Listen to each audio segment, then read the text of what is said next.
Hello, good morning. Welcome back to Dotomart on this fine morning. I'm a little stuffy.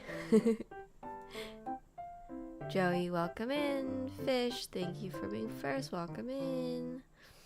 Hello, Minnie. Welcome in. Sen, hello, welcome in. Ta-da! I'm here. She's locked in. It's the day after wedding. She's back on the MSQ. I am. My voice is shot. Makoto Toto, welcome in. Yeah, we'll see what the pace is for today, because clearly, you know, like when you're at events and then the DJ's like, I can't hear you cheer. This table cheer louder, and you have to be like, wah. And then like, yeah. Anyways, partied hard all night, and my voice is really bad. It's leaving us, but let's see if we can kind of take it easy, warm it up a little bit, and then yeah, we'll be good to go. Yay! 2 a.m. I know you can't really kill me yesterday. Pirate, welcome in. Hi. Alright, let's go. Please go to sleep whenever, because we'll be here all day. We'll be here. Oh, cryo. What happened here? She's channeled a dangerous amount of ether. That's to say nothing of the teleportation magic she must have used to get here. Ooh. Yep, Krylon and Heidelin both were clearly too. Oh, that's right. I didn't watch the cut here.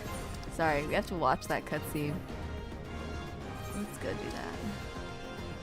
Do you remember last time we left off and we had just,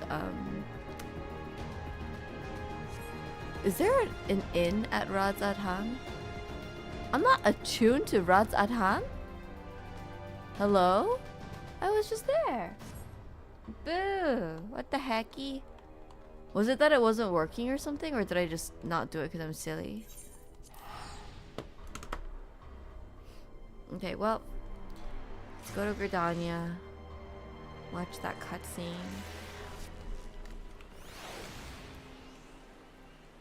And then I'm gonna eat an orange. Hi Ashantos, welcome in. Aigo.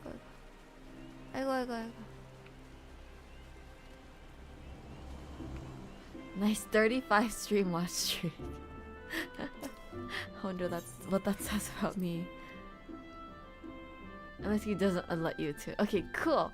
I'm glad that that's the case and I'm not just silly for it. Endwalker. Dang, there's so many cutscenes already. Hey,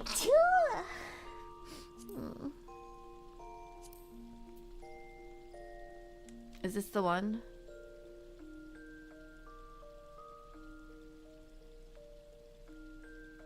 I think this is the one. Let's see.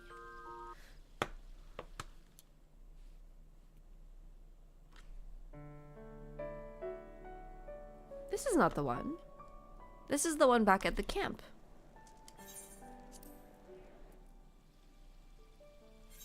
Ah, darn it. Do I have to go finish that quest before I can see that cutscene? No. Then I did a silly thing. Okay. Slide over to the left. The left. It is all the way on the left. I tried to... Oh! Oh, wait. No, not that one. Wrong one. I tried to on my... Oh, I can. Okay, thank you. I tried to just move like a thing on my controller and it didn't work, so I thought it wasn't there. Wait, it's not this one either. It is a miracle we were able to restrain the tempered without suffering casualties. Hold. Is it that one?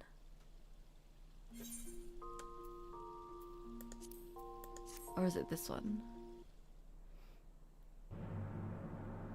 Oh, that's awkward, right? It's not this one at all.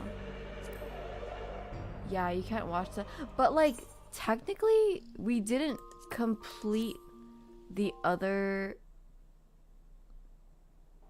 quest either. Yeah, this is the one before we go in, right? Ah, darn it. Okay. I thought maybe the text would have spoilers, so I didn't want to see it, but... Okay, I'll take the L on that. Sure. I'll heal my orange. Wow, I wish I knew. It's okay. We're a sprout. That's why we're here. I have to walk all the way back. Whoa.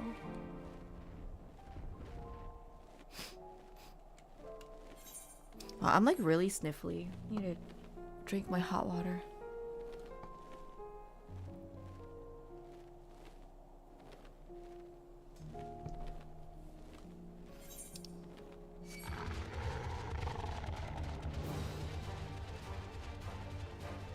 I like how Garlemald is just Russia. Like, it's cold and there's tall white people. It's Russia.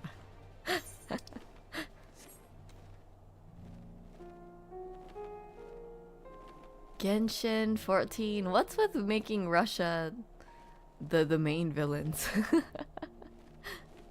I feel like I'm going the wrong way. Ah, I'm going the slightly wrong way.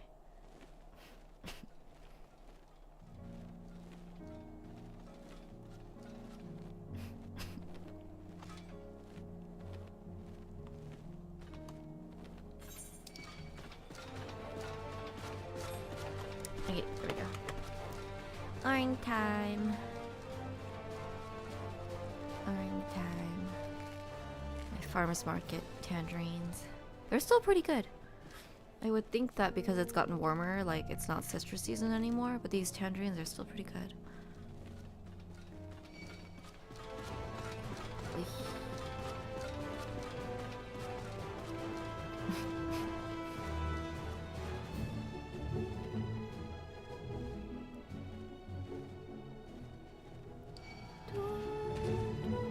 I just keep running into them.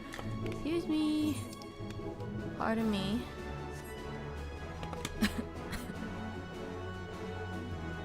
Pardon. Pardon.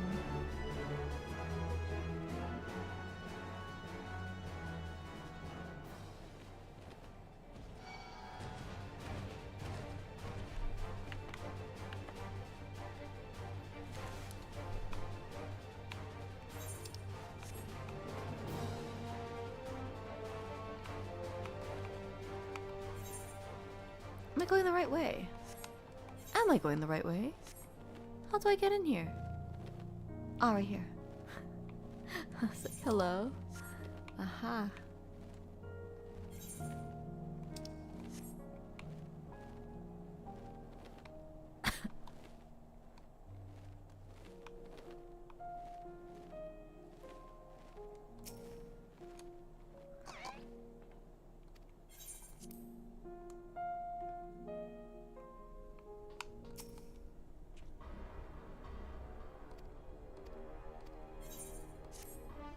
Cool. Okay, that was not even... that was like nothing. Okay, cool. Hello, Gaha.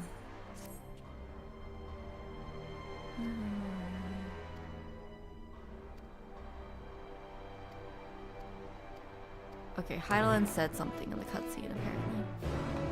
What is that? Huh? It's something back in here?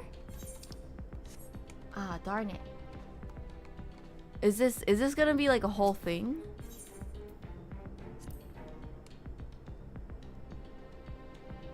Mr. Sango, hello.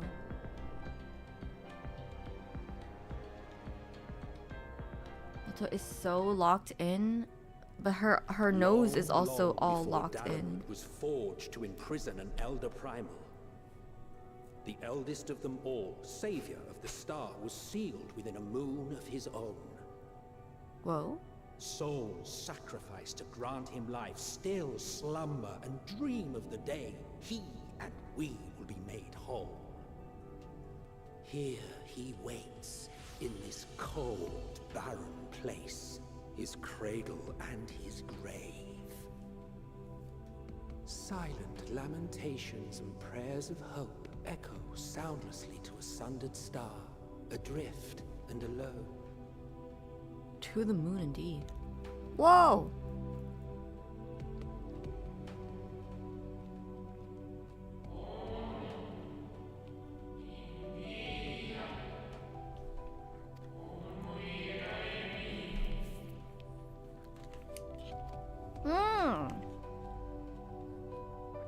my god.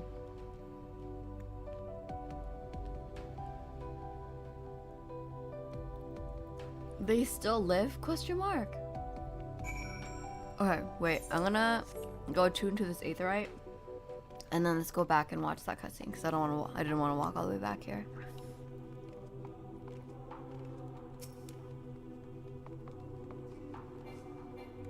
Please let me attune.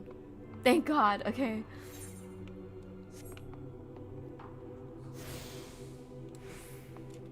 Enjoy that. Yeah, it's fine. I'll tank that fee. I've rich friends who can give me gil if I need to.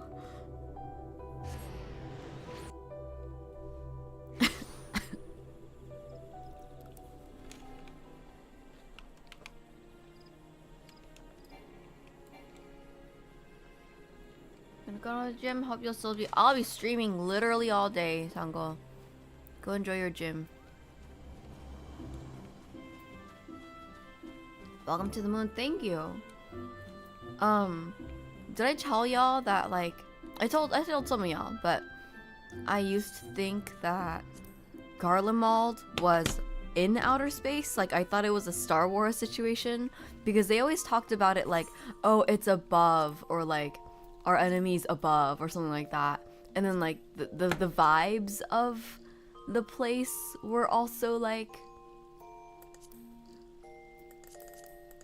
you know, all Star Wars Empire-y, so I thought it was in space, Garlemald, but it was not. It was just to the north.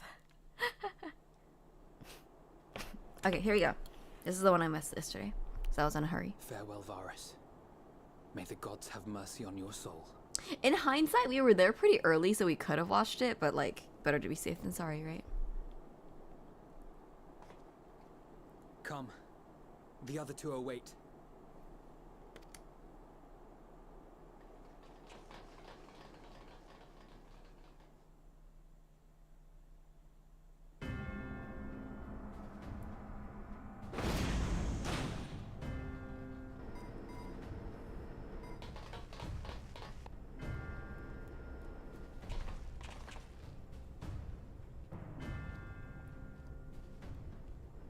This madness ends here. Oh, hush. This is the best part.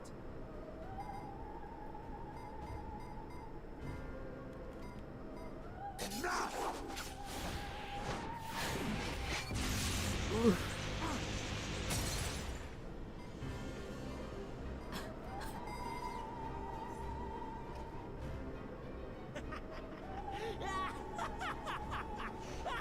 Villain cackle. Oh, mighty Zodiac! Awaken from your slumber and descend!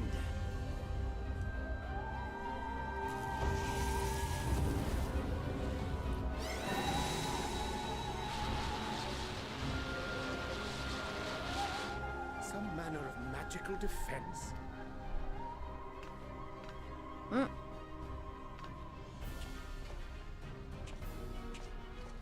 Cryo? But how?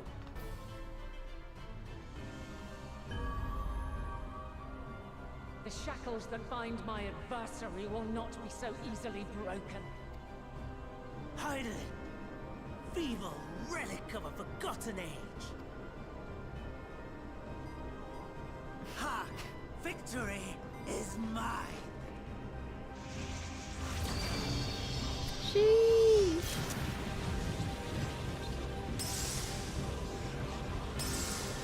Oh. Oh my god, the crystal thing.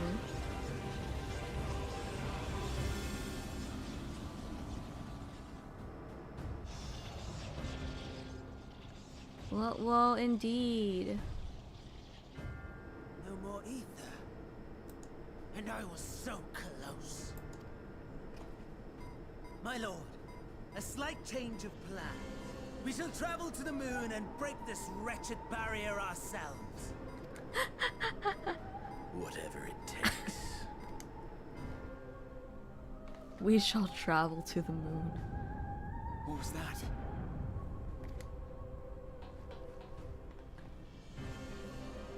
The final order issued by Anima to the tempered thrones.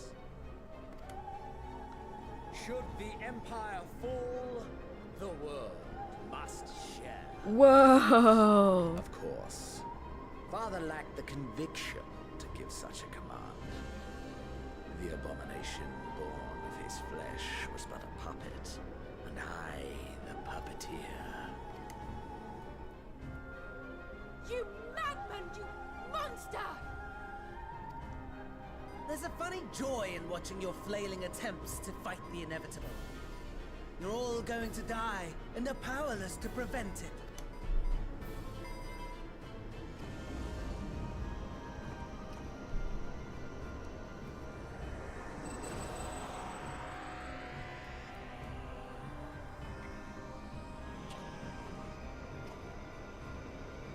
We really must be on our way. You're welcome to give chase, provided you are content to leave comrade and tempered alike to die screaming. That's so crazy.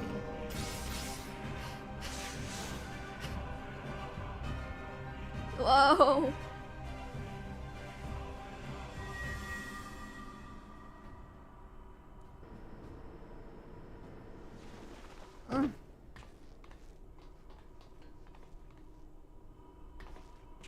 I have asked too much of this child.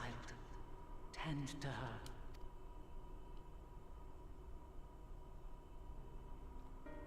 The last brand at Mare Lamentorum is yet unbroken. Zodiac remains bound.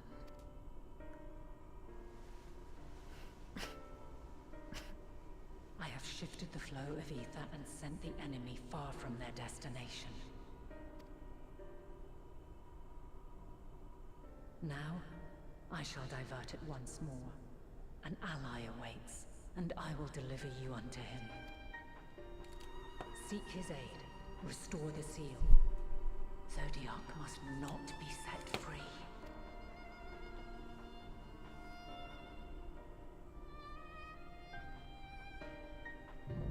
Yes, mother, indeed. The Tempered are running wild. Not only those at the tower, but those back at the camp. The others are doing their best to contain them, but the situation is growing beyond our control. Leave them to die or give up the chase. Just like Van Daniel said.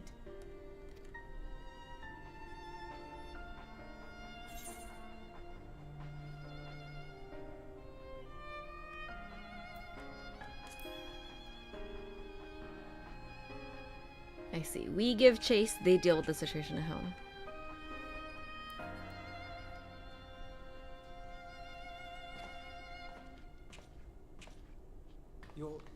You're going alone?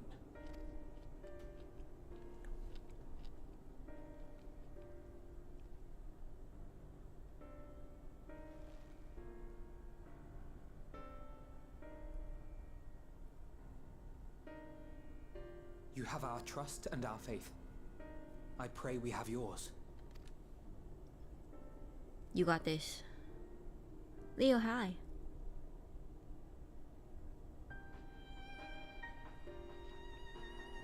Our friends in the Tempered need our help. We will save as many as we can, I swear. Once we have matters well in hand, we'll join you on the moon. Until then, be careful. There's no telling what you'll find.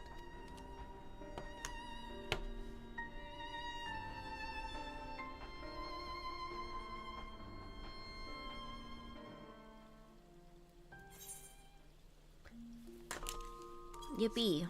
Okay.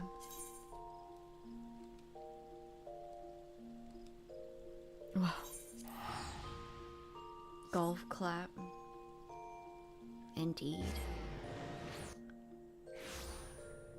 And then we traveled to the moon. I can't believe we're on the moon. Tower was just a big gun. Yeah. Oh shit. Need help? What is? I return. I must return. Why? Why? Why? Ara.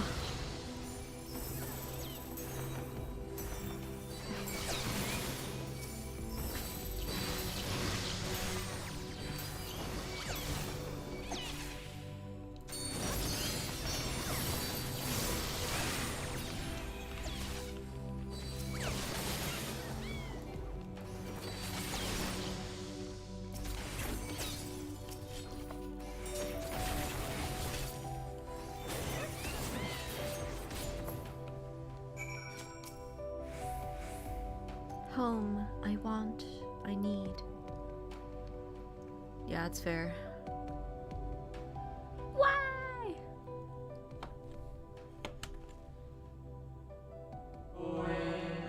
You mustn't touch. In the cerulean halls, find me.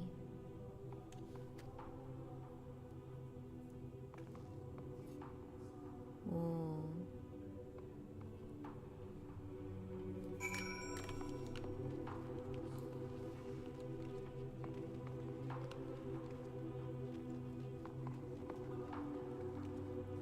This theme is called One Small Step. Hey, look, we're both doing the MSQ right now. Well, this is my MSQ buddy today.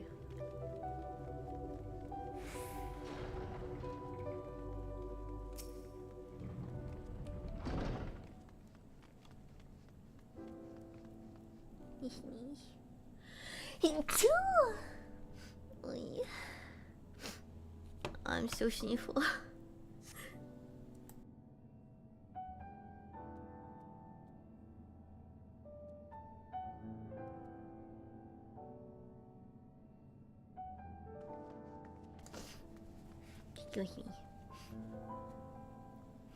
This one's a piano cover of Emerald. That's lovely. No steps echo through this looming spire save your own, but you nonetheless sense a presence above. It's us and our MSQ friend. Look, she waited for me. Do you ever do that with like strangers in public? You're like walking the same direction, and even though you haven't spoken, in your mind you're like, that's my like commute friend. Ooh, look at that. Or you're like on the bus with someone on the same time every day, and you're like, that's my bus friend. But like, you don't know each other. Worms? Here. Whoa.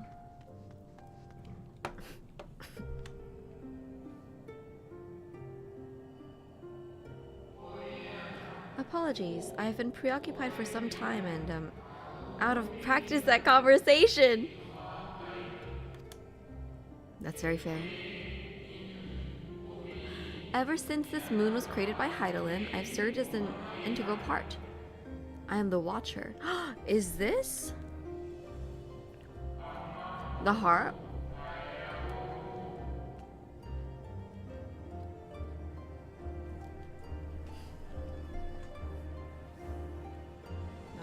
I am responsible for the prisoner and the devices that hold him fast. Whoa. Zodiark himself, a projection of the moon's core.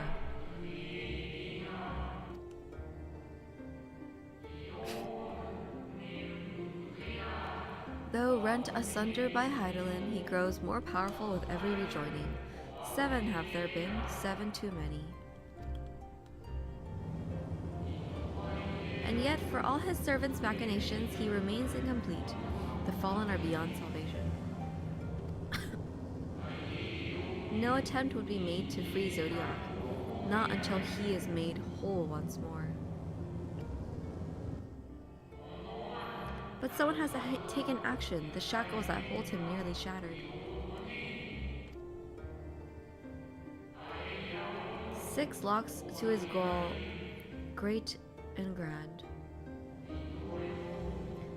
Gargantuan swords drive deep brands to bind Zodiark forevermore.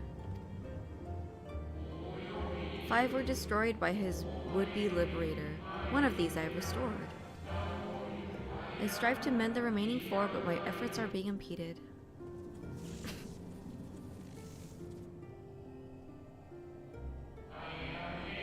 Souls sacrificed to summon Zodiark, their manifestation consequence of the waning seal.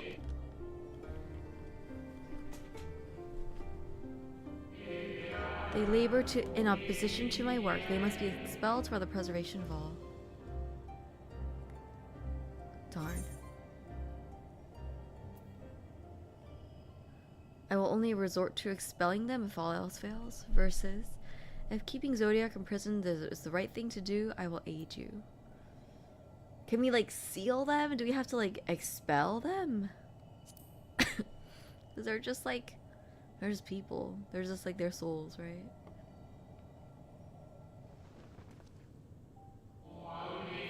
Of that I have no doubt. You are her chosen. Oh, big. So big. I am the watcher and the gaoler. I am not the judge. Know this. Heidelin commands the forces of stasis, and this moon is the product of such power. As so long as Zodiac remains imprisoned in his place, no more sacrifices will be made in his name, nor will the souls rendered up in his name fade into oblivion. Go, meet with these wandering spirits, do what you think is right. Oh. Okay, continue your work. Shall we appease some spirits? Seems like that might be what's going on here.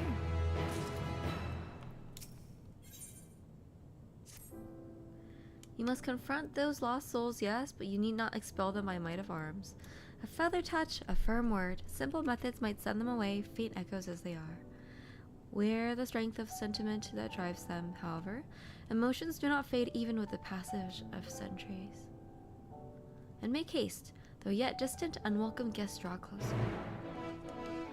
Ooh, ah, ah, oh, oh, I'm shocked I didn't die. Okay. Where, when, how long? Hold on. There's like normal monsters here. And other sprouts.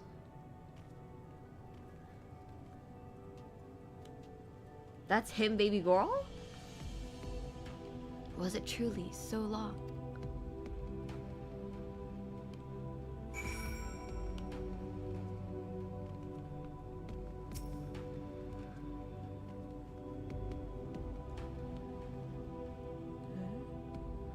We were happy, at peace with the star.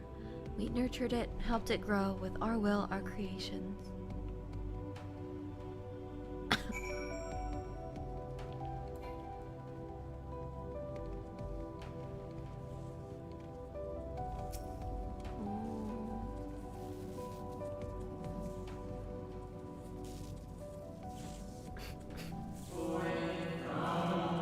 We were the star's beating heart, its life. Every soul a drop of blood flowing through its veins. To live, to learn, to create, to make better. The star flourished, as did we. Do you remember? Oh.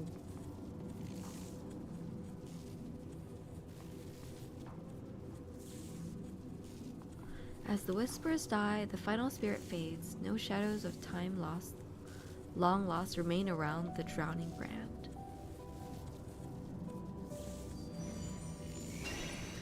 Oh no! Oh! Oh! A big... hello! Hi! Hi! Hi! You made it to the... We did! An unusually lustrous dog is gazing at you with what seems to be fond anticipation. What do you mean? That's a fine dog. He wants us to follow them. Hello. What are you? Oh no.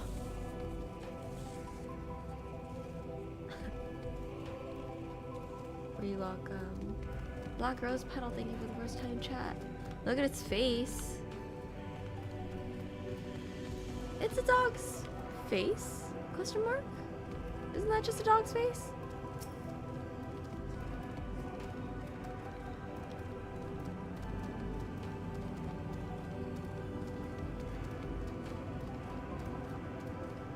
Dotori see puppy follow puppy, yeah.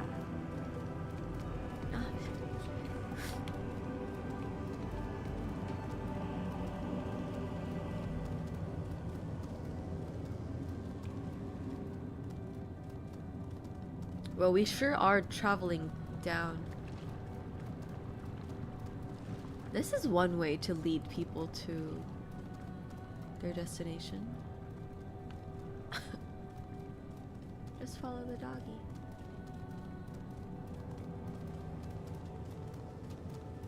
Oh.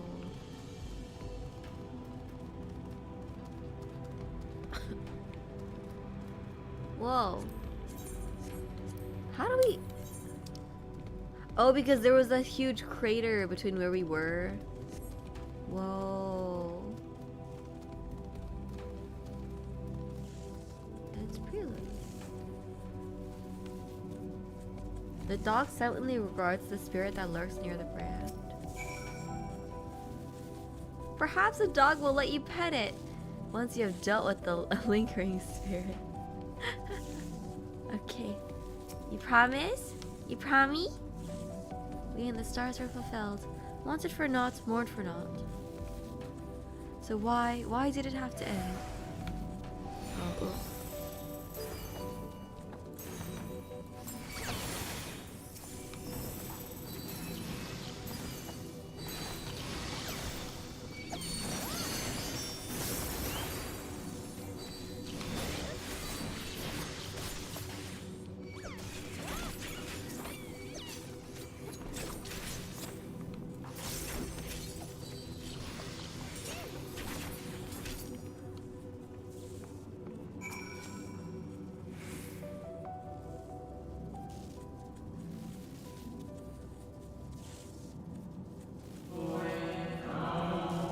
Days taught us to fear death forced upon us, the injustices of duties and dreams left unfulfilled, the grief of unexpected partings, swift as darkness, cold as ash.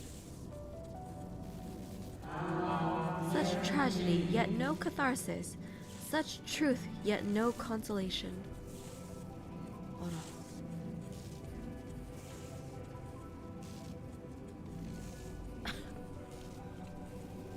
As the whispers die, the spirit fades. All is silent and still around the numbing brand.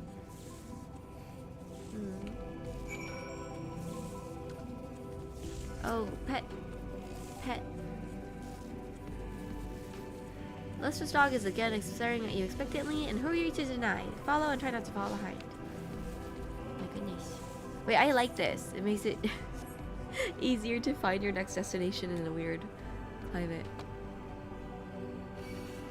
Trimmer. I need to blow my nose again. Ooh.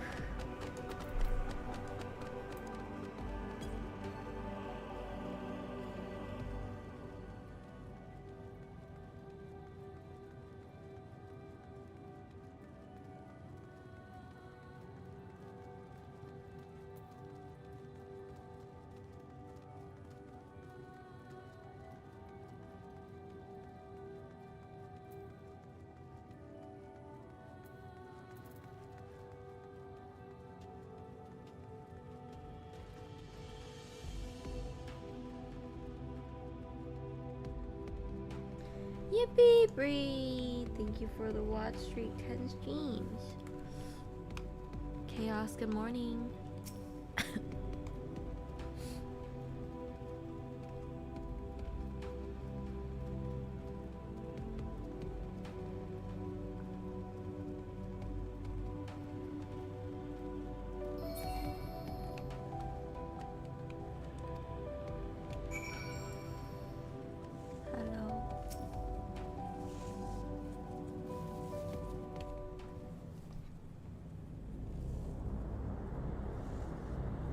Ooh, evil music.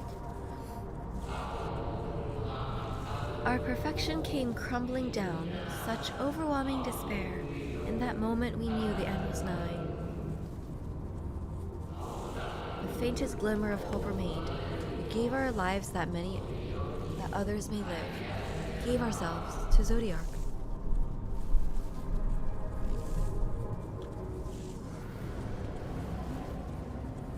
Ora.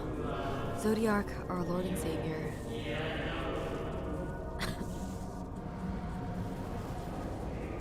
To forge our world anew. Oh yeah.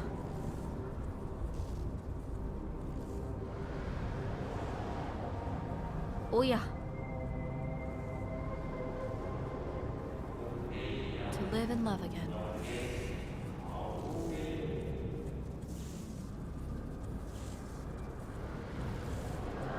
To become one with the star.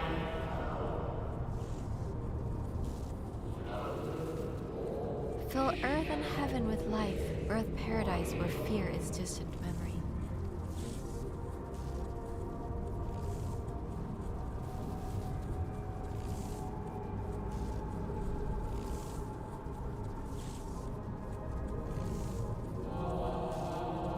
Pardon me, but would you be so kind as to step aside?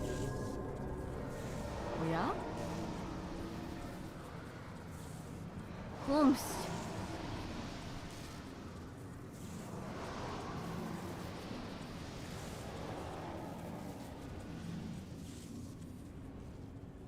Who are you? Ah, that unmistakable color. The soul of Azem. Familiar spirit. Who are you? But not the friend I knew, I think. Nevertheless, you are you.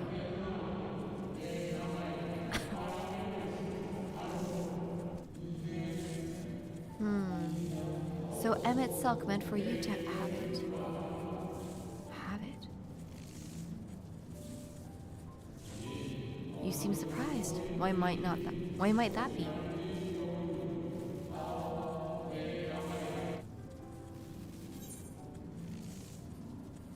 Are you the receptionist or Hythlodeus? Probably Hythlodeus. We like barely talked to the receptionist. Again, I do not believe I have yet had the pleasure. Oh, because that one was just a memory. See, Emmett Sulk had like recreated you lightly. It's your chat AI.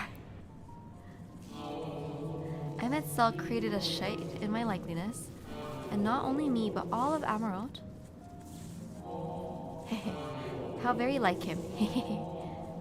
Aww. A slave to sentiment, even after an eternity.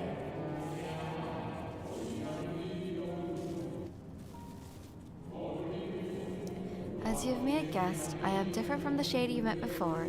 No mere approximation, but the original. Hythlodeus is great.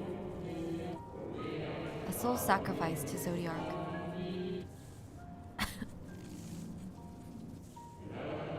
We remember in vivid detail the events leading to our purgatory.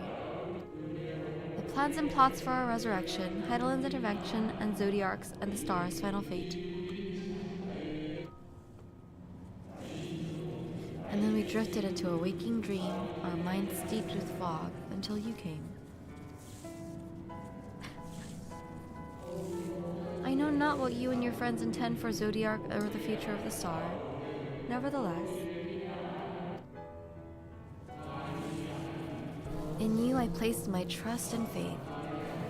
In you I choose to believe, as Emmett Salk did. Wow, thanks. Believe in yourself and all will be well.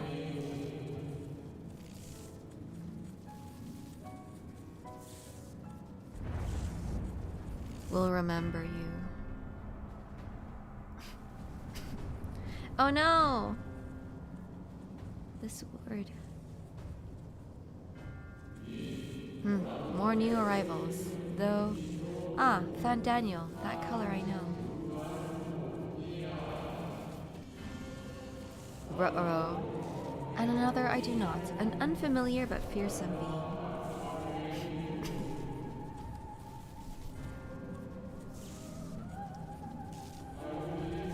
I've kept you from your duty. By way of apology, I will ensure that the shades hinder you no more. Thanks! You're so nice. Protect the final brand. Thanks.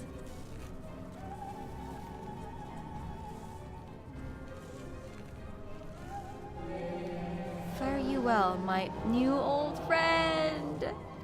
Bye, Hythlodeus! I love you. You're great. You're great. I love you.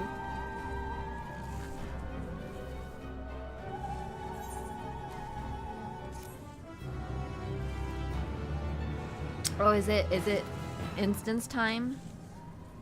We want to gather around for an instance.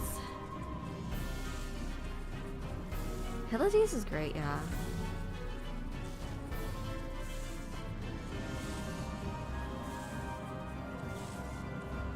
Sorry, I'm gonna peel this part of my orange. I'm eating my breakfast. Okay.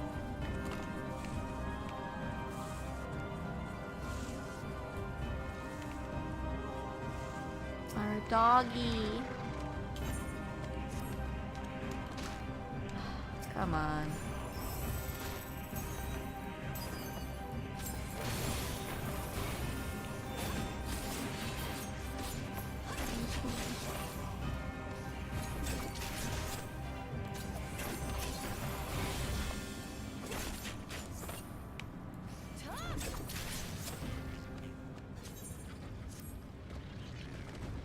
The dog growls agitated.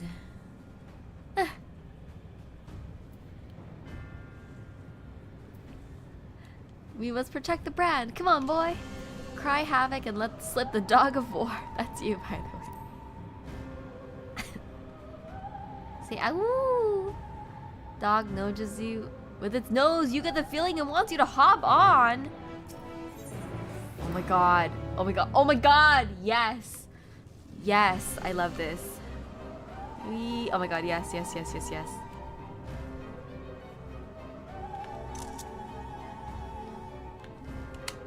Woohoo.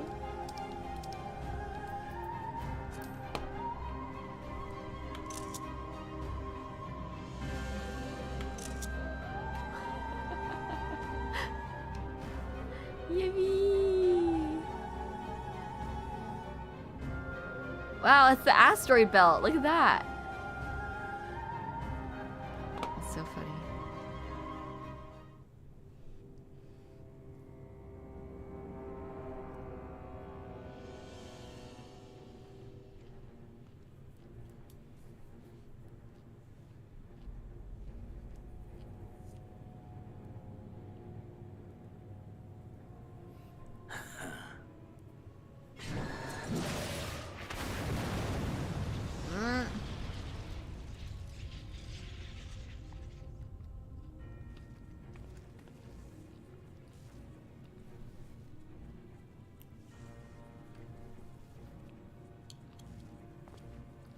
In the nick of time to savor the crowning triumph. Unbound and free at last. Arise, Zodiac!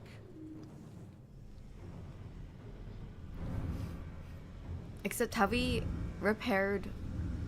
Oh! Oh! Real? Wait, I thought the other swords were getting repaired.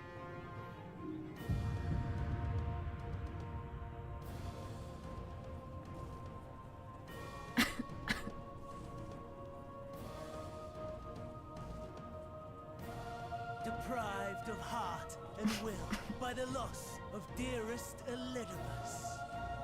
A creature of pure instinct. Wanting for guidance. Oh, because Elidibus used to be his heart and then he separated out? Oh, so powerful. More so with every passing moment. Such potential. Even in this incomplete state. Still the savior who delivered a world from certain doom. So, here we stand. You know my intent. Consume the god, then the world. Stoke your fury to a raging inferno, and dance among the ashes. Or perhaps you would face me here and now. A lesser but welcome amusement.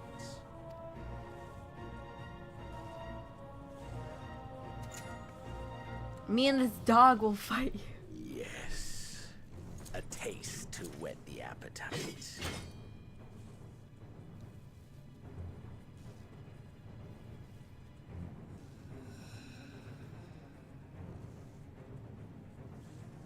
Sorry to spoil the moment, but might I ask that you postpone the slaughter until I've said my piece?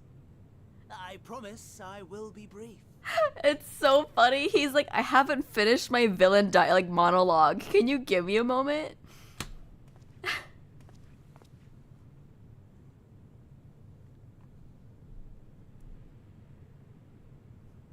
Do you remember when I told you that I wanted to die and take everyone with me? I meant it. Is he gonna become the new Heart of Zodiark? Oh. Oh. Oh.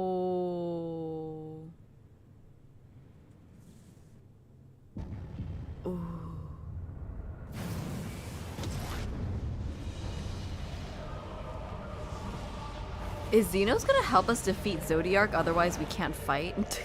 Like the world will end before we can fight? Is that what's happening?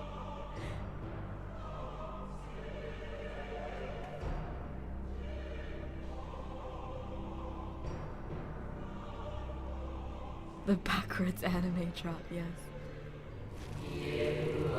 We are the savior. Oh, whoa. Ooh.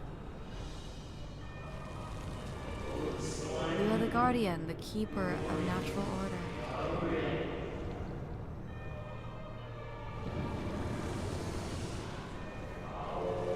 We are the martyr, the bestower of new beginnings. We are. Oh my god.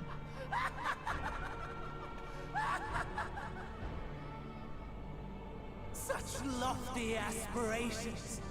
And what sweet irony that the world's saviors will become the agents of its destruction.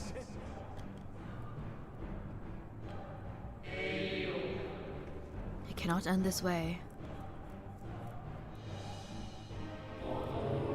You must return and be made whole.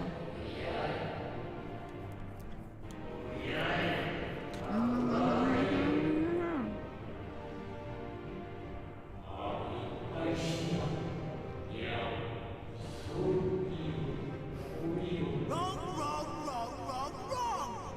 Lies and delusion!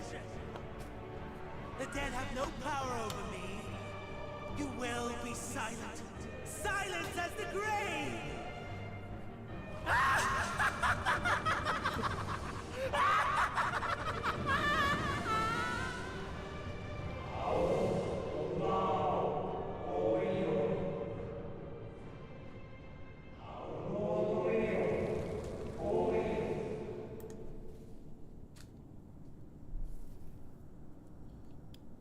Gasp indeed.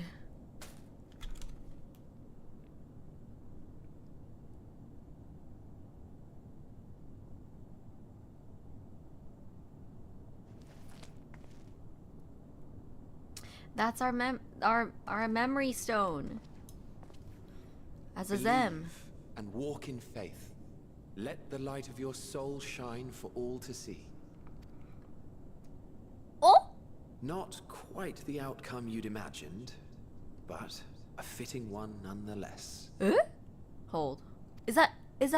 Don't you think so, Hades? Oh? Is that Hydradeus? Hydradeus was hot. Was a soft bottom. With dead mom hair.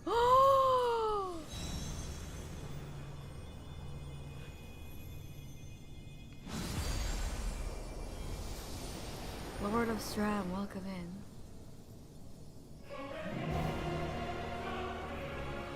OMG. Oh! I craved more. Boundless power. Mine to command. Jesus Christ. What was that surge of power? Did I like absorb a Zem or something? I had intended to pit my fractured ability against Xenos. But a more tempting option presents itself. The greatest obstacle to my ambition. You will trouble me no longer.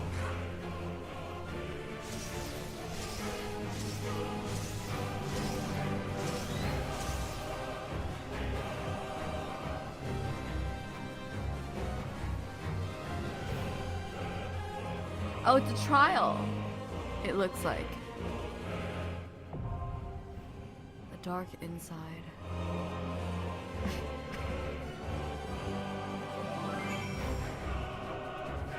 Whoa, okay. Okay. It's trial time. It sure is. Oh my god. Okay. Are we ready?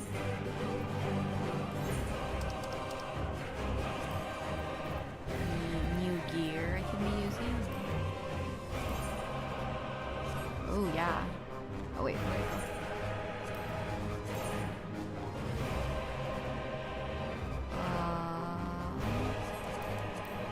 This one.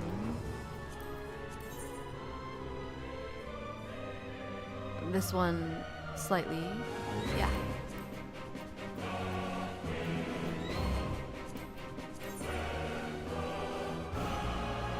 This one also slightly.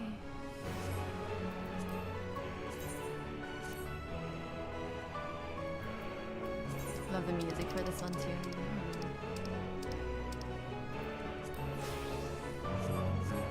Oh wait, wrong one. We were warm. That's right.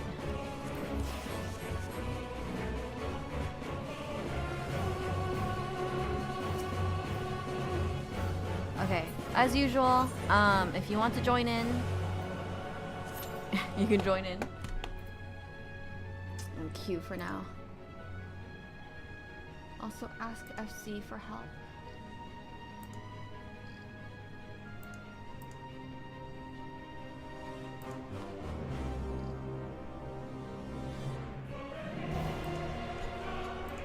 Anyone available right now to talk with Endwalker the dark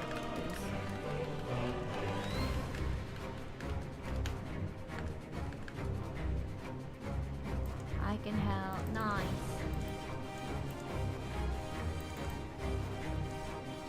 You're not available right now. That's okay. First trial of the expansion. Yeah, exactly. Gear check. I think our gear is good. I think. Chilling. We're good. Thank you for offering to help Pirate. You are able to message me. That'd be great. Indeed, I feel like it'll, since it's a trial, it'll take time. Yeah, Trauma Center, you can join.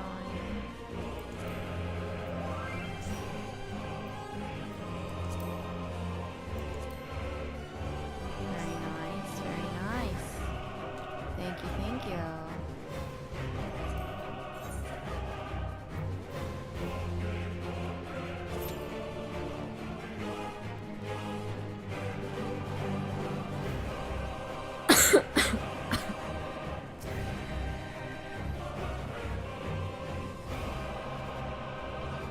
What is DD? Is that a tank? Did you mean to change class? Should I restart the queue?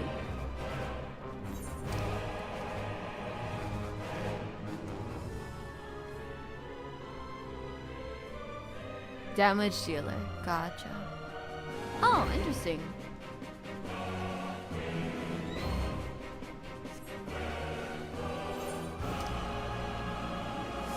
I'm like, what too long here?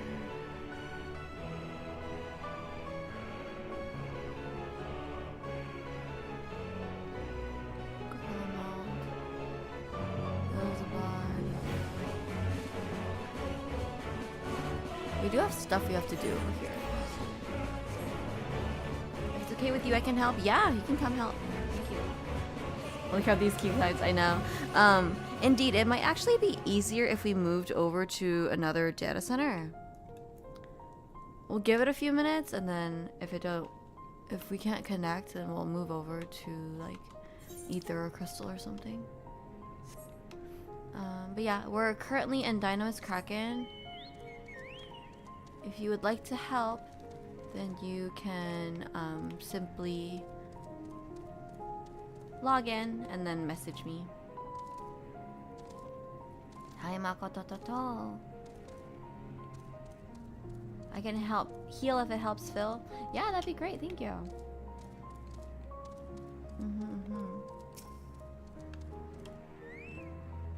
come on in. We have room.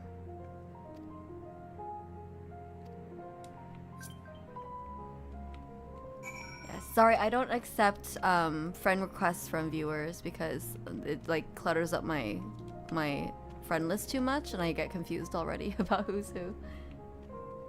Got pulled into a yap with the girls. I love yaps with the girls.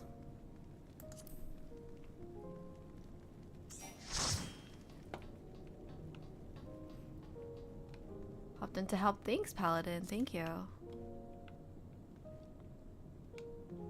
Where are we? In the station. Volusus? Oh, we're here.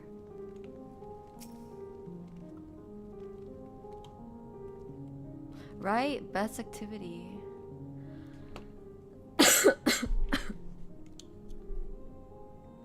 Well, Lucis, we've been looking everywhere for you. Still refusing to join everyone at the other camp, I see. I'm not going anywhere, not with that mom or dad. Don't you see, it's for your own good.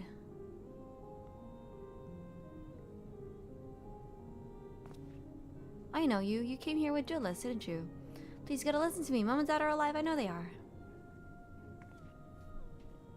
No one's saying they aren't.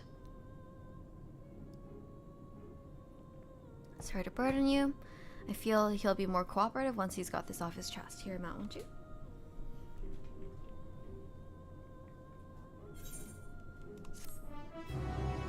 I see. Beginning of a thing. Sorry, we'll help you later, buddy. Don't have time now.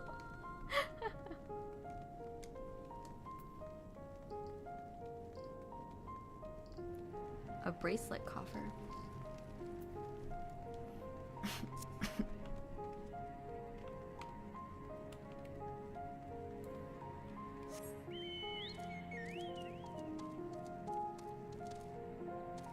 Last encounter for this raid?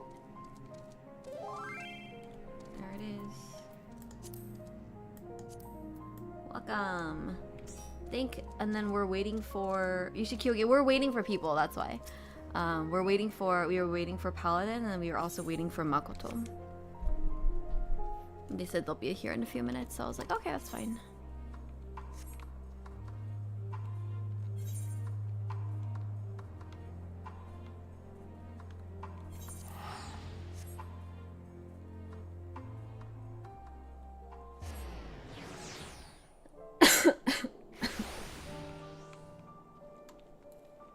Artemis, hello.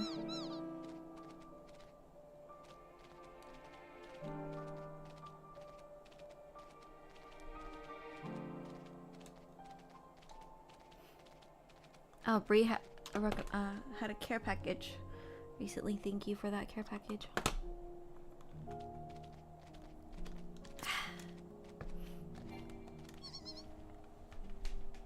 There you are. I knew you'd have the heart to help us all in need. Oh, escorting. To where?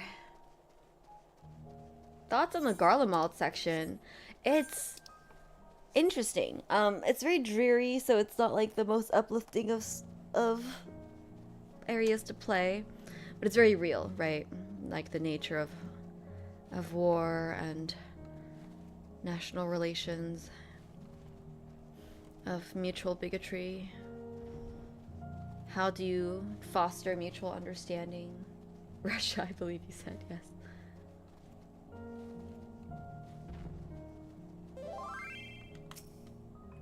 I think they started making chain chests of the Aether Currents because lots of people just never go back to finish them. Yeah.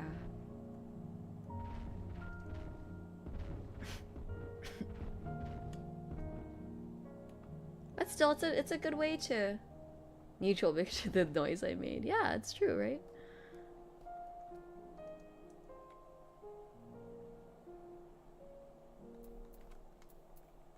Well, is it? Who knows? Whatever. What are we doing here?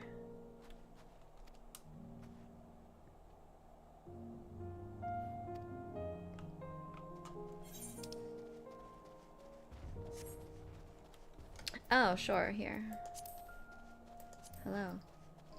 Peter Stormwalker, welcome. Oh, we're almost full then. Cool. We're waiting for Makoto. I'm Peter. Gotcha. Welcome, welcome. Thank you for helping. Yeah, we'll be just a minute.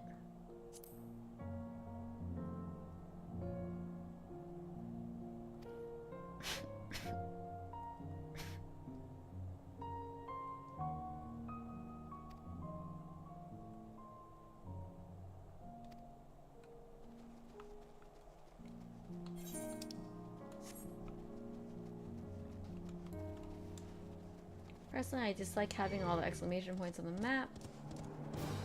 I've done most of the quests, so I don't have to look at that. It's so funny. That's what my friend, like one of my SWAT friends said too, and then she never ended up finishing ARR because she was too busy freaking doing all the little quests. Huh? Wait, give me my... oh. Hello, Makoto. Makoto. Maybe... okay, let's queue again.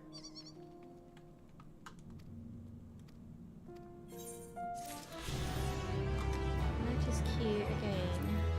Everyone, the jobs you want to be. So we have healers, we have trauma center, and then I think it was Lords of Azram?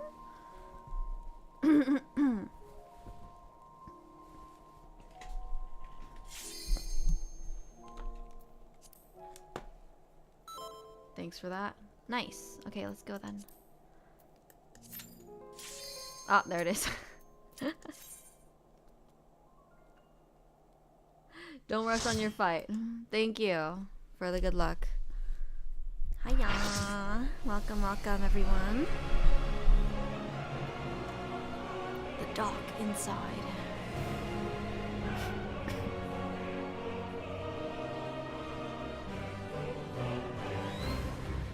Have a thank you! Forge ahead. Establishing connection. All creation shall bend to my will.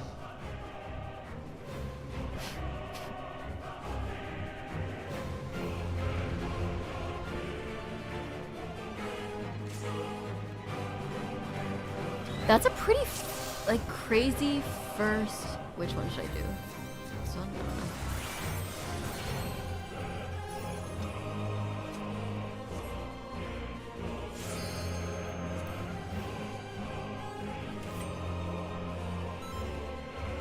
Nice. Let's go. Oh. I see.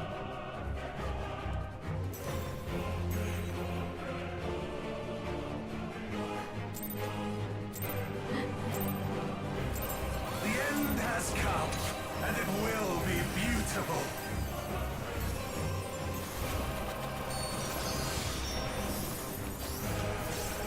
Dang, if it was this ooh. The marvels of circuits were the playthings. If it was this easy to just like rewrite Zodiark's will from come on. Okay.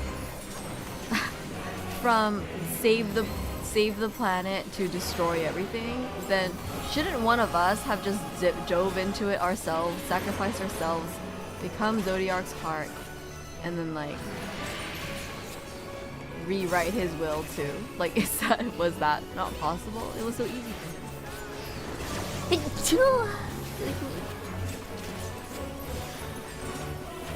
Malice become flesh. Oh. Oh.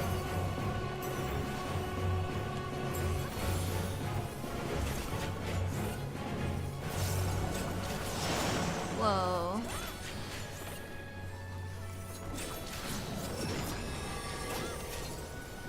To be fair, wool exists, and you're like beaten countless primals at some point. What's another one? I don't know if you can count it as just a primal if it's Heidelund's like equivalent.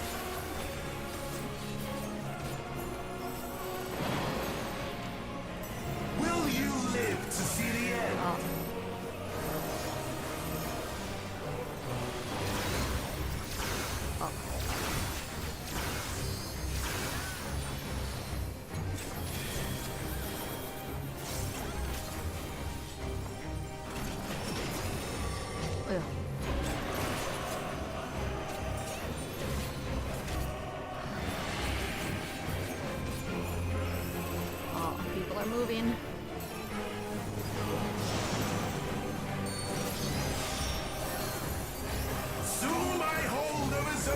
shall be complete!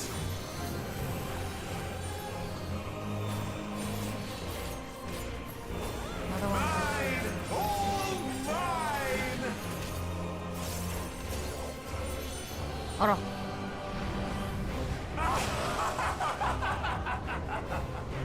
Oh no, he's leveled up. Ooh! At last, I am become Zoya! Oh girl, your spine.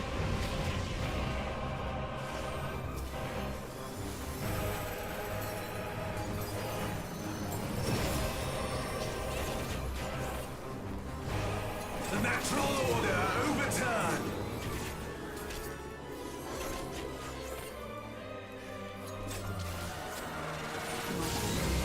All in existence, bent to my will! Ah! Ah! Ah! Oh! Whoa! That's crazy. Okay. My life's work! My You would never have guessed that if it didn't. If I wasn't following everyone else. That's evil, moving you into the AoE. That's crazy.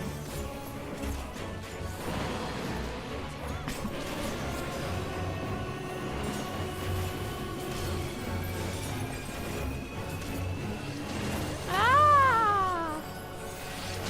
Ah! How I've I waited see. for this day! I did not read the room good enough. There's more evil, like rotating line attacks. Hello. Oh. Alright. Oh.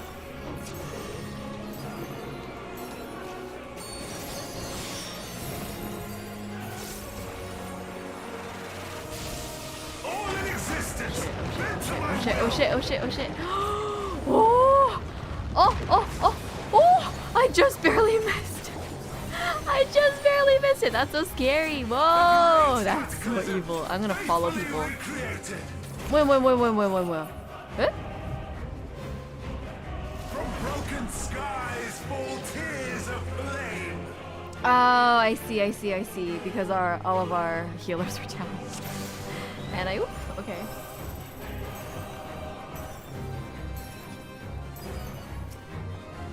The end has come, All good? and it will Yeah. be beautiful. Sheesh. Oh. Right, this The happened. marvels of circus were but playthings.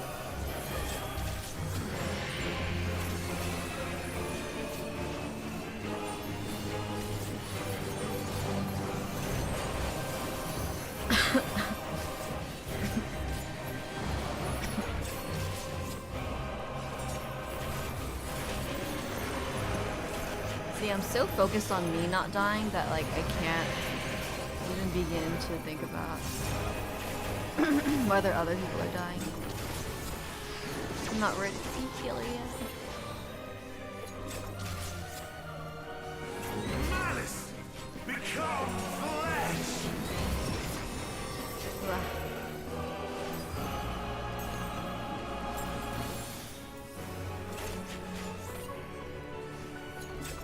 What? Wait, everyone's over there. Hold on. Oh, never mind. Paladins. Wait.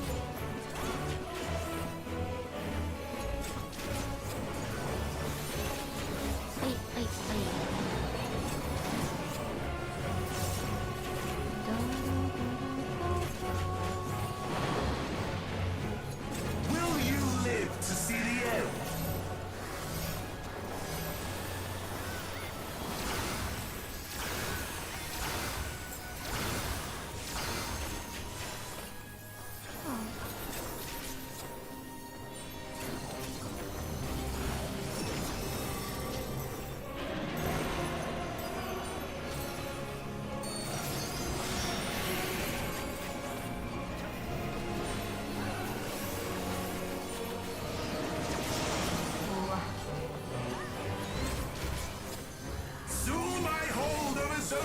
shall be complete!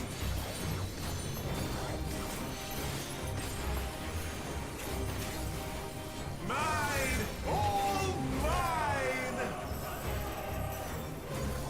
Come on, come on. Ah, dang it. I couldn't hit my thing.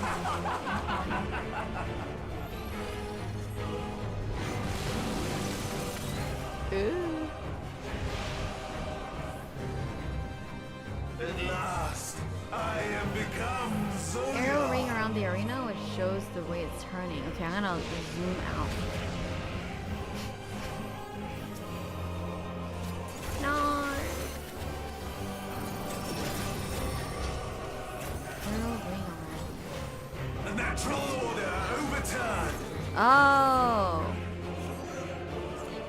Wait, this way? All in existence, bent to my will.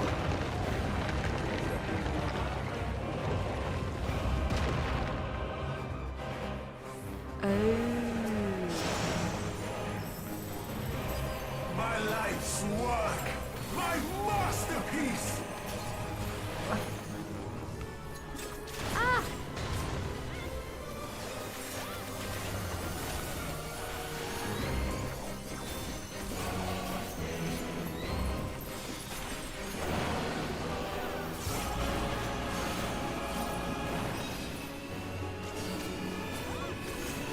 Ugh. Oh. Oh. Hey. Oh, the area, the range is way bigger than I thought it would be. Okay. It's okay. Just leave us for a second. There we go.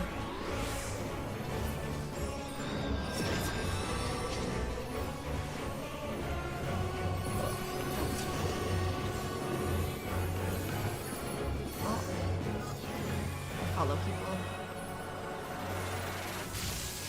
All in existence, bent to my will. We just fly over the side of the arena.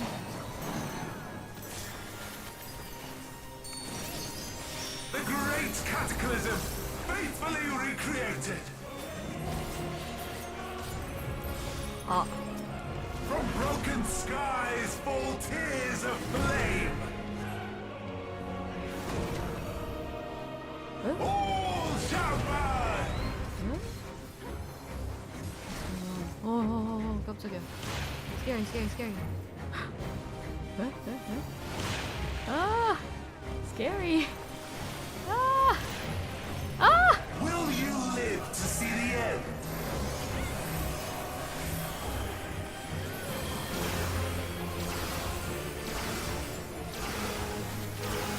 Yay! Will we indeed? Yeah. Ah! The healers are really doing double time here. Oh, I see.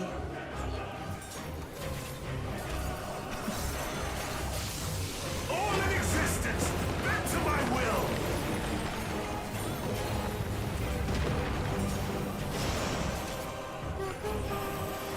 Will you live to see the end?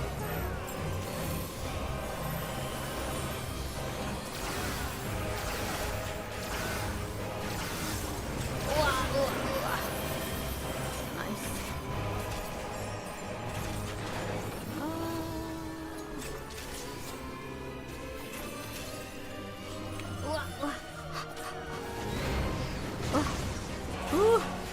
I have no need for strength.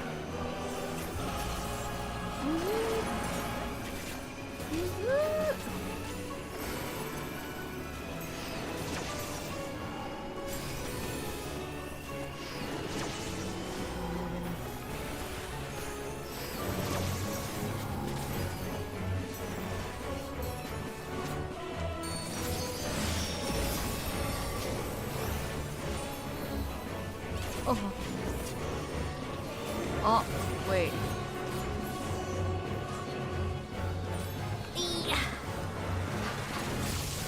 All in existence, bent to my will.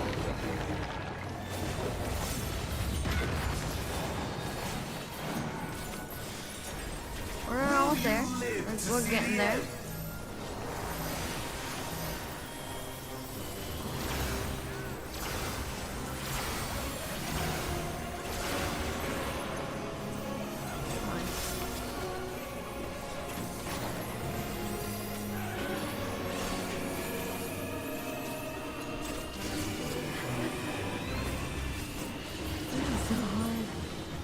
Shoot.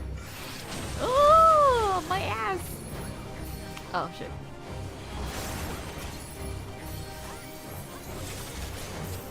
Scary, scary, scary.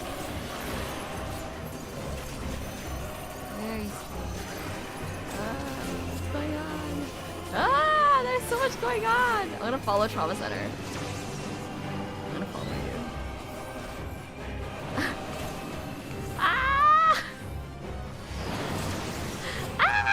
Will you live to see the end?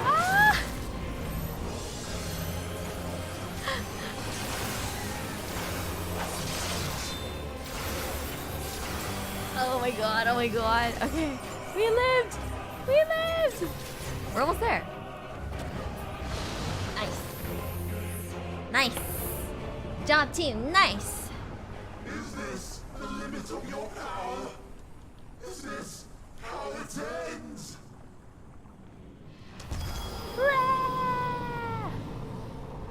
Is this how it ends?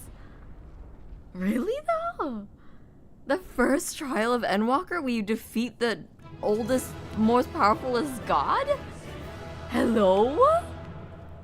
Are you real though? Oh, we have one person to give commendation to. Oh my god! Wait! It's our MSQ friend!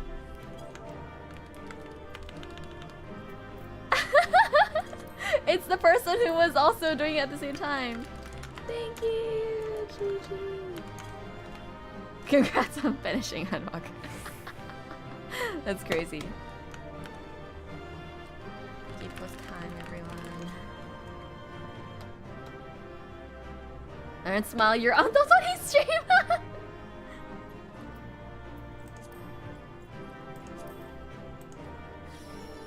Yeah, it was rough on this one. You did great. Oh. Everyone, G-post time. I'm gonna emote.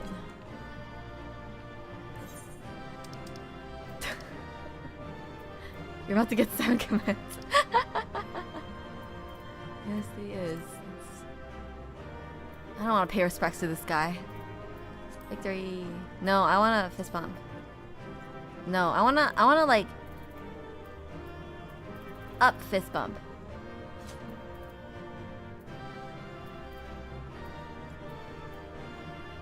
Maybe we'll do air quotes. Alright, let's take a picky. Take a pick. Alright, first. Get everyone in position. Oh, wait. You're okay. What are you gonna do?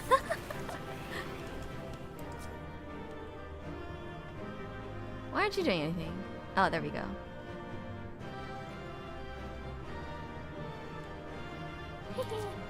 Why are you scared?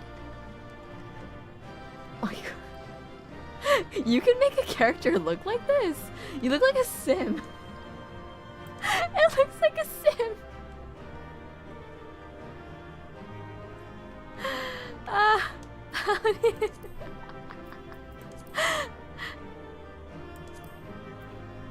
I chose the wrong emo. It's okay, now it's too late. We're already in here. All the lights. All the lights. It's so dark in here. We need all the lights. I like wearing comfy clothes. That's very fair. That is very fair. It's just funny. Alright, Zodiac. How do I turn off this light? You can change the freaking f-stop? Whoa! That's so crazy.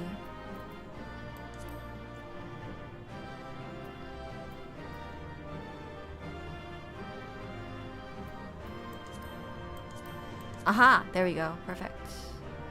That's all I wanted. And then I'm gonna sticker. We can do a little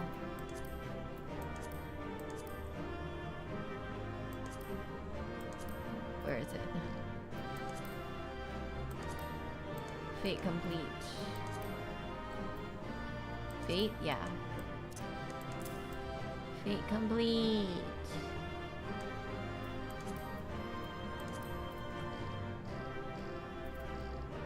I wish I had a little ancient one guy, but I don't. That's okay. All ancient one not needed. However, I do want the duty name and the date and time. Yeah. Nice. I might actually even... Oh! Hello? What? What? You could do this the entire time? What?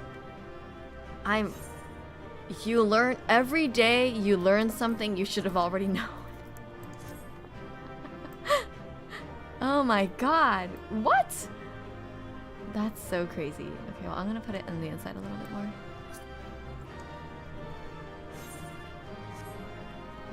Nice. Oh. You go away. Nice. Alright, good job, everyone. Yippee! GG's. Wow, Learn actually even stayed for the freaking... Wow. Good man. Alright, let's go.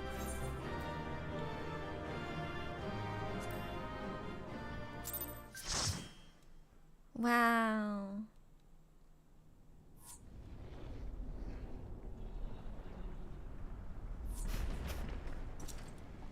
You did it, roll credits. Roll credits, I wish. Except we haven't killed Xenos yet. Is Xenos gonna like finish him off? Because he was like, hey, you tried to kill my prey or whatever. Well done, my preparations are complete. I stand ready to seal Zodiac once more. Nice. Withdraw from this place now. The teleporter will deliver you to safety. Is Xenos gonna do something? Is he gonna kill Zodiac? That'd be freaking crazy. Incomplete and insufficient. Of course he was no match. Hello? Once again, you have left my best laid plans in ruins. He's like, my plan C. Your roll to perfection. Thus, Oh yeah? sealing my victory. Hello? From the first, all I wanted Hello? was for you to kill Zodiac. 'Twas but one of many methods to achieve the desired effect. It would have been the same had Xenos died in my place. Nani? Better and more satisfying way to ensure success than to take control myself. My sole regret is that you lived to tell the tale. Even so, I have fulfilled my heart's desire. To die as Zodiac? What's going on? Whoa, whoa, whoa! Let your murder mark the beginning of the end. The coming of the final day!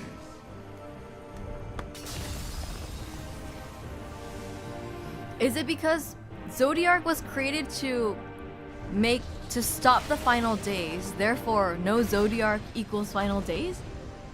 Oh my god!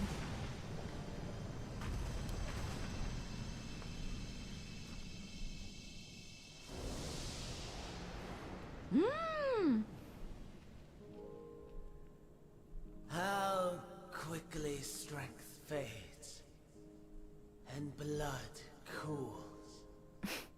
Old familiar sensations. So many lives, so many deaths. no different this. I close my eyes and slip into the dreamless slumber.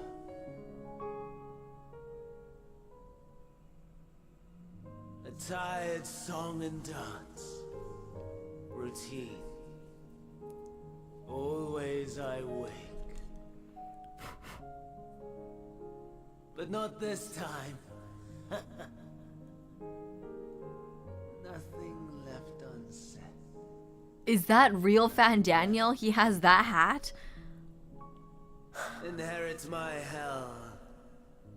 I intone with glee. What the fuck? The man I was would weep for what I have become. The all-consuming contempt.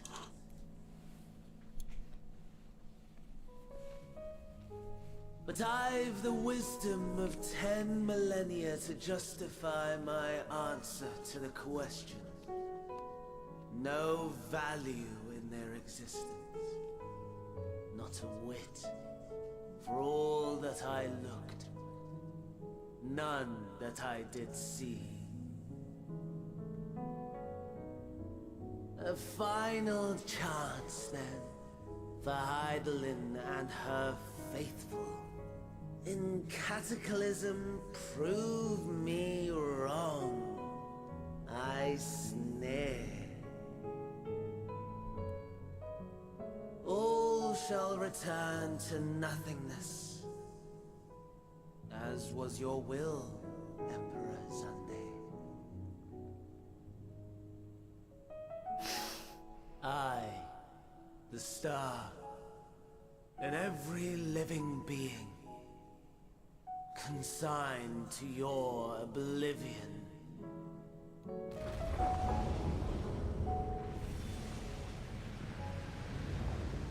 Thanks, Paladin, for your help.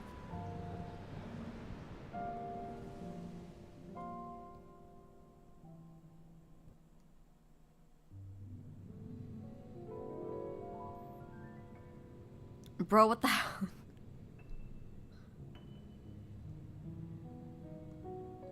Huh.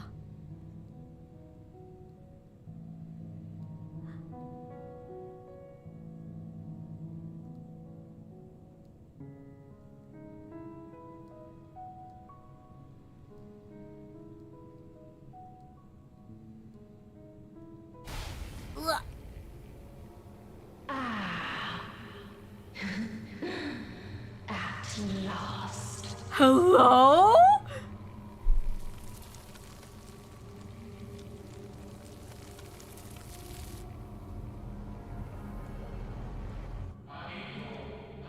Deep breaths, slow and steady.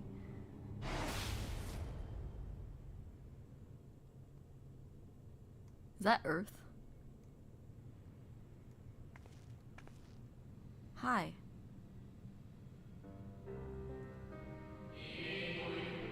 You saw it too, yes? The blue star below thrown into turmoil.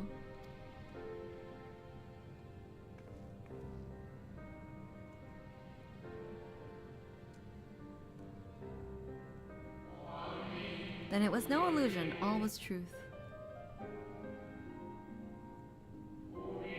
With the death of Zodiark, the laws of nature over which he presided have begun to unravel. The final days are upon us! Sheesh! What you witnessed was an omen granted by the echo, a vision of the horrors to come.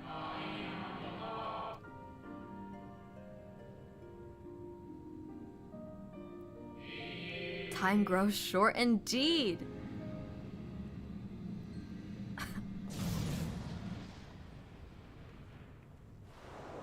Oh girl, hello? Is that Xenos? Yeah. You wanna fight now?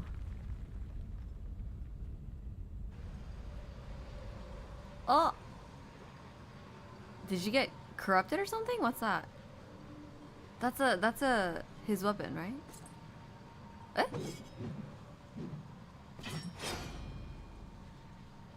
Hi.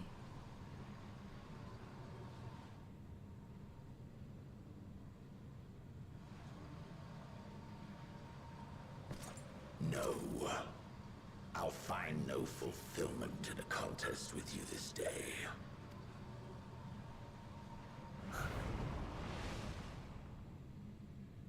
What was that? Slavering beasts gather at your gates, ravenous and eager. Already you turn to them and away from me. I must go forth once more in search of power far beyond the might of Shinryu. Power to make your heart run over with rage. For the eldest of primals was a betrayal of promise. A pathetic creature incapable of inspiring true despair. That's what I crave. Pure, unadulterated despair. Oh, it's his shroud. That's like a Reaper thing.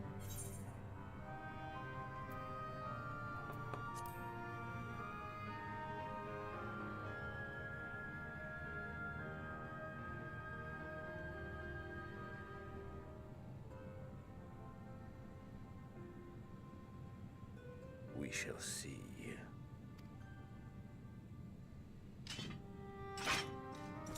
You can be dark and edgy.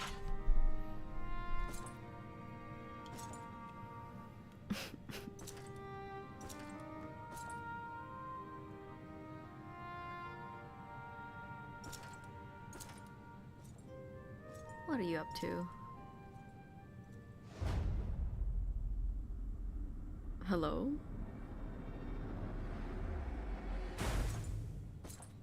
What?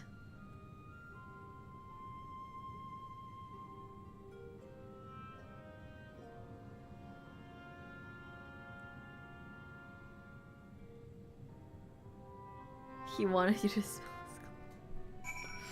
Interesting. Well, how's the wedding? Wedding was good. Because I was going with my friend and it's her sister's wedding and I was just there +1.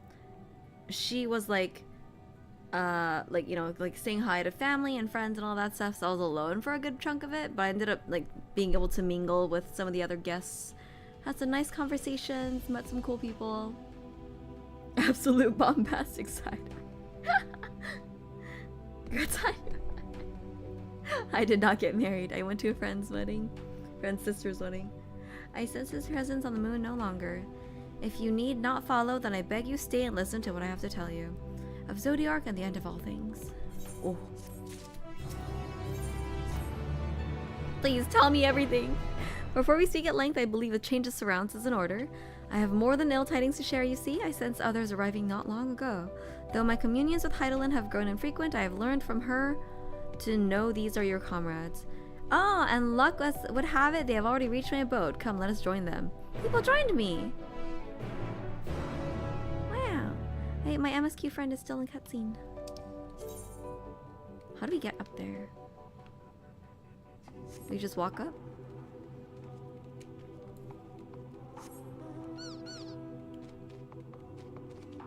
Congrats, you killed God. Oh my god, you guys. I killed God, but like, oops, you know. But also, bro, does that mean all of the souls of the Asians are now like completely destroyed? Hello? Cyberpunk music kicks in. Killing God is an average Tuesday. Average Sunday morning. Dude, does that mean Hydradeus is gone? They're back in the ethereal sea now. Hydradeus! Hello. A native of the moon element.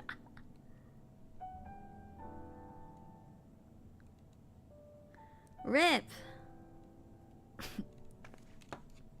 Thank goodness you are unharmed. We did what we could to subdue the temper before making our way here. Not without casualties, unfortunately. Some few detonated explosives, killing themselves and others. The contingent's healers have had their hands full tending to the injured and enthralled when we took our leave. Lest you wonder, Mistress Kryl hath also been delivered unto their care. Serving as a conduit for Heidelin's power hath taken its toll, and she will recover in due course. As for Alphino and Nalze, they insisted in remaining in Golemald while we three rushed to your aid. It appears, however, that matters here have already come to a conclusion.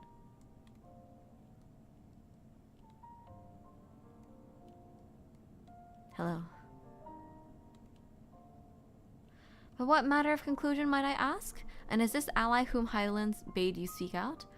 He is not unlike the Shades of Amarod. Not unlike, perhaps, but not the same. I was created by Heidelin together with this place. It has ever been my duty to keep vigil over Zodiark. Or rather, it was my duty. That's right, what are you gonna do? Bro, we accidentally killed Zodiark. Well, we helped Fandaniel do it accidentally.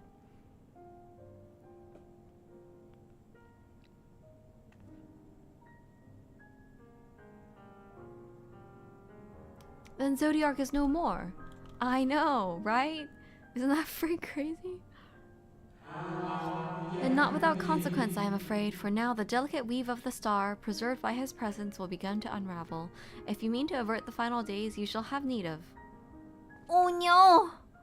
Are you alright? My attempts to forestall Zodiark's release have all but exhausted my strength. If you allow me a short while to rest, I will share with you all I can. Please do, you need not exert yourself on our account. These crystals contain records of your time here, yes? Maybe peruse them while we wait? By all means, if you would review them chronologically, might I suggest beginning with those on the upper floor? Whoa. I will leave that to you, Dotori, while I see what can be gleaned from those crystals on the lower levels. Yeah, you made him unemployed. Is he gonna sit in that little chair?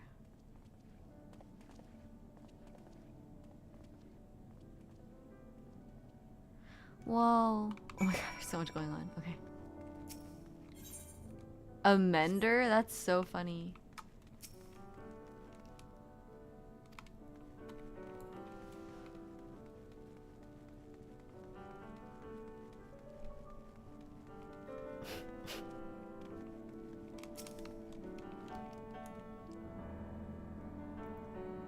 Bro's got a 3D printer brick.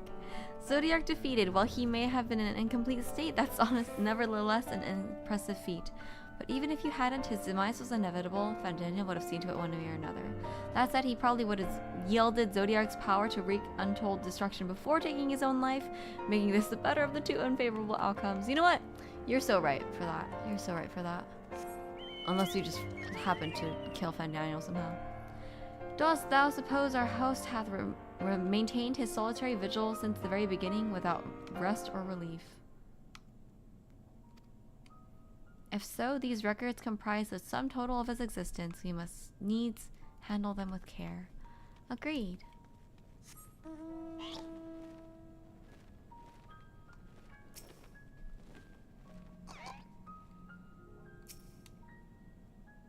Whoa. You gaze into the crystal, ancient knowledge of Zodiark flows into your mind. Whoa.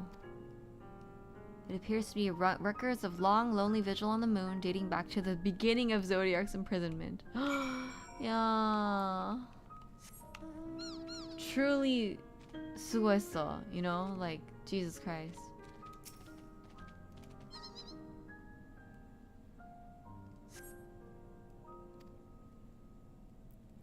Records describe how with each rejoining, Zodiark's thirst for freedom grew, as did the strain on the brands. Maintaining Zodiark's imprisonment appears to have tax Heidelin greatly. But now that Heidelin is not taxed by that at all, does that mean that maybe she can help us preserve the star? Or is that not her? Because that's not how she was summoned, she can't do that for us.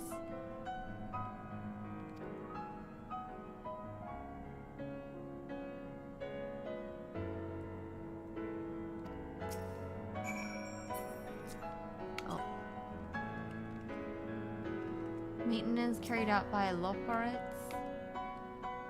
Okay. As you gaze into the crystal, a record of an unexpected visitor flows through your mind. Records note the Watcher's musings when Elidibus is spotted on the moon, though clearly not for the first time. It is clear he and his brethren have a keen interest in freeing Zodiark from his prison, and yet they have made no attempt to destroy the brands. Perhaps they prefer he remain hidden from mortal eyes until the final rejoining. Perhaps they realize that we would never dare bring harm to Zodiark so long as he remains imprisoned. So he's safe in there until they were ready. Did you learn anything of import?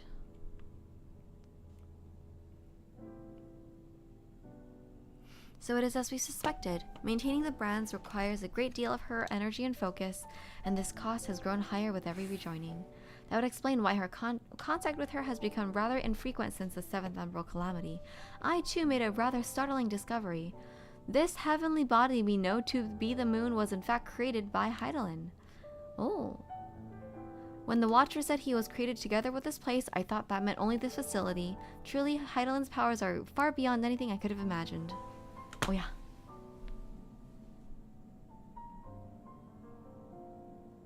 Ooh, that's cool.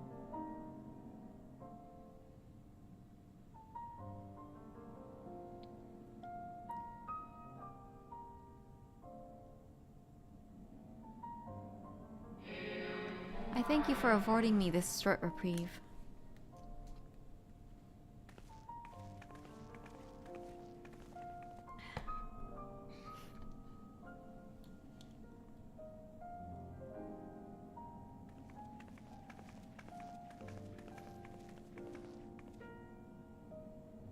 It is we who should thank you. The records stored here are nothing short of extraordinary. There is much we could learn of Zodiark and his imprisonment. But perhaps you could offer us more focused guidance. Pray, tell us of the calamity that came before and comes now again.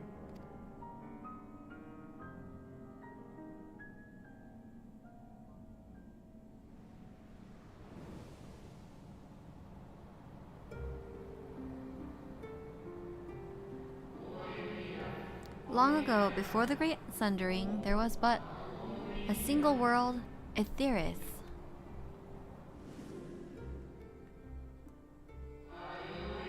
One day, from within the earth, a terrible cry issued forth, affecting a profound change in all manner of life. We were not exempt. Our creation magics ran rampant, giving shapen form to thoughts of hopelessness and despair.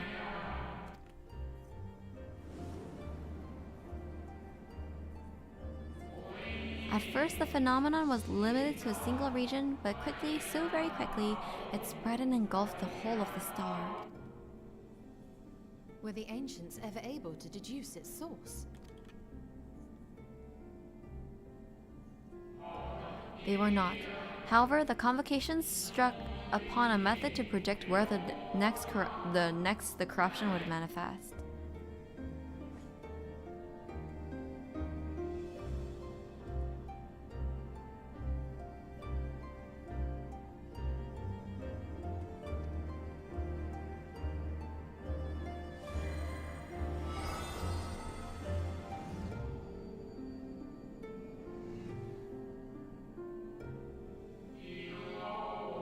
The etheric energies which flow through all of creation in the form of various currents. Oh, the currents which course through land and seas. Those which flow through the very air. And those of the celestial nature which encompasses both our star and this moon. Celestial currents. I cannot say I am familiar with the concept. Nor would I expect you to be. Few scholars of our time knew of their existence. Their invaluable knowledge helped us to better understand the nature of the calamity.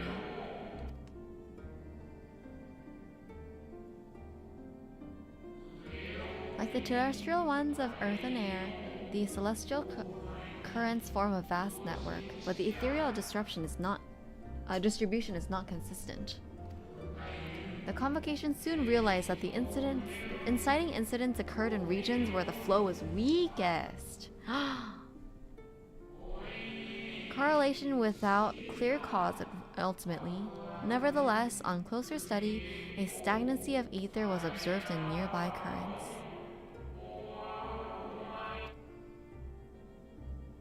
And so they sought a means to harness the forces of darkness, of activity and growth. Thus was Zodiac conceived. No less a power than a god's could set right the laws of nature and quicken the flow of ether within the star. Precisely. With the advent of Zodiac, our end was averted.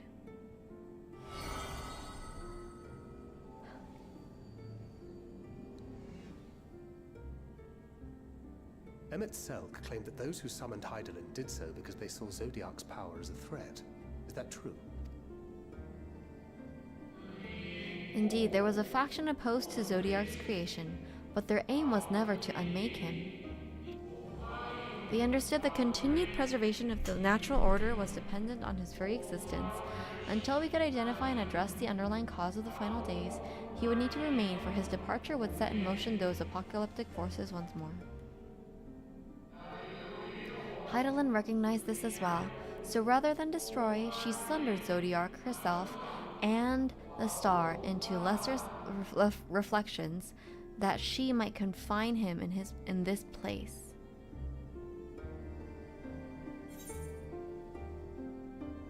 I could have sworn she beseeched me to banish the darkness, so what she told me on the ethereal sea was false.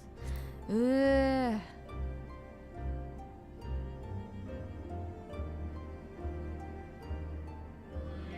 Perhaps she did, but as with all beings, intent is not always in accord with spoken word.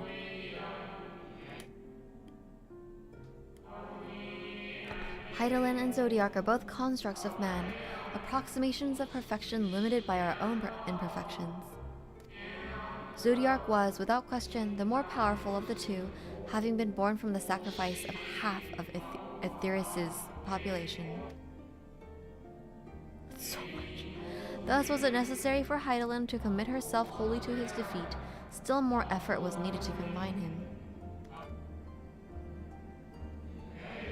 Maintaining the brands taxed her greatly.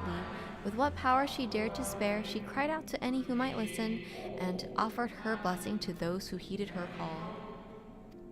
Typical motherland. Though it was unlikely within her power to do so, I believe she did not wish to speak of Aetheris and her history.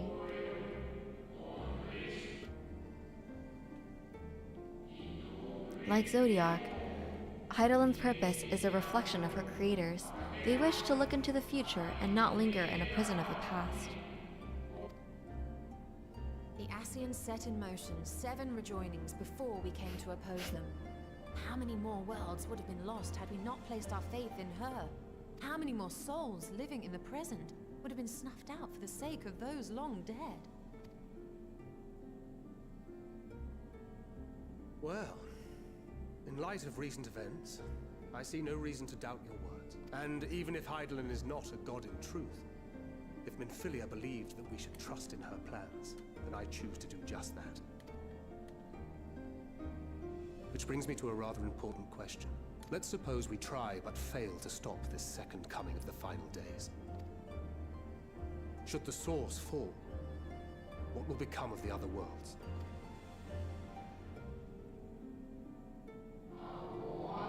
The nomenclature is more fitting than you know. Bring ruin to the source, and its reflections will share in its fate. Sheesh!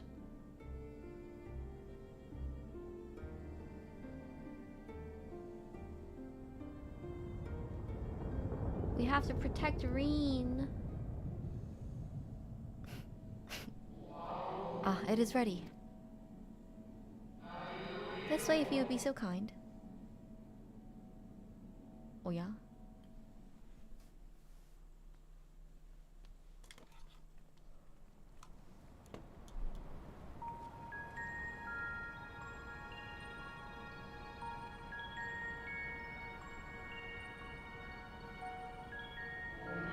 A beautiful sight, is it not?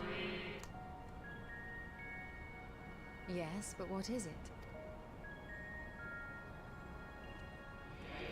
Hydaelyn knew better than any that her power was not absolute. Indeed, had she ever struggled to hold Zodiac and his faithful at bay. She feared the worst and so made preparations. In event of his demise, there would be a contingency. Nice. This moon is more than a prison. It is a vessel capable of bearing the people of Aetheris to safe harbor.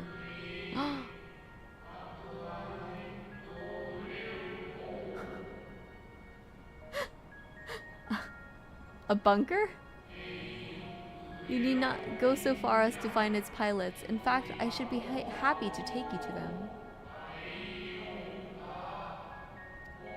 And fulfill my final duty as Watcher in the dark.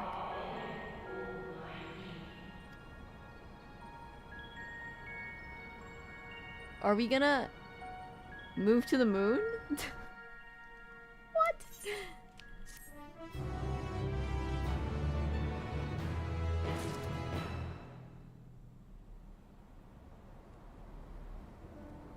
Oh my god, that was such a long cutscene.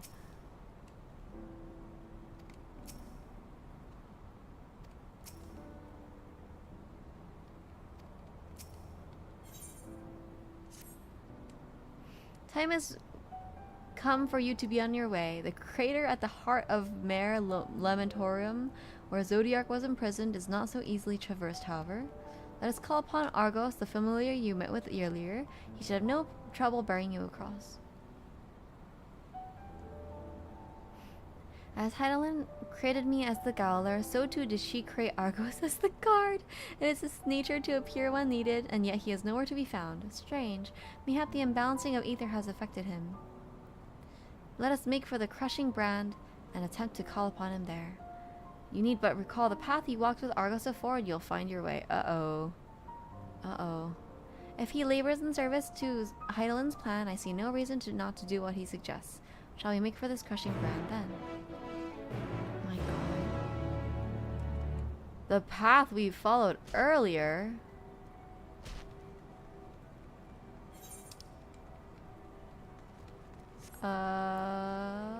Also, are there ether currents? There are. Where am I?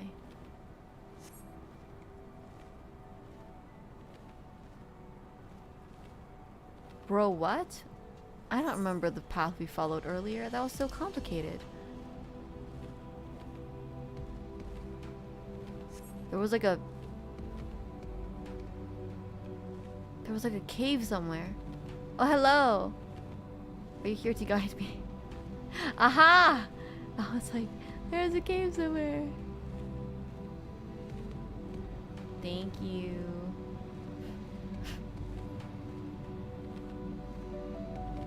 Ooh.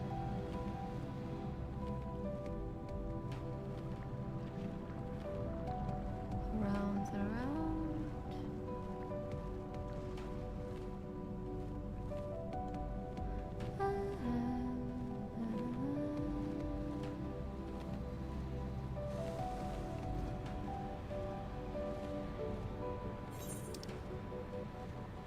Ah.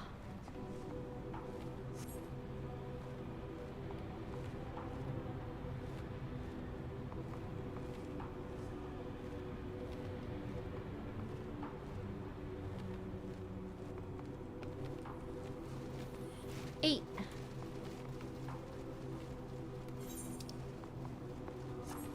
Haha. This way. Aha, thank you. Oh my god. They're so complex.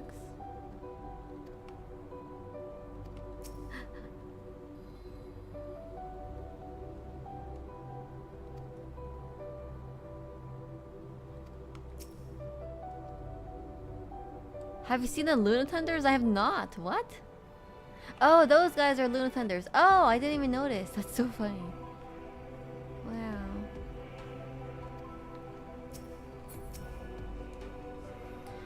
The place we seek is just ahead at the Chlorophoskroch. As you see, Argos cannot manifest without sufficient concentrations of ambient ether. You'd be hard-pressed to find greater confluence than inside this cavern. Follow me. Big rainbow. Big rainbow one. Nothing there. Beep beep.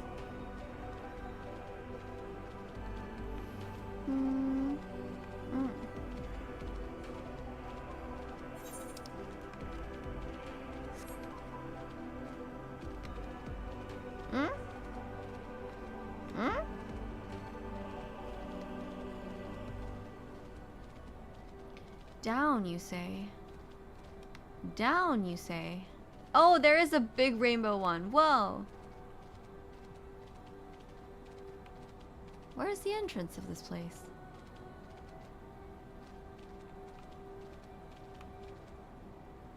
Oh. Eh?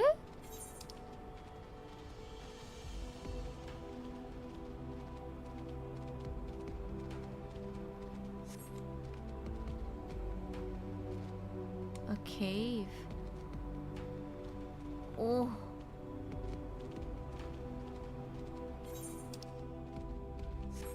Nice. Excuse me. Coming through. Coming through. No escape. Okay. Oh! Unless... Ah, there we go.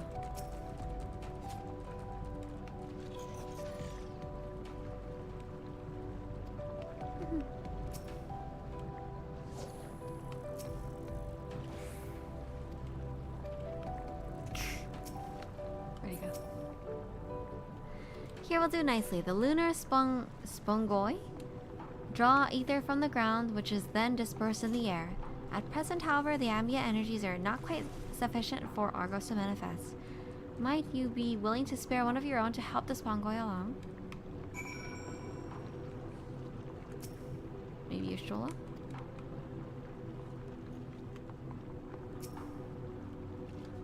Istola. Spongies.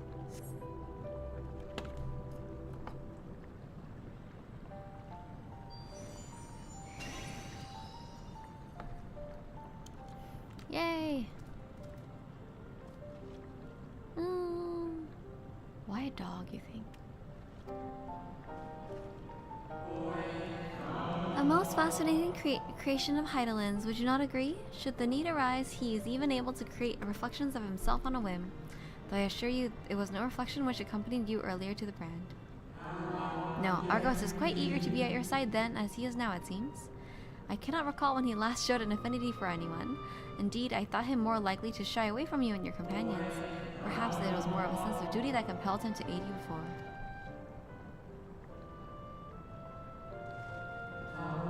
As for your companions...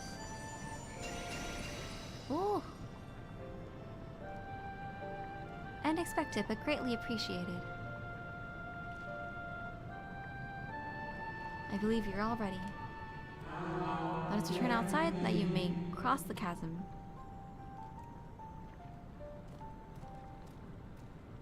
Good boy.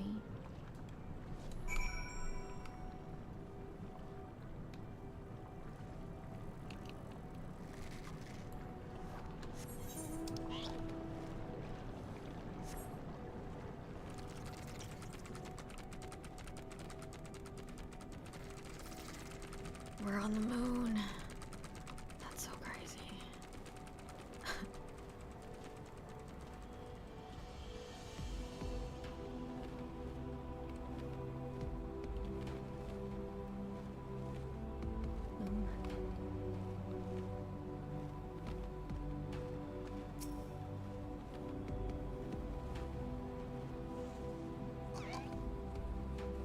Your destination is the structure there across the Cradle of Darkness, but climb onto Argos' back and he'll take care of the rest.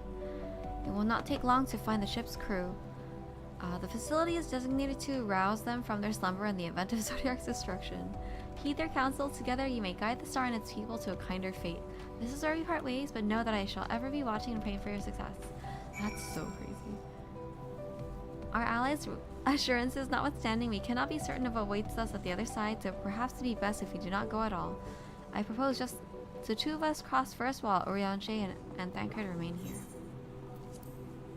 Okay, onward! Now we're waiting. Riding puppies together, are you kidding me?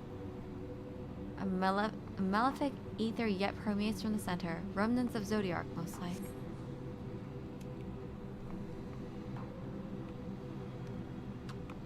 Come on, Ishtola. I need a little picky pick of us. Riding puppies together.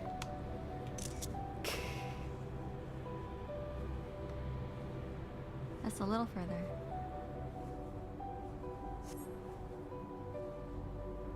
Oh, we're going into... Oh, wow. Heidelin's creations are very, like, industrial somehow.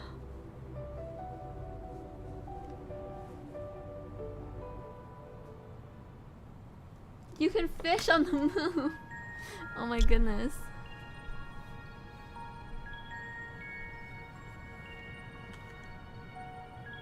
The structure is enormous, though that is hardly surprising given the size of the average Emerald team. Apologies for the wait. Right then, let's head inside and... Oh! Lobbies.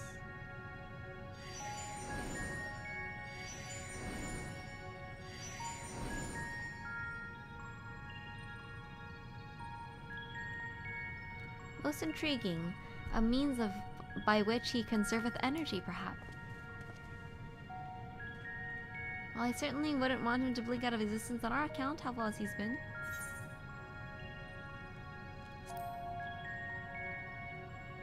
Thanks, Argos. You good boy. If Argos is to remain without, let's not let him waiting. Let's not keep him waiting over long. Alright, let's go then.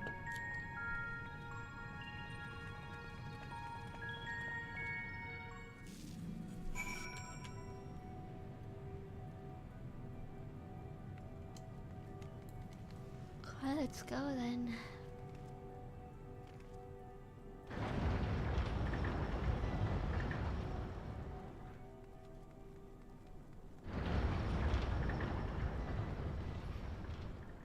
It's huge. This is so crazy.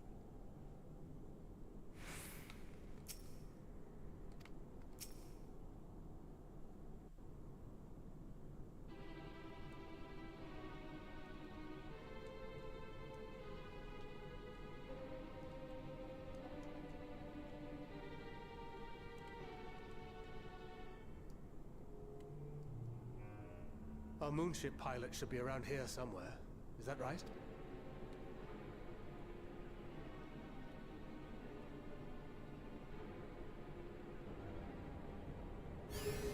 Oh. Oh.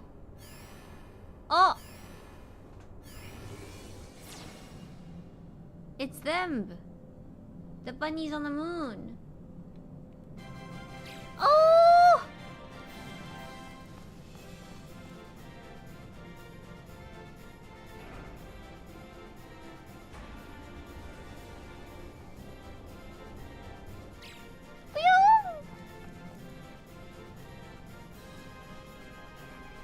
Is this technically our first encounter with them? Oh, there's so many of them! Oh, I was wondering when these guys were gonna come up. Oh my goodness, they're all lined up. Oh! Oh!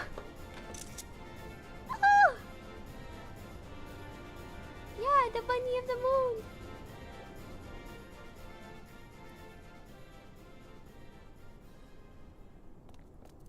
They're from 5. Yeah, they're really popular. Look lively, everyone. I know. This 1,243rd inspection is a mite ahead of schedule, but it is of the utmost importance. For Zodiark, alas, is no more. As of now, our mighty moon has a new purpose: to bear the people of Aetheris to safety. Our time has come, my friends.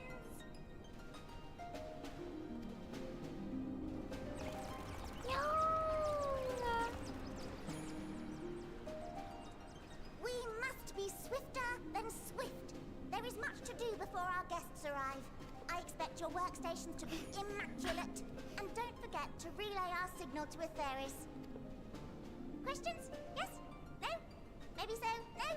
Then hop to it!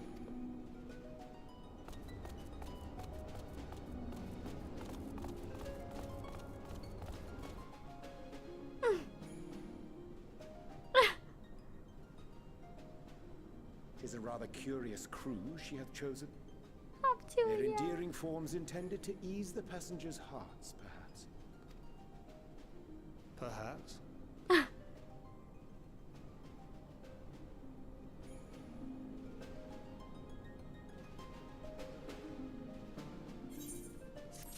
Wow. A hairy situation. That's so cute.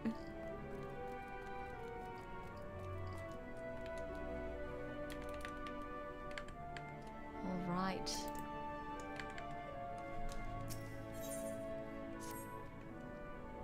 They must be the Loporits mentioned in the Watcher's records. Not at all what I expected, but the Watcher did bid us heed their counsel.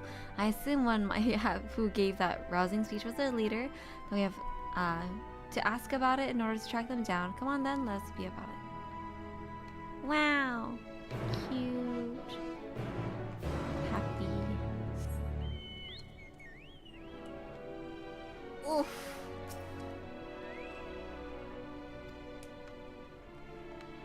Which one is their leader indeed? Hello, a gemstone trader.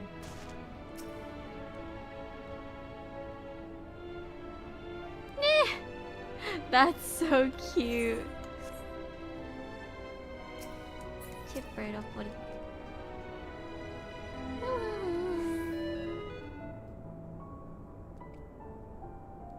The leader of the crew? Not me, I'm afraid. Singing Way is the name.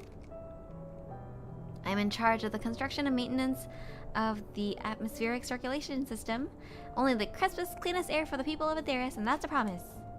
Oh, thanks.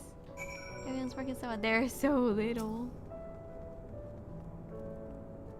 Fascinating apparatus, though it's hard to believe it could house so many crew members. Even so, there is nothing here that suggests other types of accommodation. Wow. Look at the little guy. Where are you going, buddy? Where are you going? Oh, yeah. Oh, just expecting to do your job? Okay. I'll leave you to that. How cute. Yeah. Merchant wear.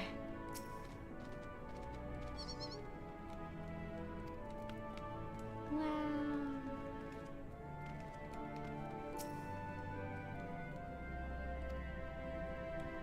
Sleeping way. My job is, perhaps I'd better ask.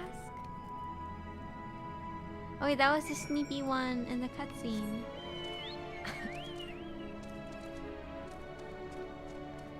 Oh, there's a big thing down there. Hey, an aetherite. We want her. Attune first. Yee!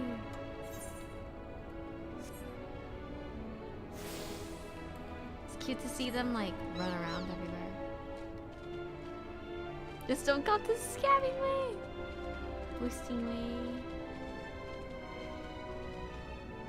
Recording way.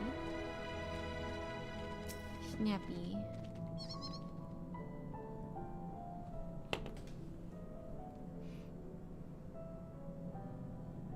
Hello. What? How in the... When did you get in here? Who let you in? Why wasn't I told?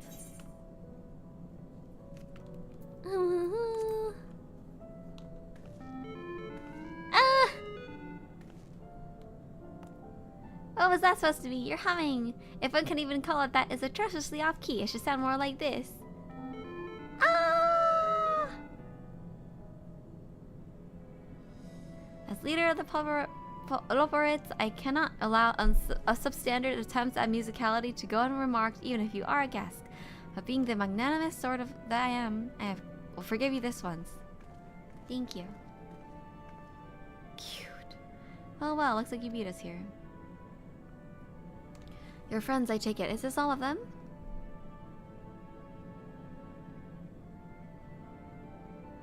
A group comprised entirely of children. What must their parents be thinking? This isn't a nursery after all. Though perhaps we should build one. Or did we build one already?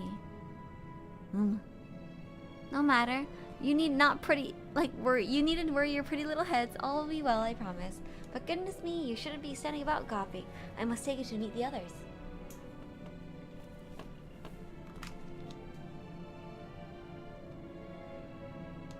If you could run along back towards the entrance, you'll find a path that leads to the central terminal on the upper floor. Whoa. There's no wrong way to reach it, but it's the large glowing center ball at the center. You should find yourselves lost. Okay. They think we're babies.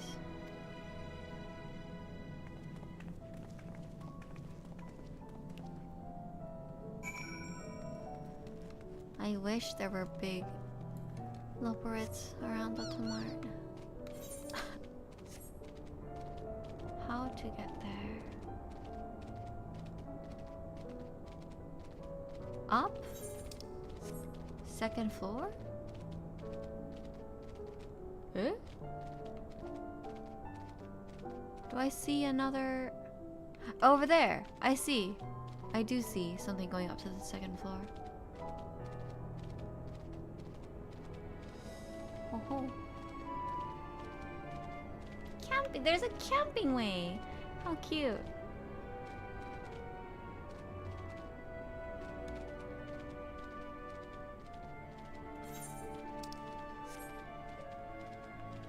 Upstairs.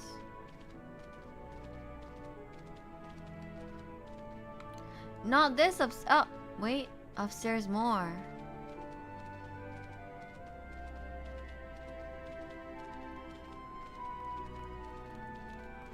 Hurry now, time is of the essence. There they go.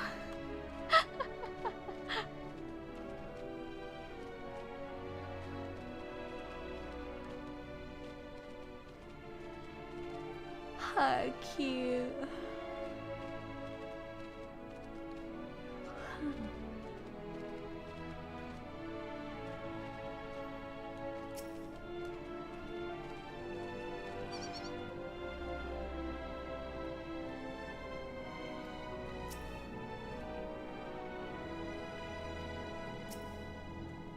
Gaming.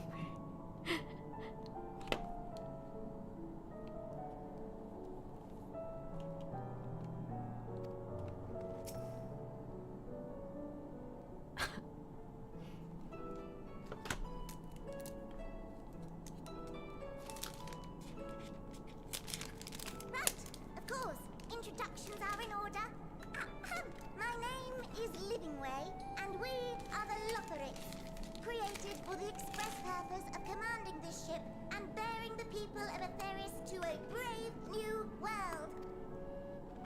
More specifically, I am the one whom she charged with the execution of her most vital plans. You might say I'm her right paw. Livingway's the name, map breather and navigator of the heavens.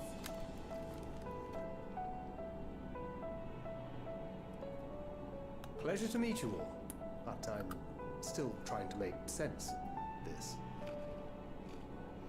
Confusion and bewilderment are completely understandable. Fear not, I shall walk you through it. The people of Atheris, through no fault of your own, I'm sure, set in motion a series of events that, unfortunately, culminated in Zodiac's obliteration. Acutely aware of the imminent crisis, your parents sent you little ones on ahead while they began the necessary preparations. Interesting that fish isn't working. Let me check on that. That should be working. How odd.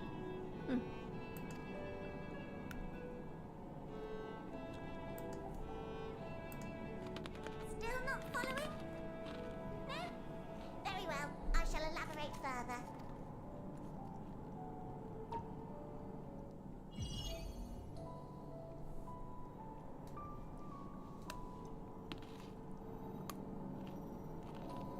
Here We have Atheris, your home, and the moon, where we are now. Dude. Without Zodiac around to keep things lively, so to speak, the celestial currents of the star have doubtless begun to degrade.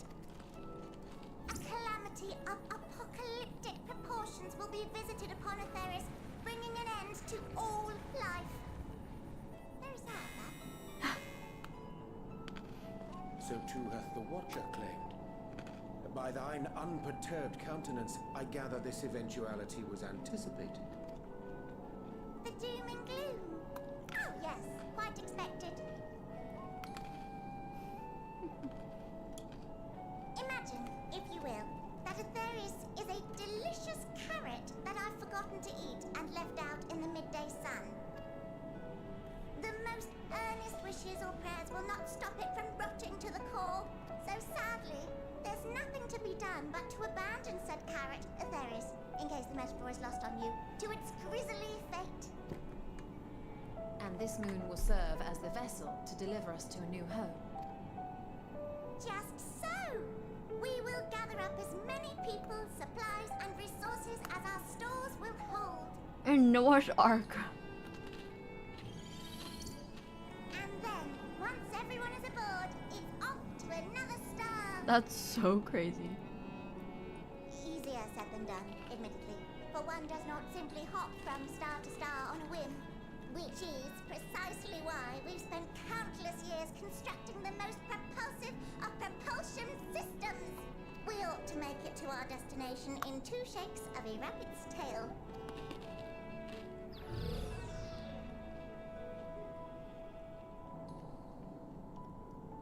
Impressive technology.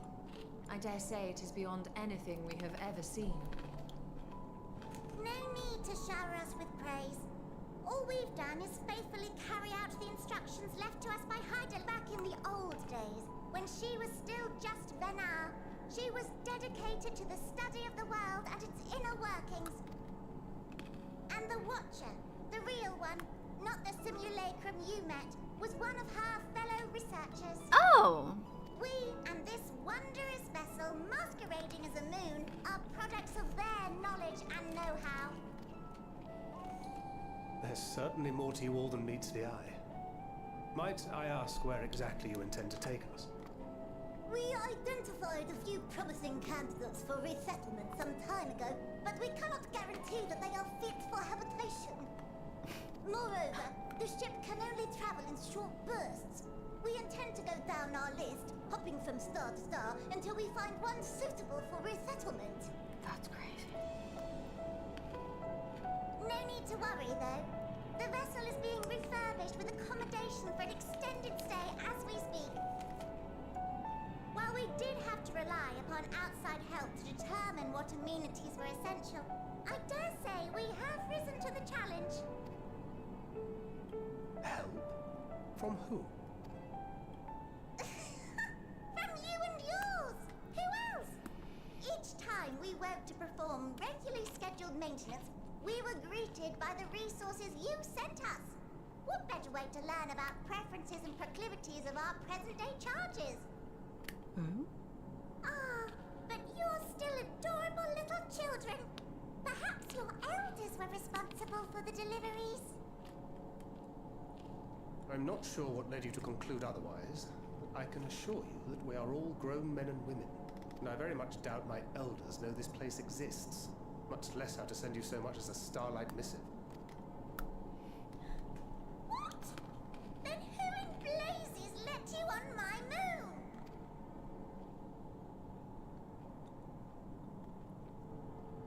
Heidelin herself led you here.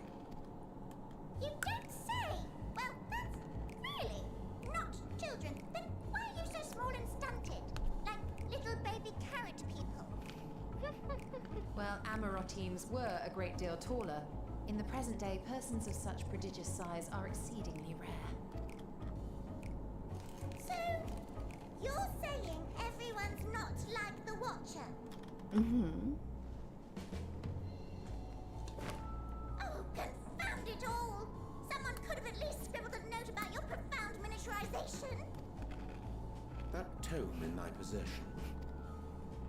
Oh, this? Why, compendium of the people of Atheris, with a few blank pages at the back for minor corrections and updates as needed. The sum total of our knowledge of your kind is contained in these pages. I thought it was abridged and made small for our benefit, but this isn't a regular-sized book, is it?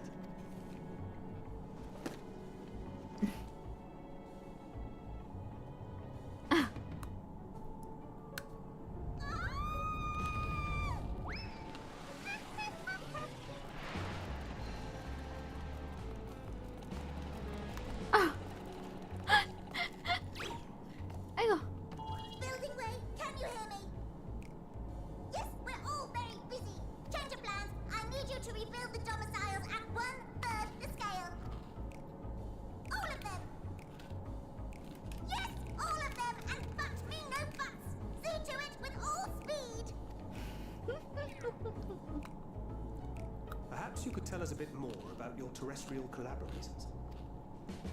Yes, in due time. But first, I'd like to hear more about you, if it's all the same. I'd rather not risk any other complications due to outdated knowledge of our passengers-to-be. I know, building we got it rough today.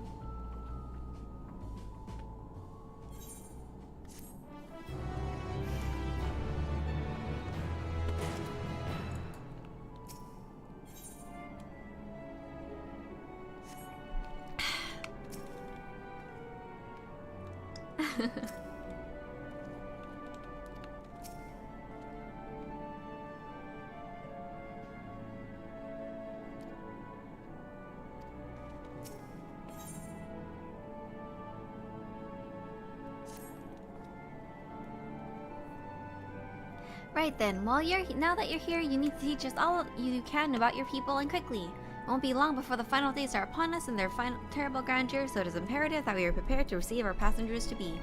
If there's anything at all that may displease them, it must be addressed post-haste. And redress it we shall. Here at Bestwaysboro, we have assembled everything required to offer our guests the best way forward. Ahem. We have produced myriad amenities we understand to be essential for day-to-day living, and I would wish to hear your opinions on them. I'm sure you've all worked up an appetite.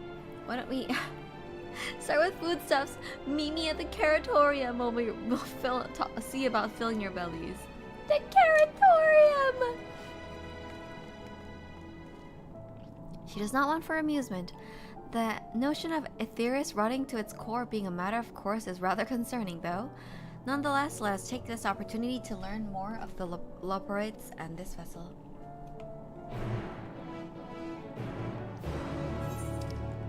Bro.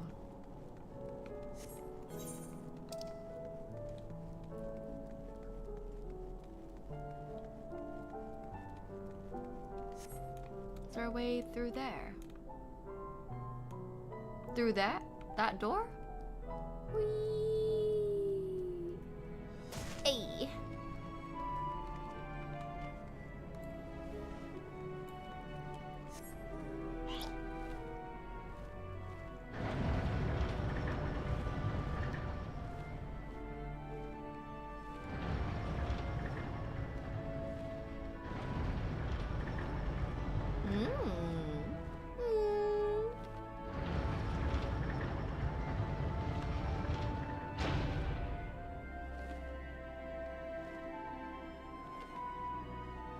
Carrots, surely. They're so cute. What are you talking about? Oh. Oh. So cute. Those some big carrots. Whoa. Them's is carrots, all right. Why is there stuff here? I can't believe this. I can't believe this. Where's the ether current? To the west? Is it up here? It's over there. Hello? There's a cooking way. Welcome to the Caratorium. We have created prototypes of various sundries required by our soon-to-be passengers. Allow me to introduce the head of production, foodstuff production. Cooking Way, pleasure to meet you all. Our work has involved no small amount of trial and error, but after many, many cycles of painstaking labor, I dare say we have created the finest cuisine our guests could ask for. I've learned all about the essential nutrients for a healthy and balanced diet from the reference materials we received. Why, I've practically worn the pages from those words from those invaluable pages. Naturally, we have also considered ease of growth and production. We will not want for ingredients. I must insist you try some. We have fresh stock prepared on account of, well, because we just woke up and we are all quite famished. Hop along the platforms here. You'll find a storage unit full to bursting with delectable delights. Help yourself to anything you like. It's gonna be like carrot soup, carrot pudding, carrot everything, I'm assuming.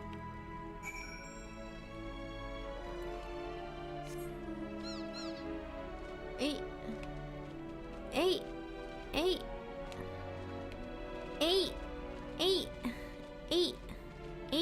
Okay.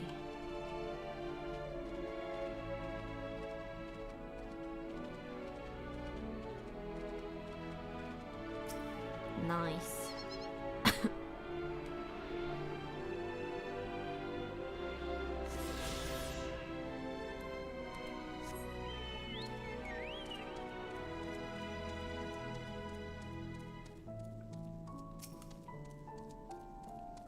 Blasting Way, what do you do?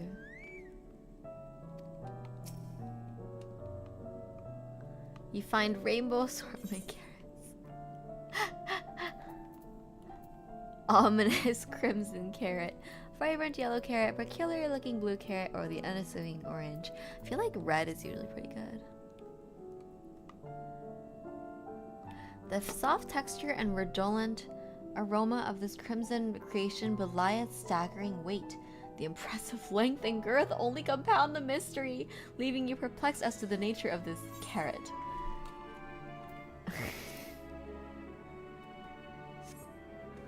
On second thought, you elect to simply take an obscenely large carrot for now.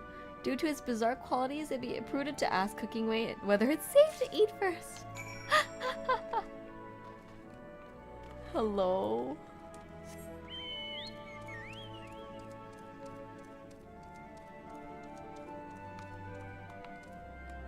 What would be your secret name? Your loporate name? What would be my loporate name? Fine choice, one of my personal favorites actually. Please take it, I'm eager to hear what you think. You gotta eat it.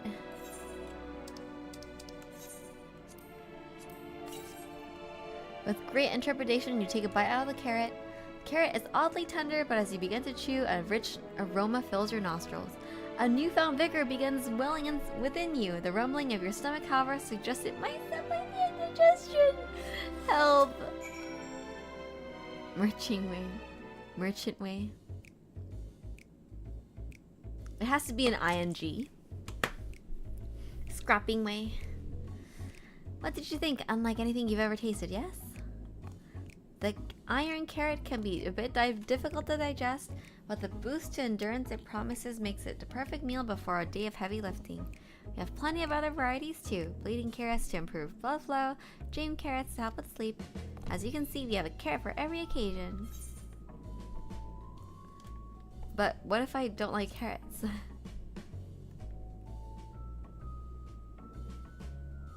You get a food bomb, that's so funny. You don't like carrots? You must mean you don't like them served in this fashion. Worry not, we have pre-made versions on hand if you haven't the time to chew. I take it you two had a wide assortment of carrots to choose from and not else? Oh, these poor guys. If I may ask, what exactly did these collaborators share with you about cuisine on Aetheris? Surely you are aware we have an abundance of dishes and foods you could emulate. Of course we are, but well, it was only quite recently that we established contact. Even holding a conversation was a struggle at first, so imagine our surprise when they sent a mountain of books and documents with no clear instructions. the amount of information was overwhelming. If it wasn't for that encyclopedia I found, we would have been at a loss where to begin. And so we decided, rather than divide our resources to prepare a variety of meeting and potentially unsatisfying meals, it'd be more efficient to devote our efforts to the production of a single perfect food. That's all well and good, but man cannot live on raw carrots alone. Have you considered cooking them? You mean steaming, broiling, roasting, and the like? I suppose we could prepare the carrots in other ways, but our primary concern was efficiency. And what's more efficient than sinking your teeth into a carrot fresh in production? A rather strange approach to take for one named Cooking Way, isn't it? Well, technically speaking, Cooking Way isn't my given name. When first created, we were all named in the old tongue, you know, that otherwise impenetrable parlance the Watcher speaks. After we received a great tome of words, a dictionary that is, from our collaborators, we learned your language. Adverbs, gerunds, present continuous verb conjunctions, just the basics. Then we found the terms related to our given tasks and used them to form new names. Aren't they helpful? Well, not really, but it does explain a great deal. Whereas did thy kind deem such a change necessary? Or wherefore didst thou? At least I won't be going around preparing our conloaf. When the rest of your people arrive, we want to be certain they understand immediately what each of us does. You'd never be able to pronounce our original names anyway. I see. I hope our critiques, such as they are, were helpful to you. Though, should you decide to preserve flora and fauna from Aetherius as well, you'd be able to offer the passengers a more balanced diet. Until such a day, one I pray comes sooner than later, it would appear there is naught but carrots on the menu.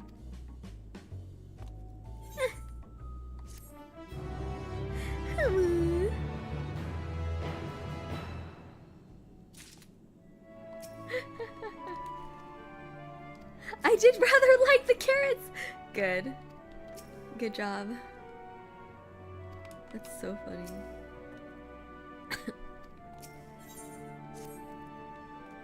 I think we've had our fill of carrots for now. Let's move on to other necessities, shall we?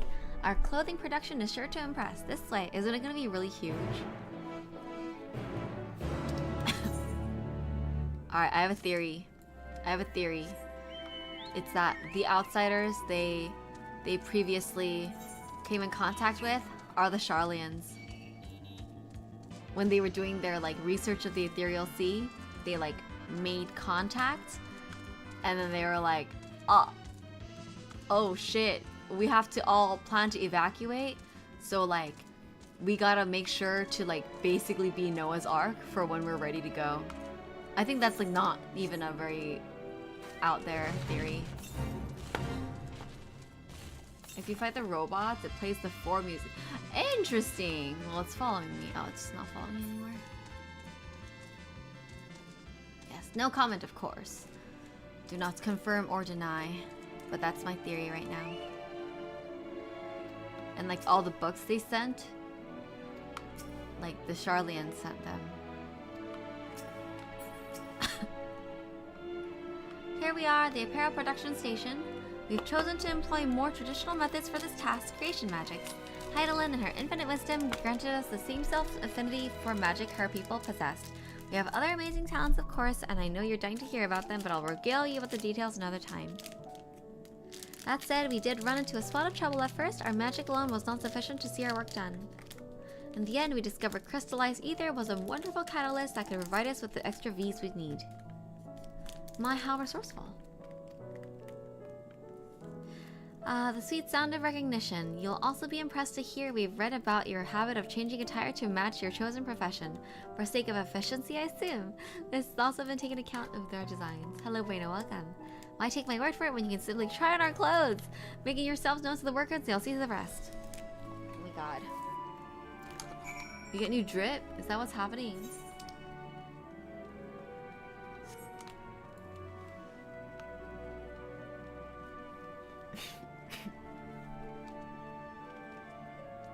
Dude, if the Sharlayans, Oh. I'm beginning to think, you know how, the Sharlayans, They don't care about food, they just care that it feeds them, and then like that's it. And so if that's the literature that they've gotten, then they'll think that the rest of humanity is the same way. It's you, one of the visitors from Aetheris. Goodness me, Mapping Way wasn't kidding. You are smaller than the Watcher. Well, you're here to try on a new set of clothes. Oh man. Outfit that embodies my bloodlust, something simple yet functional, fashionable and refined ensemble. Fashionable, right. Ahem, this will only take a moment.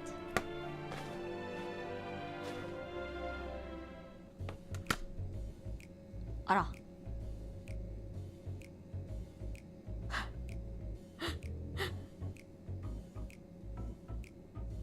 Here we are, all finished. A perfect fit if I do say so myself. I'll be honest, I know nothing of fashion, let alone fashion on Aetheris, but I'd wager no one down there has ever worn anything like this fine ensemble, and perhaps you can start a new trend. Would you look at that? Speechless, and there you thought you might not like it. If you mind to try something else, why not speak to my fellow artisans? I'm sure they'd be happy to oblige. Don a disguise to complete objectives. Oh. Should the disguise expire, you'll lose your disguise. Start, okay. Guises. Well. It's not bad. It's not the worst. The color is maybe to be desired, but not bad. Worst?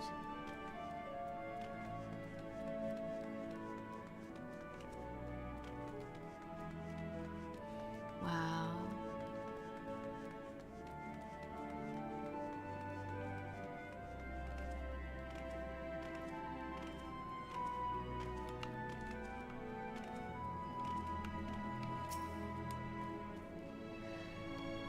No one said you'd be coming. How can I help you? You want to try my clothes? Really? Of course, it'd be my honor. What did you have in mind? Something with a little more flair. Clothes with an altogether different design. Surprise me. I think I can handle that. Let's see. This'll do.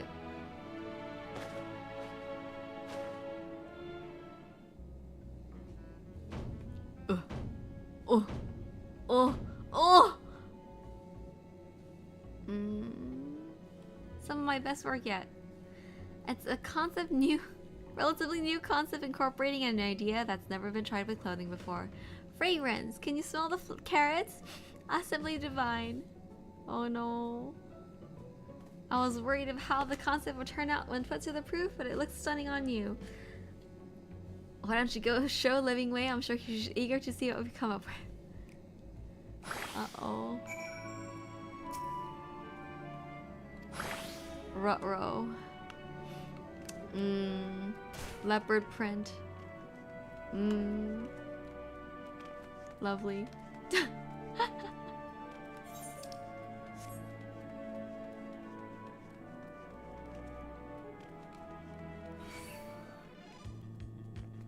Oh, they do. It's a funky music. I really like it.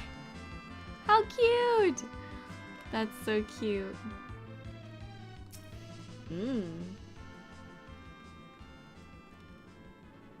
Why don't we look splendid? Results of much trial and error, but I know quality work when I see it. Shh, you needn't speak. I could see the adoration for the moon and the leopards in your eyes. No doubt your friends feel the same having sampled our creations. Oh no, what is everyone else gonna be wearing? Oh my god. I'm so excited. Oh my god! Ah! Sorry to have kept you waiting. The instances we sample all our creations there we returned. Verily, 'tis an ensemble most becoming!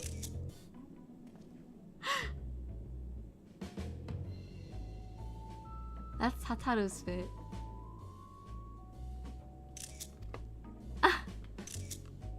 I think it's past time we return these clothes. Orion Jane, no! Green is not your color. I was so confident our garments would meet with your approval. Whatever are we doing wrong? Watcher taught us that in his time everyone wore the same robes. To do otherwise was against social etiquette. We thought we could appeal to modern taste by tailoring the clothes to specific preventions, but... Please, you mustn't be so hard on yourself. Should we resort to evacuating the people of Aetheris, they will most certainly have need of your attire. Just clear you spared no effort in addressing our needs, but you must understand that we are not so homogeneous.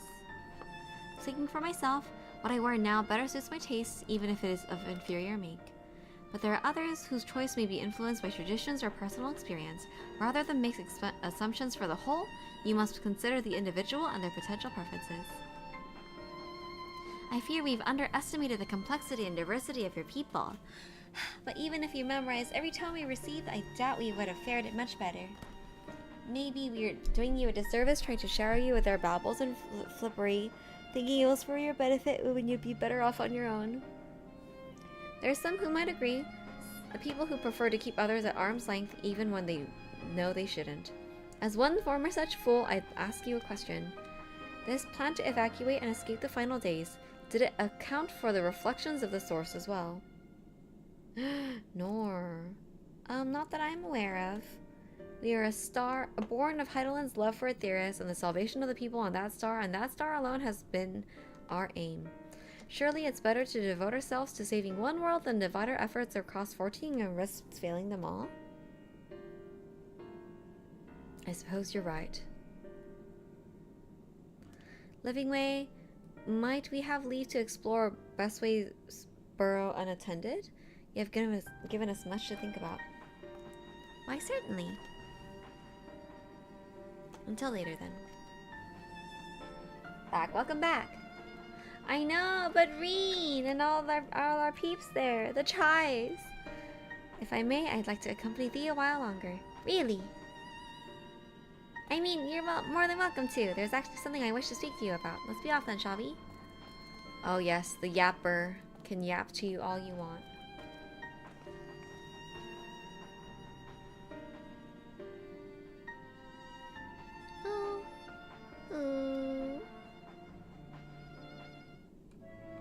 I see you've met the best characters. They're so cute.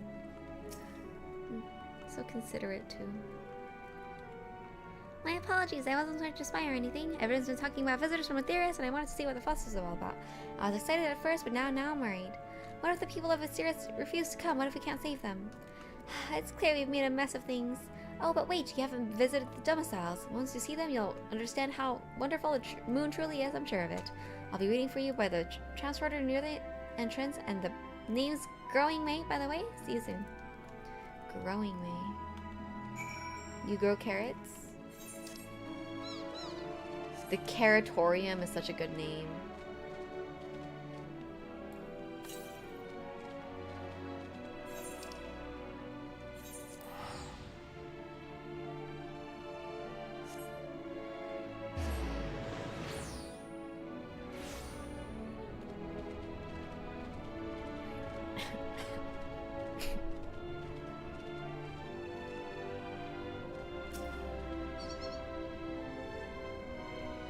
You're here, you're really here. Thank you so much. What should I call you? Carrotorium. Looks inside, there's carrots. Dotori merchant, eh? Cricky. Even your names are amazing. Well, Dotori, I'll be using this transporter to enter the residential area whenever you're ready.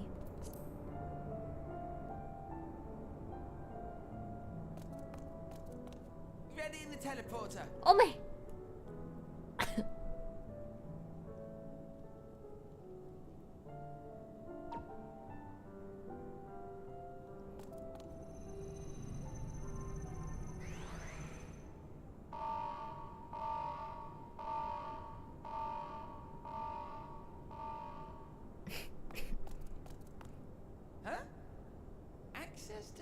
Quarters restricted due to reconstruction. Then where is it? Oh no! LMAO! Oh no! Aya! A private audience, as thou didst request.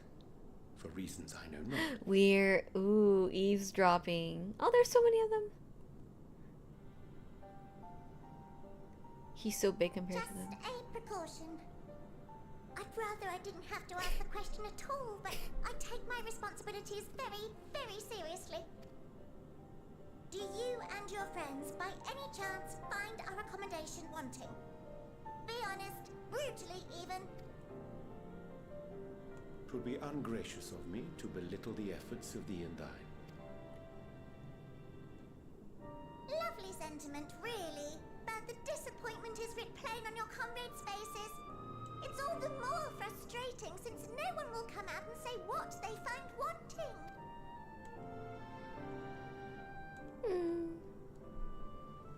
If there are faults in our work, we need to know. We can, we will do better. But time is not on our side. The final days will wait for no one. If your people are to be saved, we must take quick and decisive action. This vessel must serve as a home for as many passengers as possible, for far longer than we may like. Which brings me to my request. Our collaborators on Atheris are doing what they can to prepare for the voyage. Would you be willing to go and lend them a hand? Having seen the moon for yourself, you could speak to its many splendors, learn what else they might require, and assuage whatever concerns they have. Wherefore wouldst thou entrust me with such a task? How to put it? You're the only one who appears not to be wholly unsatisfied with our work. Or quite good at pretending that's the case, at least. Calm, collected, tactful to a fault. Very particular with your words, too. You understand that, in the face of great danger, one cannot pursue perfection at the expense of practicality. The difficult choices must often be made for the greater good.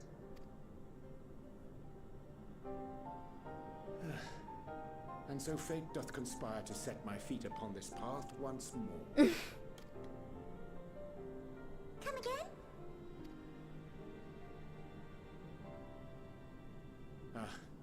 Idle musings. 'Tis no trifle thou dost ask, yet full well do I understand the urgency and necessity. Oh, dear me! Dear me! I was terribly sorry for the mix-up. It's a bit of a malfunction. I hadn't realized the residential quarters were inaccessible, you see. But you're still in one piece, so all's well that ends well, yes? Won't happen again, I promise.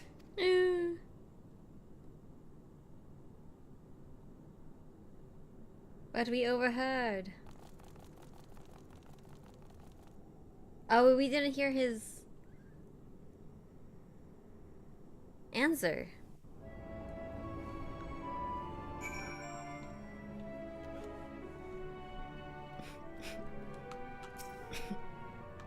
Gosh, that was embarrassing. I promise to be more careful from now on. Since the residential quarters are closed for now, we've rerouted the teleporter to allow travel between floors instead. Hopefully it proves useful in the meantime. Shame you couldn't see it, though. You would have really liked it.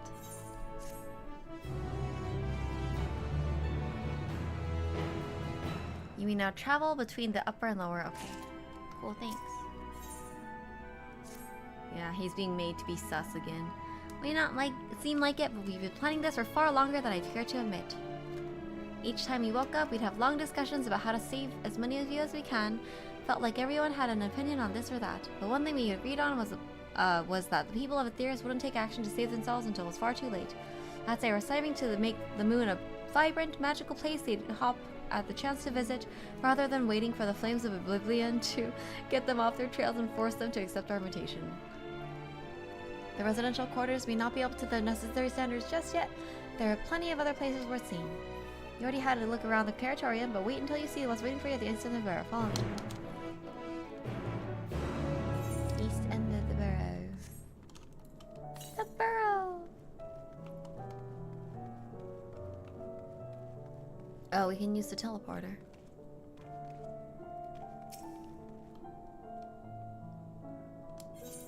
Oh. Indeed, it is always him.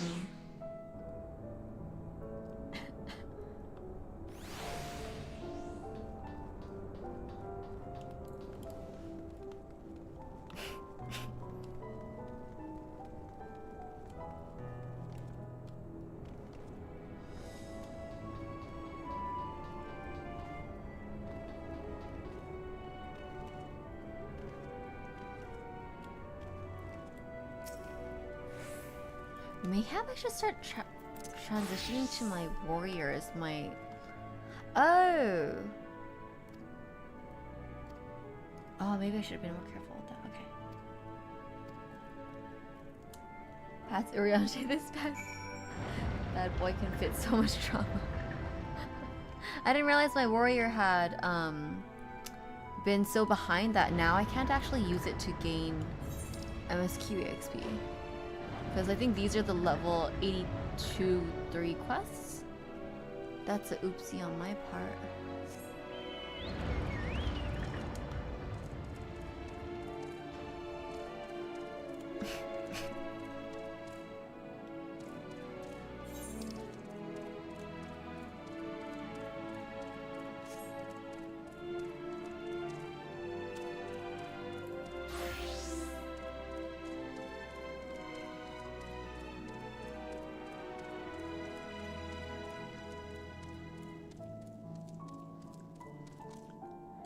Where is this?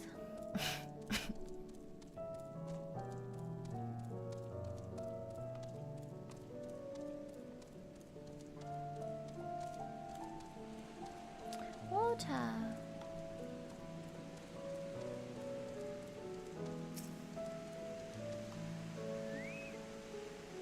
What did you think of the forest? Isn't it positively pleasant? Simply sublime.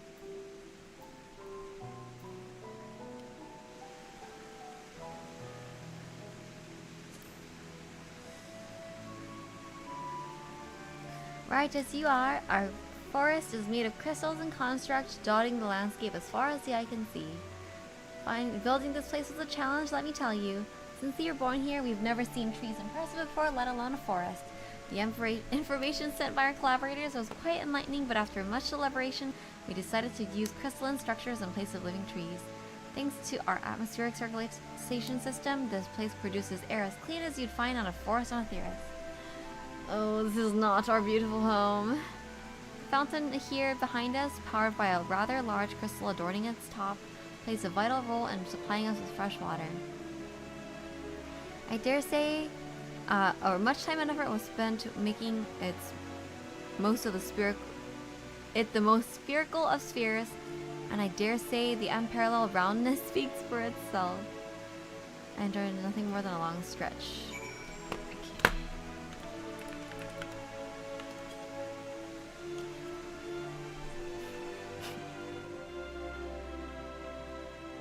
That's the spirit. I feel more relaxed simply watching you. A sight worth the many years spent building this place. If it's not meant to ask, it's always been a dream of mine to take a walk through this forest with someone from Etheris. Can we maybe? Oh, that's so cute. I'm quivering my whiskers. Wow.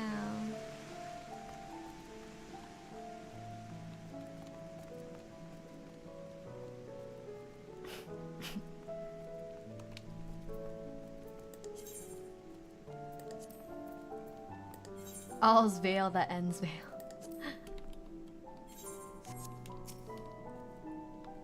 I was thinking, Dotori, that I could be more helpful to you by teaching you a little about the moon and what it is we do. When we were first created, the moon's sole purpose was to hold Zodiac, and there was absolutely nothing to be found here. Eventually, Heidelin gave us our first task, furnish the moon with propulsion systems capable of facilitating travel to other stars. Sounds impressive, and I suppose in respect it is, but it is only thanks to all the knowledge Heidelin shared with us. We also had a lot of time to get it done, 6,000 years, give or take. Anyway, let's keep it going. Sheesh.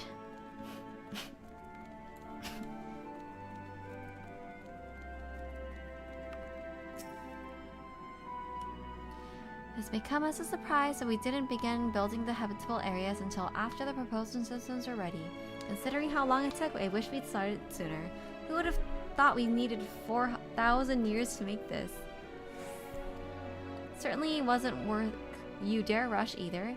We had to create infrastructure and countless supporting systems, some of which wouldn't be functional until hundreds of years later. And then there was that brief period where our productivity came to a screeching halt when that bizarre red satellite was sent up from Atheris. The Elegant's mischief, I think. We thought maybe some new nefarious actor was colluding with Zodiac. All we could do was stand by and brace ourselves for the worst. I cannot tell you how relieved we were when Heidelin informed us of its destruction. Oh yes, there was much joyous humming that day. Oh ho!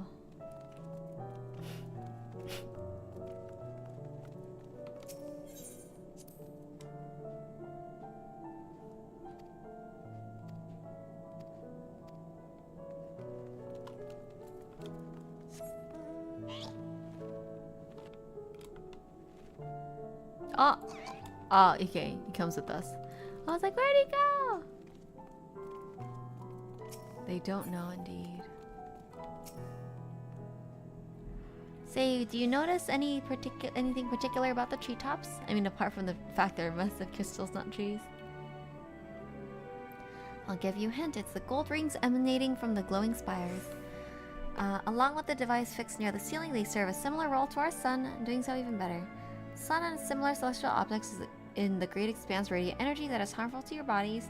These rings shield you from that energy while allowing you to bathe in the perfect amount of sunlight, rather a close approximation of it. Impressive, what did you say?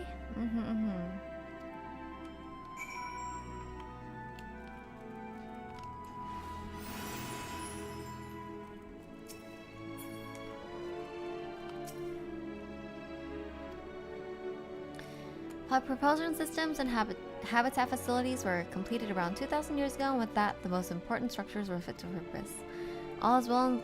Which is all well and good, except we knew absolutely nothing about the present-day people of Atheris. Why not go and visit Atheris yourself, you may ask? Strictly forbidden. Were our technology or knowledge of the moon's true purpose exploited for evil ends, the result could be disastrous. Then there were a few more rejoinings, and it became increasingly difficult to converse with Heidelin. Fearful we might lose the ability to communicate with her altogether, we beseeched her to find people on Atheris we could trust to help. You're quite fortunate everything worked out as it did. Oh my.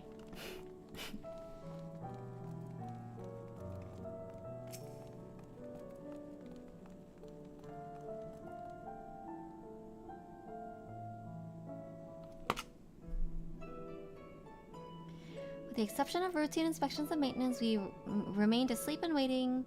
Hopeful Heidelin would find someone who could help us. Eventually she did, and though her power was waning, we were able to speak with them directly for a while.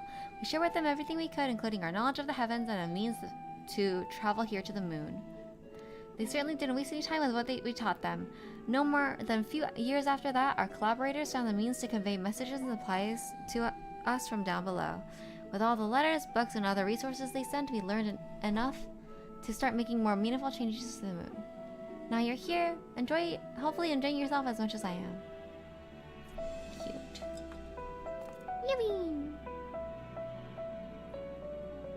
I knew you would like Greatest Ensville, I knew it! Thank you again for coming here, by the way. I know it's just a walk through the forest, but it meant a lot to me. There you are. I take it you've already received the grand tour? A shame we missed it. Growing way.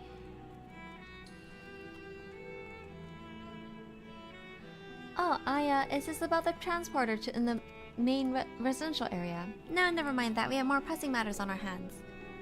I will be calling an emergency meeting shortly and your attendance is required. Really, I can't imagine why you need me there, but if you must.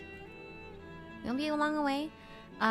So you all are more than welcome to continue looking about the borough. Now come along, growing me.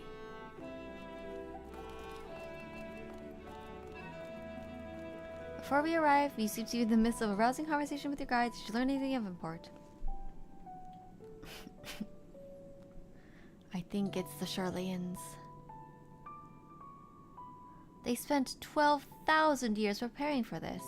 With the appointed hour fast approaching, I can certainly understand their restlessness, but still, it remains to be seen if the people could be persuaded to evacuate when there are no signs of the final days. What's more, the technology of this place defies imagination. I doubt there are many who would readily come to terms with living in such surroundings. Whoever these collaborators are, unless they are possessed of the world's most charming personalities or a means to forcibly evacuate people, they will meet with a great deal of resistance. Indeed, even if faced with annihilation, the decision to forsake all one knows cannot be made lightly.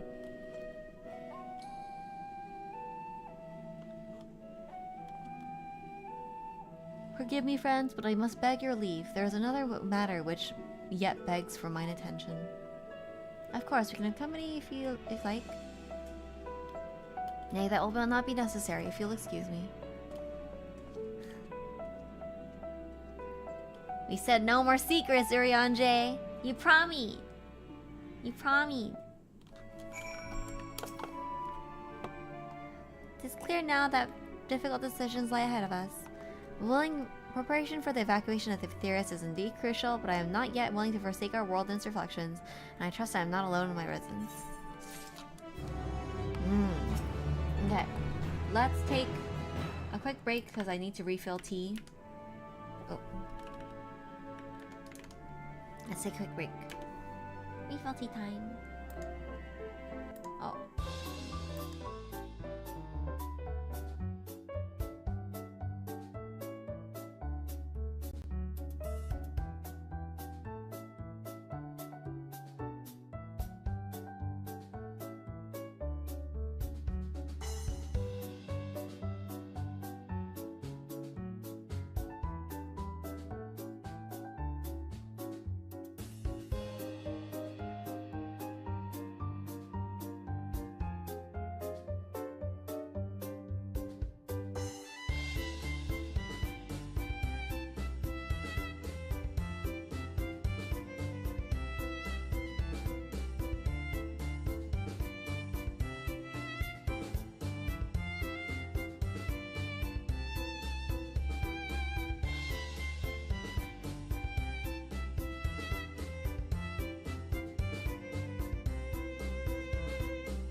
Welcome back. Sorry, I know Fish is broken. I'm trying to fix it, but it's okay. Not the priority right now.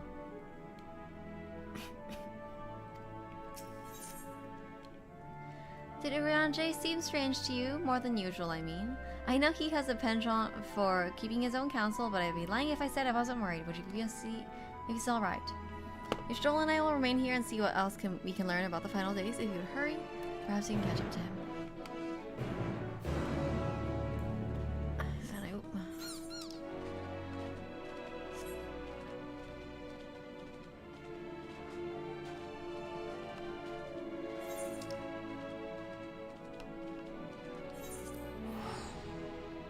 Oh wait.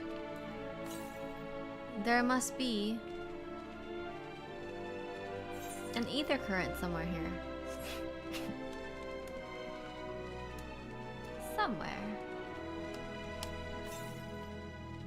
To the west.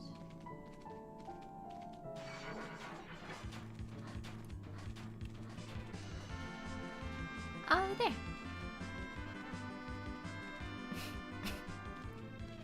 How do we get through? However, oh. Here we are.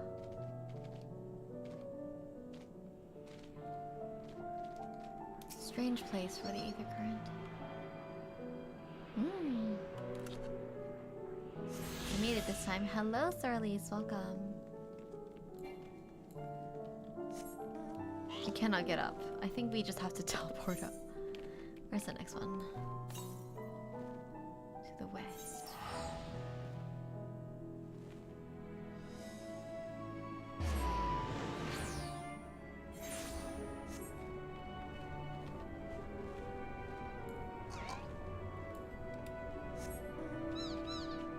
Beep beep.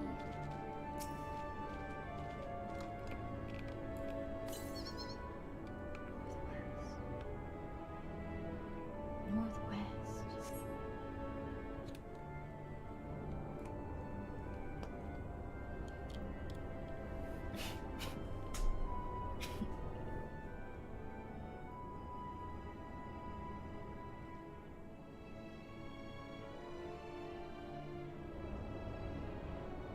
Urianger appears to be heading towards the entrance of FFXIV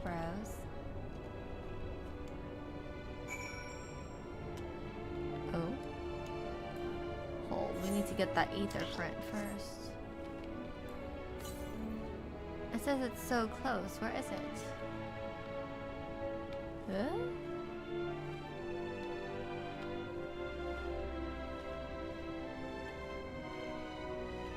To the north. Southeast. Hello? Oh, is it up there by chance? It's probably upstairs. I think it's upstairs. Can we check the transporter?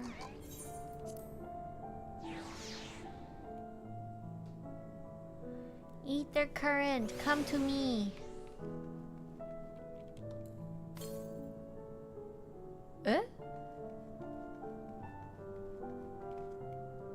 Do you see one anywhere?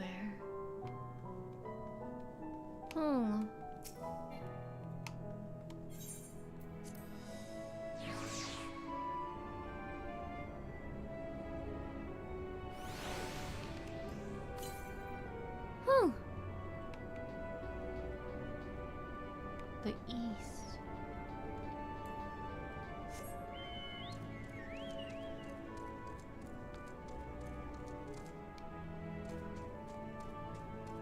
I think it's probably above. Southwest. Yeah, I think it's above somewhere. Well, no matter.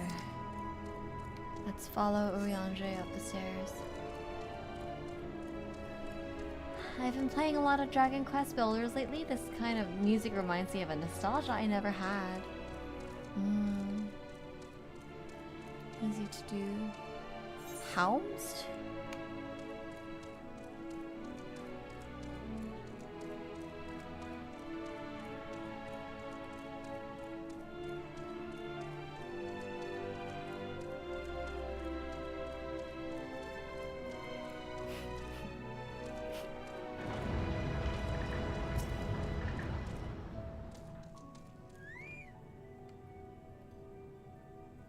Whoa.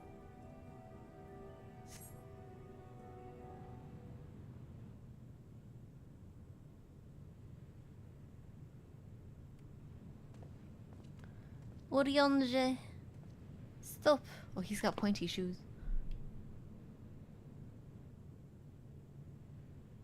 Oriange ventures off into Lamatorium. For reasons unknown, you must tread carefully. Okay. Okay.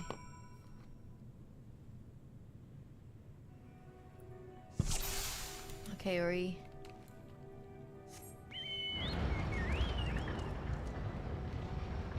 How do we hide? What is there to hide from? Little rocks like this? Can we hide behind a little rock? This little rock?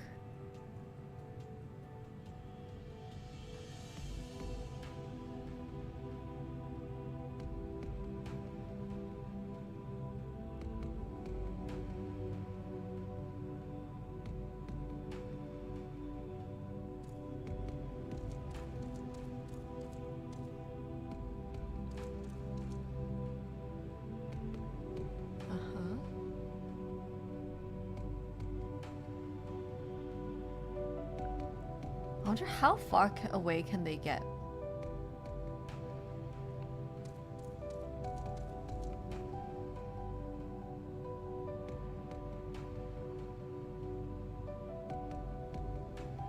Are we hidden? Oh, he run. He run, he run. Oh. He run, he run. Nothing to see here. Nothing at all.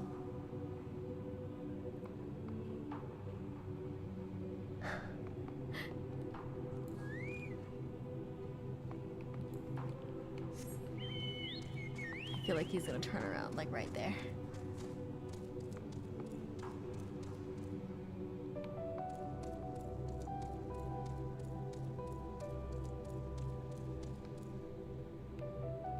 Ah, nice. Not bad.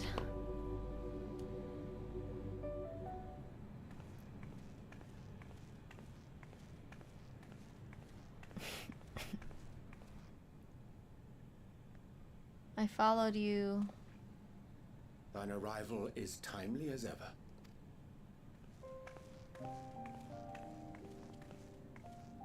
Thou didst chance to overhear my conversation with Living Way, I presume? Yup. 'Twas not mine intent to move in shadow. Nevertheless, I have been asked to do that and more yet again. Is it so plain that these strangers could intuit it at a glance? My capacity for silence and secrecy and duplicity. It's those whiskers. Contrived to deliver the first at the price of his own life. I was complicit in the scheme. The sacrifice averted for a mercy. Hello, Tara, welcome. Would that I could say the same for Menphilia. One life for one world. And by that bloody bargain brokered by my hand were the scions robbed of a dear comrade and Flamine, her beloved daughter. Two souls whose selflessness was beyond measure, whose resolve was unshakable. They would not be moved even had I thought to protest. But protest I did not. Far from it. I pushed them forward. No effort did I make to seek out alternatives. Ones that would not demand such terrible costs. That resignation weigheth heavy on my mind, as does the memory of another lost to mine inaction. Dearest Moonbringer, who did face death unflinching, that we might secure a means to bring low the Ascians. In her hour of need, I did naught. Dutiful disciple of Louisoix, ever looking to the greater good. Had had I shut mine eyes and bid her live instead, mayhap she would be with us today.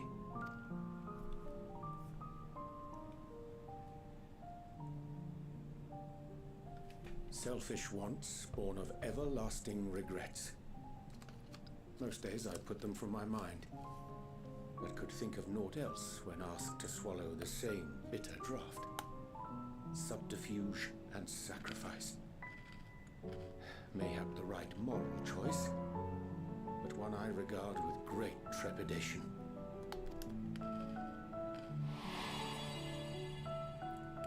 The calamity of Amarot was a tragedy beyond reckoning, one which must never again come to pass.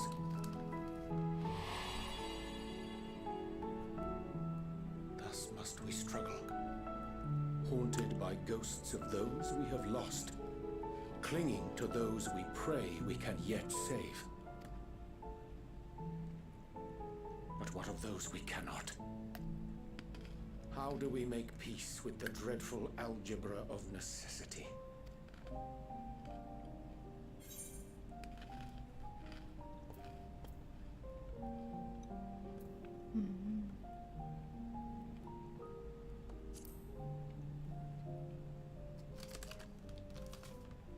Sage counsel indeed.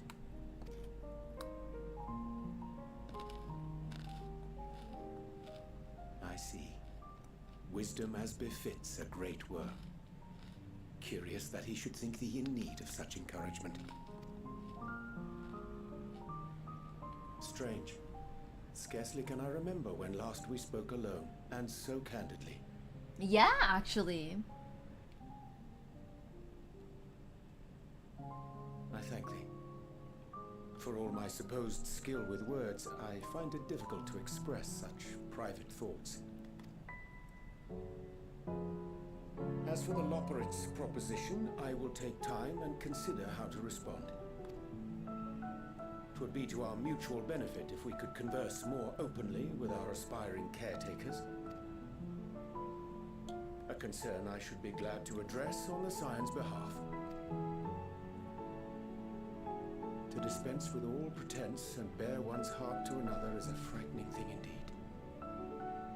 But we cannot move forward ere we take that bold first step. A lesson I have learned many times before, and today.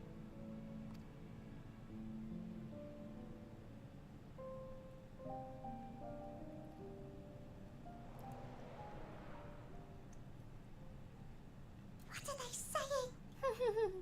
Curse these ears and her barrel! No matter. We've got our plans. Oh yeah?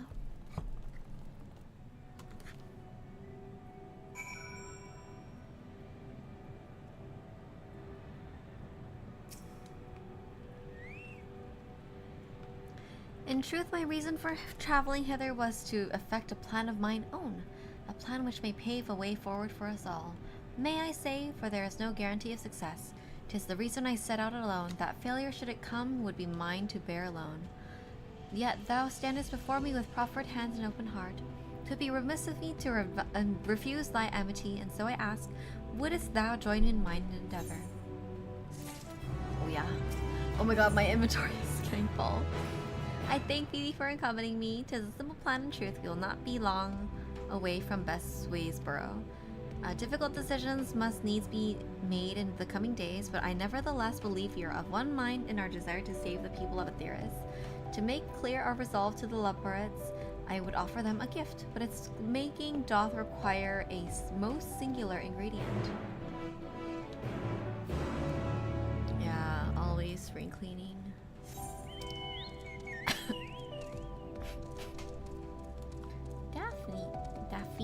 Daphnia. Cute. A little gift to the Loporrits. I'm surprised you can read this text. I still struggle every time. Abundance of Spongoi. Excellent. I chanced to spy this aggregation when crossing Zodiark's erstwhile prison.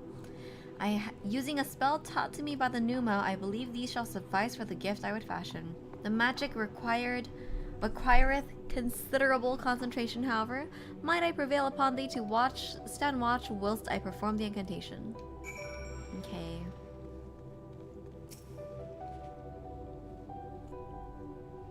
Also, hello, welcome, Red Dragon Sage. Hello.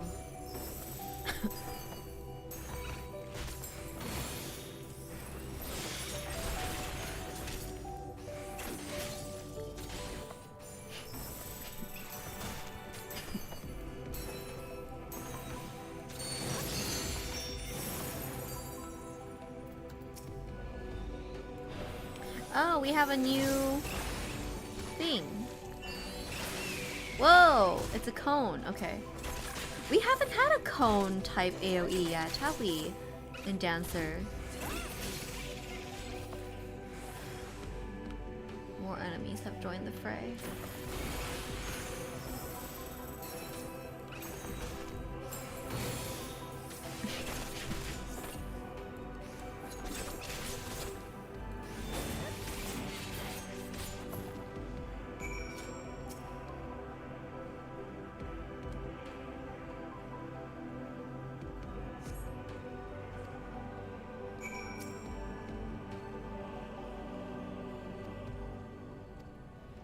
He remains fixated on his work.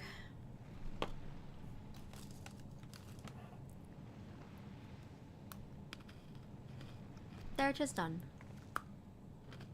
A magic ink every ounce as efficacious as those that crafted by the Pneumo. Rare is the occasion I would conjure mine own, but is nevertheless a most useful skill. The resulting product is admittedly possessed of no preternatural properties, but its hue is one of mine own choosing, which I pray the Loporits will appreciate. Oh, he made them ink. We actually like that a lot. Notori Urianje. Oh, thank goodness. I thought you had been eaten or had perhaps fallen into a crater.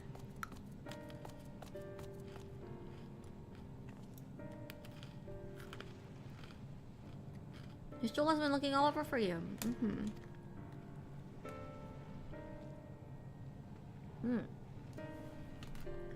She is also quite clear that she wishes to speak with Dotori alone, which means I'm afraid you must stay behind, Orianche. It just so happens we need your help with an errand, delivering a package from the Watcher's Palace to Bestway's Burrow. It's quite large and heavy, perhaps even too heavy for we poor Loporits, and we would be ever so grateful if you could lend us a hand. That's convenient. Suspiciously convenient.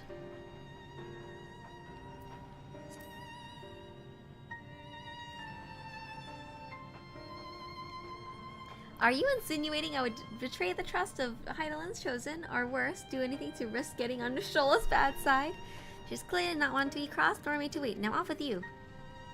Worry not, I shan't be long. Okay.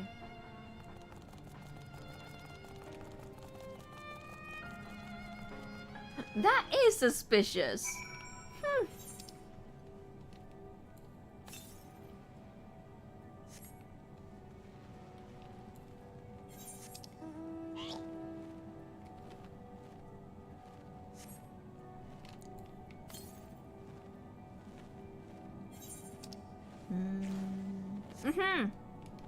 I knew it. Excellent.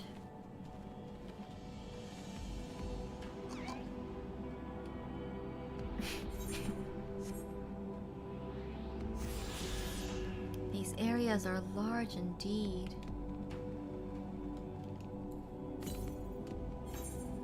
Alright. Best ways, bro.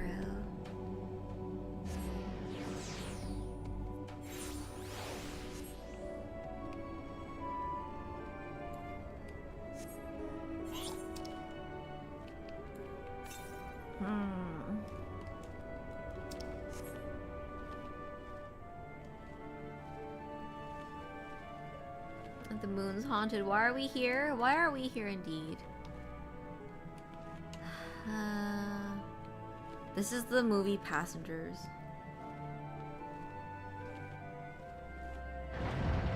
Captain Roy, welcome.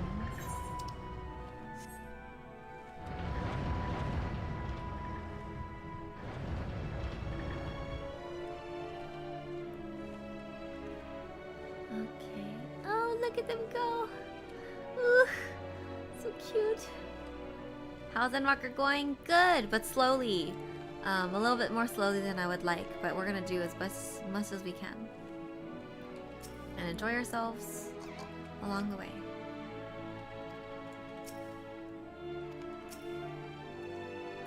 We met the Loporets, we did! Oh, don't tell me we thought you'd be away for far longer. Dire emergency, I said no such thing, but as you are here, I could use your assistance with one small matter. Running Way, a companion of Growing Ways, apparently has much to tell us of the final days. Problem is, however, he is determined to live up to his name, refusing to stay still long enough to hold a conversation. Is there anything anywhere he is likely to stop and rest, or perhaps a way to slow him down? What's the rush? I was thinking he'd wait here, maybe enjoy a cold mug of carrot juice, and... No? Well, if it's really that important, you can start using these balls of moose flesh, not to be confused with the other thing. Hello? Running Ways. Other notable feature is his incessant chatter, so you have no trouble finding him in a crowd. And when you do, try lobbing your balls at him. What? Crude, but if it proves effective. He is here in the greatest Enville when last I saw him. Let's just split up and search. What the hecky? We're just gonna egg him?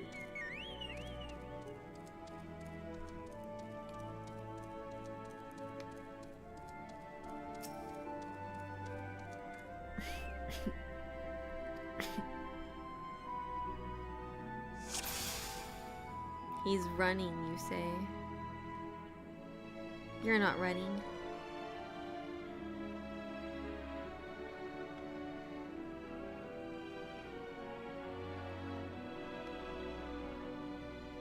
Where's the little running lad? Are you running? Oh, yes. Hey, that was really fast. I'm so good at... Maybe I am an FPS gamer.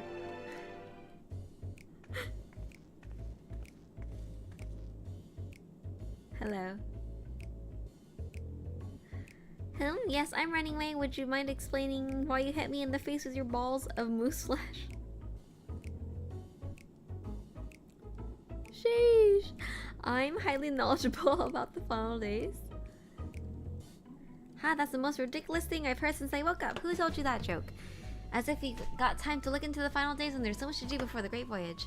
It's true that Heidelin did impart with us some knowledge of the event, but I know about as much of it as any other Loporet here, less probably.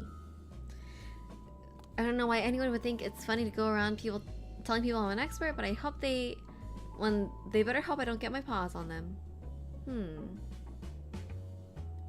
Sorry, can I be of more help? But there's nothing else to do. I have work to do. Okay, bye-bye. And I'm off. Running.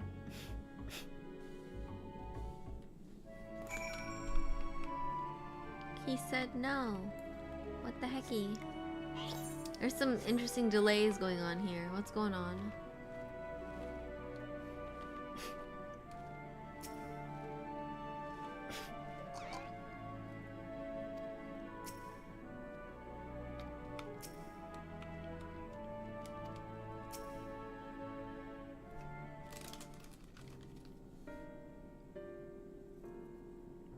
I could find neither hide nor hair of him. How did you fare?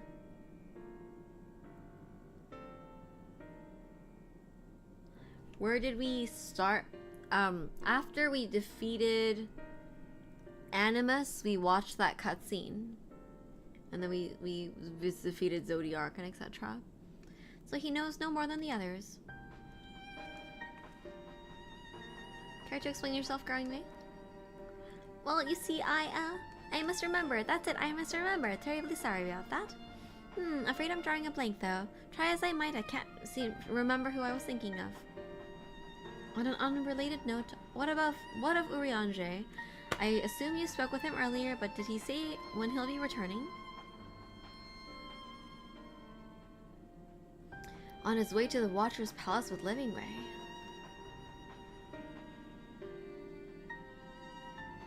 Between Growing Way's sudden lapse of memory and our lack of other leads, maybe our time would be better spent lending Urianger a hand.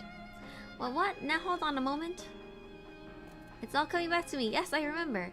The information you're looking for is in the archives. Yes, that's where you'll find all sorts of useful knowledge, including that pertaining to the final days. You're so suspicious. Alright, why are you so a little suspicious? Why do you have to be sus?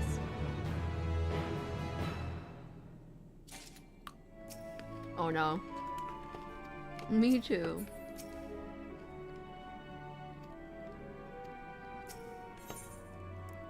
Oh yeah. What to do, what to do. I promised living I would help, but...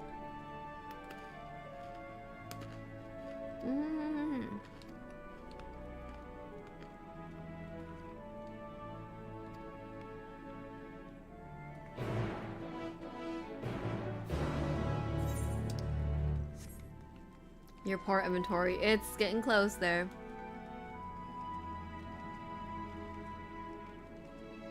It's all these coffers. I should eat some stuff too, huh? Eat some food. Oh, precious.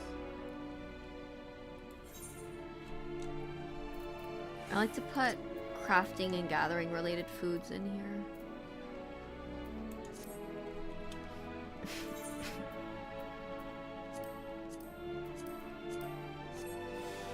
See, look at that. It's fine. Where are we going?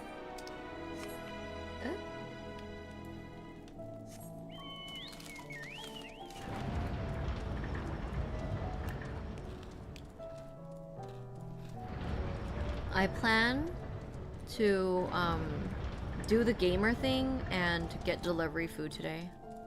What should we get?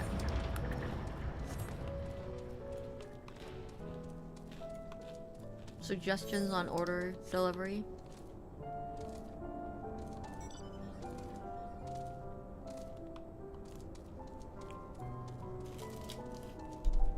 Burger.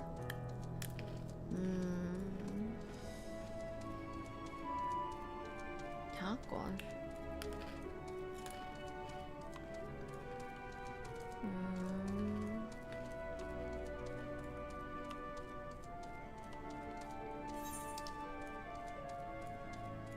There is Borgor nearby that we can get.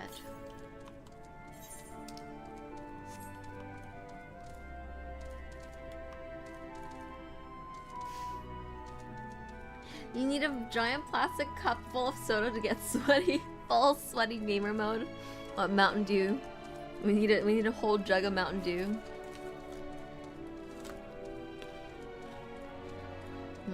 Borgor.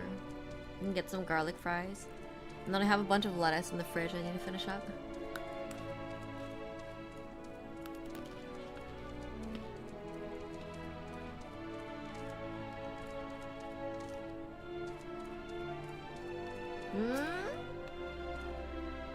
Nine more days and all those basic dyes will be convertible into one inventory slot. Really? Delicious.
Oh my god.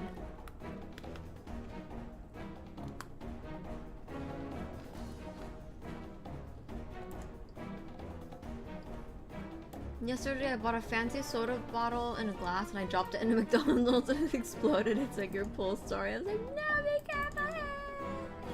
No!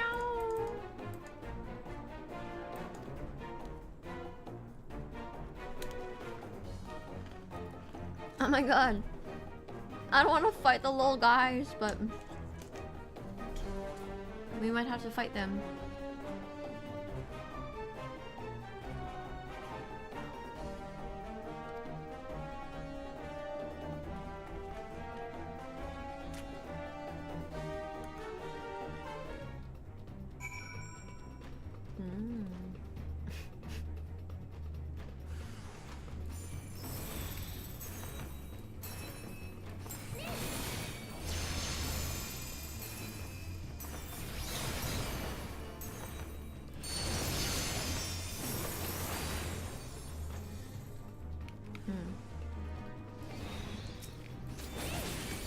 You're in for it now. Pretty sure you should be saying that to me.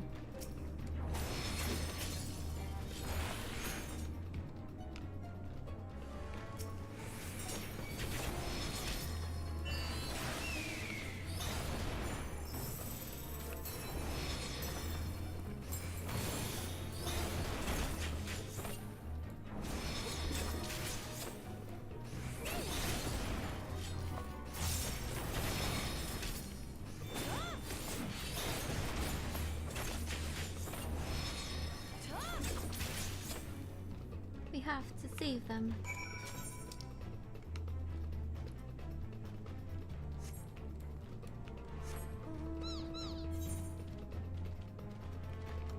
I still cannot find that stinking ether current. Oh, it's right here.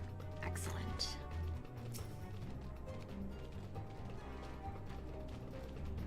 Weasel. Perfect. You're my ghoul. Thank you for joining the party. Welcome. To Dotomart. Oh my, oh my.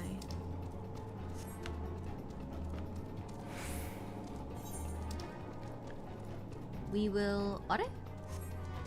I was gonna say we'll drop down, but I guess not.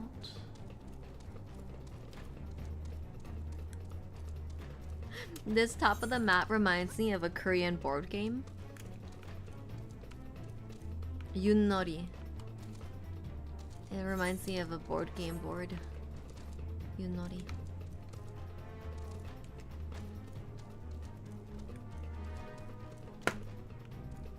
Hmm? Mm-hmm.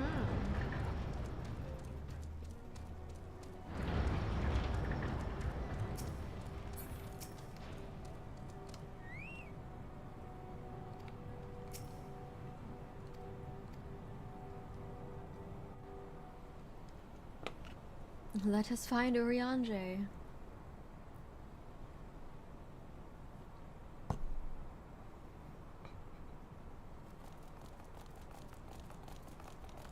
And what, pray tell, do we seek at the Watcher's Palace? Oh, come off it, friend. You know full well why we're here. The time has come for you to return to Atheris and help your brethren prepare for their journey here and beyond. Forgive me, Living Way, but I cannot in good conscience proceed with this plan. Huh? But what about the final days? The death and the doom? Oh, we have to hurry before it's too late.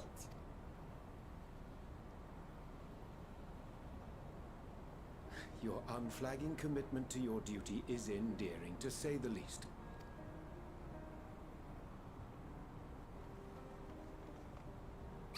Oh, bugger!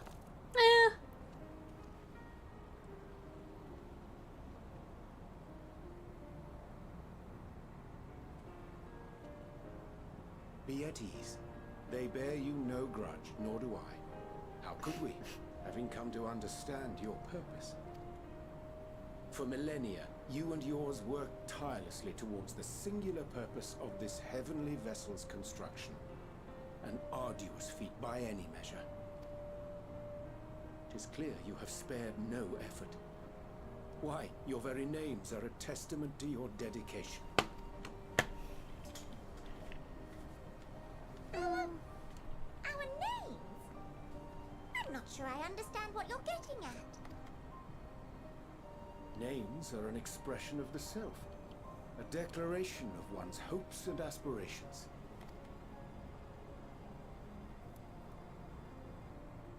Your use of contemporary, uncomplicated nomenclature doth ensure clarity of purpose. There can be no doubt that your love for the people of Aetheris is boundless and pure.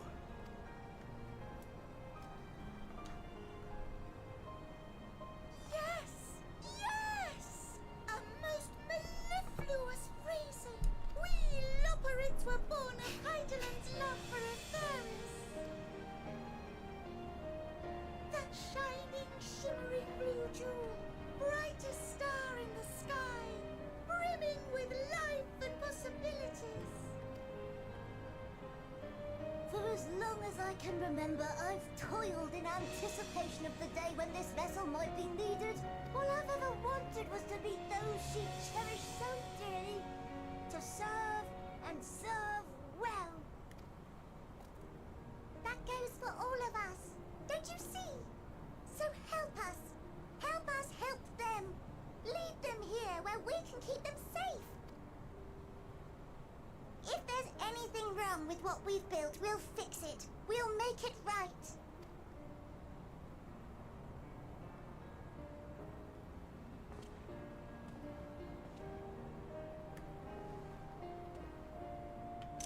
Your works want not for repair.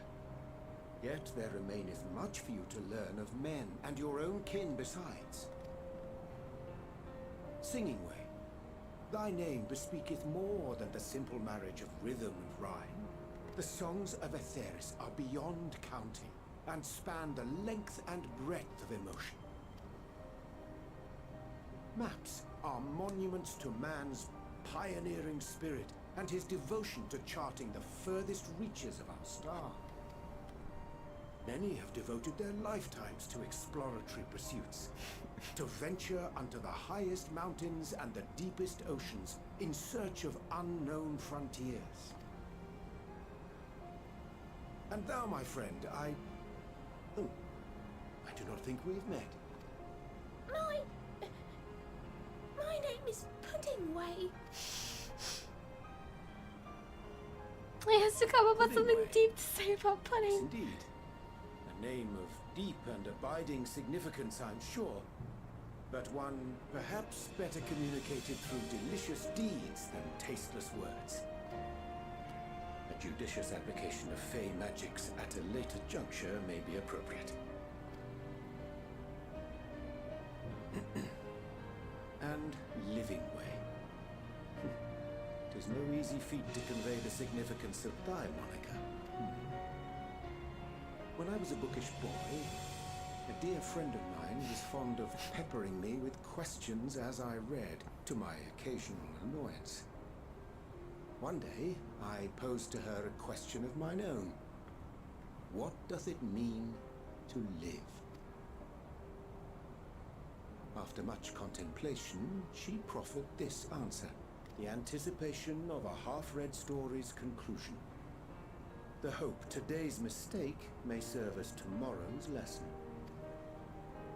The wish that a new acquaintance may one day call thee friend. She believed it to be all these moments and more. I want to understand, but I, too, still labour to find mine own answer. 'Twould be my pleasure to assist you and yours in embarking on a journey of self-discovery and enlightenment. For thee.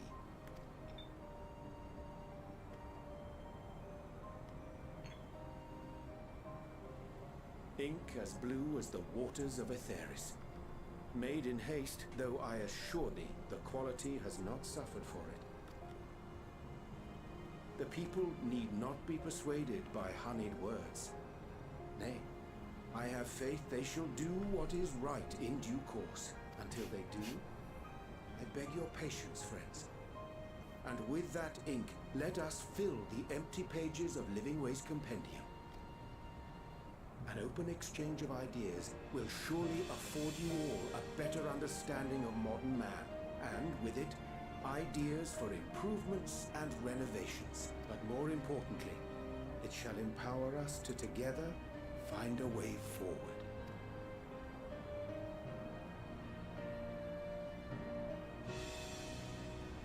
I hope you're right. Thank you for this lovely gift.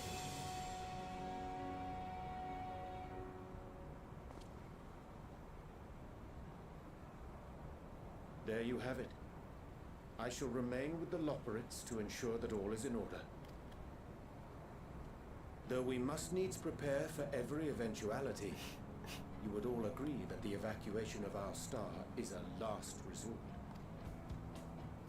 To accept failure is to accept the demise not only of our star, but that of Reed's, of all reflections, and the souls that call them home. Which is why I have every faith that you shall fight to the last, that such drastic measures may prove unnecessary. Should the worst come to the worst, and I pray deeply that it won't, I'll take comfort in knowing preparations were made under your watchful eye. Thou mayest be assured that if calamity cometh, not a soul will be left behind, if being the operative term. Our flower thing! Yeah! Oh. That flower, how came it into your possession?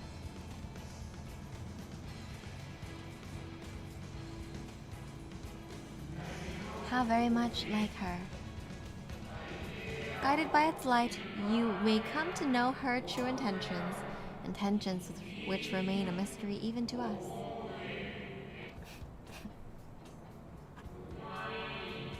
In our time, we called it Elpis. You would do well to remember the name, Elpis.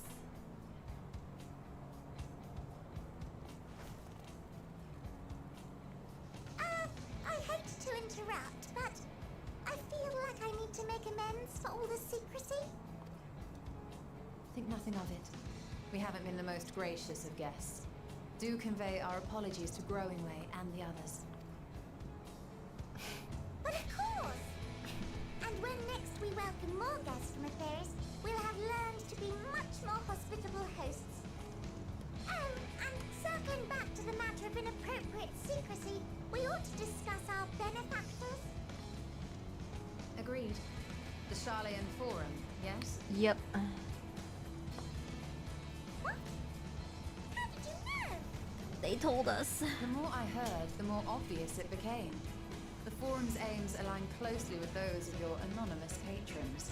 A telling coincidence would be an understatement. Though had we not taken it upon ourselves to peruse certain restricted tones in Labyrinthos, we might still be unaware of their plans. But let us continue this discussion upon our return. I dare say we have kept Alphino and the others waiting long enough. How did they get to the moon? How did they come here?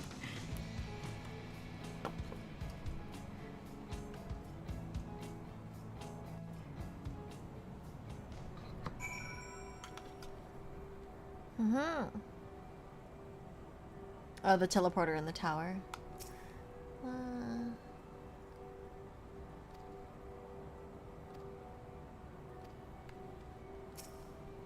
Pudding Way. It was a relief to see Living Way was pleased with my gift of ink. To serve and serve well. Their knowledge may be lacking, but their boundless love is a blessing without peer. It will be no easy task to prepare them for what needs to be done, but gladly do I embrace this duty, even if it doth necessitate we part ways for a time. Forgive me my absence, but I have the utmost faith in you and all our fellow scions. When I next return to Etheris, I pray I find you all in good health and good spirits. Yippee.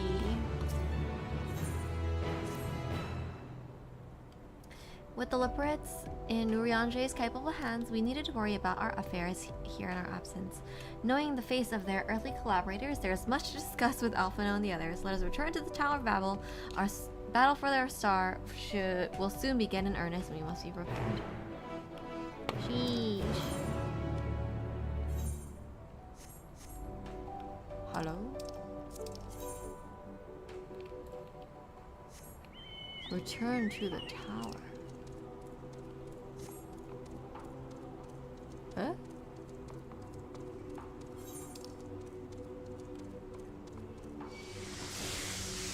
Ooh. Oh, I see.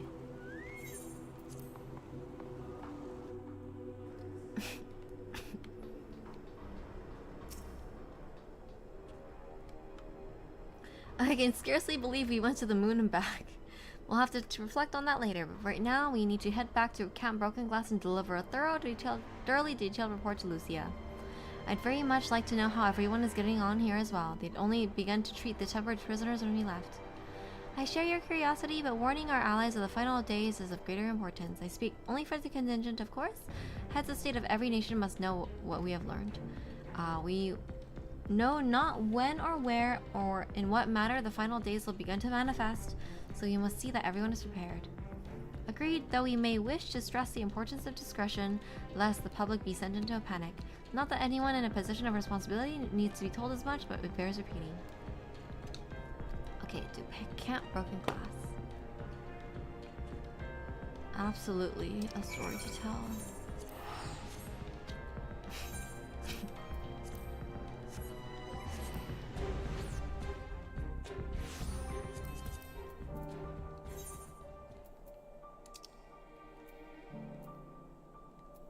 Garland Malt attunement complete? Ooh, sure is. Ooh, I didn't even realize. Where the heck are we going? Turns out both moons were fake, yeah.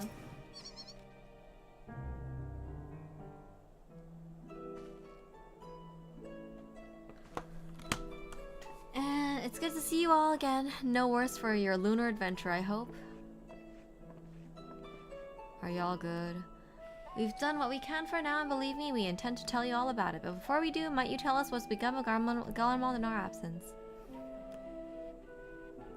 We succeeded in subduing the tempered inside the Tower of Babel. We took many alive, but combined with those who were already in our custody, the numbers requiring care have grown exponentially. The inclement conditions here have made it difficult, if not impossible, to treat them all here, so we have petitioned the aid of the allied nations. Some are understandably hesitant to prefer assistance, particularly those that were but recently subjected to imperial occupation. That said, several others have agreed to grant them refuge for treatment. With the assistance of your fellow scions, we endeavored to see them safely transported and subsequently cured of their tempering. Will all the temper be relocated? No. Not all, no. We have sufficient shelter to attend to those whose treatments have begun, and enough healers have volunteered to remain until their patients have recovered. Julius is one such patient, though he is not yet fit to receive visitors. Truth be told, it is a miracle he and those in his company were not harmed in the chaos. If not for Alphino and Alize's timely assistance, I dare say none of them would be with us today. In light of recent developments, have the Alliance leaders come to any decisions regarding Garlemald? No. Given the tremendous ramifications of what has happened here, it will take time to determine what must be done. In the meantime, they intend to work within the Eastern Alliance to keep a close watch over the provinces. We have other news to share. Shortly after Animan was defeated, we received reports that each and every tower has vanished. For our mercy, the process was apparently not as violent as you experienced in Thavnir. Those who are trapped within them have been rescued and receiving treatment. To hasten this endeavor, the beast tribes have received instruction on the magics required to cure tempering. Master Matoya is no doubt thrilled the more the proxy affords for so many visitors. Yes, we are grateful for our ongoing efforts as well as those of our comrades near and far. As for the contingent, several of our members have been granted leave to return to their homelands, where the transfer of temperate has been completed. Lucia and I will remain, along with a small force, to continue offering aid to those here in Garlemald. The Empire may be no more, but there are yet those who call these lands home. I believe that accounts for recent events here, so what of the moon and the Attila Foroi? I think it's kind of interesting to think about how, but if the moon didn't exist prior to Zodiac's zoning, then it makes you wonder how oceans worked. It's like something about the flow of ether, right? Like, because there's no gravity here, it's ether currents. That's what I'm thinking. The final days. Gods, I prayed your victory would mark the end of our troubles. Me too. There's still much we do not know, but the Alliance leaders must be told. Would you be willing to contact them in our stead? Yes, of course, Elf. Send word forthwith. We'll also release your fellow Scions from their present duties that they may return to Charlian. Your energies are better spent finding a means to avert the coming apocalypse. Speaking of his fellow Scions, I'd be happy to hear that Mrs. Krell, while still on the mend, has moved to the Baldestrian Annex and is giving to Tatara's care. Thank you.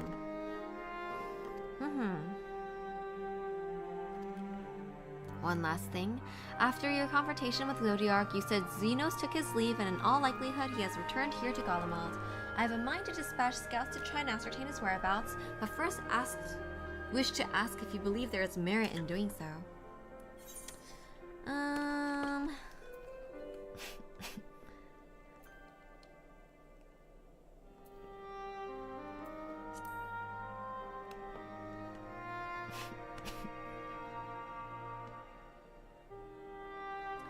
You are the only foe he considers worthy. And even if my men found them, who but you could even hope to bring low that monster? Pray forget I entertain the notion. While on the subject of Xenos, the 10th Legion has made an official proclamation. They denounce the Crown Prince and condemn his role in the Empire's downfall. His very title has become a source of shame among his former subjects, and its continued use serves to only hinder relations with foreign nations. For this reason, he has been declared as Xenos Viator Galvis, outcast and enemy of Garlemald. Nice. And Daniel is no more, and his own people have turned against him. It seems he's not but bloodless to keep him company. Better that than an army to see it seated. At any rate, I will not keep you longer. I pray you safe passage. Okay, so the voice, the voice, hashtag the voice that happened when what's it called? When Zodiark went down, right? Oh, it's Snack Plate. Hello. The voice. It sounded lightly like Heidelin's voice, but I'm like, it could also maybe be one of the female Scions. Not the Scions, the Asians. Because I know there was some drama there before. About like a rogue, like a super rogue female Scion. The hashtag the voices, exactly. But it did sound kind of like her voice.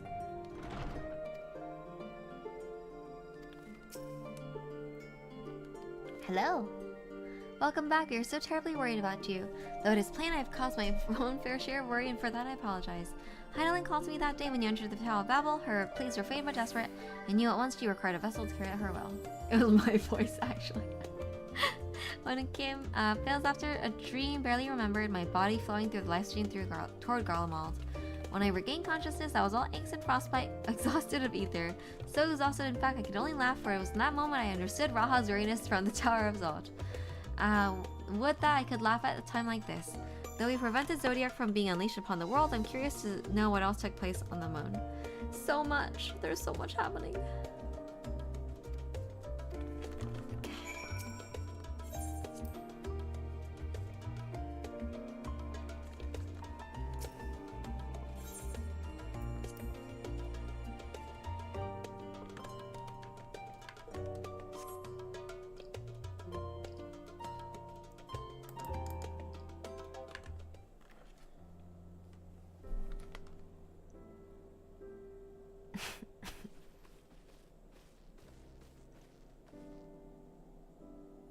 Sorry to have kept you all waiting.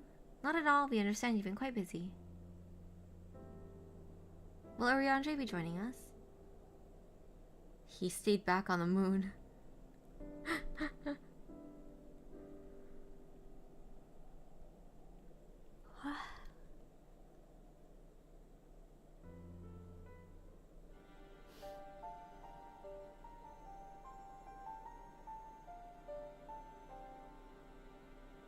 The final days as we fell Emerald. Are we to escape via the moon? What of the source and its reflections? I have no intention of standing by while the world falls to ruin. So how do we stop this? Unfortunately, we have no answers at present. If the celestial currents have grown stagnant, as was the case in the time of Emerald, the solution would be to alter the flow of ether throughout the entirety of the star. The ancients accomplished this by sowing Zodiac, sacrificing half the star's population in the doing, but it should go without saying that such a sacrifice cannot be repeated, which leaves us with the daunting task of identifying the underlying catalyst for the final days, a feat which even the Amarotines could not accomplish. Unfortunately, we found no clues in Mare Lamatorium. There is still much we do not know about the catastrophe itself, let alone what may have caused it. The final days are marked by the corruption of the Amarotines' creation magics, but we command no such power, which invites the question, what havoc is in store for us? If we knew that much, perhaps we could draw some parallel with the events of the past, and thereby form some semblance of a plan. Perhaps we should start with the Forum then. Having worked with the Loporets in secret all this time, there is surely more they can tell us. I have urgent news. The Forum is holding a public assembly in the plaza outside. Some sort of announcement. What is Father up to now? There's only one way to find out.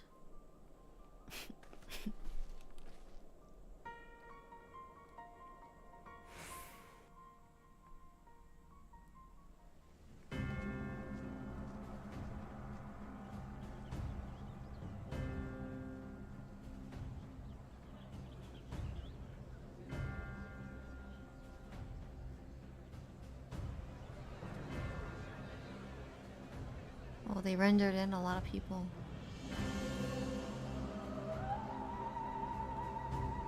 We're going into lockdown.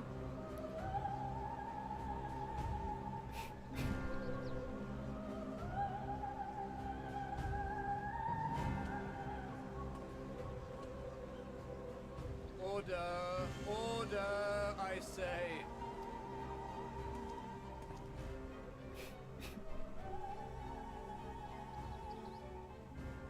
Thank you all for gathering here on such short notice. This day we must speak of grave affairs and their implications for the future of Sharlayan, nay, of this very star. Said affairs concern all citizens, and so we have called for a public assembly.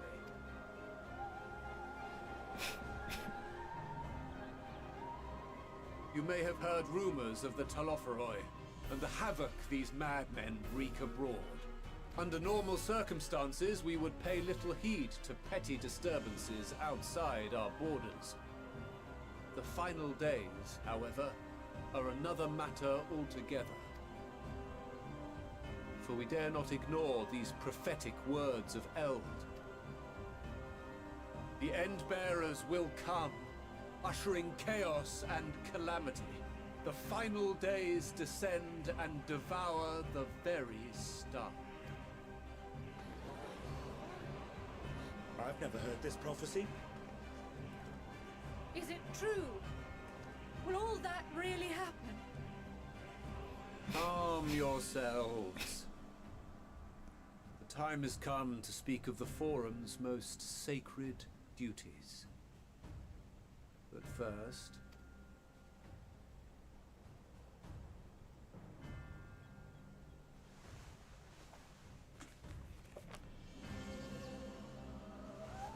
Give voice to the voiceless. Let bindings be unbound. By unanimous decree, I declare the enchantment broken.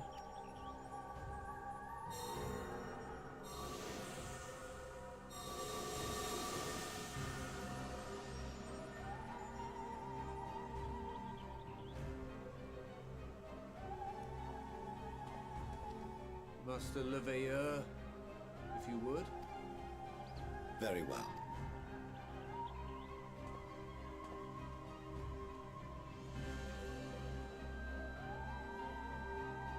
"270 years ago, our forebears began an expedition in the Dravanian hinterlands, in search of a route to access the ethereal sea. This much is public knowledge. Their findings, however, would become the Forum's most closely guarded secret. What those researchers discovered in the hinterlands was not a passage unto the ethereal sea, but the very heart of our star, and Hydaelyn herself.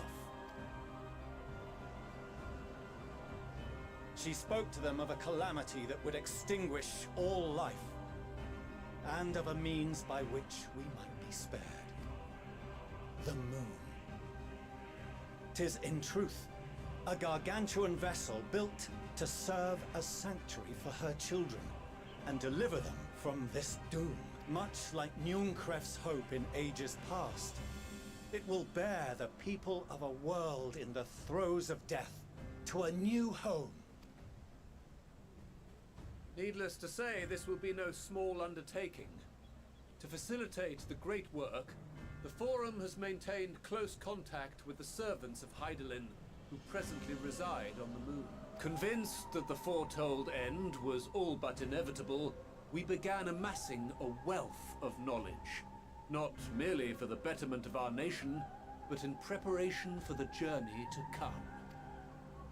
You reveal this to us now? By the gods, how long do we have?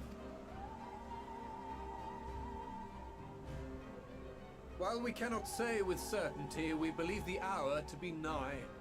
We received a transmission from the moon suggesting as much not long ago.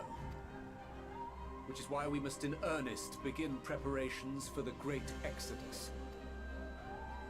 For his impressive contributions and the leadership he demonstrated during our withdrawal from Dravania, we have elected Master Leveilleur to oversee this initiative.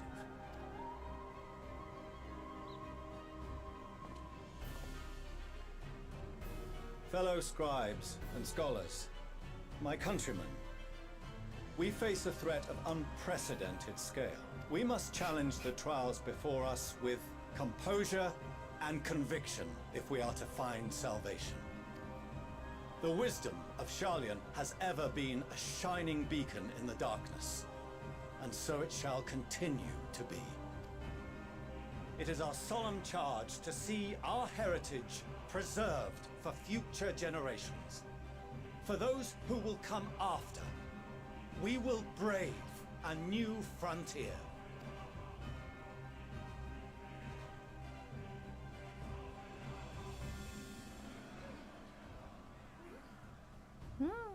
Administrative edicts will be relayed to all major institutions ere long. In the meantime, carry on with your duties. With that, I hereby call this assembly to a close.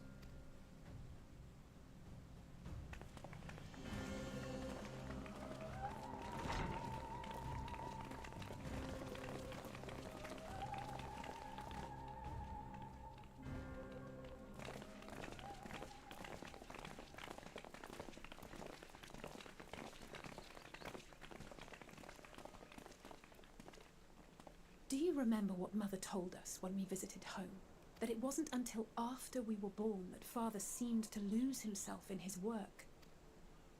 If that great work of his was the evacuation of this star, then...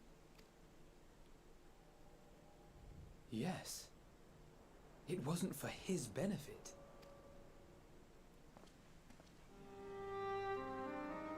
Would you mind waiting here a moment? I wish to speak with Father before we leave.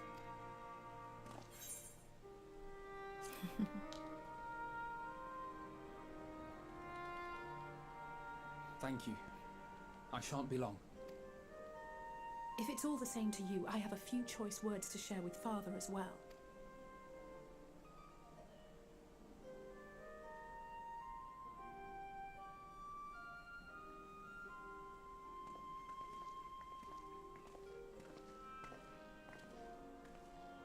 So, come to call us cowards and bid us join your fruitless battle against the inevitable. Nay, we do not object to the Forum's proposal. On the contrary, those who wish to flee have every right to do so. Urianger is cooperating with your associates on the moon to ensure that all is ready should evacuation be our only recourse. Then whatever your business, I suggest you be brief. Though we cannot boast the boundless wisdom of Sharlayan, We have first-hand knowledge of foreign cultures, and have conversed with no small number of peoples. These experiences have taught us fundamental truths that cannot be recorded in any tome, nor charted on any map. The beating heart of this planet is its people, many of whom would give anything, even their lives, to protect the lands they love. Many may choose to join you in the end. But what of those unwilling or unable, for whom escape will never be an option? What would you have them do? To ignore the plight of those one might conceivably save is not wisdom, Father. It is indolence. This is why we choose to fight. We'll not ask for your understanding, Father. Only that you don't turn a blind eye to the good we have done, that we can still do. We're not children in need of protection. Hold fast to your principles and let the world burn if it please. But we believe there is still another way. And if there is, we will find it. You see if we don't.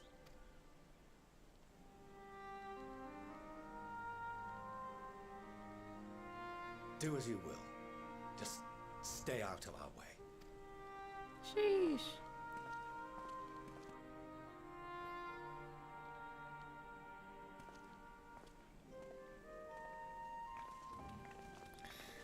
Were he not so consumed with self-righteousness, he might tell you how proud he is of you both.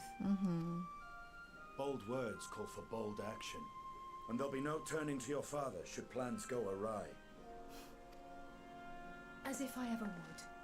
So long as there are those who wish to stay and fight for this star, we have to do what we can to help them.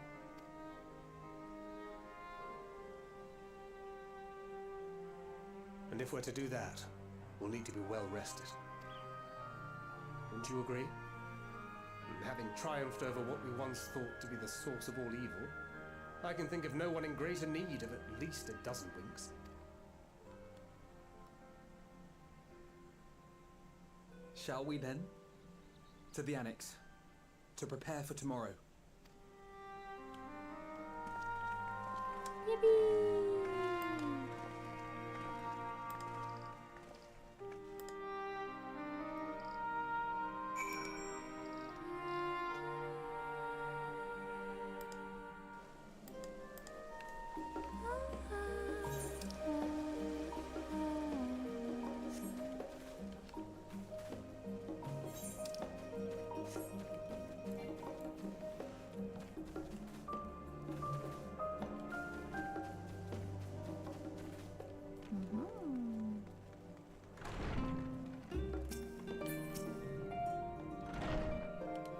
Crowd tells me the forum made a rather momentous announcement, so there's to be a great exodus, is there?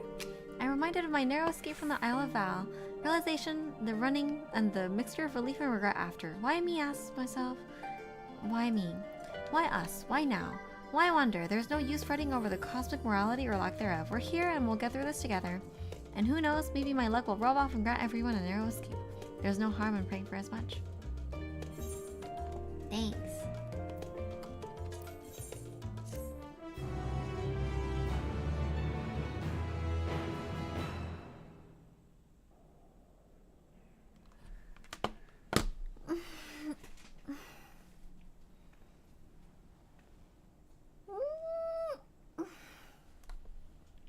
The moon.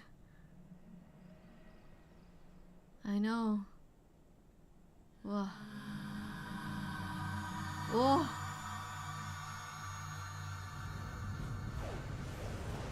The vision of the final days.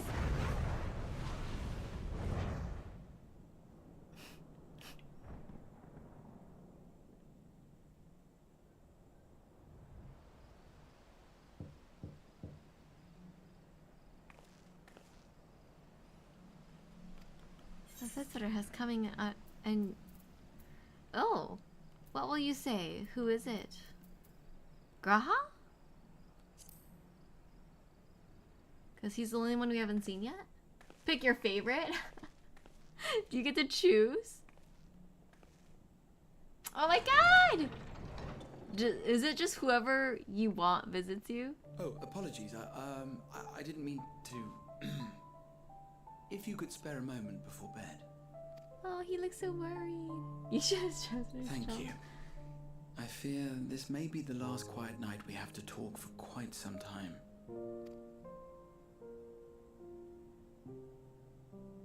Ah, interesting. I am troubled of late. Unwarranted concerns, perhaps. I hope. Nevertheless, I feel compelled to share them with you. Though you have bested your enemies thus far, Xenos and even Zodiac, your victories have come at a considerable cost to yourself. I feel like come in and sit down. Let's make some tea. No one is without their limits, and you are no exception. I worry the added weight of the final days will prove more than you can bear. It is surely too much for any one woman. But you needn't bear it alone. Let me share your burden. My, carrying capacity pales in comparison to yours, but I could still help. Shoulder the occasional satchel from your ever-growing mountain of, baggage. You have already done so much to help relieve me of mine own encumbrances. 'Tis only fair that I repay you in kind. Of course, it needn't be only troubles we share. Moments of joy may seem few and far between now, but there will come a time when we look back fondly on this journey. The inquiry at the Forum, our march through the snows of Garlemald, our impromptu dinner in this very room. All of it. And that is to say nothing of the journeys yet to come. To the ends of the world and beyond.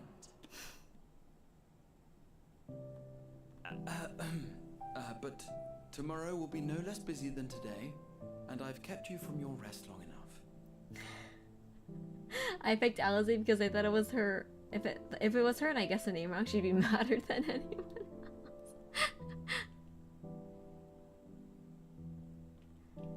Sleep well, my friend. Thanks.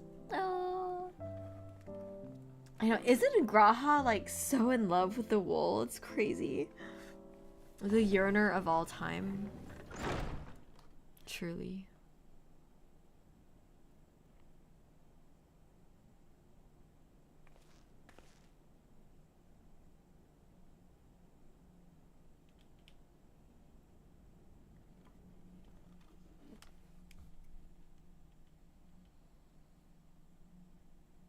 Short while earlier in the Alamegan Quarter. In the Alamegan Quarter.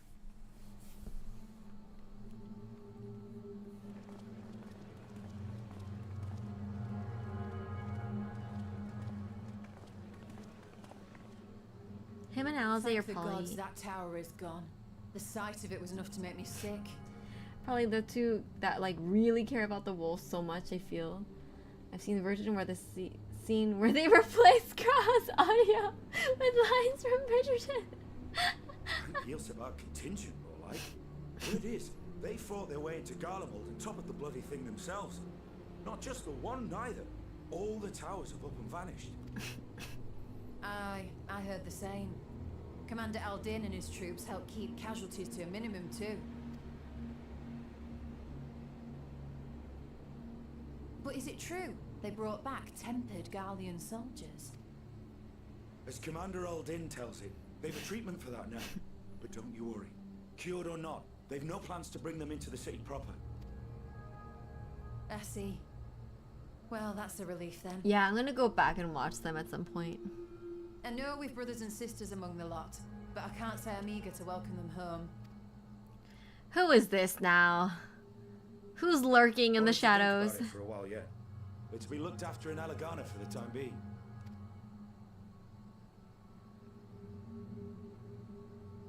Oh, Julius. Julius? No. Eh? I thought it was the haircut, but he doesn't have that build. Does he?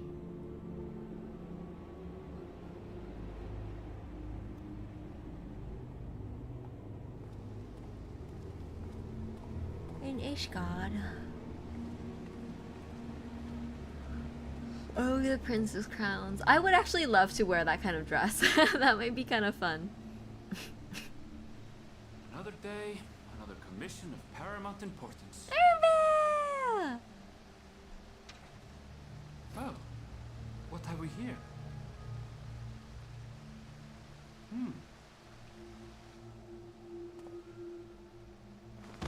Oh?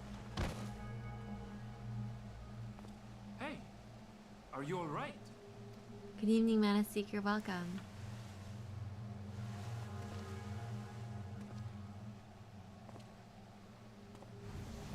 Oh yeah. Was that? No. The shadows play tricks, nothing more.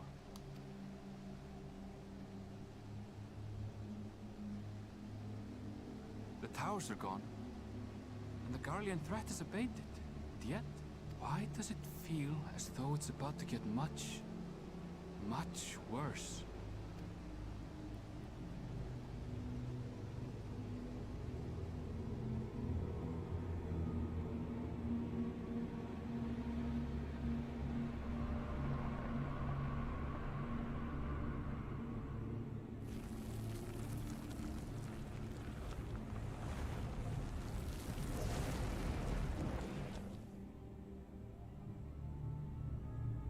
What the heck? Huh? Whoa. What the hecky was that? Hey. What the hecky was that indeed? Hold on, this one is Skies Aflame. Oh my god.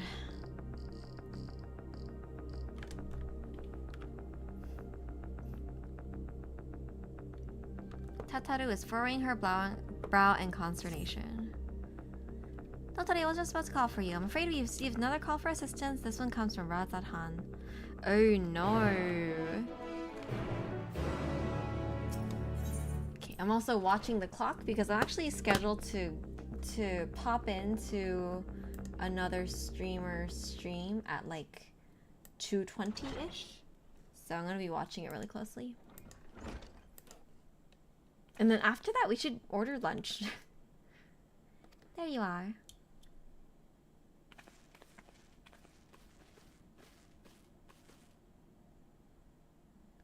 Lunch. Our worst fears have come to pass, but moments ago we received grim tidings from our contact at Razat Han. Vile beasts have appeared as if out of nowhere, claiming one victor after the next.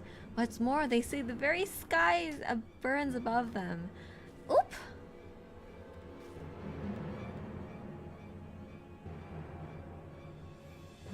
Dear gods, are the final days already upon us?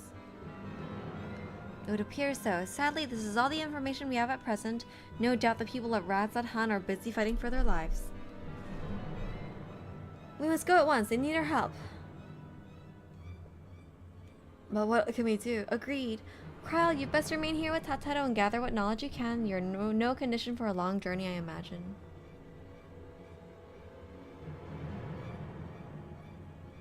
Very well. Similar phenomena have been observed elsewhere, and if so, we must know about it at once.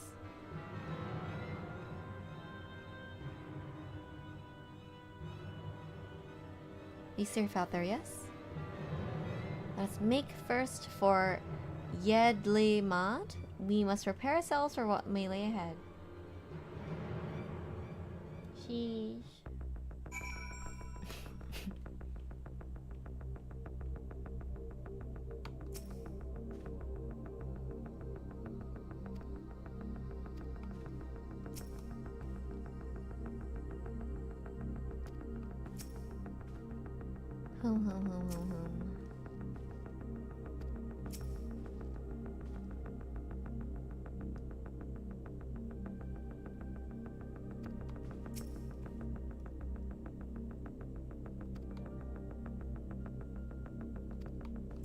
Godspeed on your way.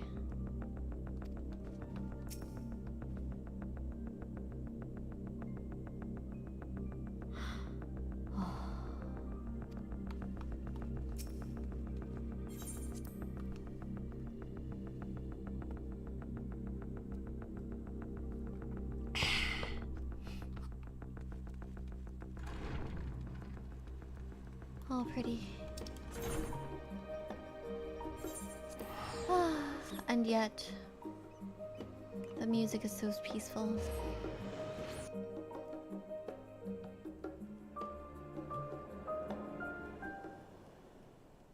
And lo, vile beasts did rise.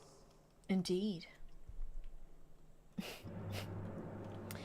Oh sheesh, oh sheesh, oh sheesh.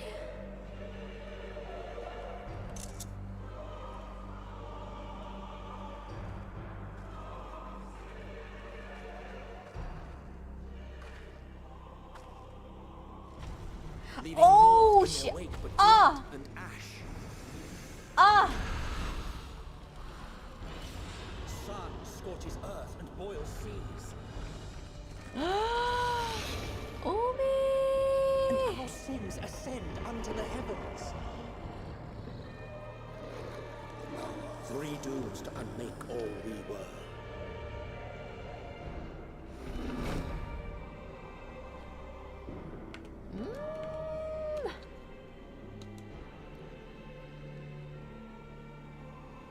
The sky burns. The final days are truly upon us. My friends, I trust you have heard the news. We have. What can you tell us of the situation, Your Excellency?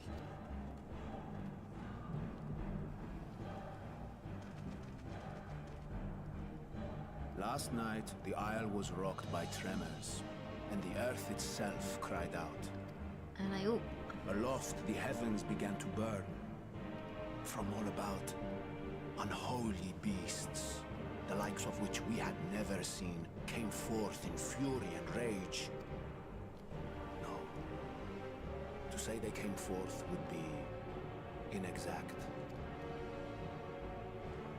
The people of Rajat Khan themselves transformed into these baleful fiends.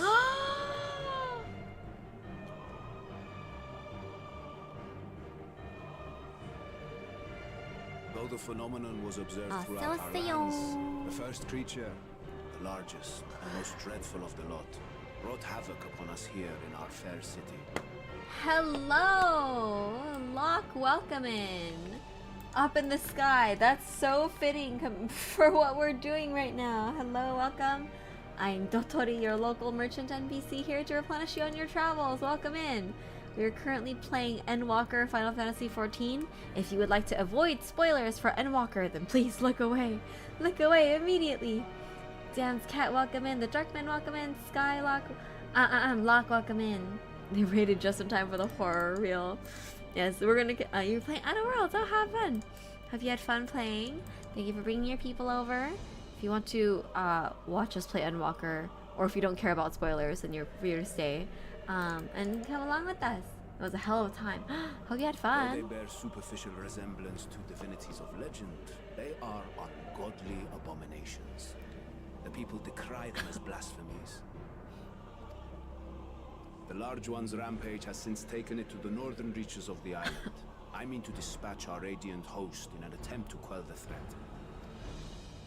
And what of Vritra? Vitra too makes for the north of his own accord, and yet he knows the blasphemy and its minions were but yesterday his beloved people. Yeah. I pray his boundless compassion and mercy does not deter him from taking unenviable but necessary action. How are you liking Endwalker compared to the other expansions? It's so much doom and despair. Understood. It's a little taxing for I ask sure. that you allow us to aid you in quelling this threat. But it is very You would risk your interesting. lives to help us yet again. I have no words to express my gratitude. That's Endwalker Our indeed. regiments approach the north from several directions, with a number of units set to depart from the docks of Yendliman. They will make landfall in an area of dense jungle, where one can expect to encounter dangers even beyond the fell beasts we hunt. I leave you to your preparation. You will find me at the docks when you are ready to depart.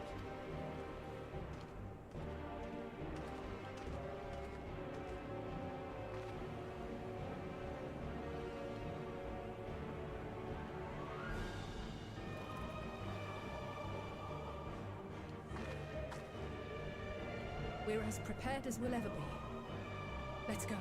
Let's go.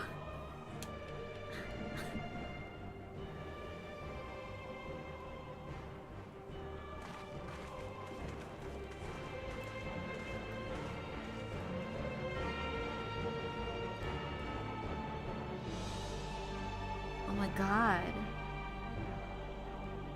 Like, we know nothing. How are we gonna even begin to solve it, you know? This is crazy.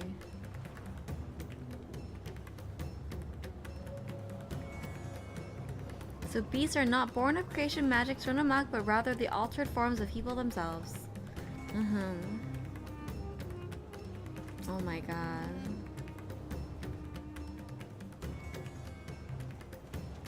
Yeah, it's like the Sin Eaters, where it's like the enemy. People have transformed into the very enemy. At least it's not contagious, as far as we know. He'll figure it out. It'll end eventually. That's crazy though. On standby if needed. Are we fighting soon? Is that what it is? That'll probably have to wait until after lunch then, because I have my thing in about 15 minutes. Everyone has assembled, yes? I thank you for lending us your aid in our battle against the blasphemy. Let us review our plan of attack. I would have you board this boat and circle around to the north side of the island. There you'll find a dense jungle we call Vanaspati. It is a sacred wood, home to many temples and a number of villages. Ritra and the Radiant host have gone there ahead of us. I ask you join them and do all in your power to destroy this blasphemy.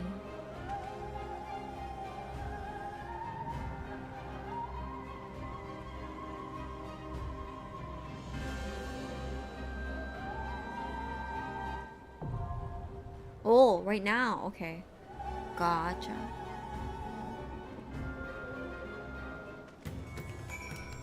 Dun, dun, dun, dun, dun, dun, dun. Oh, there's so many people here. Okay, again, we'll likely have to wait. I'm thinking actually, it'll be like a good 20 minutes.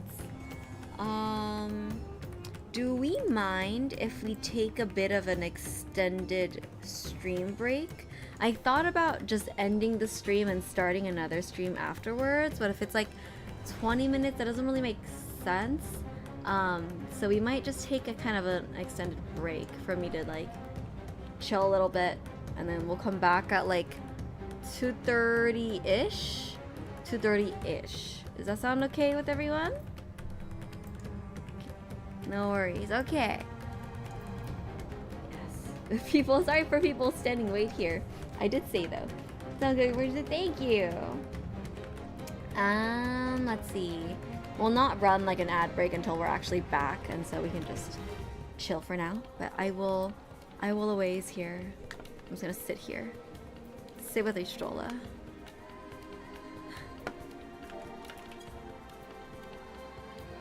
Yippee. Okay. Gives you time to, yes, we're gonna eat. I'll be back. I'll be back in a bit. See you soon.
어서오세요.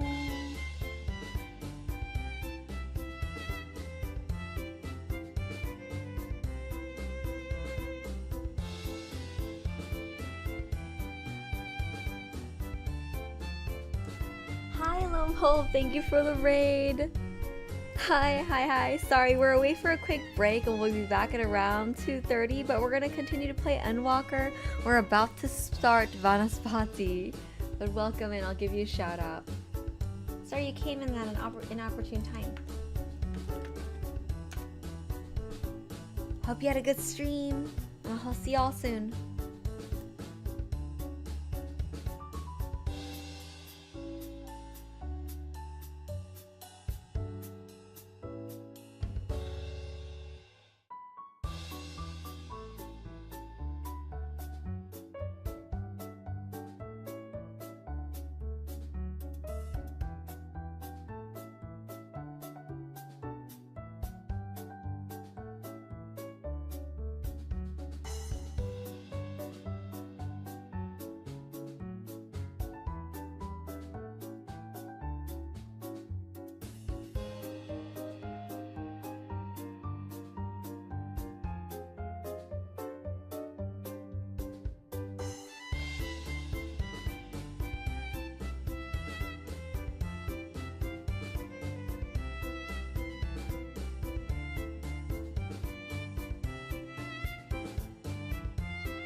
いしょ。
Hello.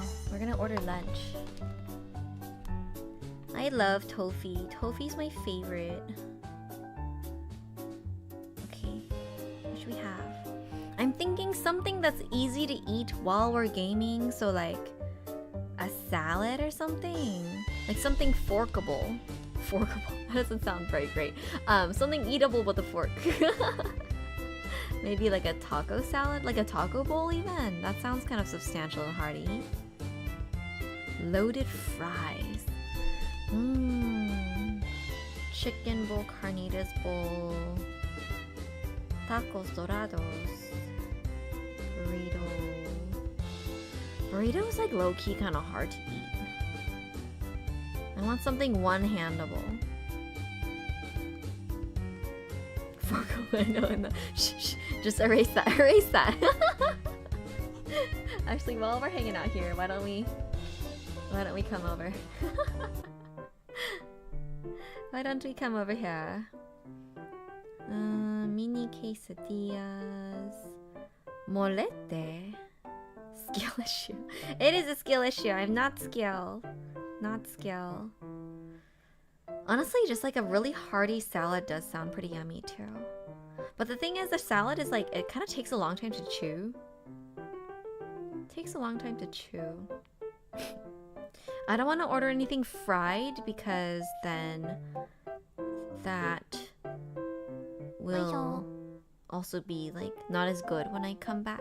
Verified Chloe, thank you for joining the party. Penne pasta doesn't sound bad either. Maybe pasta and a veggie dish? Pasta.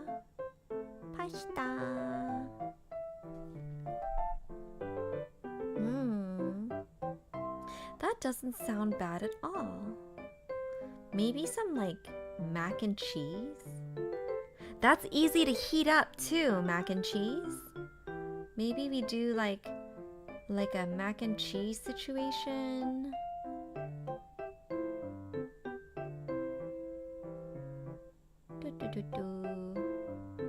Yeah. And then I want like a side, maybe some Brussels sprouts and green beans or something.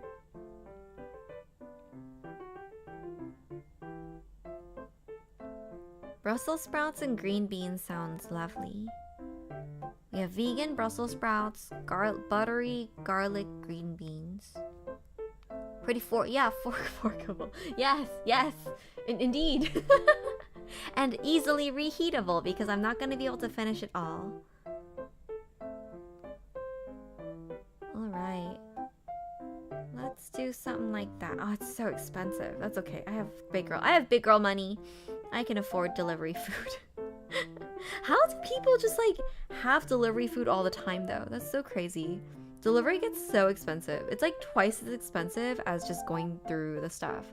Even like I have DoorDash like membership from like my credit card points and stuff, but like even then, why is it so expensive?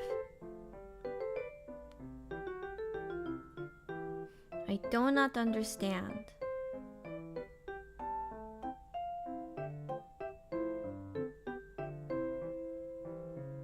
I do not understand. I'm gonna get my credit card.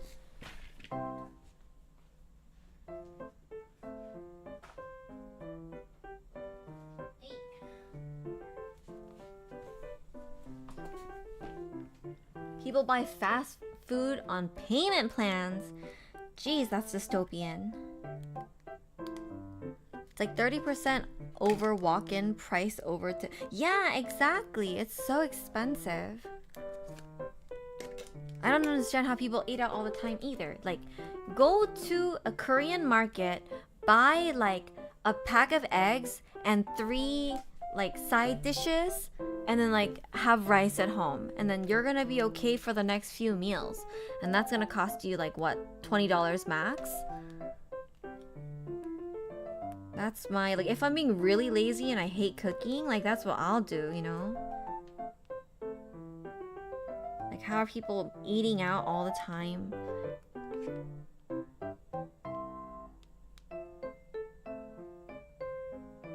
Don't get it. made up economy. Exactly, it's made up economy. Gotta be deals recurring purchases. Oh, like if you commit to buying like 10 different meals. I have heard of places that do that actually. I have heard of places that do that. Okay, even after I use my appropriate credit card, it's like so much. Oh my gosh. Okay, anyways. Let's do the thing. I thought you get like credit. Yeah. You get $5 credit. It's like not even that much. Ugh, so much. Anyways, okay. Let us purchase.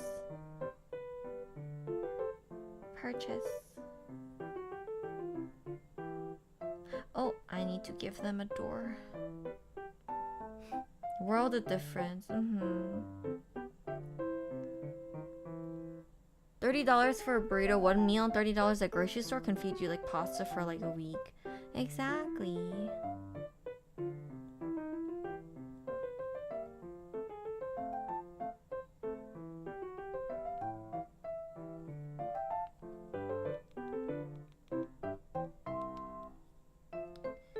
Okay, I'm gonna leave in delivery instructions. You can take the lift.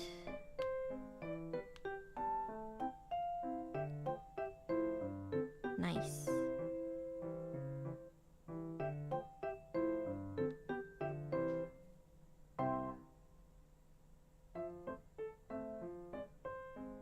Nice. Delivery instructions all good. Alright. Let us submit. Submit order. Down here in Florida, a regular pack of ground beef is nearly $25. Huh? That's so much. That's so much. Oh my gosh. Alright, well, we've ordered our lunch. Oh shoot. Order our lunch and come back. Oh, everyone's still here. Amazing. Time to eat alligator, I guess. Foraging. Delicious. Came back just in time. Yes, you did. I know, to terror music. We were chilling so hard and then suddenly terror music.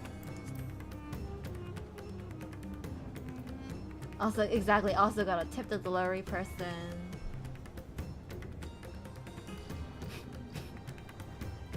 I exclusively over Uber Eats because I have credit and then I go pick it up. I see, yeah. Yeah, it's too much, too much. We have a late party. Is this a trial or a what is this? Oh, it's just a light party. Oh, okay. Can we go in with this then? Sorry, I did realize that there's a lot of people. Okay. Cool. Sorry about that. Is this okay? Trauma Center, are you okay with this? Yeah, you have 4. Yeah, okay. Let's see. We'll get you in the next one. Sorry about that. You're here. Chat, someone hold my hand. Oh no. Cute music in general store and outside of dungeon music. Vanaspati.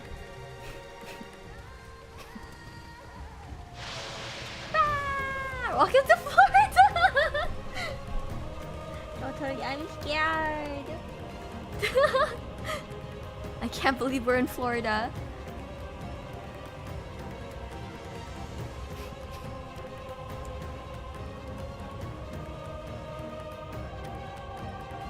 Check the weather. Apocalypse. Wow. Okay, I will not forget close position this time. Dance partner. Good luck. Thank you. God save us. My friends, heed me. These are children of madness. I know, sorry.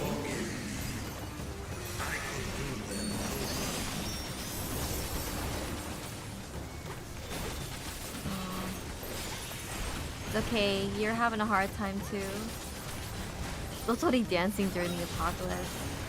The lore, from what I could, the little lore that I could gather from the dancer quest is like not that good at explaining why does the dancing cause damage to all the enemies.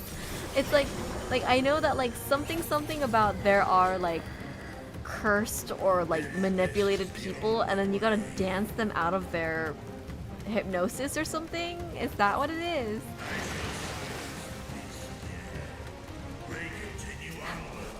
But it still doesn't make any sense. It's pretty funny. Now I'm getting really hungry. Okay, let's go.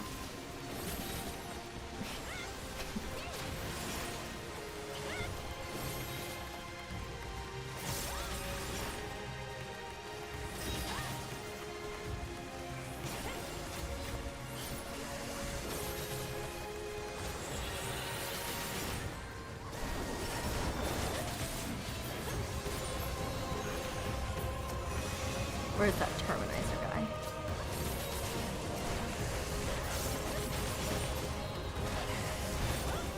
Oi.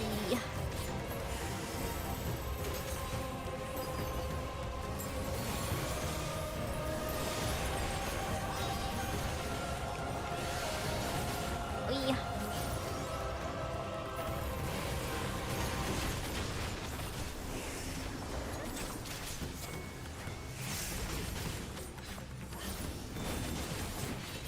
Oh, the thing. Hold on.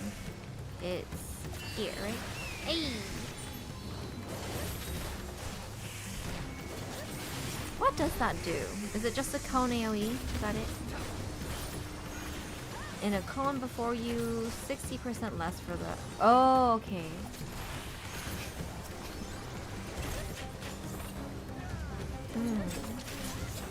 It's a fan dance thing.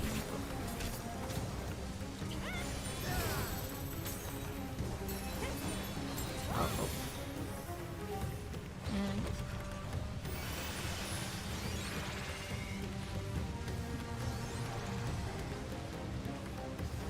it's too late for us all.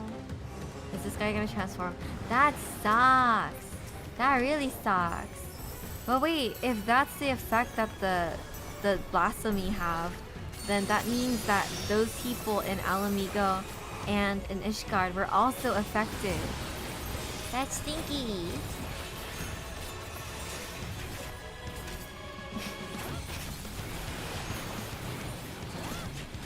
What is this? What is this? What is this? Huh? Oh yeah.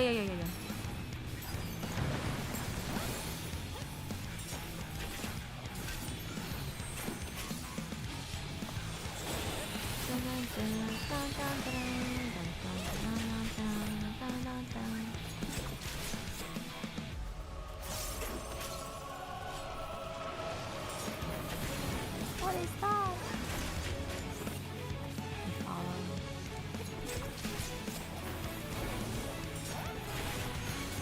Ooh.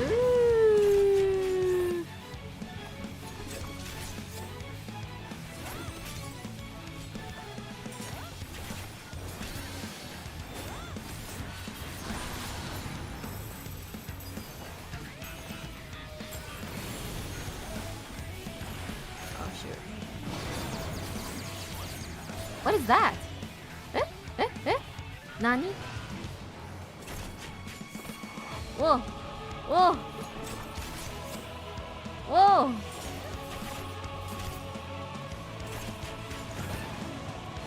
Oh, I can move. What the heck is that?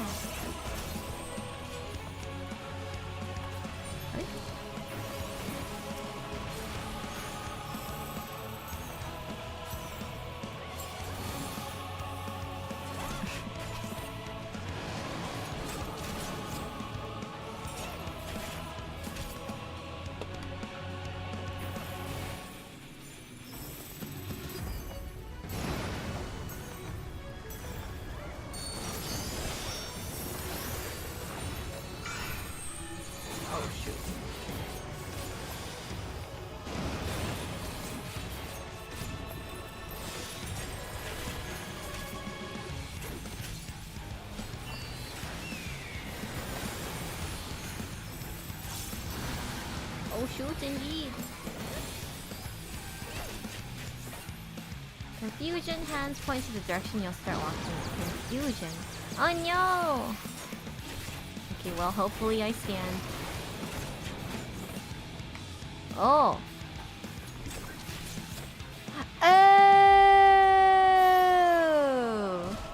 Nice. I see. It spins and then you get to choose when you start walking though. How interesting! What an interesting mechanic. Thank you for the poll though. That helped.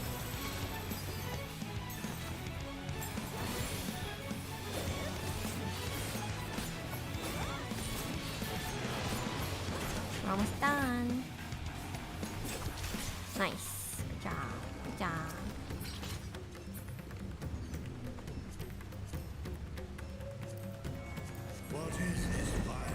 I should have grabbed that actually.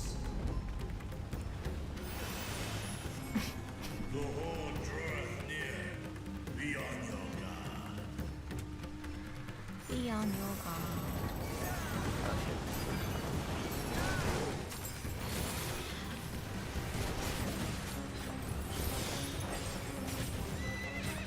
There's Hans. There's Hans.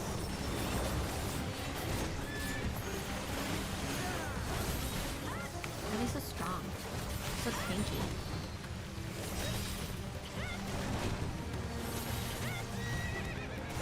Alright, let's go. Oh wait.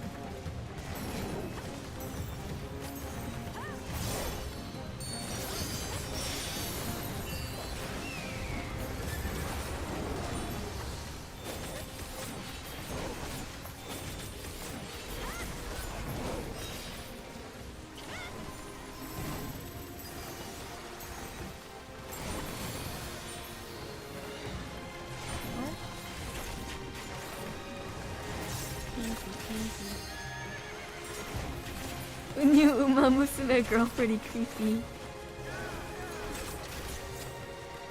They slowly incorporate extreme and savage into casual content. Gasp.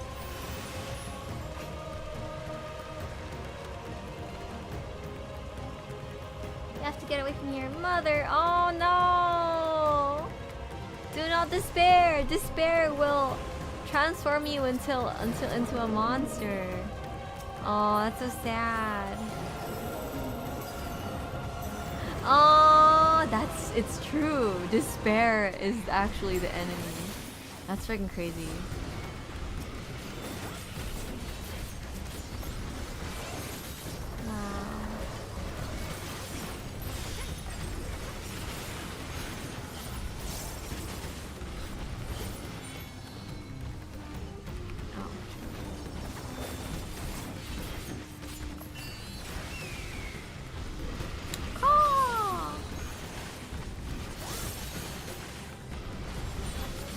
Had me weeping. It's sad.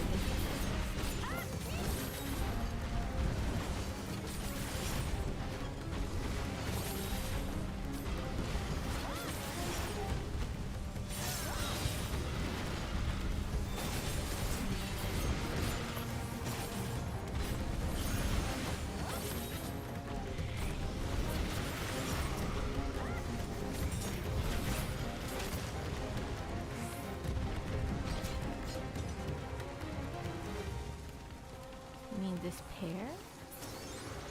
Eh?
to you, Lex?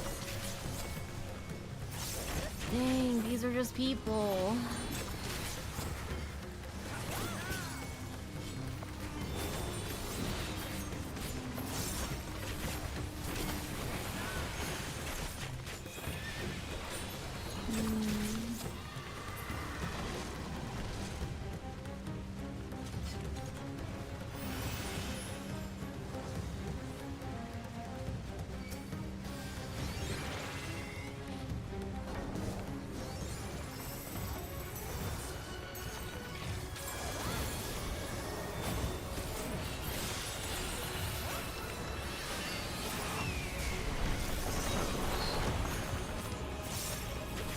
Oh no, there's a bleed spot.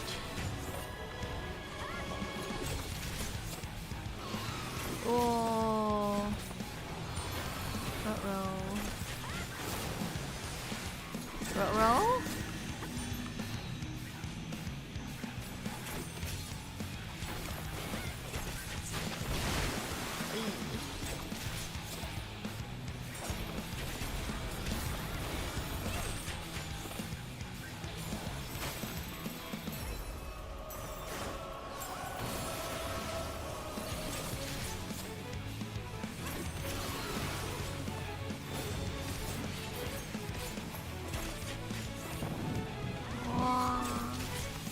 Whoa. Oh.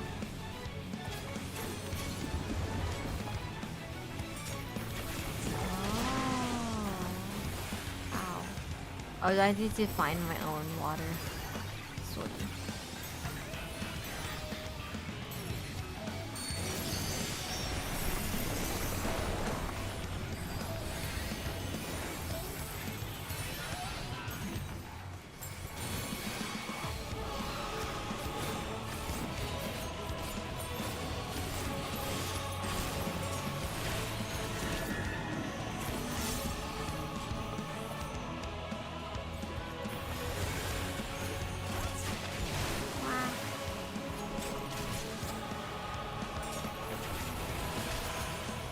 Who summoned the water then?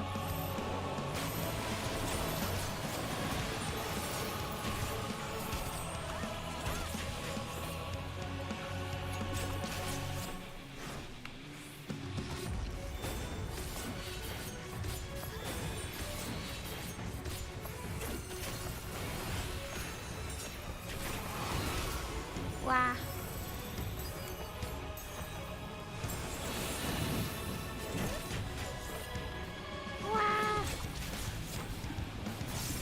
No.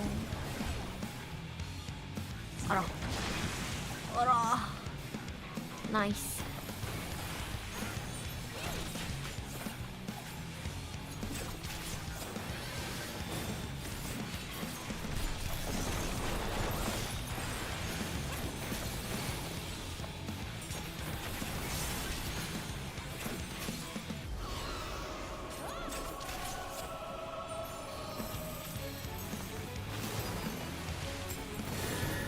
Nice.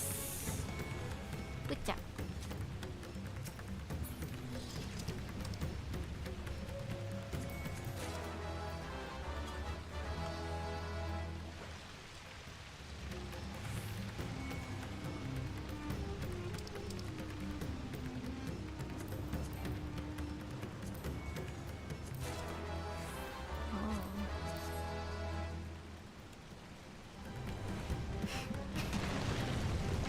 Ah!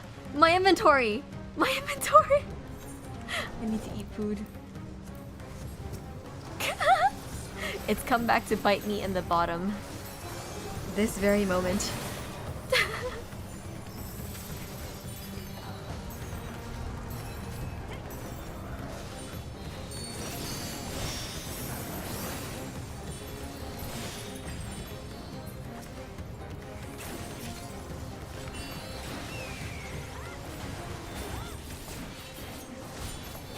Also, this guy.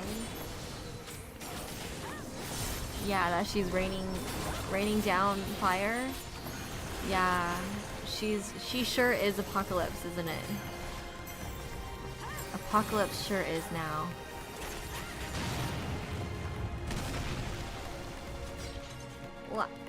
Ooh. That's monsters, not fight. Hello? Oh, those. I see. The thing that Ritra said he was gonna do. There's a message from my DoorDasher. Hello.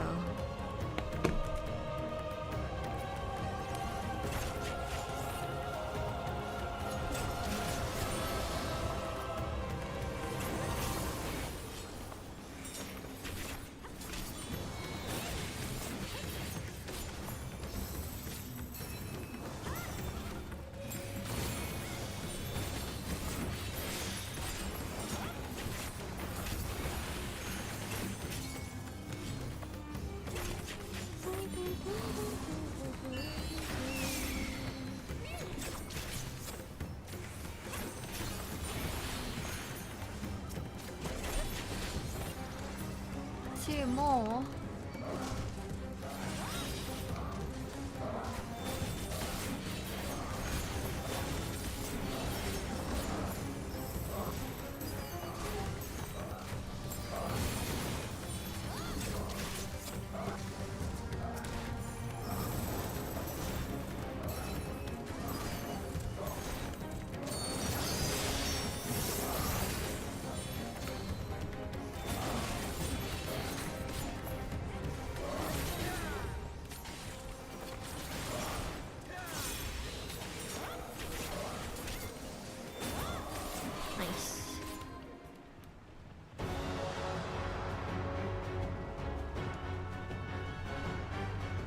Wow.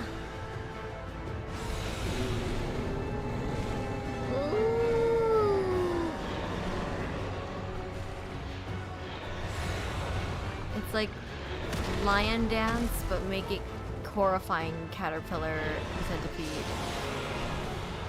Svarbanu.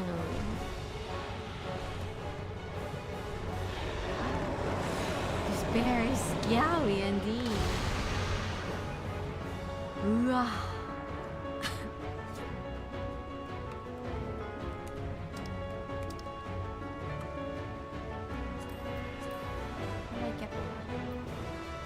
Hey. Oh, I'm going the wrong way. I see. I see.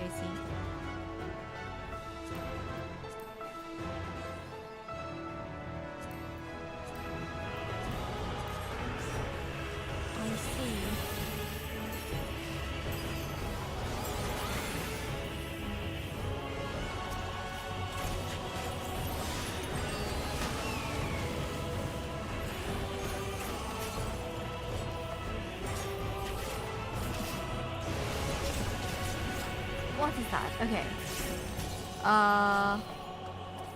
Hello? Ugh. I'm guessing the color of the ring is what, like, color of tiles will explode?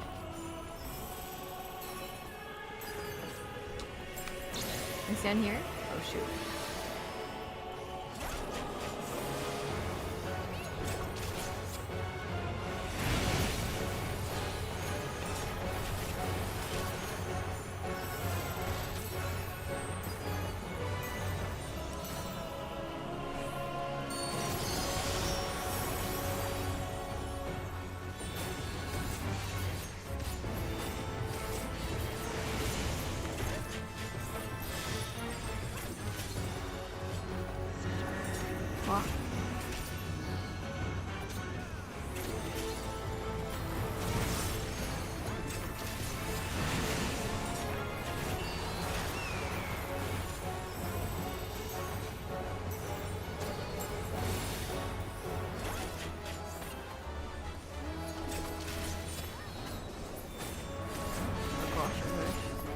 Oh gosh.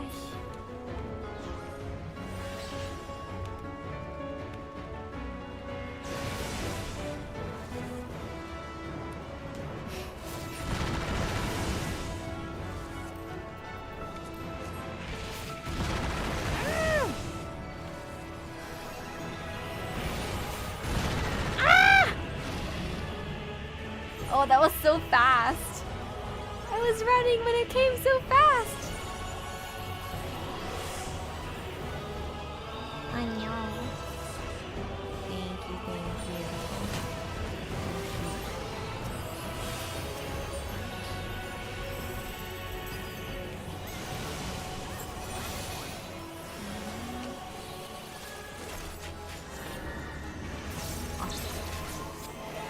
shoot. Oh yeah, yeah, yeah, yeah, yeah. I'm bleeding. No.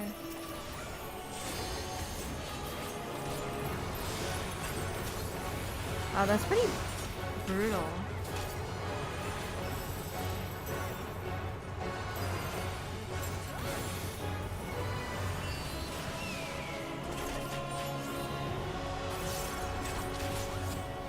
Come on. Ow.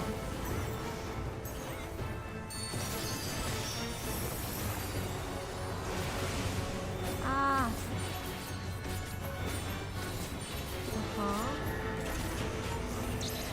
Oh shoot, here. Oh shoot, here. 아이씨, 진짜. Help.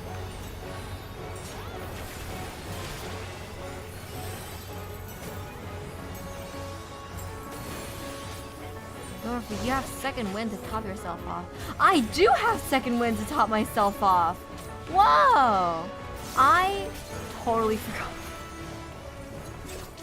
I completely forgot. I have her. I was like, only bards have that, right? No, you're also the aiming one. That's you. Oh my god. Ah. Oh shoot, what's happening? Hey.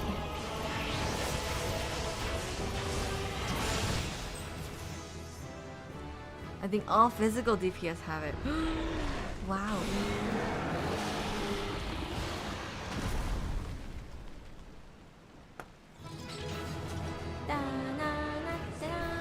Good job. I died once or twice. Not the worst. Not the worst.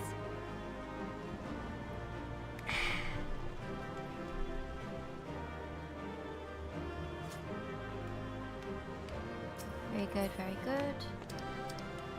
Very nice. Yippee! Should we take a little piggy poo? How do we take a little piggy poo from here?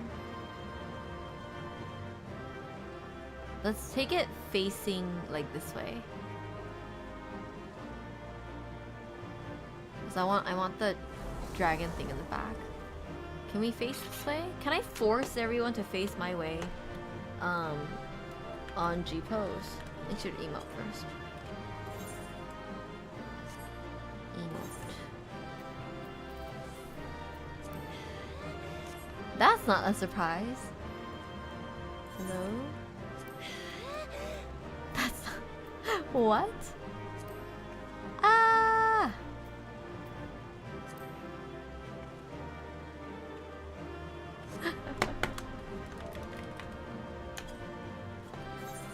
Okay. Can we do that indeed? Can I? Ooh. There's so much going on here.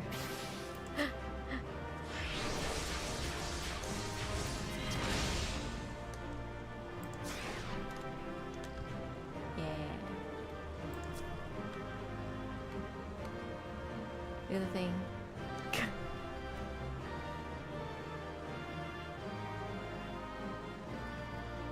Collapse dramatically.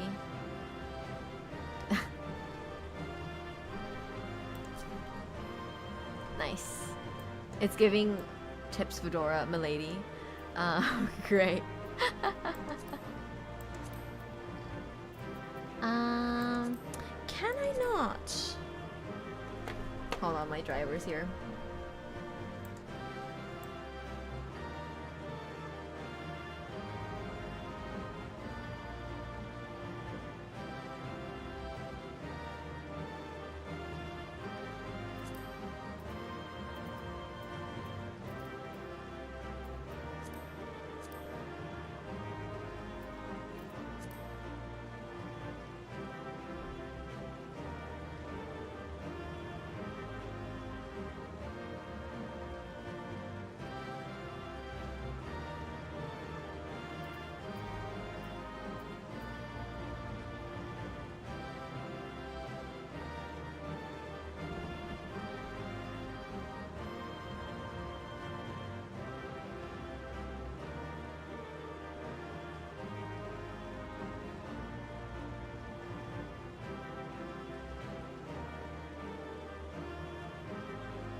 The delivery's here. Okay, let's take this first.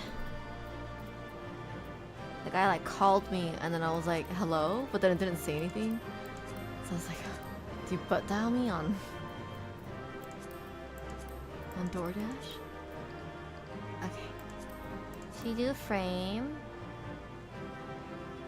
I feel like for these big pictures, it's worth not doing a frame. Kinda want one that goes like up. I want both the big statue and the dragon thingy, but I fear that's kind of difficult. I think that's as good as we're gonna get.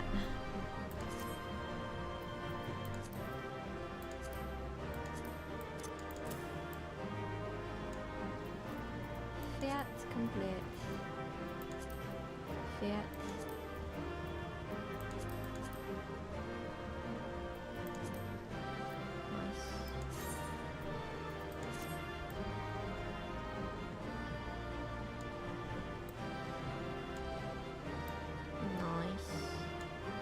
So that I can like cut off the edges if I need to. Oops.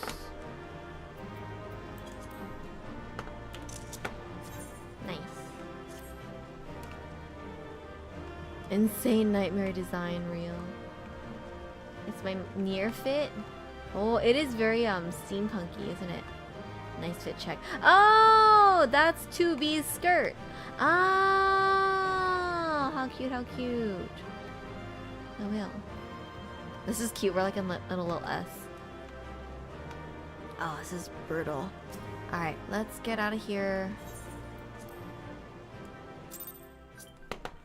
And let me pick up my food real quick.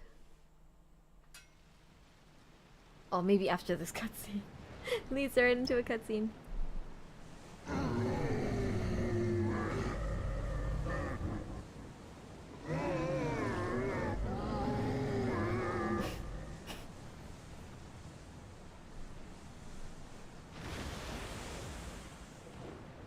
Rip. As I feared. What is it? The beast was there, and now it is no more. Yes? Yes. Indeed. We saw it plain. But you didn't, did you? I saw nothing. Not the blasphemy that perished here, nor the other men turned beasts. And because of this, I now see all too well. There is no ether. Where the creatures should be, I saw naught but emptiness. Emptiness? That would mean... Recall the words of the Watcher. 'Twas a stagnancy of ether, a cessation of flow, leading to decay and absence, that led the ancients to conclude their star was dying. This is the same phenomenon. The instant these people are seized by the transformation, their ether begins to rot and crumble away like dried mud. Until, from their corporeal forms to their very souls, naught remains. Jesus. But the beast spoke with its dying breath. Surely at least a sliver of the man it was endured. Mayhaps so. But even if the process was incomplete, it was little more than a faint residue. Gods be good. You're saying they cannot be saved? Not by any means known to me, or by any means at all, like as not. For there is naught left to save. Oof, so once they transform, like that's it. They return not even to the ethereal sea. So the ether itself is destroyed? Breaking the laws of... but there's no laws of physics anymore because the laws of the universe have been unwritten.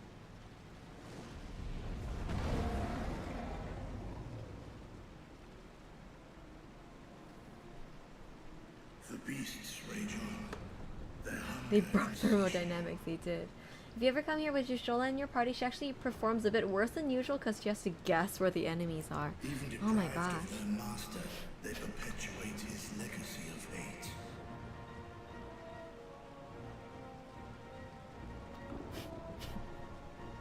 their master Fandaniel? Once proud sons and daughters of Thavnir, all of them, Zodiark? and now I spill their blood. Zodiark. Vitra, my friends, I am heartened to see you safe. For now. You put your secret at risk.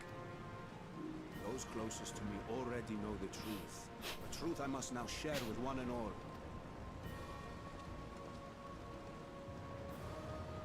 Vitra, calamity has come to Radzatan. Our fair nation is rent by screams of pain and despair. More than ever, we require a strong leader to shepherd us through the storm. Reveal your true self to our people, Vitra, and guide us to salvation. Oh, the lesser beast followed in the wake of the blasphemy. I see. Madness is this, I-One? Thou dost forget thyself. Were we to reveal our duplicity, it will do naught but foster confusion and chaos. Fair. Nay, I shall remain the Satrap's loyal ally, and do battle with the beasts. Easing hearts and leading the people to safety is thy task, and thine alone. He's like, don't turn in your resignation yet. You still have to work. I ask that you remain at Ahewan's side, and render unto him what aid you may. I know not what lies ahead, but without you, Radzatan will not survive.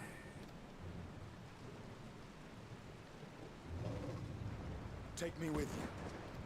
Oh. I am as at home fighting in the air as I am on land.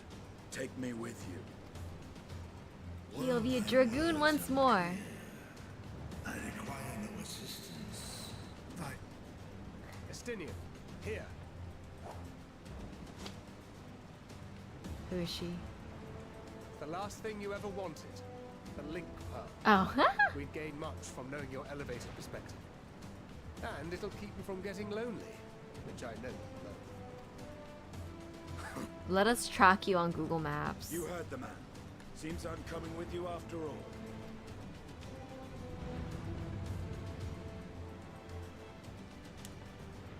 Then I pray thy grip is iron. Be it on thy head if thou dost chance to fall. Fair enough. Now, shall we? Yippee.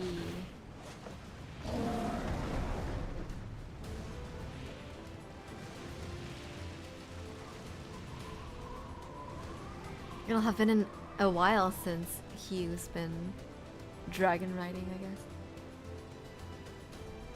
I fear it is as Vitra says. We will not survive this on our own. While I am loath to impose upon you again. I would insist if you did not. 'Tis the very reason we have come. Then once more I find myself without words to thank you properly. Let us return to the capital and plan our next course of action. Yeah. Everything is burning. Ooh. There are octopi in the sky?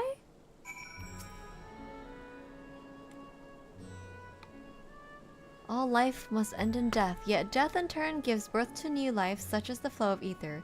To think that natural cycle could simply be cut off, the very thought makes me shudder. Octopies? Oh my god.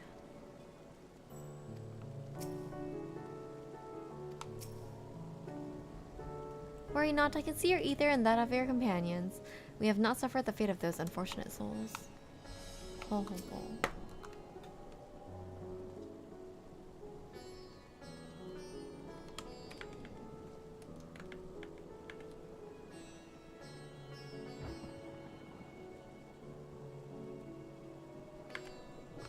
Our radiant host has eliminated the immediate threat to the city, though it pains me to know these beasts were once my own people. There is no telling when or where the next transformation might occur. We must remain vigilant and steel ourselves for whatever is yet to come. What is milkhorn? Oh, it actually has a little right there. Sure, why not? Yeah, okay, yeah. Fair enough, fair. That's fair. Yeah. Very fair. Understood. Understood. Understood.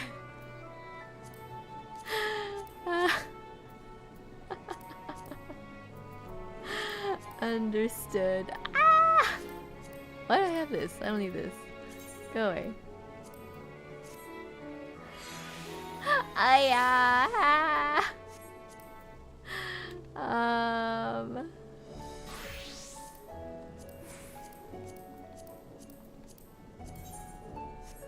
Oh wait. Healing. Oh, casting.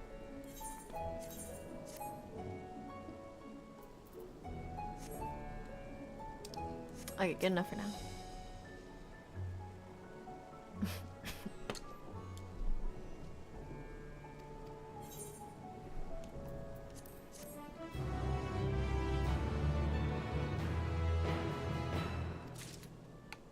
Okay, I'm gonna go pick up my food real quick. Just a second.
I return with food, with my sustenance for the day. I have mac and cheese, green beans, and Brussels sprouts. I'm gonna start with a Brussels sprout. There's so much food. I ate like I played it up like a third of it, and it's still like so much.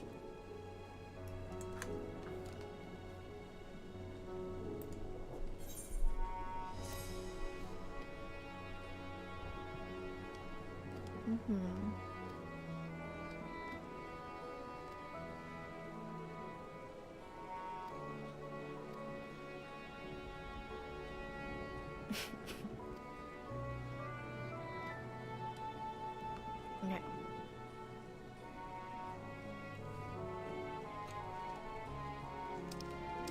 And yet the apocalypse continues.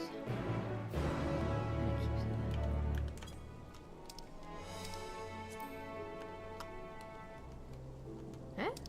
There we go. Ah. Shall I be off? Artha is home to the High Crucible of Alchemia. Oh, Alchemia, whose alchemists forged many of our warning scales. That seems as good a place as any to begin our investigation, don't you think? I spoke briefly with Nuhadim, the chief alchemist there. Okay. Nuhadim.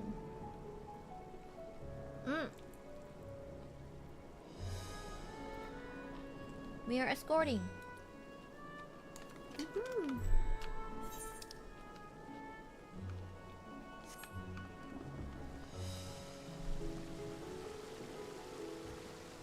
I can't believe you're already in Post Endwalker, but we're not in Post Endwalker. I know, man.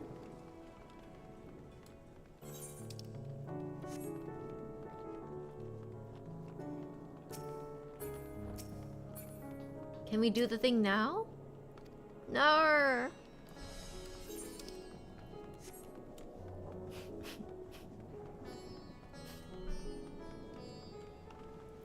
But you beat Zodiac. That was the end of the expansion, right?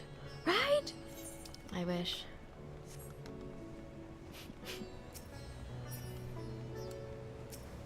Oh, I wish. Oh.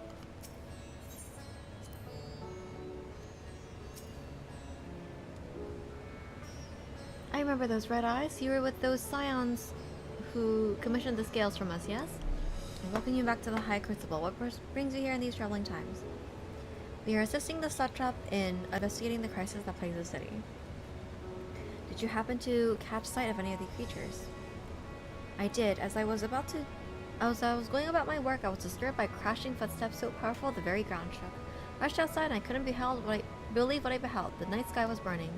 Suddenly I heard panicked screams coming from the direction of Balshan Bazaar. In the next moment, a monstrous beast poked its head out from amidst the stalls. A handful of the Radiant rushed to the scene, only to be sent sprawling as the fiend and its minions propelled themselves skyward. From the market, okay.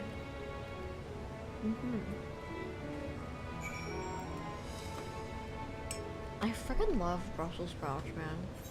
Roasted Brussels sprouts.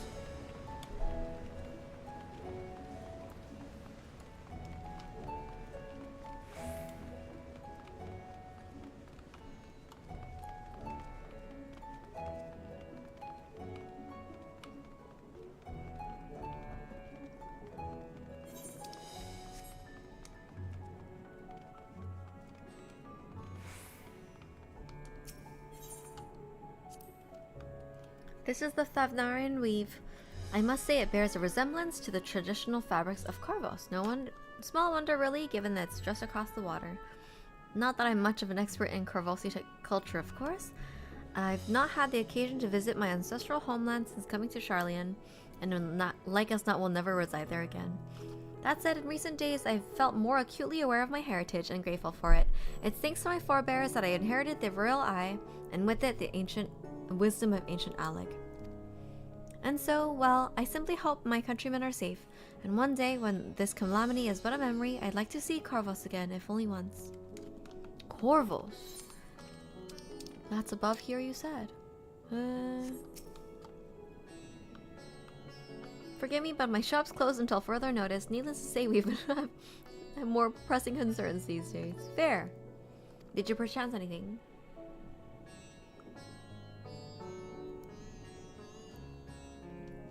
I'm afraid not.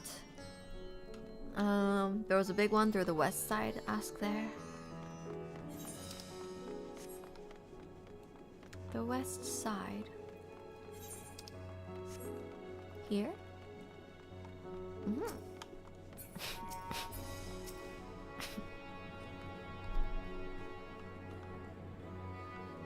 Do you know anything about the gargantuan beast? I saw it, though I wish I had not. I was about my work when all of a sudden a piercing scream cut through the air. I turned around and there was the fiend and its massive body bursting through the entryway with the force of a tidal wave. And then it was gone quickly as it came. Oh wow.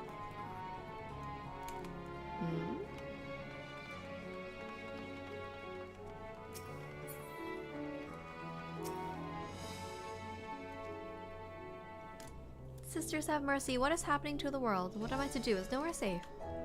Settle down, friend. The danger is past, at least for now. If it's not too painful to remember, can you tell us what you saw? I prefer my horrors to be comprehended. Have to be comprehensible at the very least, right?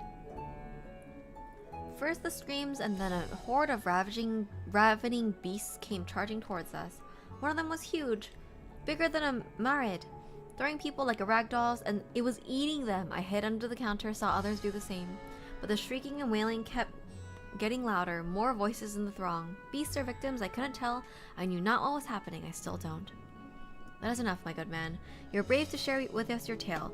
Many of your unfellow merchants are safe. The High Crucible, too, has survived mostly unscathed. Pray pray stay close to your friends and loved ones, and rest your body and mind while you're able.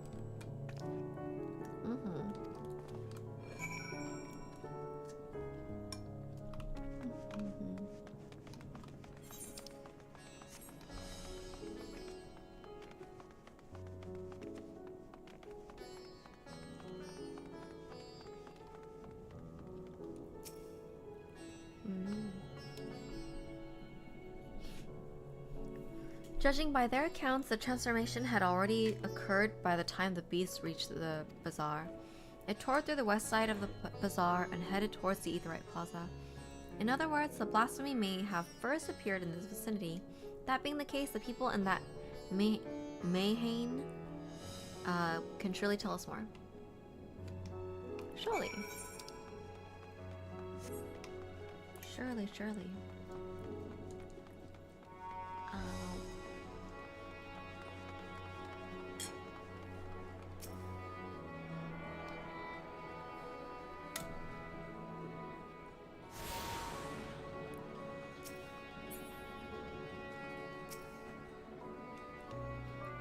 Going after that enormous beast, are you? Aye, I saw it, including the very instant that poor bastard transformed. Damn the gods for putting me there. Stood it over there by the window. A few men, merchants perhaps, talking and drinking. The conversation must have taken a turn for the worse. Next thing I know, their leader was, I suppose, buried his head in his hands, black mist swirling about. Then his whole body burst apart, and there stands a hideous, slavering beast, massive and foul, all gaping maws and bulging eyes. His friends started shrieking, then the black mist comes again until the change takes them too. The stuff of my nightmares, I tell you. Who were they? I know I'm a decorator by trade. I saw Minheel the barmaid chatting with them, though. She might know something.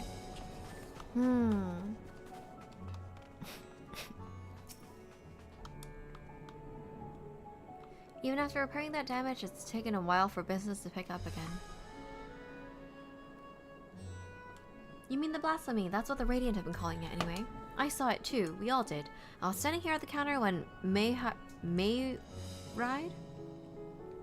poured me a drink.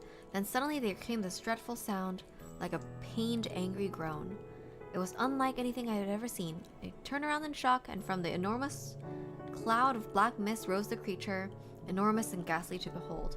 As for what happened next, to recall it sends shivers up my spine. By some fortune of luck, I was able to slip outside before the beast got its claws on me. But the sight that greeted me offered no solace. The blue sky above turned red as blood. Mayride, myself, and other survivors clung to each other for dear life until the Radiant host came to our aid. Wait, did I hear you correctly? The sky manifested before the sky began to turn. I'm certain of it. The winters here offer a clear view of the sky, and I saw nothing out of the ordinary until the beast appeared and began the rage. Ooh.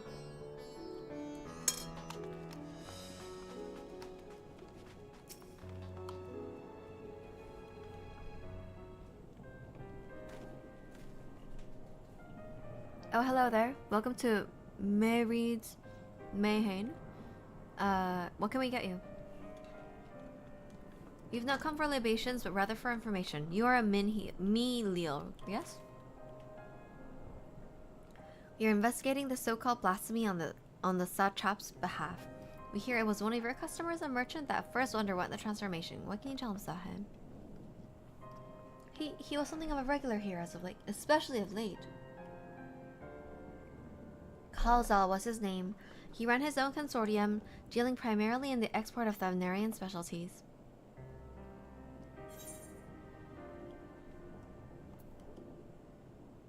It's through him we met Matsya. That guy, right? The guy who was like, I can't buy your fish anymore? Yes, the names ring a bell. Didn't you meet them both on your first trip to Thavnir? If I recall correctly, Khalzal was raiding a trading operation in Yedli Mad, and it was there you made Matsya's acquaintance. Yes, that's the same Khalzal, no doubt. A rather successful man from I gather. That said, it was clear he had fallen on hard times of late. These ghastly towers popping up everywhere couldn't have been good for business. Even now, with the towers gone, the collapse of the empire has led to all sorts of problems elsewhere. The market for luxuries is surely not what it once was. Trying times for the head of a trading consortium indeed. Khalzal was a compassionate man. Even as his own business suffered, he did what he could to provide for the artisans, fishermen, and many others who counted on him to sell their wares. Indeed, that was the very topic of yesterday's meeting as far as I could hear. Yet there was matters discussed further. Khalzal's tone grew grave and grim, and then... It was then that... Forgive me, I would not have you recall the memory if it brings you pain. If I could, I would just ask one more thing. Did you notice anything unusual about Khalzal in particular? Please, anything at all? Nothing springs to mind. Perhaps someone else can help you. Khalzal lived for his work and had no family that I know of. His employees and associates knew him best, but they are lost to us. Still, perhaps his neighbors know something I do not. Can I direct you to them? If you believe it would help. What do you say? Okay.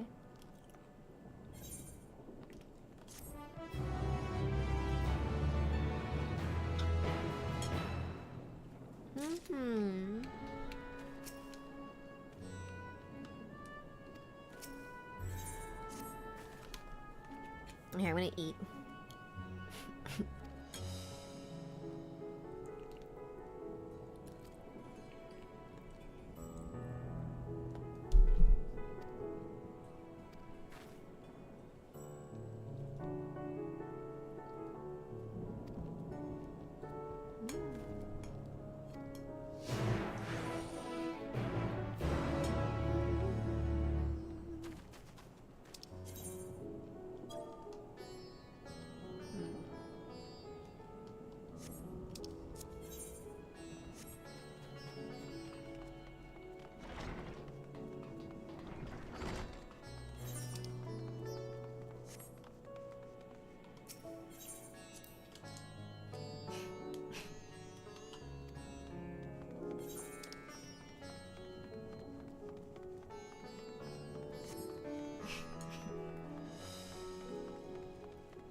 And this must be Kama. We've arrived at last. Let us begin questioning the residents without delay. Okay. More questioning.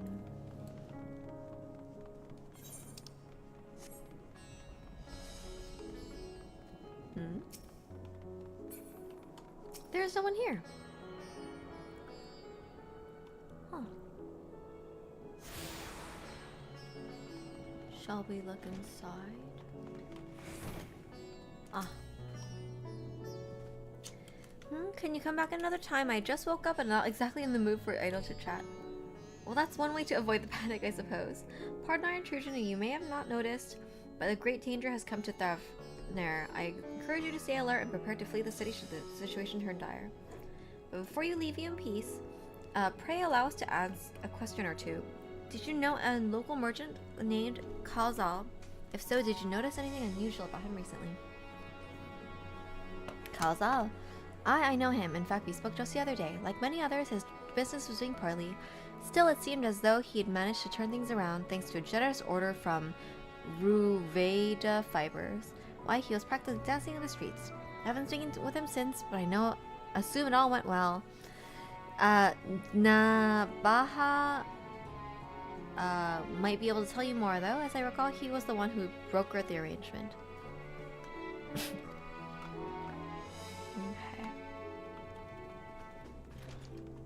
Boy, do you have a thing waiting for you.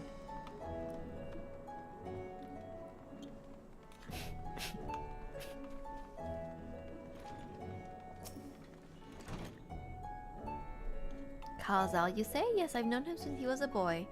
If ever there was a man who born to be a merchant, it was him. Always ready to depart and late to return, he'd spend his days procuring the finest wares and seeking out willing customers. You could say it came to him as easily as breathing. Sadly, business was flagging of late. No surprise, really. He was cooped up in his house until dawn, till dusk the other day. No doubt racking his brain for a way to turn his fortunes around. Then at night, I heard the door open. I looked out to see Kazal sitting on a bench, his head hung low. A man with the weight of the world on his shoulders. I see the situation died indeed. Did you notice anything out of the ordinary? Nothing to speak of, other than the troubles of this consortium. He was the same old Kazal, cordial and honest like always. These questions you were asking, has something terrible happened to him? He wasn't caught up in that terrible incident at the bazaar, was he? I don't travel much these days. My daughter told me not to venture outside. Stuck in here as I am, I've heard little about bazaar goings-ons. Rest assured, city's safe for now, but the situation may change without warning. I urge you, stay close to your daughter, prepare to take refuge should the satrap order it. Ooh. His neighbors don't know.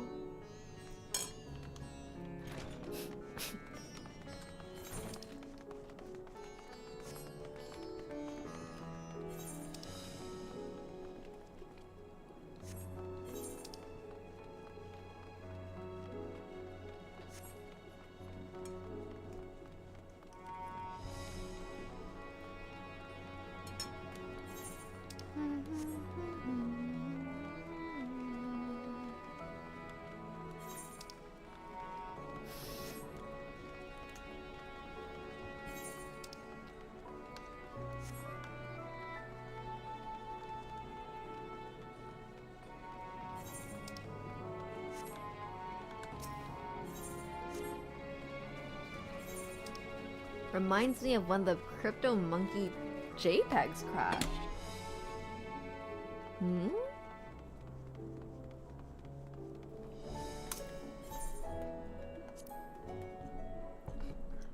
They're farming silkworms. This must be Ruveda Fibers, where we should find Janaba, huh? NFTs, yeah. I remember, like, that era, but like, did something in particular happen when the ugly monkeys crashed? Hurry, I say, there's no time to waste.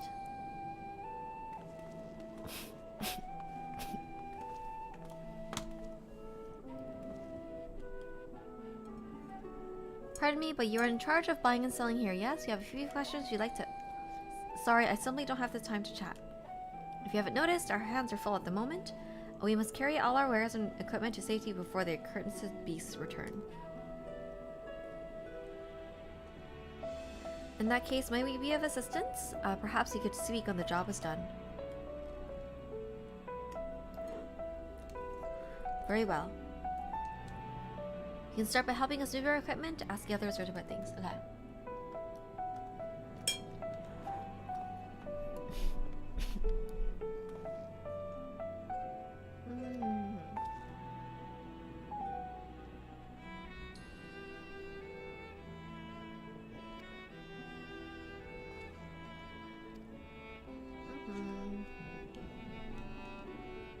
I be gentle.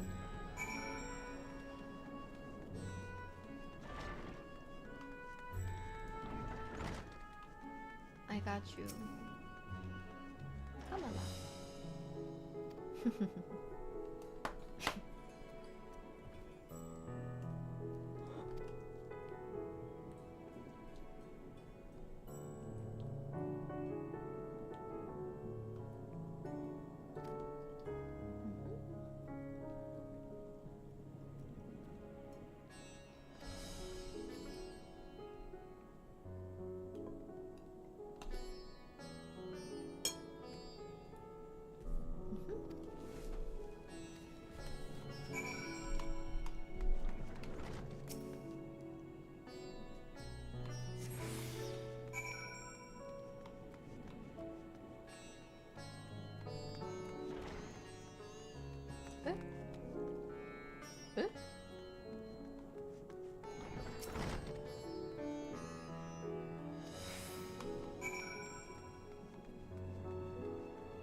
I see. Do you walk slower with each one?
I too have delivered the instruments and apparatus entrusted to me. You both have my thanks. Our wares sorely safe stored away will not lose any more to these fiends. I take it that your establishment did not escape the attack unscathed? We did not. Thankfully, most of our workers had already left for the day, but those of us still here saw it all. We looked to the burning skies in confusion, and then, before we could even begin to make sense of it, a hideous creature burst through the door shrieking. We ran for our lives, but one of my colleagues was not so fortunate. Ooh, he cried out a scream of such agony, such terror, and in the next instant, he too sprouted fearsome claws. The sight of it caused another fellow to panic, and then he too transformed. So I was wrong earlier. It's like contagious, but contagious not by cooties, it's by despair. I'm sorry, was there something you wanted to ask? Indeed, you knew the merchant Khazal, did you not? I believe he had some dealings with your establishment. Khazal, I know him well. We'd arranged for his consortium to deliver a large shipment of fabrics, but in the end we received a better offer and had to turn him down. I understand his business was suffering, but so is ours. Another of our most reliable trading partners agreed to transport the goods for a much smaller commission, and we'd have been fools to refuse. I felt terrible for withdrawing the offer, but you must understand we simply had no choice. He tried to put on a brave face when I delivered the news, but his dejection and despair were plain as day. He said he'd discuss it with his associates, but we could tell he'd all been given up hope. Dejection and despair.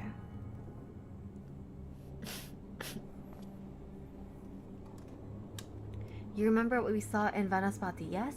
Soldiers and jungle dwellers pushed to the very brink, turning into beasts one after the next. It would seem the very same phenomenon occurred here. The poor craftsmen attacked by the fiends, as well as those that witnessed it, all undergoing the change. I suspect that everything began with Khazal.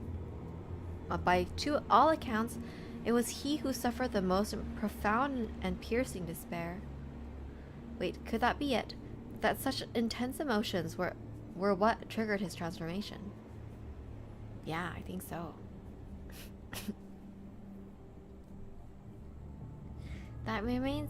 Much remains unclear, but I believe you're drawing closer to an answer. At any rate, we must discuss our findings with the others.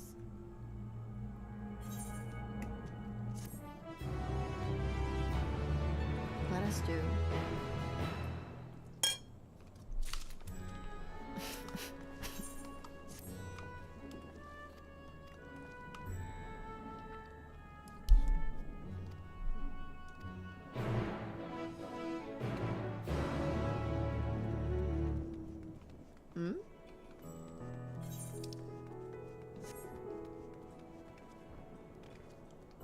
Oh, these are mulberry.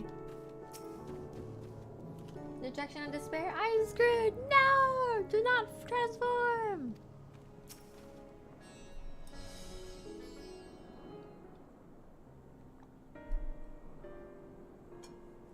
I can unpin this.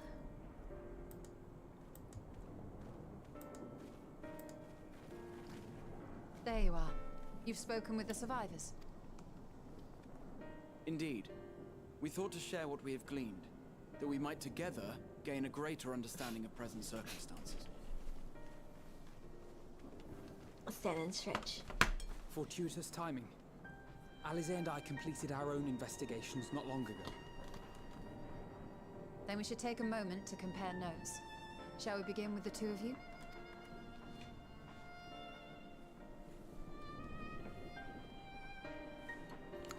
Despair.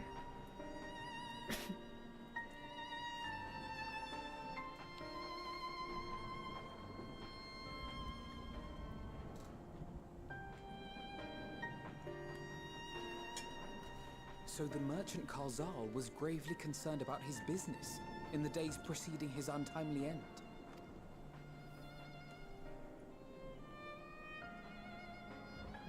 The tales we heard were much the same.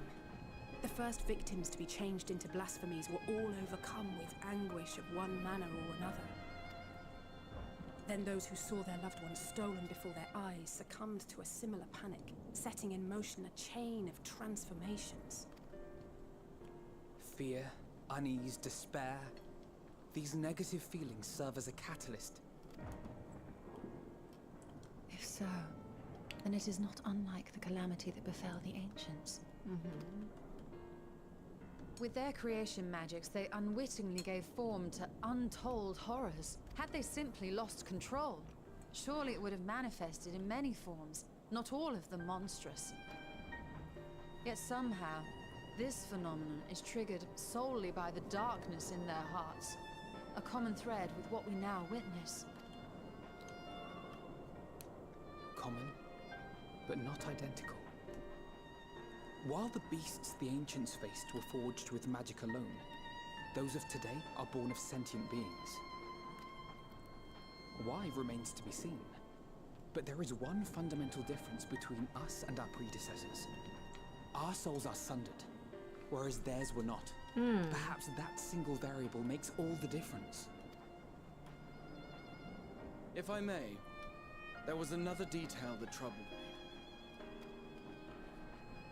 We have it on good authority that Khazal's transformation took place before the skies began to burn. What? If that's true, then the situation's more dire than we realized. It means even if there's no ominous sign presaging the final days, anyone, anywhere, has the potential to become a beast. Yep. Even in lands we thought safe, even as we speak. Yep.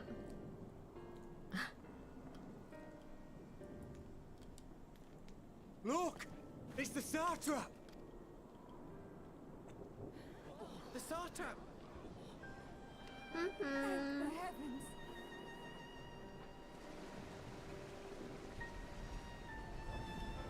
Welcome, Asales.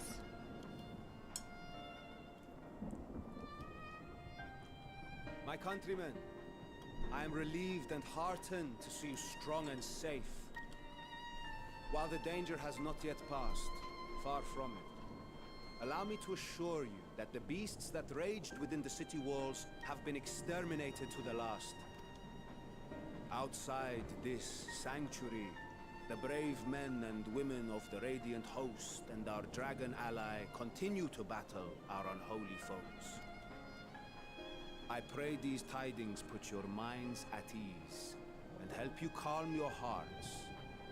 Have faith that we shall soon conquer this terrible trial. Your Excellency, is there any word from Palaka's stand? My grandson was bound for there yesterday and I worry for his life. We are still awaiting a report, but I promise you, as soon as I have aught to share... Well? Your Excellency, I bring grave news. You are? I'm Matya of Akyali, a humble fisherman. It's Matya! Why are you naked? Ah, I remember you from our first visit. Wait, you're... But no, that can wait. When the skies turned red, I set off for Palaka's stand, fearing for the safety of a friend. But as I drew near the village, I saw dreadful beasts all about. No! Gods have mercy! Your Excellency! Save my grandson, I beg of you! We will spare no effort to save all we can, but you must remain calm. Calm? You tell me to be calm? You saw those beasts? They tore our bravest warriors limb from limb! What if we are too late, huh? They catch him, sink their fangs into him? The fangs! The screams! Ruh-roh. Get away from her, now!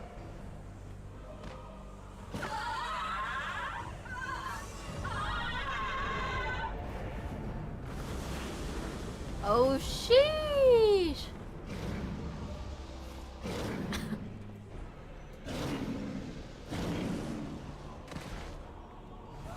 Yeah, stay calm or you'll turn into that. That's crazy. This is like Alexa Pro commercial. Chill the fuck out and don't turn into a nightmare. Damn it! We've got to kill them before it spreads. We'll handle this. See the townspeople to safety. Sheesh! Run as fast as you can! Oh no.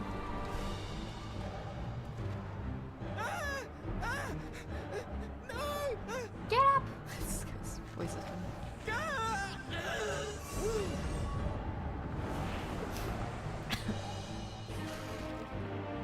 Oh.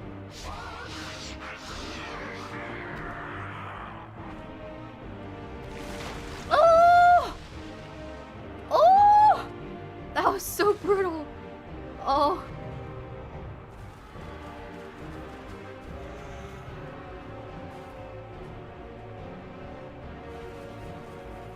The fact that guy's hanging on, despite.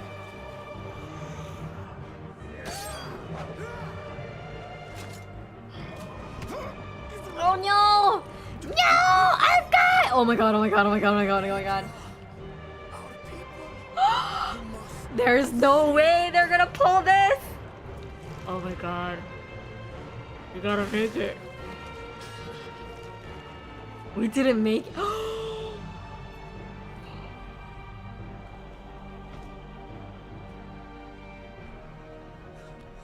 My son.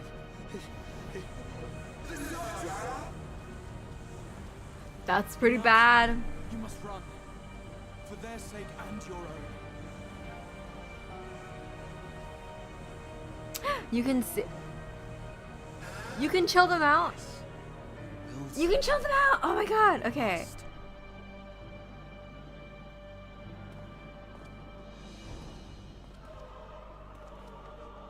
Oh, good job.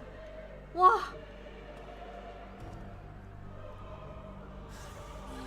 Yeah.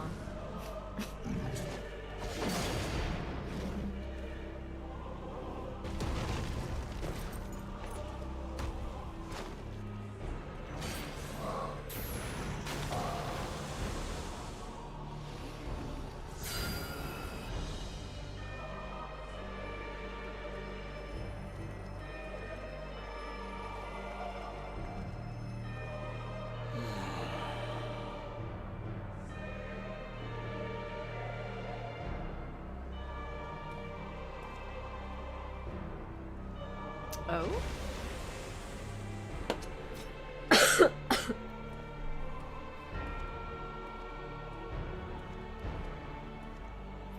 This is chaos indeed.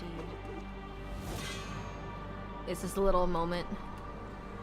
A little Graha moment. My friends. Oh? Fear not, for we will defeat these abominations.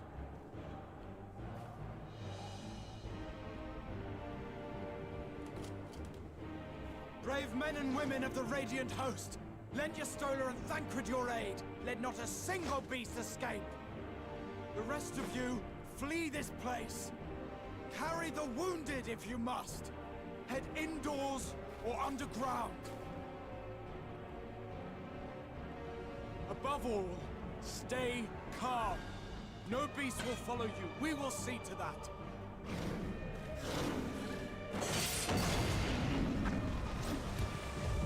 Alphino! Alice! Leave the city to us, and make for Palaka's stand at once!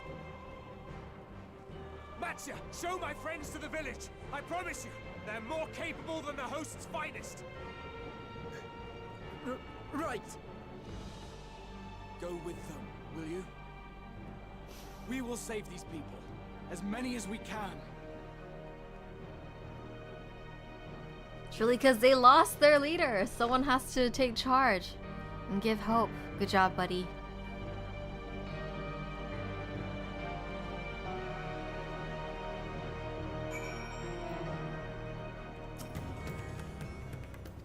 Damn it all, staying calm isn't my forte. Well, I do remember you. Yeah, I remember. Let's go. Okay.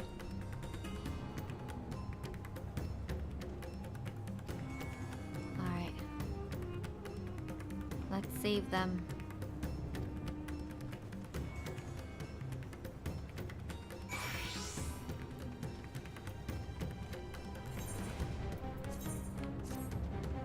Hold on.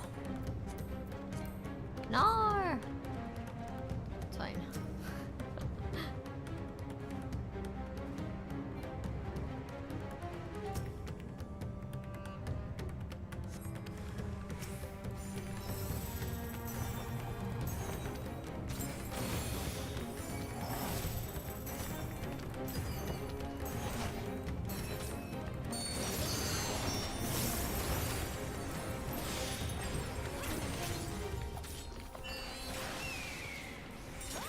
Why is that not that strong?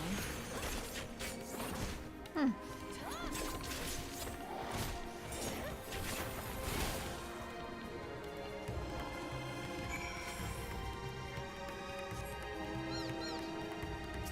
It's the grandson.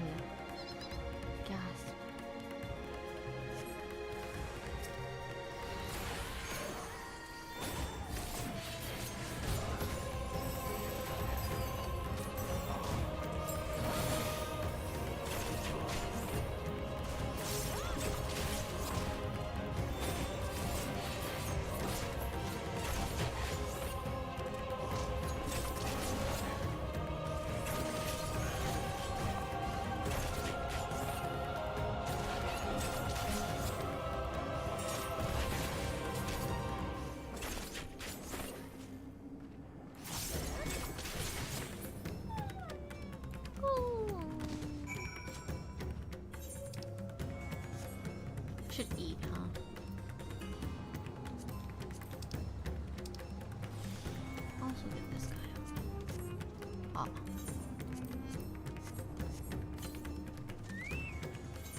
at all.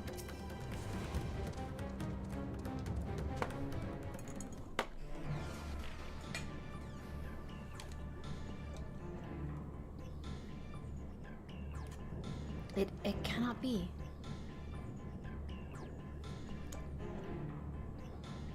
That the village is already effed? Oh gosh. We must heal those we can and quickly. I see no beast, but stand your guard. Whoosh.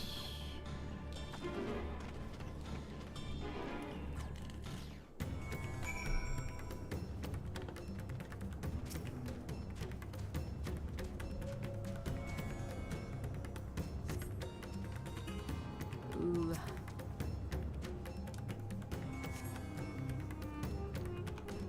Everyone dead. Bro.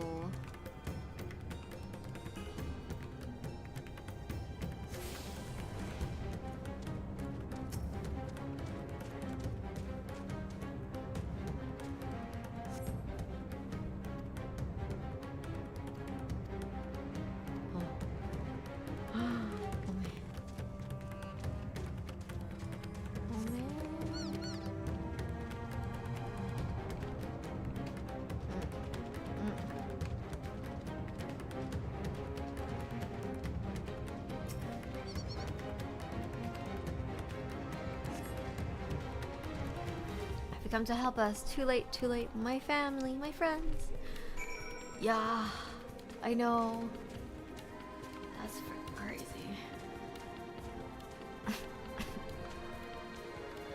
Are these the only villagers who survived? I can only help others manage to flee, but if the rest have been turned to beasts by the 12, let us do what we can to see the damage spreads no further. And no matter what happens, we must keep our spirits high lest we suffer a similar fate. We cannot despair. I can tend to the rest. Play, look after Matsuya. No doubt what we have seen here weighs far heavier on his heart than ours. Matsuya! Dang, you're doing pretty good for how anxious you are.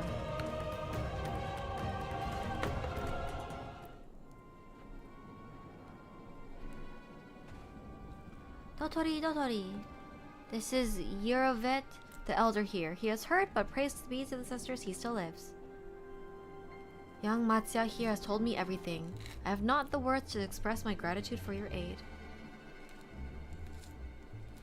When the heavens began to burn, we were afraid, but did our best to carry on as we always have done.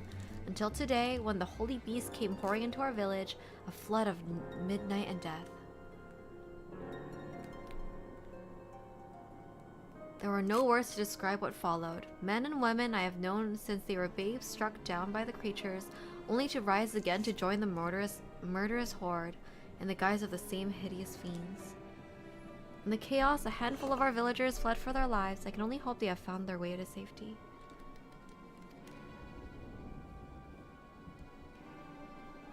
Matsuya, do you perchance remember Karasef and Mevan, the young couple who always bought your freshest catches?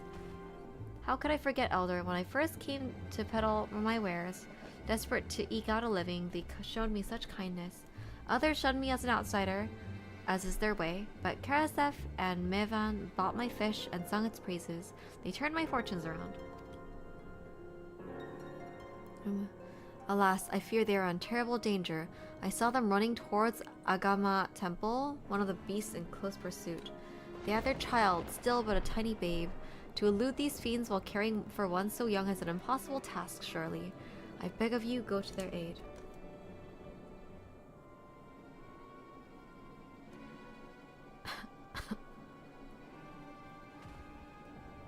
I want to help them, yet I am but a fisherman. I cannot face beasts on my own. Will you come with me? It's a lot to ask for a guy. Thank you, thank you. Magama Temple lies to the west of here. We must hurry. The apocalypse will never end. Oh my god. Did I tune to either? Yes, we did.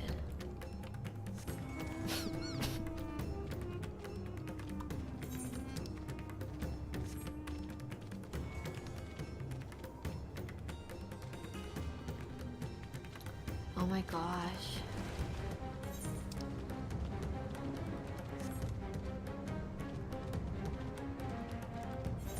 I'm guessing this is how we get up. Oh, just kidding. I thought it was some sort of... Ah! A delicious ether current, thank you.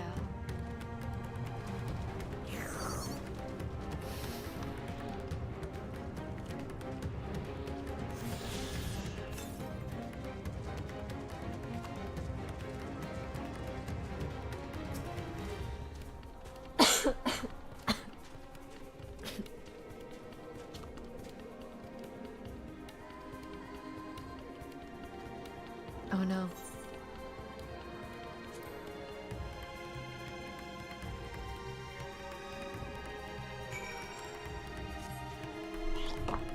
I don't know how was Killing God. Hi, Mire. Killing God was hard, and also the despair just never stops.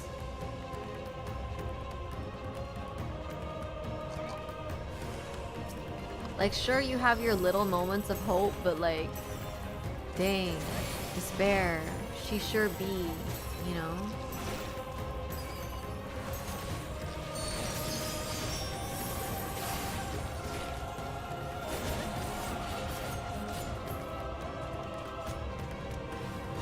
Wait. I'm trying to, I know, I'm trying.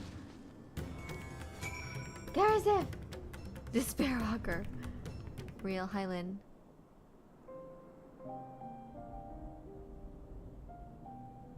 Universe is at stake after all.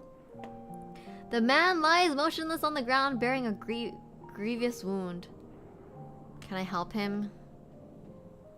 I'm sorry, that's what I tried to stay behind, but I couldn't.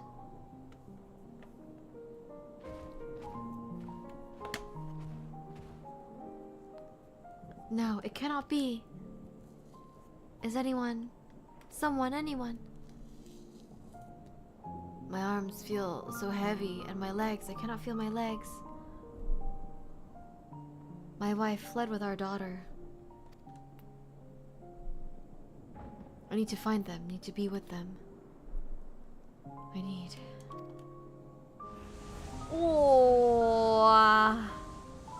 No! Garrison, no! You must stay strong! More time I thought I had. Ooh, I don't want to die. Yeah, don't die, bitch! Don't die!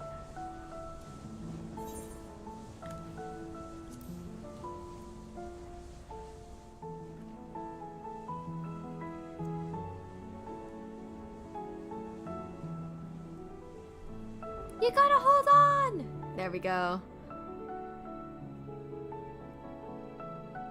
Thank you. Please find them.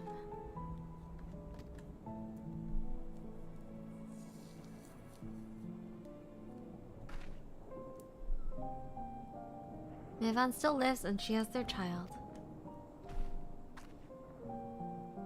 We must search the jungle between here and Palaka's stand. There is nowhere else she could have gone unless... I think... Okay. Oof, blind search, here we go.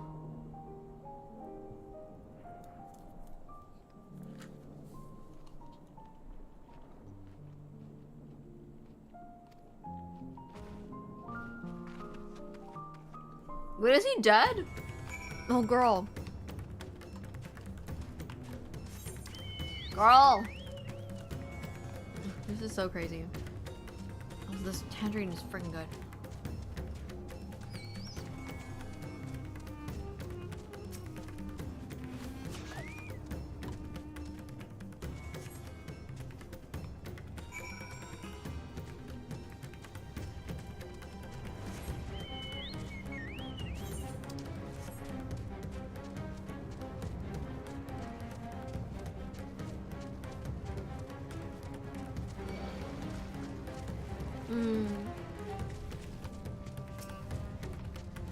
True.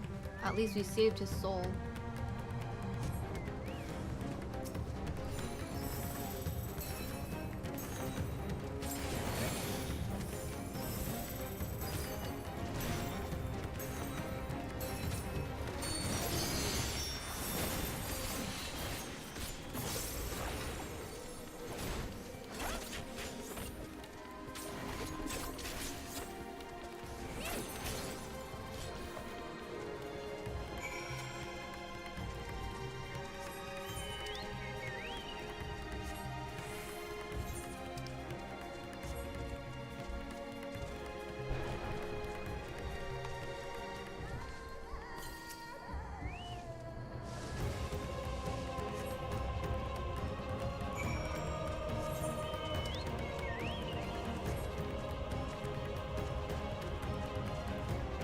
Matsuya, I couldn't find them! Where'd they go? Did you see any find? I saw nothing. Perhaps the beast chased them further from the village. Gods above, I beseech you, pray deliver Mevan and her little one to safety. Jesus.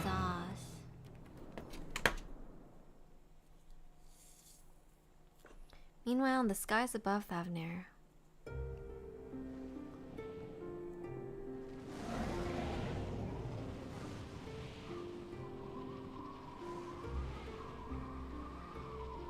No more enemies to trouble us here.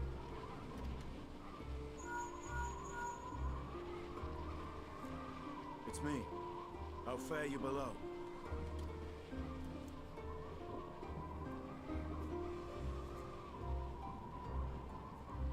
Understood. I will inform Vritra. Oh, that freaking... He Chaos died. and panic sweep Razat Khan, and many more have succumbed to the transformations. Amidst the fray, Ahawan fell, protecting a grief-stricken father.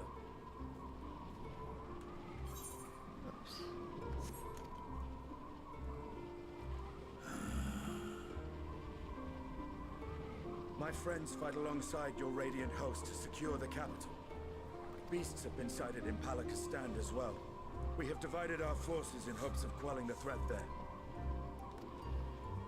Of small solace is that we now know what triggers the transformation.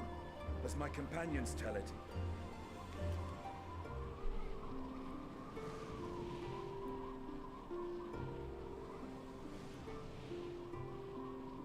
So it is the very fear and despair in their hearts which inflict this abhorrent punishment upon them. A nightmare from which my children will never awake. O capricious and cruel fate, they are undeserving of such condemnation. Yeah. will you wallow in sorrow or rise to the occasion? Razat Khan is leaderless. Before he passed, Ahawan sought to reveal the truth to his people. Honor his wishes. To what end? To breed a new conflict between dragon and man? I mean, there's no one to lead anymore. Oops. These claws could reduce thee to shreds with a touch. These jaws crush thy bones to dust. Only through my proxy could I walk with my children. Without him, I am a bringer of fear, no different from the beasts which beleaguer them. What will you do? Perhaps so. Only in death were Hraesvelgr and Shiva united. Indeed, whenever man and dragon have come together, death has ever been the inevitable result. It was our fear of your kind that sparked a nigh-endless war.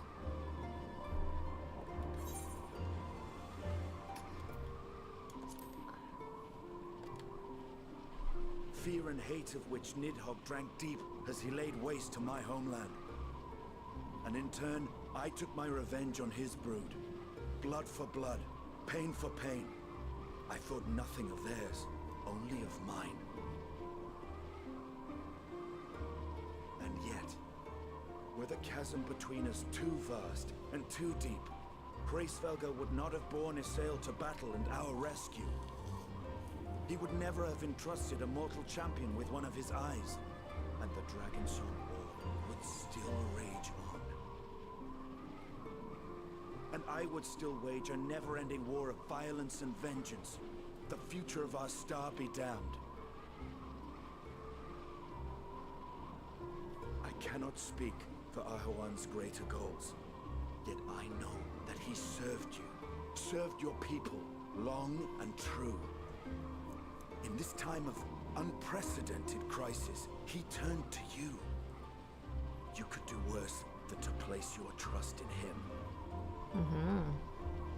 It will not be easy, but the future of Radz-at-Han hangs in the balance.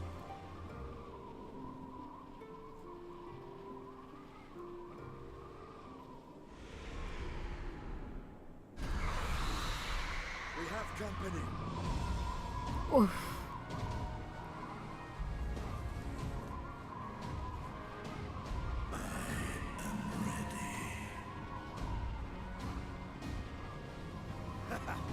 The hour has come, Breacher.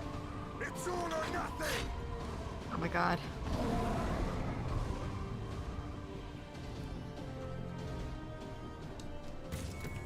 Oh, okay. Dragon Sword.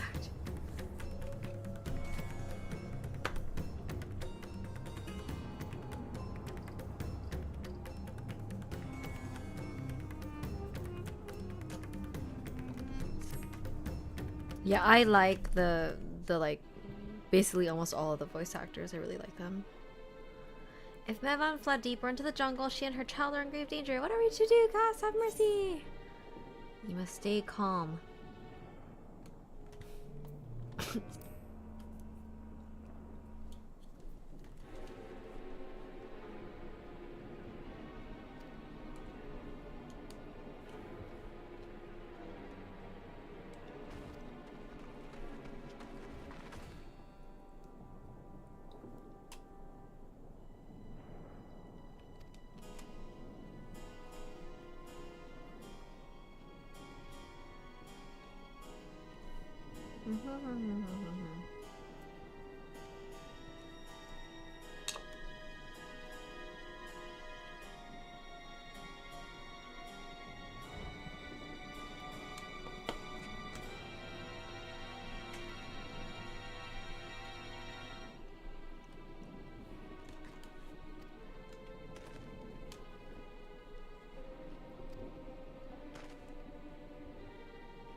Thank you, Makoto.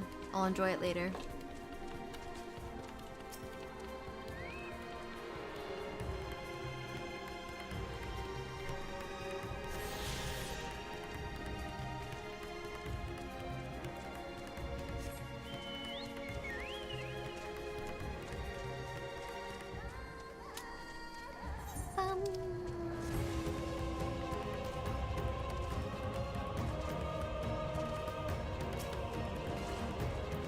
Oh no, it's her!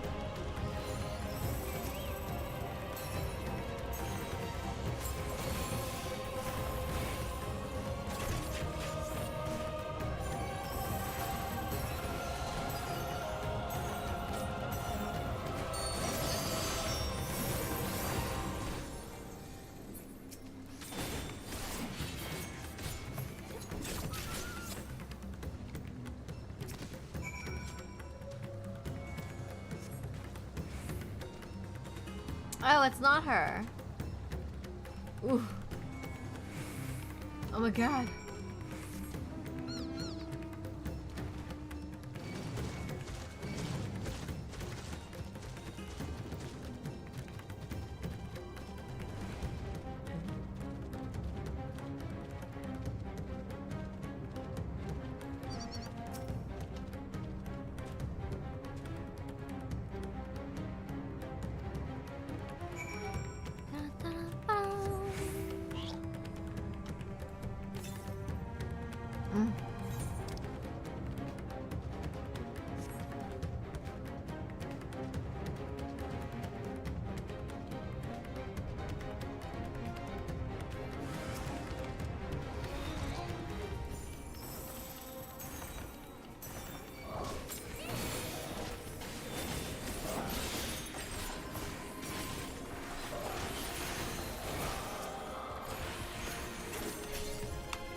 Oh, rip!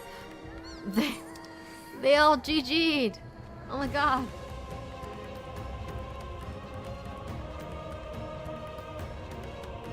Those who we can yet save are certainly becoming rare and rare, aren't they?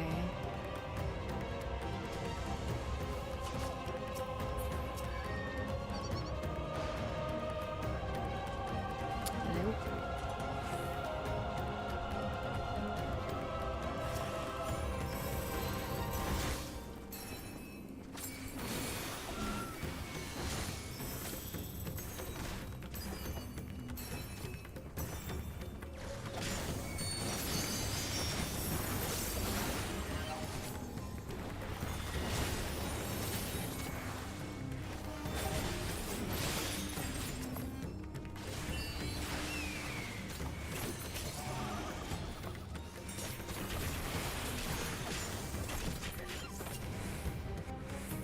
Did we do it? Did the person leave?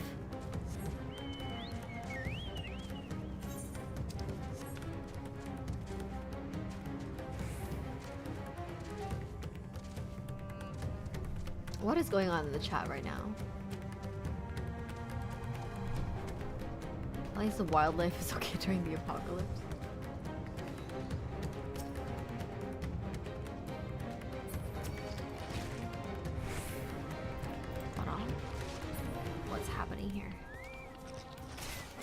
You're now calling, even for me calling you Yuji the other day, for I'm not Makoto. Did I call you Makoto? If you're me, then I'm you, then who's driving the screen? Totori, of course, of course. What is happening?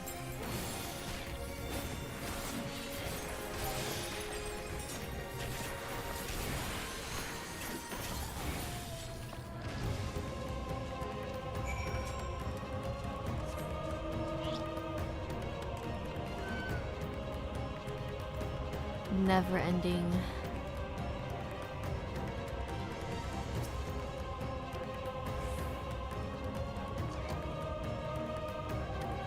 There you are, halfway the others. Not good. Not good at all.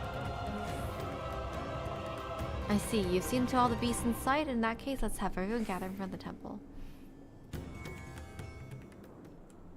Alright, everyone. We need to do a mindfulness class. We need to stay calm.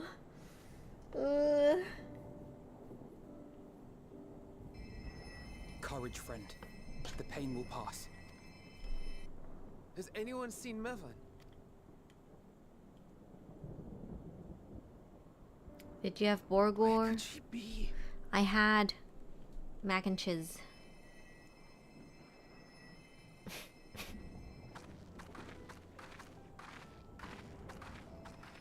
We've And dealt Brussels with all sprouts. the blasphemies and made certain no villagers are still in hiding. Good work. We've otherwise tended to the wounded as best we can. What will become of us? Forkable, yes, forkable mac and It's on the cheese. way, surely. We may have to abandon our homes now, but we will return someday. But where can we go? Is anywhere even safe? That I cannot say. Well, I can. Nowhere's safe. Run all you like, but there's no escaping these things. And even if I could, it's too late for my family.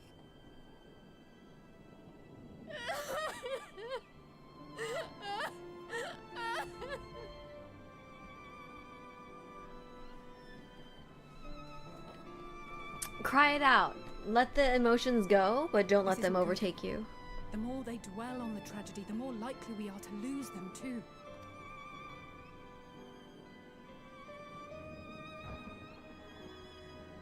My friends, this is a place of worship. Should your heart quake with sadness, cast your minds to the heavens and remember the teachings of the old gods. Did they not implore us to stand fast when waves of sorrow break against our shores? Yeah, let's go, Matya.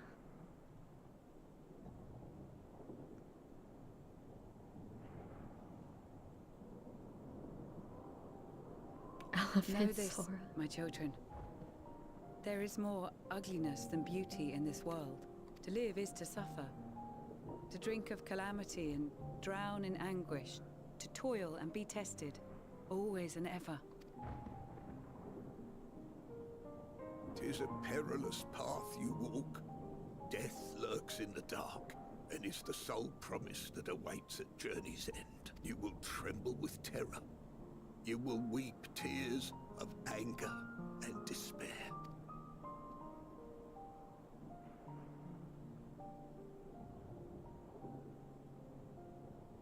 But do not avert your eyes. See your life for what it is. Then will you see how the hardships make you strong. They're like monologuing together. Talks like Every doubt reforged as scales for your armor. That's right, honey. Every agony to temper your blade.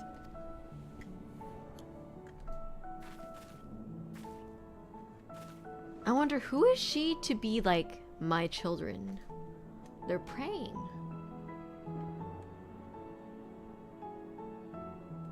It's a prayer. I see. They're like doing their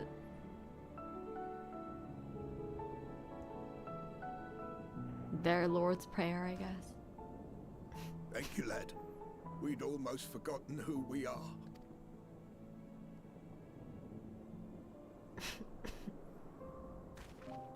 My undying gratitude to you as well, my friends. You were searching for Mevon, no? We must return home. I pray you help the boy find his friend. Gladly. We dispatched what beasts we could, but the roads are still dangerous. Stay together and go in safety. I really appreciate this scene because so many games and shows just gloss over or villainize being religious, but it's times like these where faith can be a source of strength. Absolutely.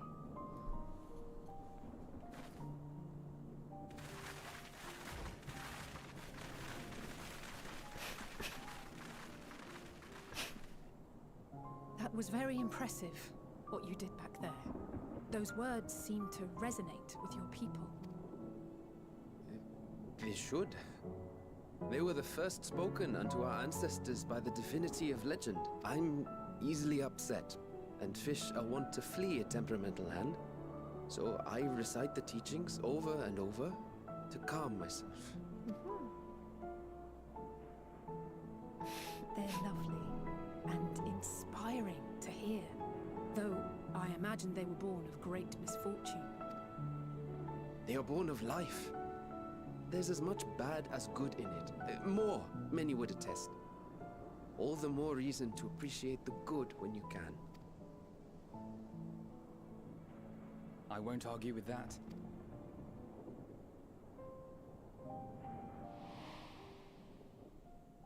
In darkness, seek joy. Surrender not to sadness, and see beyond despair. Walk free, and bear the light for others to follow.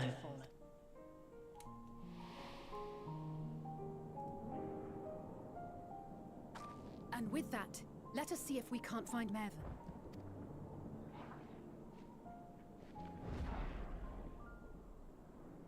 Did you see? That beast was chasing someone.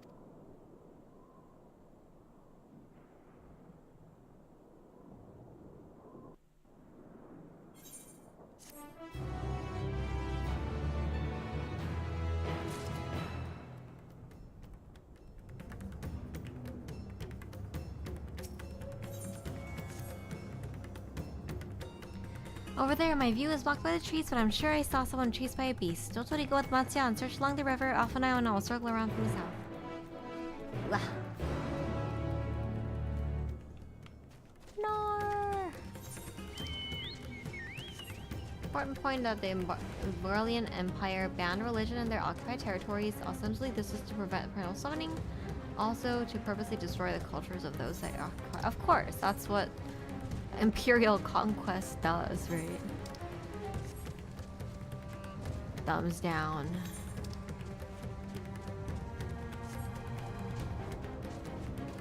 And I wonder if that means that, like, provincial... Well, kind of like we said about the Garleans, like, just because you don't choose a god, you gotta put your faith in something. Someone. So, like, that's your king, or, like, the whoever. Either way, you have to find some sort of strength in times of despair.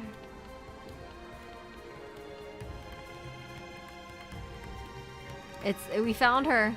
The baby. There she is. That's her. No, I'm sure of it. Nevan! She's gonna fall.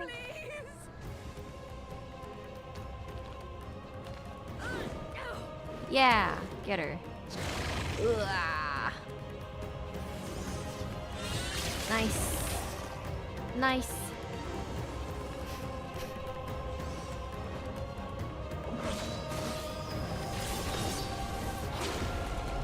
Ugh.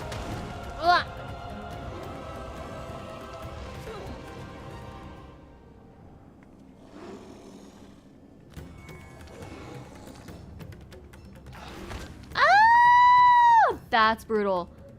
No. Oh! No! God have mercy! We got her. Do we got her? The baby. Oh, real? Okay, okay. Oh, shh. Go, go, go, go, go. Mevin. Where's the baby? Oh no, her lifeless body floats before you, battered and broken. Her death no doubt came swiftly. Infant daughter is nowhere to be seen. Below? Hello? Bro. The baby.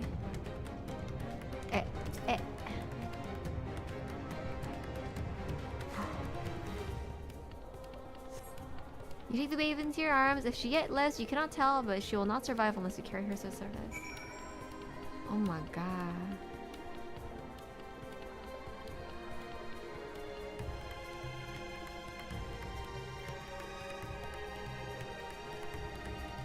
Alright, baby CPR. Let's go. Infant resuscitation. Is this the only way to get up? It looks like.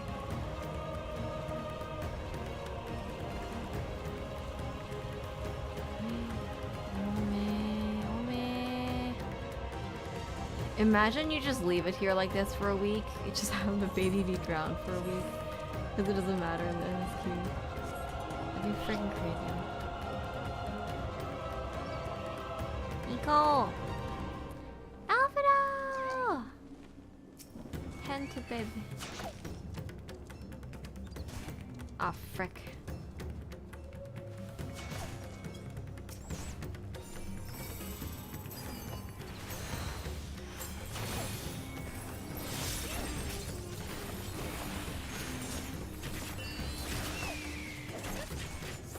Oh, heckin'.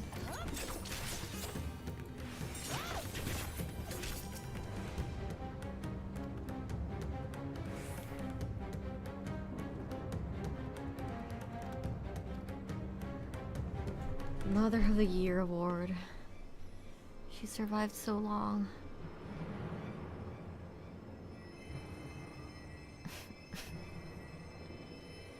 Resuscitate, come on! She's so cold, Elfino. The child is alert, and I see no wounds, and yet she grows weaker. My spells can do no more. What she needs is a change of clothes and a warm bed. We must hurry back. Oh yeah. Oh yeah. Not now.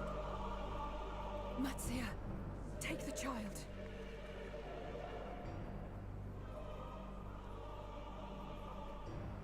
Oh, so little.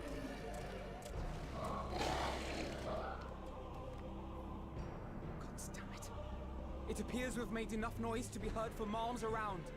More will be upon us ere long. We make our stand here. Mattia, can you take her back to the village? But the child, all by myself. You can't be serious. The beasts will follow you home unless we stop them here. And so we shall. Be strong, Matsia. Her life is in your hands. Right. I can do it. Yeah. I know you can. We'll keep them busy, Matsia. Go! Quickly!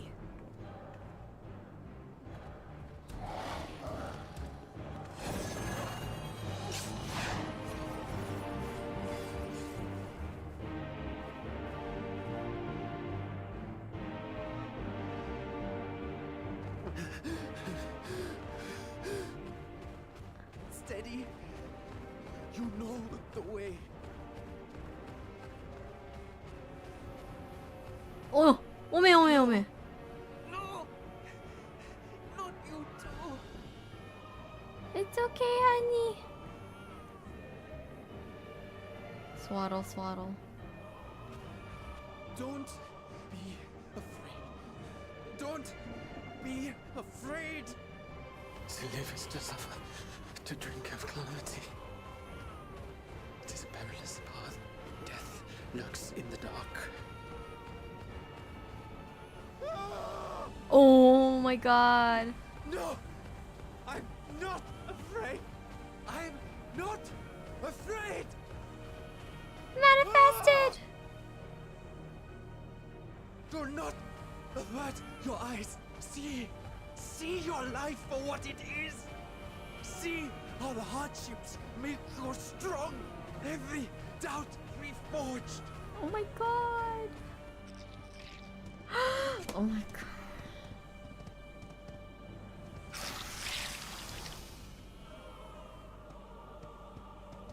The horrors persist, but so do you! Every agony. Mattia! Do not let them take you! Oh no. Yes! Okay.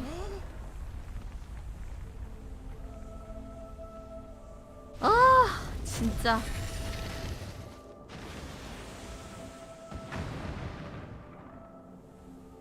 The divinity? The divinity, no. Nay, but one who would deliver thee just the same.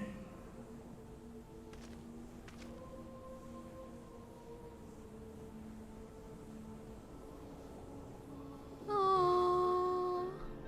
Please. You must save the child. She is all that remains of Mevan and Grasef. Please.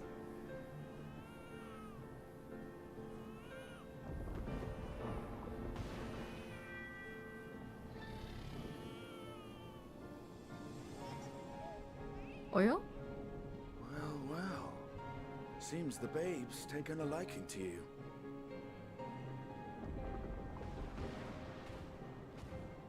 Thou art strong, little one. Let us convey thee to thy home.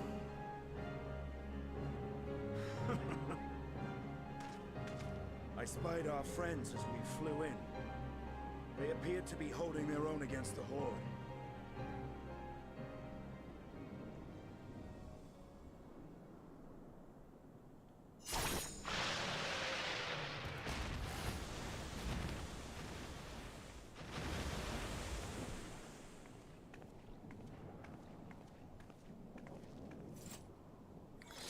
All right. Right. That's the last of them. We should hurry and find Matzia. He had fell from on high. Did we see them? What, like divine aid? A fine battle it must have been. Shame I missed it. The number of people who see It who was are you like, who if came that to Maxi's baby dies, I'm uninstalling the game. I was only along for the ride. Vritra was the one who saw the boy was in need. What the hell? The two are headed back to the village. Where the worm will honor Ahewan's wishes and finally reveal himself to his people. Perhaps so. Will you go and join them? I was thinking, like, There's bro, something I if need that, to do first. if those two die, like, it's just over. Mervyn gave her life so that her child might live. She deserves better than to be left to drift alone. She deserves to be laid to rest beside her husband, at least. Will you help me?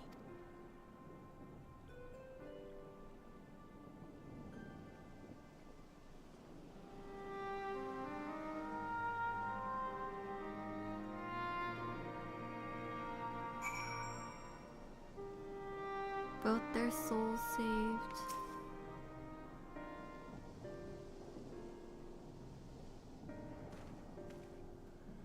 We've done what they can. 'Tis for the villagers of Halaka stand to perform the funeral rites.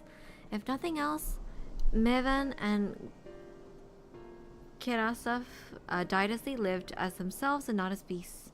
Their souls will find peace in the ethereal sea.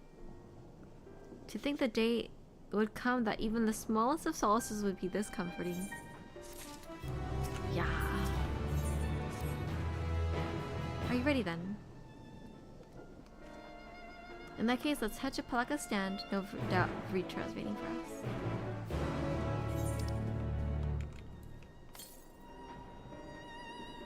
Vritra. Yeah.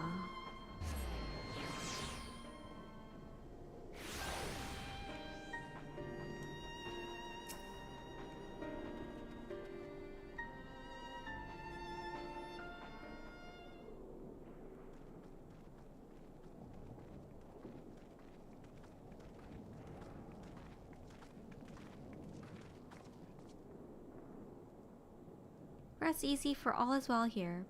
Young Matzia returned with the babe in his arms. Owing to a warm bed, the girl hath already begun to regain her strength.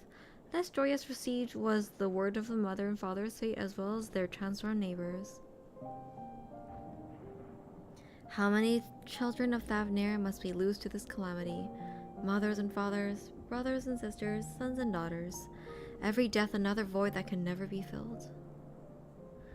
We who survive them must carry the weight of their memory as we strive to regain a semblance of what we have lost.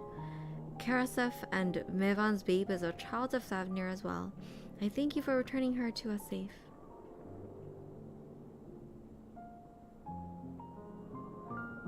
One baby. O great and merciful worm, I have not the words to express my gratitude. They say that if it were not for you, brave Matzia and the child would have been lost to us forever. Long have I heard the rumor that a mighty dragon had forged a pact of friendship with the satrap, but never would I have expected such a kind and gentle soul.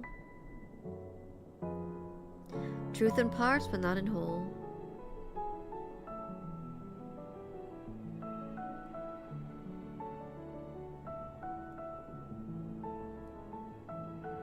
I am Vritra, and for years uncounted hath this isle served as mine abode. An isle I have ruled over as satrap, as Ahewan, as my loyal servant. Are my ears to be believed? You are the true satrap all along. Is that Nidhana? Yeah, Nidhana, what are you doing here? Hi.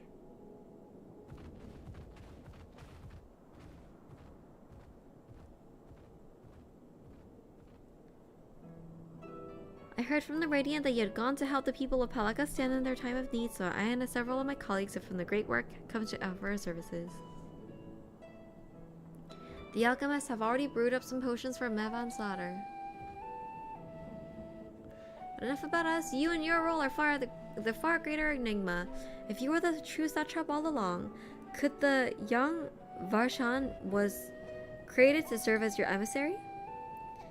Thou didst suspect the boy was but a simulacrum? A rumor was circulated for many years around the High Crucible that our most skilled alchemists were once commissioned by the satrap's family in secret to fashion a mammoth indistinguishable from a living boy. Looking at Varshan with that knowledge, I simply put two and two together. I was not alone in drawing this conclusion, but like me, they no doubt recognized that the satrap was using the simulacrum to work more closely with his people and decided not to press the issue. I had always assumed one of Ahewan's associates was manipulating it from afar, but the truth is indeed far more surprising. It's an honor to meet you in the flesh, Master Vitra. Pray allow me to express my gratitude. If you had not believed in and given unto us your scales, I do not know where we would be. Thank you from the bottom of my heart. 'Twas thou and thy fellow alchemists that fashioned the means to unmake the towers. You were the saviors not only of Razathan but the star. Far too kind you are, Mr. Vitra, but the star yet wants for salvation. Once more will my colleagues and I commit the knowledge and resources at our disposal to the mission of aiding the people in this their darkest hour. 'Twould seem this place is in good hands. I'd return to see how Razathan fares. What will you do, Scions? I worry for the survivors we met at Perusa. Shall we pay them a visit before making our way back? In that case, might I ask a favor? Nothing too burdensome, I promise. This way.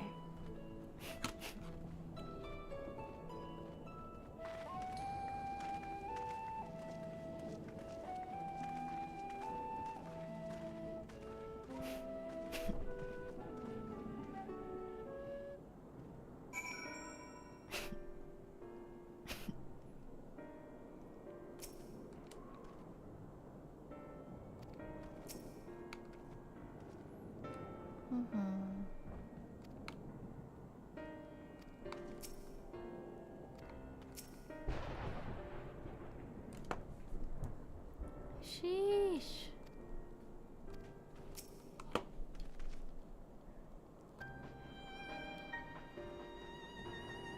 In the meantime, I was hoping I might ask you a few questions. The red sky, these terrible beasts, what in the name of the sisters is happening here in Thavnar?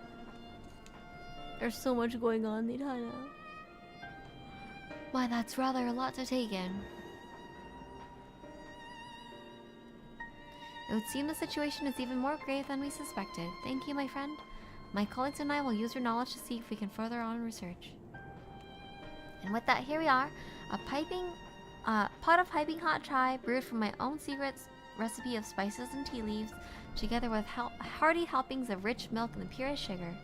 I made enough for everyone in the village, but it trouble you to deliver a few cups. This drink has medicinal properties then? Not in the least. The ingredients are quite ordinary. It's so very tasty though and has a way of lifting the spirits. The spicy aroma and distinctive sweetness of chai is a simple, everyday pleasure on our island. Sometimes the best medicine is the simplest. A lovely sentiment, Nidhana. Allow us to assist.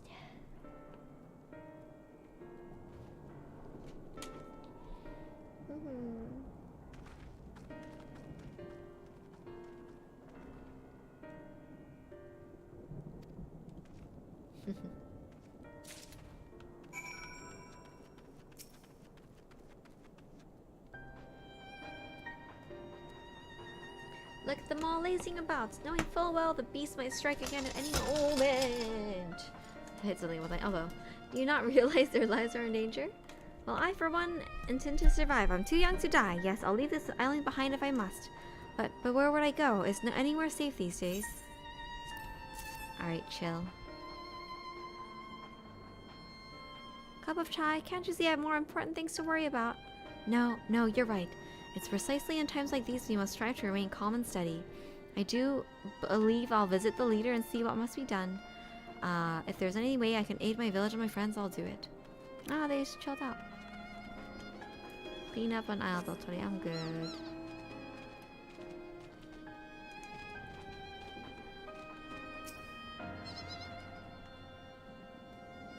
I know you. You're the one who saved us from those beasts back at the temple. Were it not for you, well, let's not even think about that.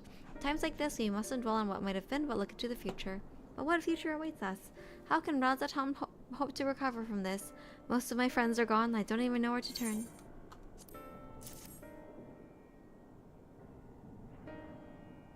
Cup of chai? Well, if you insist.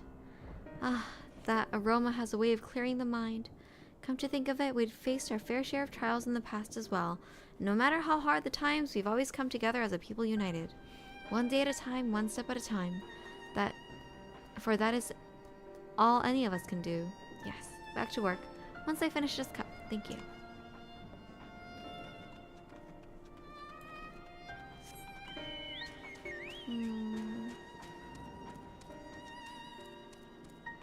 Where is the last one? Is it in here? Don't see anyone in there. Where are you? It's down. Ah! No? That's Alphino. Ah.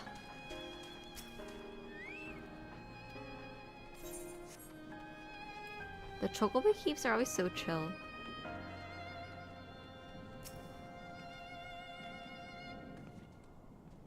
Want to be left alone. My best friend and I, we fled the village together.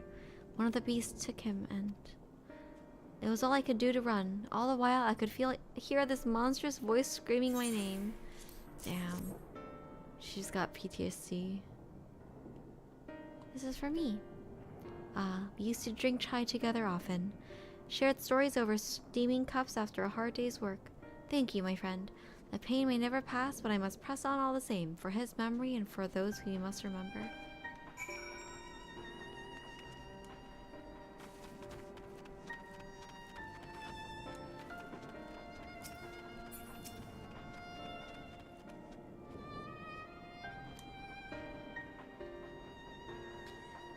It is heartening to hear indeed. The final days show no signs of abating, but that is all the more reason we must try to keep our composure. Our lives have been forever changed. The people we have lost will never return to us. These tragedies will weigh long on our hearts. Will we have the capacity to live with their suffering, to carry the agony till we too join the dead fallen in death?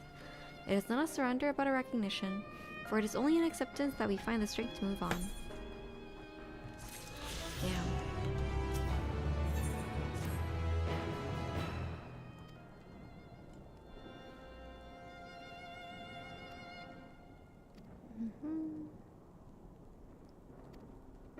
Aww.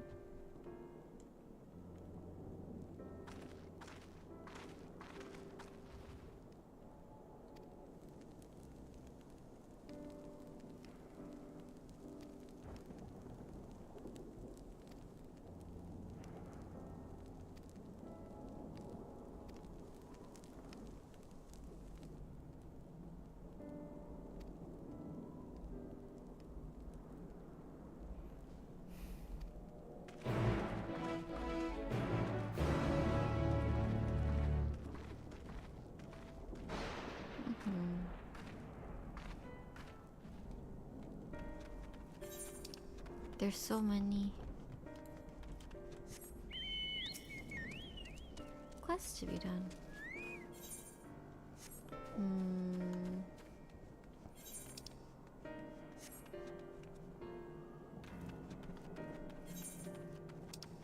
Which of these are flying quests?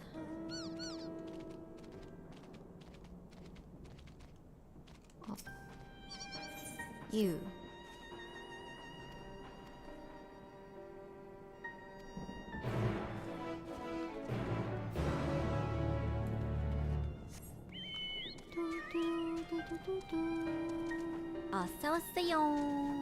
Oh!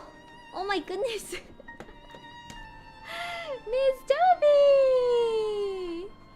Come over here for a sec. Welcome, Tofi, and welcome, Raiders. Welcome, Spirit Seeds. I'm Dotori, your local merchant NPC, here to replenish you on your travels. Welcome to Dotomart. Welcome, welcome. Let's give Tofi a big shout out. Oh my goodness, welcome in Bueno, Goose, Ken Blue, Laziest Boyo, Fez, welcome, Binary Overflow, welcome, Alice, Delpas, Darius YouTuber, Artemis Alba, another Artemis, Quirky Ninja, Toesman, 500. Toby was having a big event. Right from the front page, oh my goodness. So cute shop, thank you. I hope you enjoy your stay. Everyone, it's Tofi's birthday celebration. Her sprouting day was yesterday technically, but she had a big celebration with concerts and call-ins and games today. So I was there earlier. I think I had mentioned I stopped by, but everyone wish Tofi a great, amazing sprouting day. It's Umilio, Erwin, welcome in. David, welcome in. Rigatoni, welcome in. Metzlatine, welcome to the party.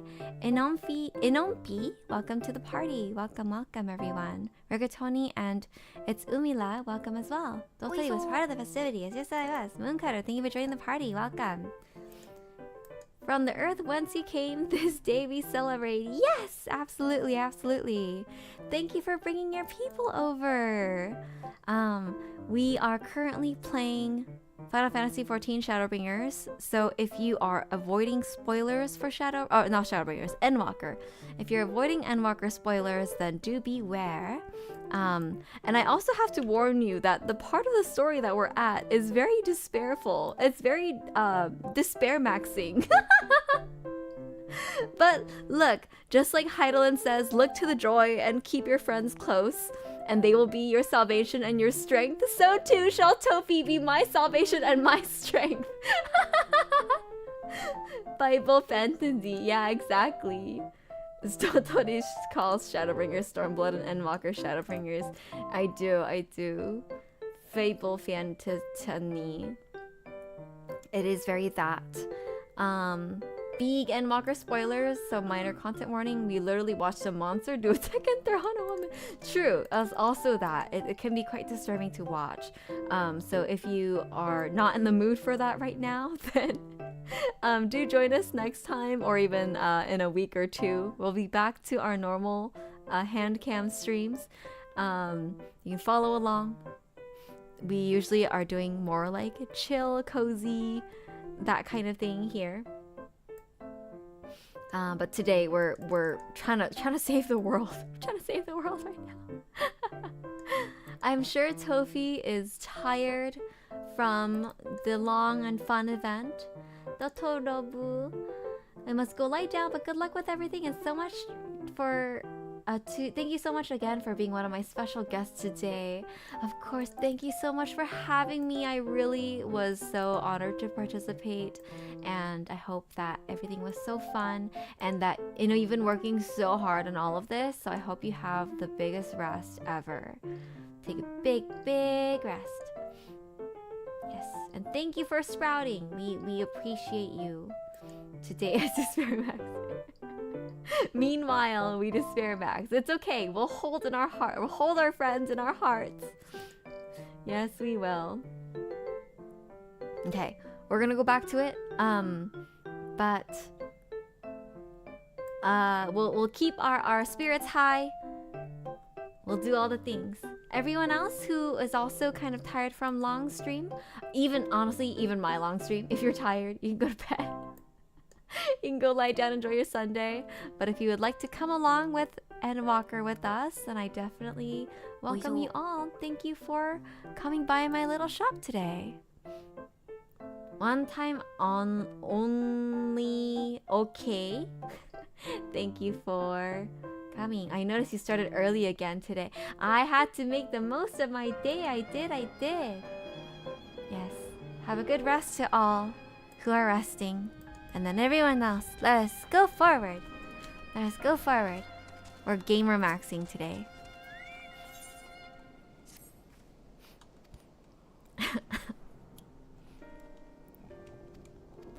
Yes, we are. Yoisho.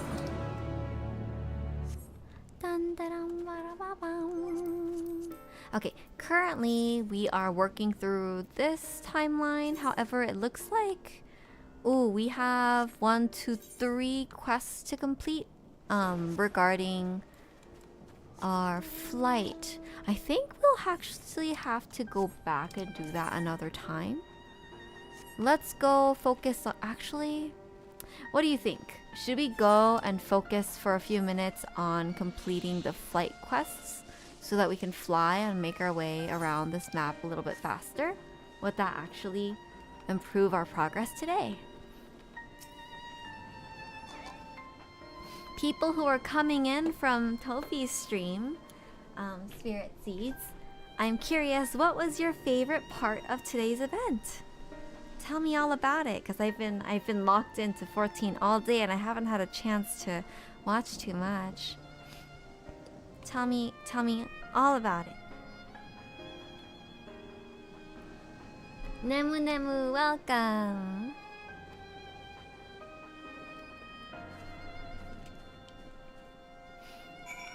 The Dota interview was so awesome. I'm glad to hear. Bye bye everyone. Bye Mooncutter. Thank you for joining us today. Hope to see you again next time.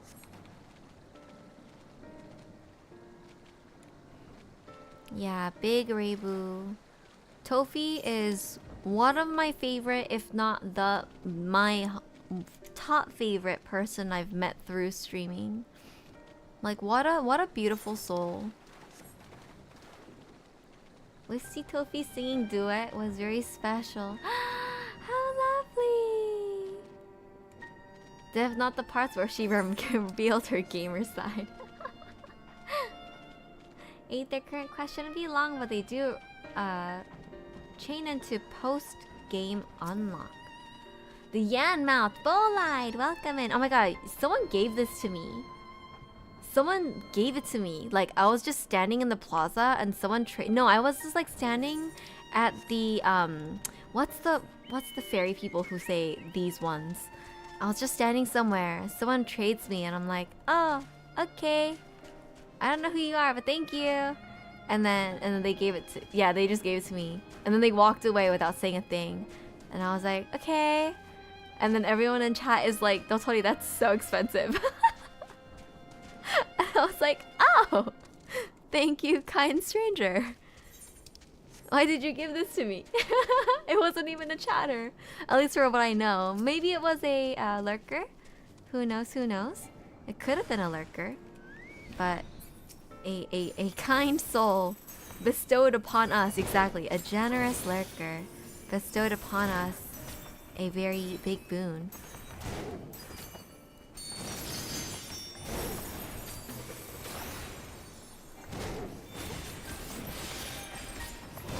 Isn't that crazy?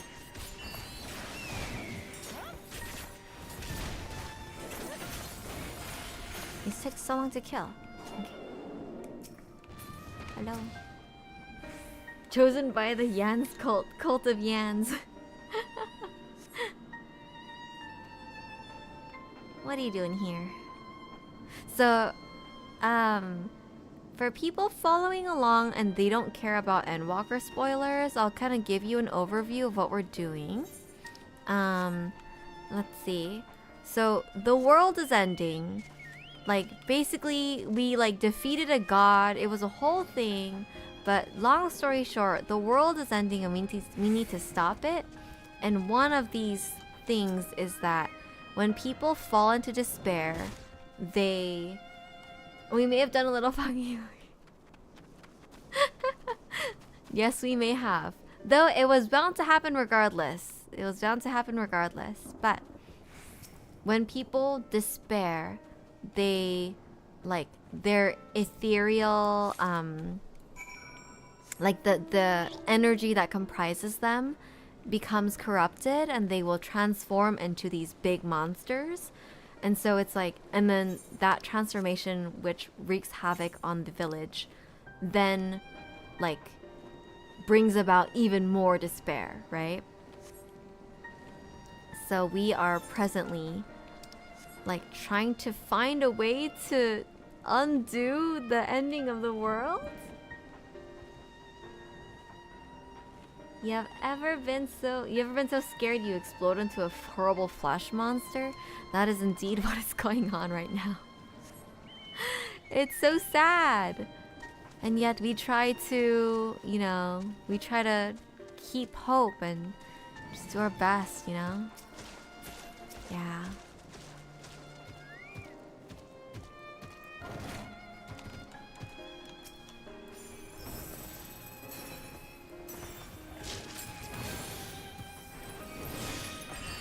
Yeah. It's despairful, but like, you know, it's fiction. It is fiction. People die in real life every day. I feel like kind of being around that a lot. I am like, I do have a certain amount of, I don't know, distance from the subject for just like, to protect your own brain, you know? You have to kind of distance yourself from the death you have around you every day. Be hopeful, touch grass, think about woman. Yes! Think about woman. That will be your liberation. Keep your friends close, your loved ones close, and think about women a lot. Always thinking about women. High five there, high five.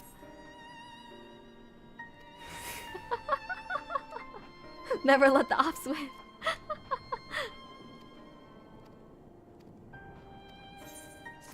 Nice.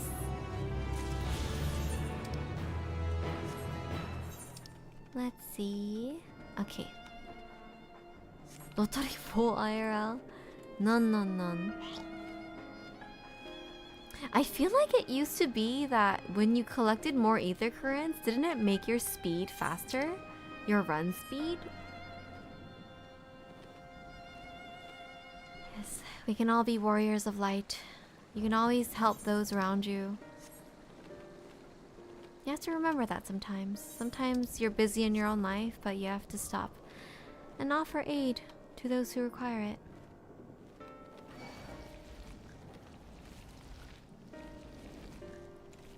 We can indeed all build a better world together.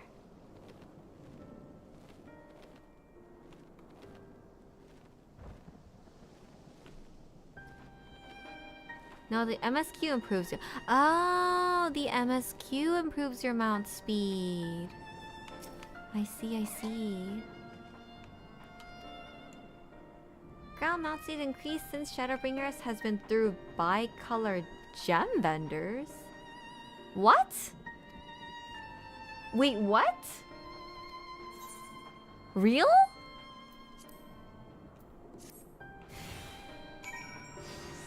Huh? Is he following me? Huh? Are you following? Are you following? Oh yeah. Wait, can we just ignore that?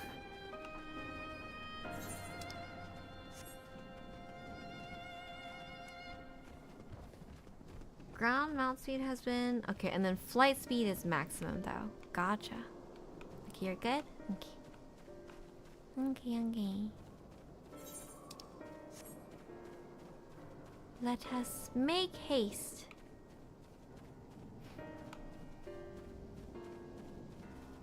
We must make haste.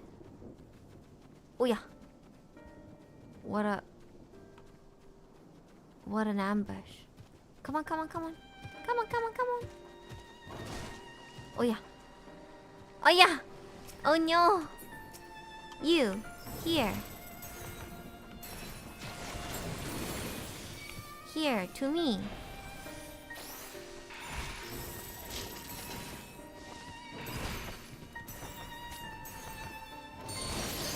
Don't want to die. You don't have to die, my friend. I'm here to save you. Nice. You can't outrun story instance monsters. I thought we did. Once. We didn't outrun them, but we did avoid them.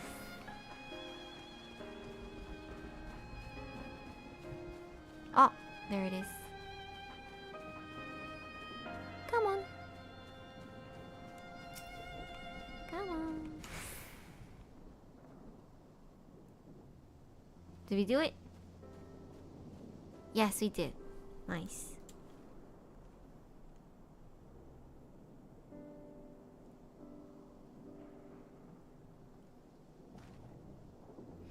I don't know how to thank you. You saved my life.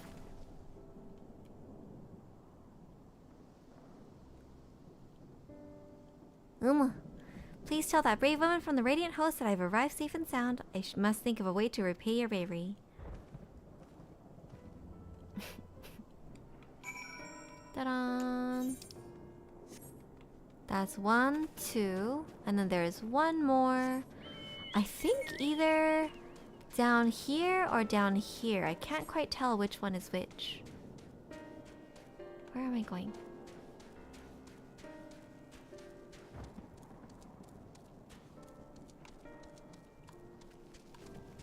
Bum, bum.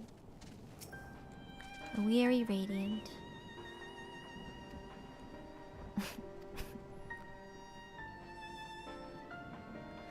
He was a storied mendicant of the Arkasodara. When the Hurs landed ashore this island and war broke out, he spared no effort to save the lives of all who were injured in the conflict. He saw no tribes, only those in need. He is not so different from you, who throws yourself into the maw of danger to save someone they've never met.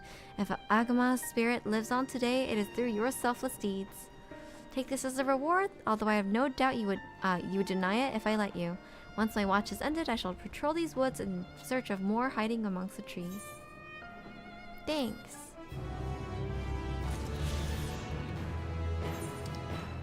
Lentil curry, yummy.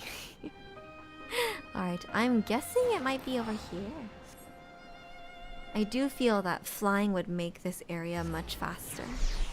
We've unlocked flying in almost two areas so far. This would be one if we are lucky. And then at Garlemald, we're also able to flight. Are you an Aether Current quest? Yes, you are. Dan Sullivan, welcome to the party. Welcome. Do you have a moment adventure? One of my colleagues has gone missing. She said she was going to Kajaya's footsteps to get a bit of exercise. Hasn't come back. Can you fit her for me? Okay, more missing peoples. Keep an eye out for here with black hair. I'm sure she'll be happy to see you. She was out the last time you were by and she was devastated to miss out on the chance to meet the adventurer aiding the students of Valdesian. Right, because it's the alchemists, I believe. The alchemists. Ta-da!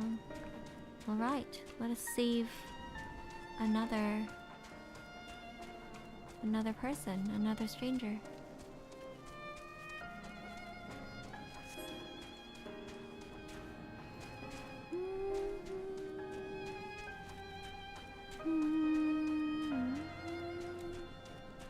This sky is so doom and gloom. I think that's partly another thing I liked about Shadowbringers is that even though they also had a lot of doom and gloom and like death and all that stuff, it was all like girly pop pastel, bright and colorful, like the visuals, kind of in an unsettling midsummer kind of way. But still, the visuals do some to lift your spirits, right? You prefer to have light and, I don't know, purple pastel flowers. It's a little bit more settling for your heart.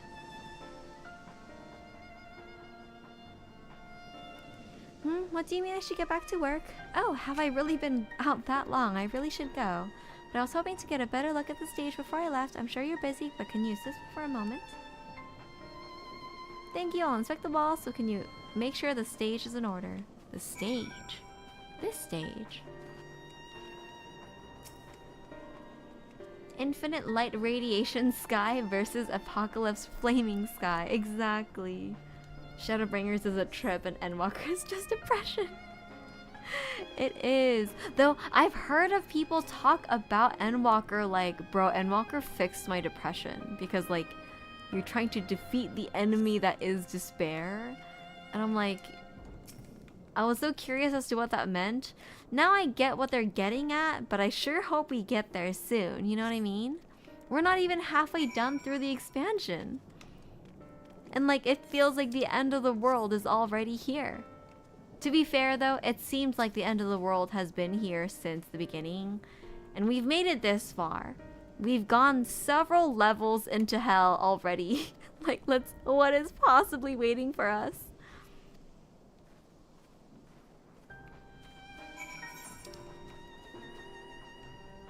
Okay, that was pretty fast. That's nice.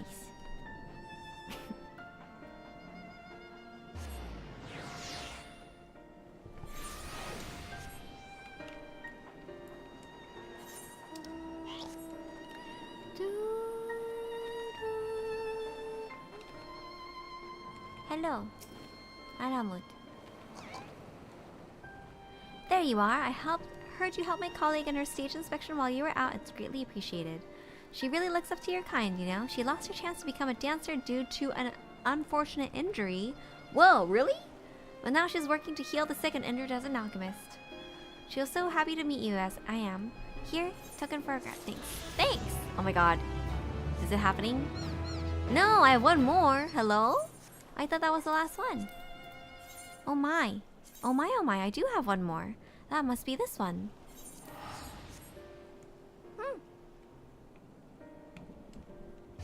Oh my, indeed.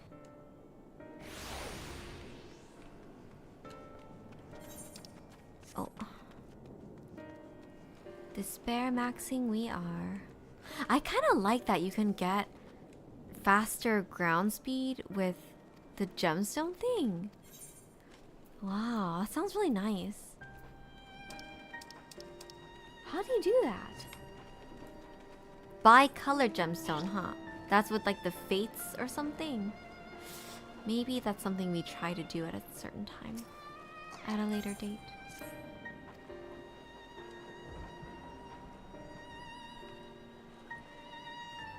Your face, it is known to me. You're the warrior of light who fought for the Mole and Nadam.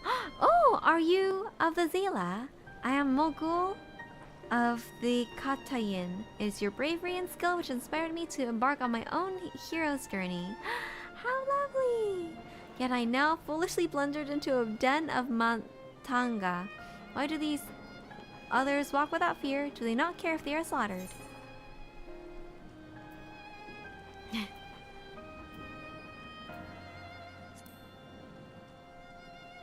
I do not doubt your word, but Mother always warned me, if you encounter a Matanga, you turn tail and flee as fast and far as you can see. Her tales were awful and bloody, and now the very sight of them, the terror rises unbidden. No, I cannot stay here. I must earn enough coin to buy passage from this nightmare island as soon as possible. I beg of you, stay by my side for a time, just until I meet this Kansana person the sailors told me about.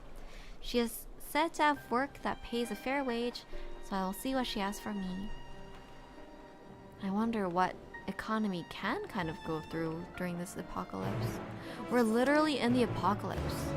You know what I mean?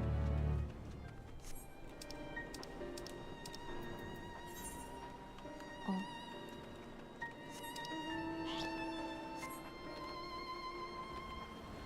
This girl. You remember her?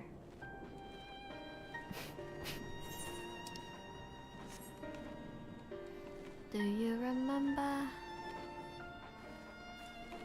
Hey.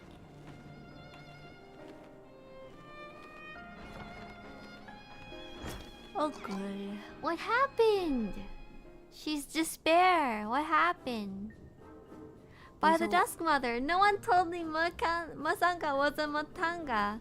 Can I ask you to speak with her in my stead? Mori Mangra, welcome to the party. Welcome to Yedli Mad Traveler. I am Kankana, and it is my job to assign the right work to the right workers. Might I have your name? Dotori and Okul, was it? Let me jot those down. Oh, grandmother, why? Why did it have to be a matanga? Is your companion quite alright?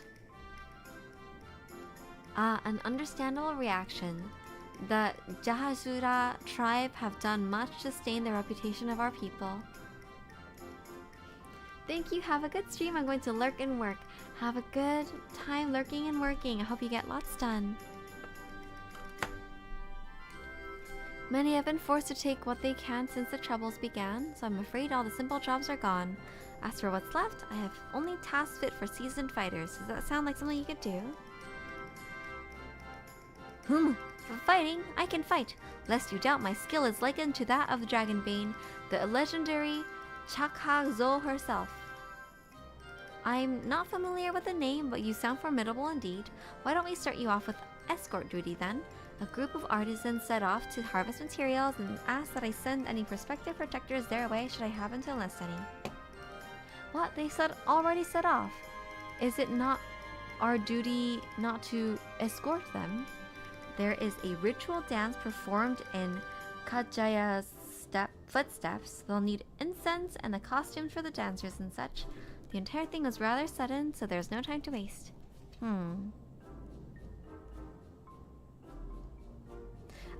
These artisans you speak of, do they also include matanga in their number? It was an Arkasodara who submitted the request. I hope that won't be a problem. Oh, not at all. I hope to look forward to fainting at the feet of my most feared enemy. Dotori, I cannot do this alone. Pray lend me the strength of the victor of the Nadam, and half the reward for this task will be yours. Okay.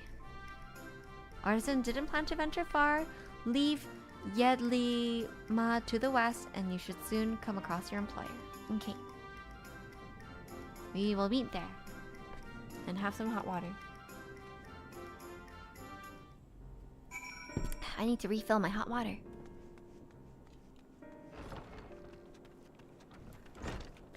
Dum bum bum bum bum. Dusk Mother, give me courage. You must be your belated escort, yes. Is your companion not well? She'll be okay. Okay. We'll do the thing. I must say this is less than ideal. My people are already scattered across the wilds and I wanted someone to roam around and ensure they were safe from attack. Is your friend perhaps frightened by Arkasodara? I have met such travelers before. Okay, patrol the area. Cool.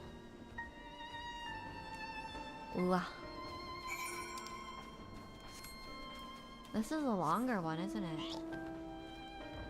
It's interesting that, like, because they knew this was the site for the first apocalypse, the first nightmares, that they saved all of these flight quests for the very end.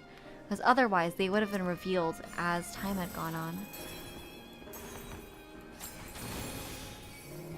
Oh, shoot.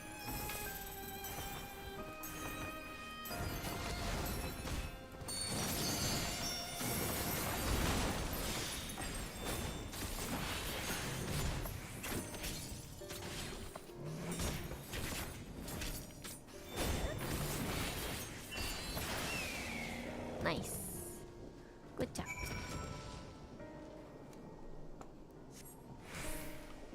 You must think me foolish. I was so absorbed in my task that I failed to notice the ground shaking at their approach. Still, my injuries are light to my satchel as well. Thanks to you, I can go back in time to Pat Town in time to meet the others. Oh my goodness, the sky. What happened? Oh, cool. Did you slay the beast? I did. That was a near thing. I took the first one by surprise and the second one. Knowing a matanga stood at my back, my mind froze and my body refused to obey. My grandmother taught that we should let fear wash over us like water, but to my shame, I could not have failed her more thoroughly. Not to sound ungrateful, Dotori, but why did you follow me? You were to patrol. Forgive me. I should have waited for orders instead of running off alone and putting lives in peril. Come, we should return to our employer. I want to make sure that the wounded man reached safety. Sheesh, that's big. Big. It's still so strange that the elephants attack the elephant people.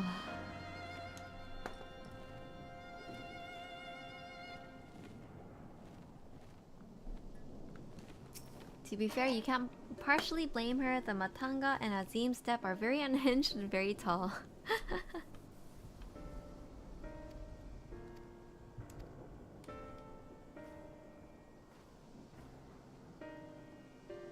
I come only to their waist. Sheesh. Oh, nice. Very good. Alright, good luck with getting back home. The Zayla are lovely.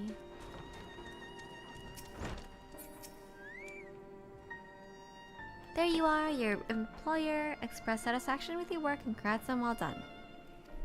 Okay.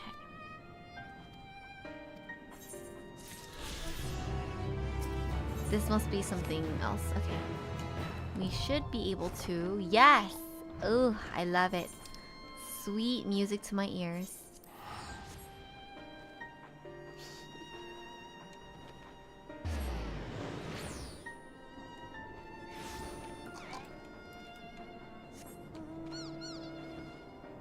Toto is free from the crushing grip of gravity. We'll be liberated from the shackles we call gravity. To the skies we take. Oh, it's so fluffy, like an ebi fry. So cute. 아이고, 어디 갔어? 어디 갔어?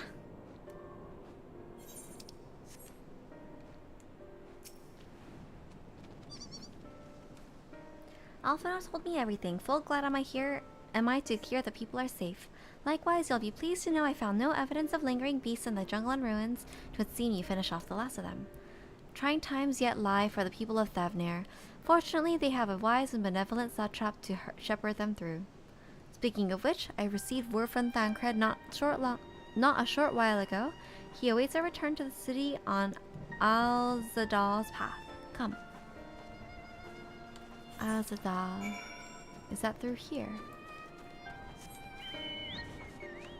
Speak with Thancred at Razatan. Is it here? I suppose so. Can we finally attune to the Aetherite? Ether.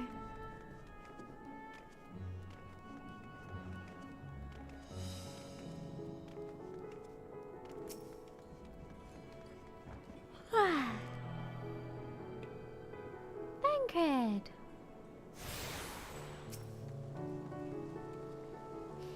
It's good to see you safe. Given the skies, 'tis all too easy to fear the worst. I am pleased to report that we've succeeded in quelling this threat here in the city. We've also heard from the Radiant that an important proclamation will be made at the square. Oh, it's the whole dragon thing. So Vritra is finally coming out from behind the curtain. I suppose we too should hear what he has to say. To Megaduta then? But before that, it would appear the word of the assembly has not reached all the citizens. If anyone along seems unaware, best enlighten them. Okay.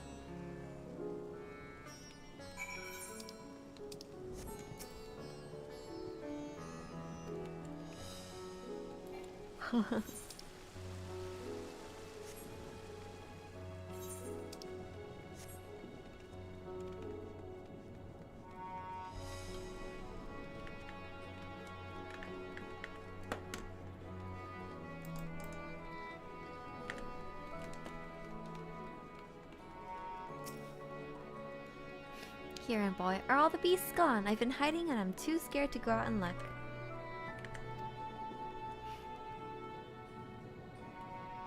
Oh, that's a relief. I thought one of the beasts was going to eat me. I wonder where Varshan is. He's our slowest runner. I hope he got away. He could be with the other people from the village. Maybe I'll see him in the square. Okay. People. These paintings remind me of paintings that you find in Buddhist temples in Korea. I guess it comes like from Buddhist temples in India, too? I never really connected that. That like, cause those types of doors, the kinds of like, the colors of the paint that you use and stuff too are fairly similar. It's just that instead of elephants, you have like tigers and things like that. Very interesting. Please leave me be.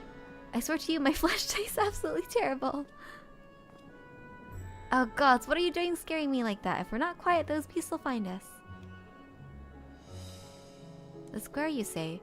But that's where the satrap was killed. With my very eyes, I saw him crushed in that creature's maw. So many lives lost, such terrible carnage. And you see there is someone else who would lead Raz-Adhan in his stead? Whoever they are, they will say anything. If they say anything to sully the memory of our beloved satrap, I'll make them regret it. It is kind of difficult to imagine, like, your leader dying and then someone you don't know coming in and being like, I'll be your leader. Right? Difficult to imagine indeed. Pretty. Gwaha!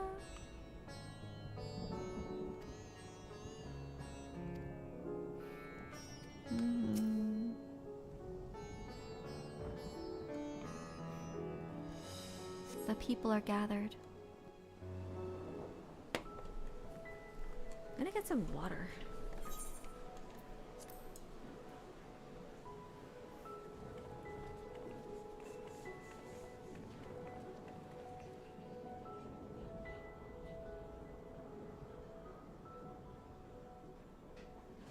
Look, someone's coming.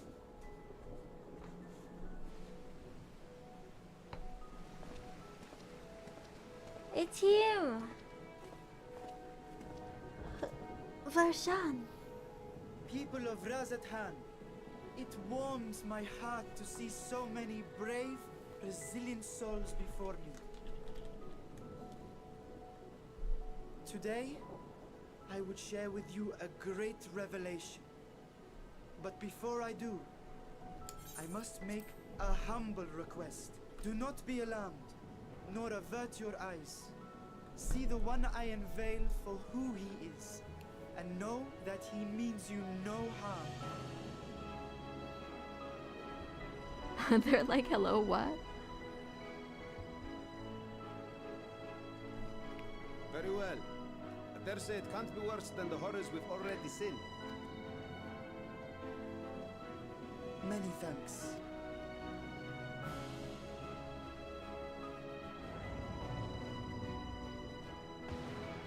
A one-eyed dragon saunters forth. A dragon?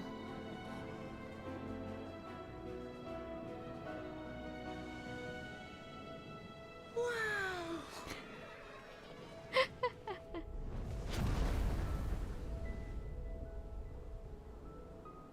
People of Raz-Adhan, I am Vritra, and for years uncounted hath this isle served as mine abode. Estinian would like to know your location.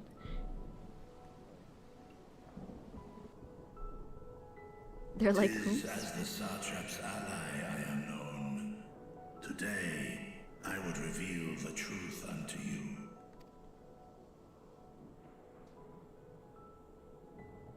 Let us hope they accept him.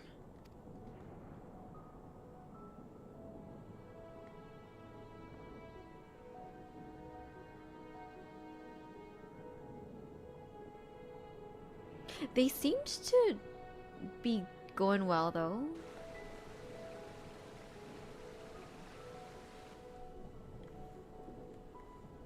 If I am hearing this right, you were the satrap all along? Vashan! I mean, Master Vitra, does your divine eye really see all? Nay, child. While my eye hath borne witness to the whole of our nation's history, to its future I am blind as thee. Countrymen, calamity the likes of which we have never known is come to Fafnir, our home. Friends and loved ones have been taken from us. I, too, have lost my closest confidants. Ahawan loved this land and served it with dignity till his dying breath. A nobler son so long, I lacked the courage to face you. I will not easily earn your trust. This I know. And yet, I cannot sit idly by and abandon Radzatan to her fate. A font of boundless vibrancy, this jewel of the ocean. Since time immemorial, hath she glittered with every color imaginable. To this dragon, slumbering in his dark lair, 'twas a mesmerizing sight, and one that brought no end of joy to my heart. This calamity hath stolen too much from you already, yet so long as you live, the light of Radzatan will never be extinguished. I pray you let me watch over it, over you, and lend me your strength, that we might face this trial and those to come as one. I do not know you, dragon, but I thank you for speaking the truth to us. As divinities, both Manusha and Riga once joined together, so too do I believe that hand in hand, we can overcome this ordeal and welcome an era of peace.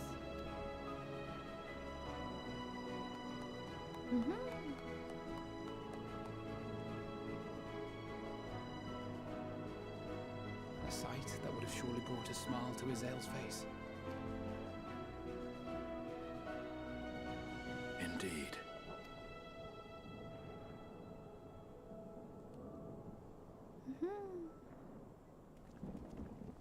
Oh! Oh! Oh! Oh! Excuse me, but I must speak with the Satrap at once. Father.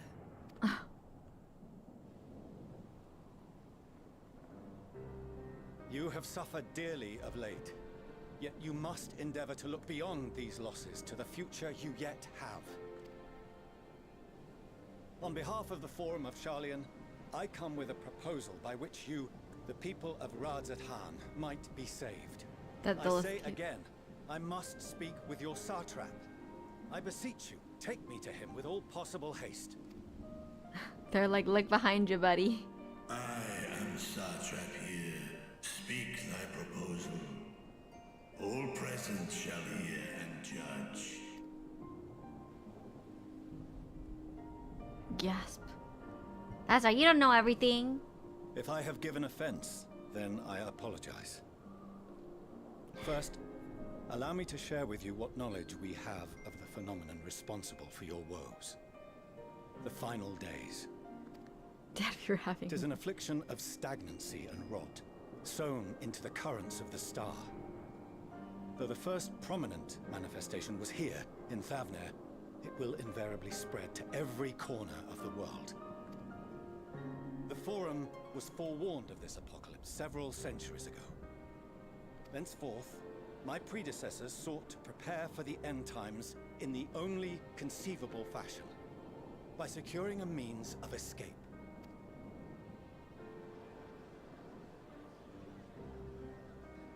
Escape the star? What madness is this? 'Tis by no means madness. With the coming of the 7th umbral calamity, the true nature of the Red Moon, Dalamud, was revealed. That it was an artificial construct of ancient Alag. But what of the Silver Moon? This celestial satellite is yet another technological marvel fashioned and maintained by ancient allies. A ship that will sail the heavens and deliver our people from destruction. And by our people, I speak not only of Sharlayan. We mean to save every man, woman, and child it is within our power to save. Including you, our dear friends of Radzatan. Recent events necessitate adjustments be made, and quickly, but we can and will escort you safely to the moon.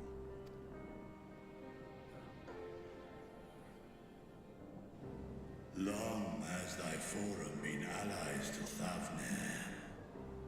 I trust thou dost not extend this offer lightly. Yet I wonder, is this truly the way?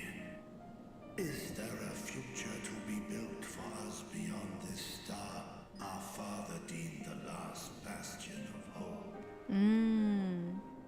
It is for that very reason I come before you and your people. To answer any and all of your questions. To offer my assurances and allay your fears. Dozens of people show up in all white speaking about traveling to the moon. Cult. Oh my god, that was actually a real cult though. I advise you to render your decision swiftly. That literally was a real cult. That they wanted to like go to the moon. Show our friends to Megaduta. They are to be received as honored guests.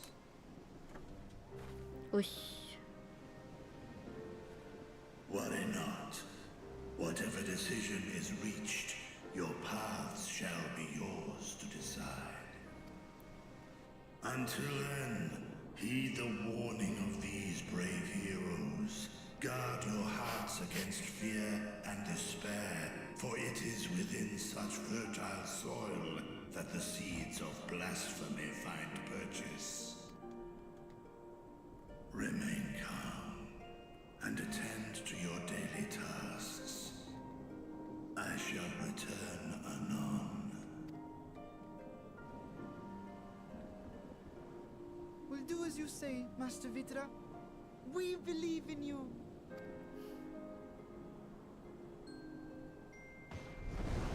Whee!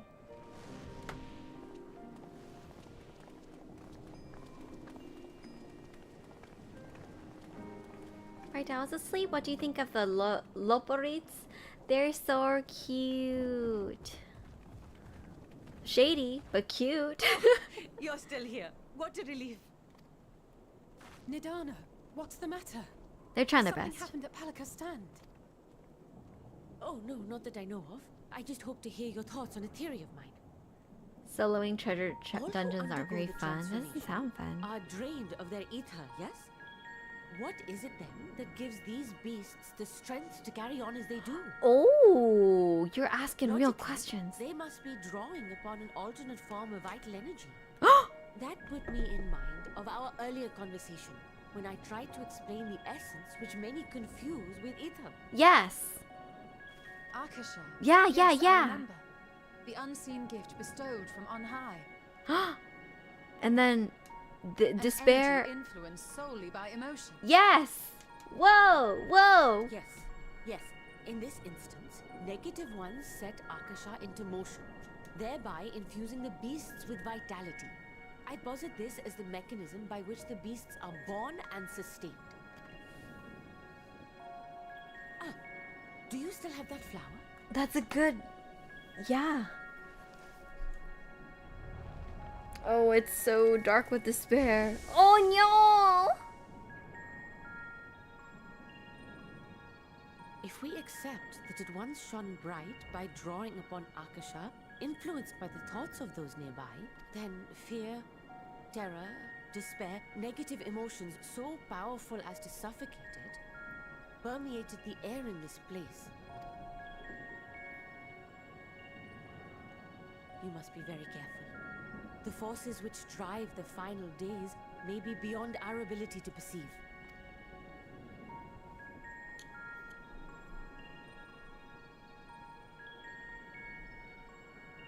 Sorry, I didn't mean to scare you like that. At any rate, I will continue my research into Akasha. Do temper your expectations, however. There are sadly few detailed studies upon which I may draw. Formulating a new theory as you have is itself no small feat. I wish you well in your endeavors, and pray you take care.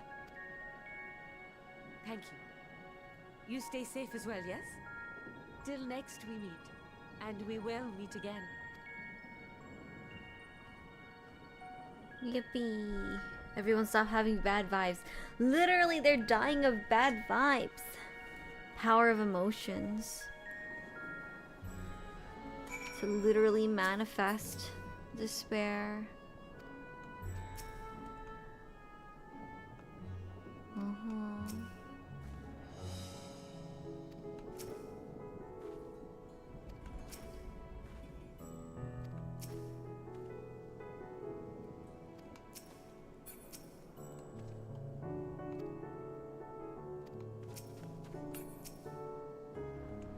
As far as we have come, and after all the horrors we have seen, there is still so much we do not know about the final days. Could it be, as Nidhana said, that the cause of this phenomenon is far beyond our comprehension? And if so, are we powerless to forestall it?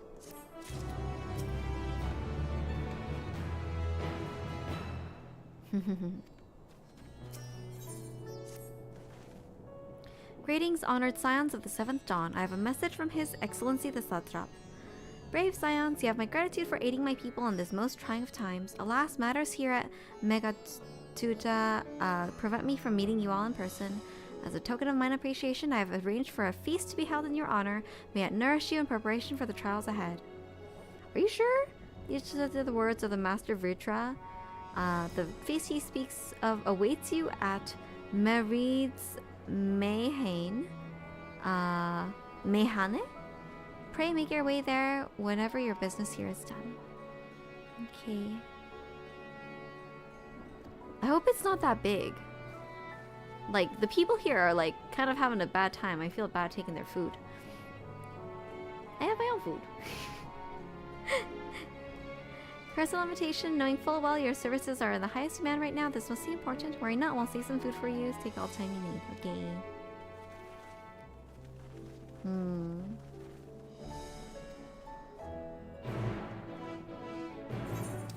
Morale booster, rather important in these circumstances. You're right. I am cheered up by a little, like, a cake, you know, a little bit of a treat. I do appreciate that.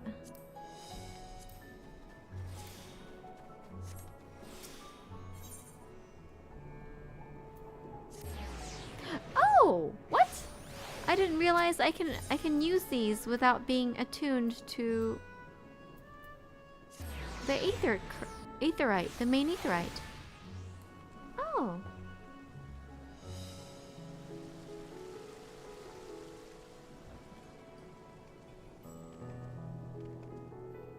You know what really boosts my morale at work though? I do like a little treat, but more than a little treat, I want to break. Like, I want to break so bad, you know? Like a week or two ago, because we've been so busy these last few months that my lead was like, okay, we're gonna give everyone breaks, like kind of lighter days to work on their admin stuff as needed. And I got first dibs because I had an intern coming in, and so I got to spend a whole day just like catching up on paperwork and emails and like organizing my inventory and just like all the stuff that I'd been trying to catch up on. I got to take it slow for a day or two, and it was so good. Like, what actually improves your morale? It's rest. Rest.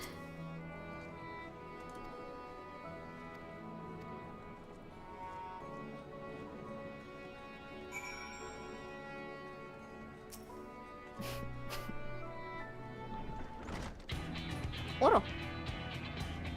Welcome to Sundrop. Without further ado, allow me to introduce you to a pretty lady is here. Oh, so you're the famous Doltoni merchant, eh? I knew at the moment you stepped through the door. You've one of the look of one who's walked through hell. Zerabat, please, you're speaking to the Satrap's honored guest and savior of our people. Can you not show a modicum of respect? What disrespect is there to in paying a fellow warrior a compliment? We're all friends here and we'll be soon enough.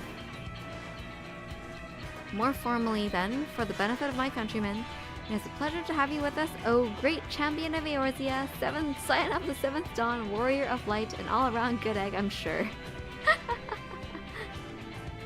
Oh, she's got that heterochromia. It reminds me of Life Virginia.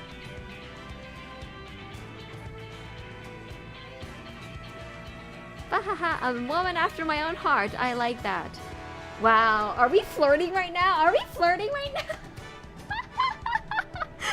Don't you worry, I'll keep it short. There's just a thing or two we'd like you to remember. First of all, about the room you're standing in now. Razatan welcomes delegates from other lands to oversee trade and diplomatic dealings. Then there are military matters to discuss, which is why all these officers are stationed here at Sundrop. Imagine you're more than familiar with each of the nations they represent, yes? We have representatives from Doma. Hello. Uda and Alamigo. Hello. Limzalominsa. Ush. They all have different salutes and stuff. Gridania. Oh! I didn't know that was their salute. And last but never let it be said least, Ishgard. They're the eyes, ears, and mouths that bridge the distance between Razatan and their prospective homelands. We've used this brief respite to share the details of our plight with our overseas counterparts. And wouldn't you know it, all of their leaders requested a few words from you specifically. You're a woman in high demand, eh?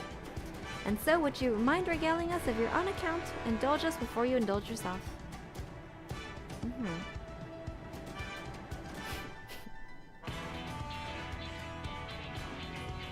Another war table.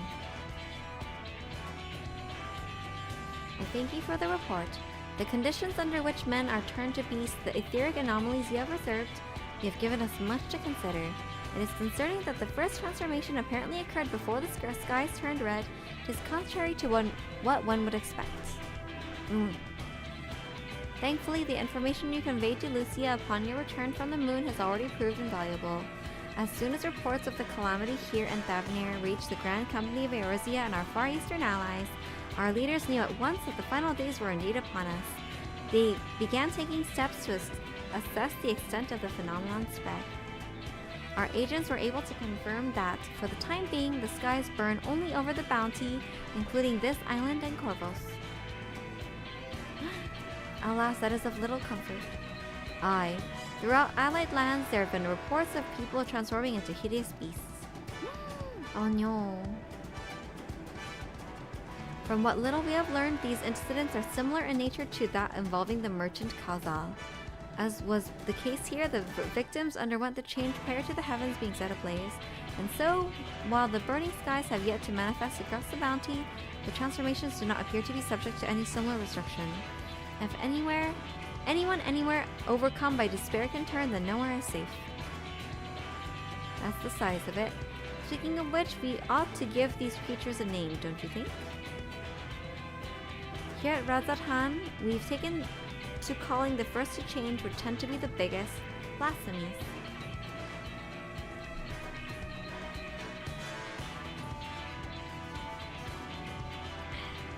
As fitting a name as any. To ensure clarity in future communications, we shall urge our comrades to adopt this terminology. Our leaders have taken measures to deal with the threat to the best of our abilities.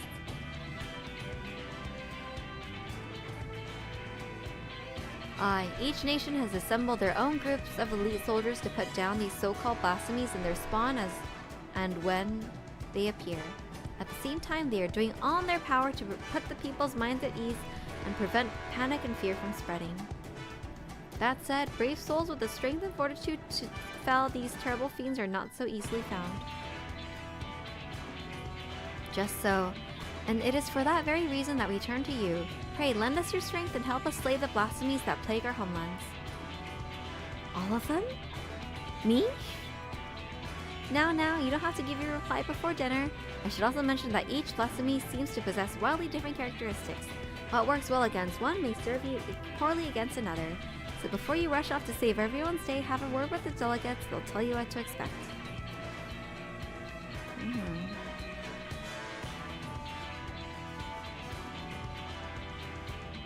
And with that, I do believe our friend here has a feast to attend.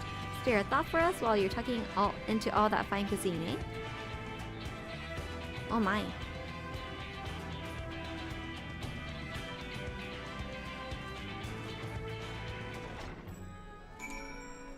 Oh my indeed? What is this? Oh! These are your role quests! Oh! Ho ho ho. Wait, maybe? Are they the role quests? It looks like it. Pray forgive Shirabat her rudeness. She can be a bit boisterous at times, but it is simply her nature. Anyway, my apologies for keeping you from your hard-earned rest. You'll be rejoining your companions, yes? You know the way to the Mayhem? Thank you. I think I'll be good.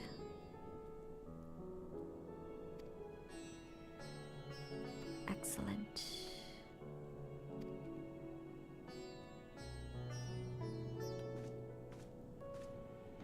Wow, low-key, kind of my type. My first girlfriend was kind of like that, actually. Let's see. Where are we? Where are you going? Here.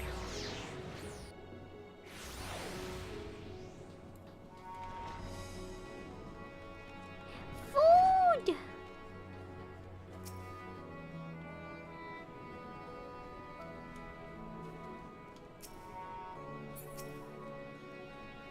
You're eating without us.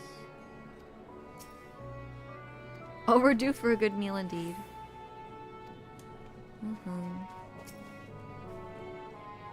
Welcome. When the satrap asked us to entertain a party of honored guests, I was wondering who it might be. This is a lovely surprise to say at least.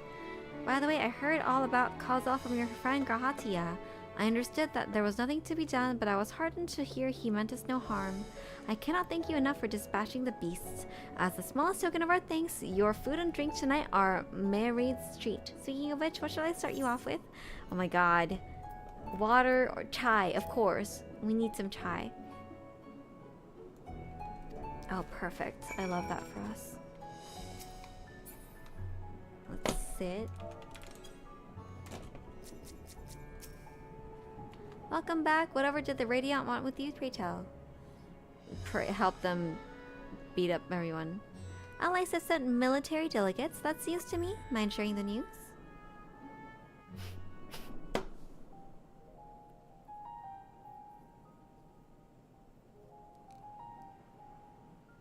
So blasphemies now plague all the realm. It will only get worse if what Father said is true. As it did in Amarot. If that's our model, then shouldn't we expect the effects to grow more severe as it feeds off its own spread? As if people transforming into those monstrosities wasn't bad enough. If the flora and fauna, if the land itself turned against us. That's true, we haven't had any of that yet. Survive. The healer role quest for Endwalker goes to Alamigo and it's very good, IMO. Again, the healer quest, really?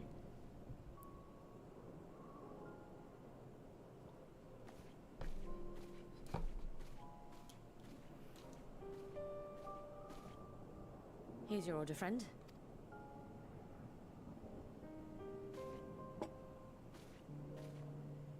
Chai! May you find comfort in these dark times. Thanks.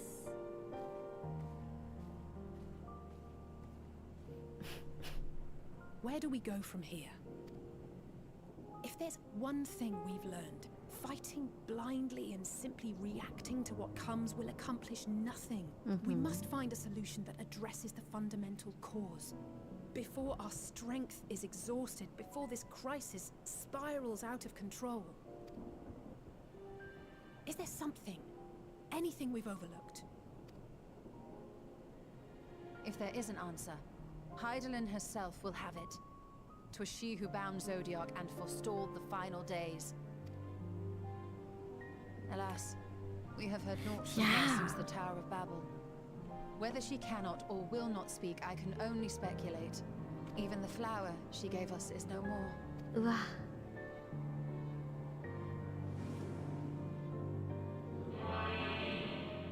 In our time, we called it Elpis. You would do well to remember the name.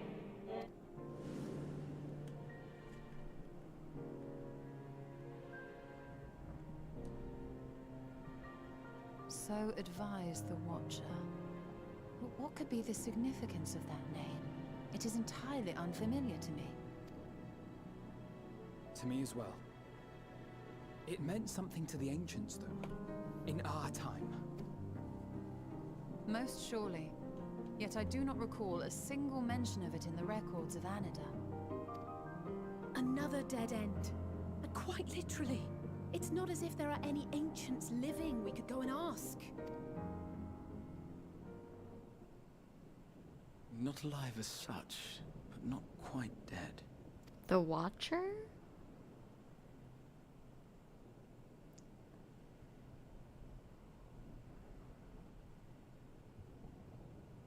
Elidibus. Huh? I sealed him in the White Orisite at the Crystal Tower back on the first. Oh! Contained within that reservoir of ether that contains it, ether that is returned little by little to the sea. Naught may remain of his soul. However, if part of it lingers, we might be able to speak with him there. I know we can no longer make that journey, but you, my friend, still can. Girl, what? It's worth a try. Whoa! Yes, we can but act and hope for the best. If nothing else, should we learn the first is safe, we'll have that much more reason to keep fighting the good fight.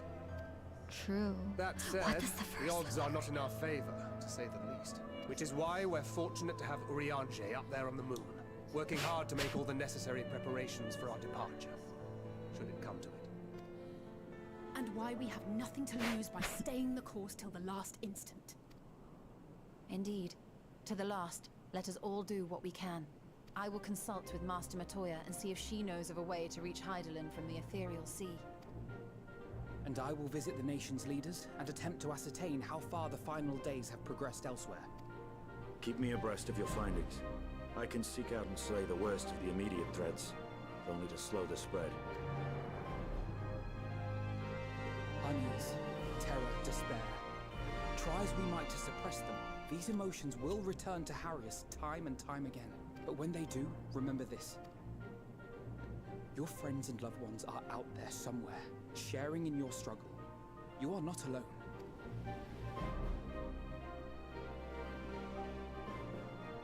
So ends the brief respite before the next revelation. Yes, so much left for you to see. Thanks, Evan. Where beginning ends, and end begins. End.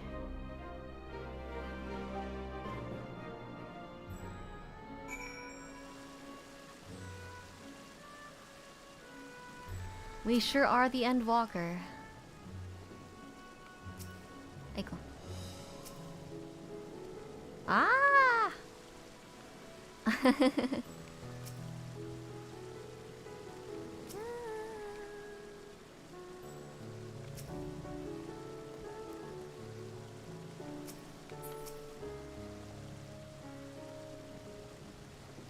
Okay, everything's in good working order.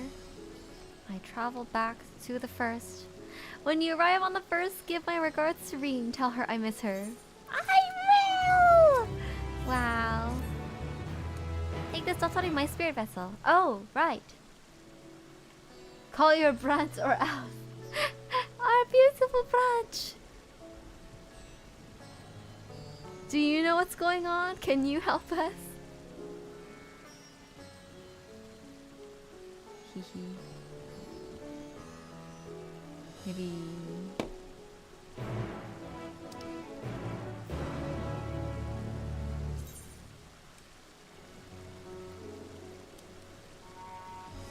To the Crystarium. The old tools and turns into a new brush. Well, I guess that's the end of the story. Fail. Grant us your succor.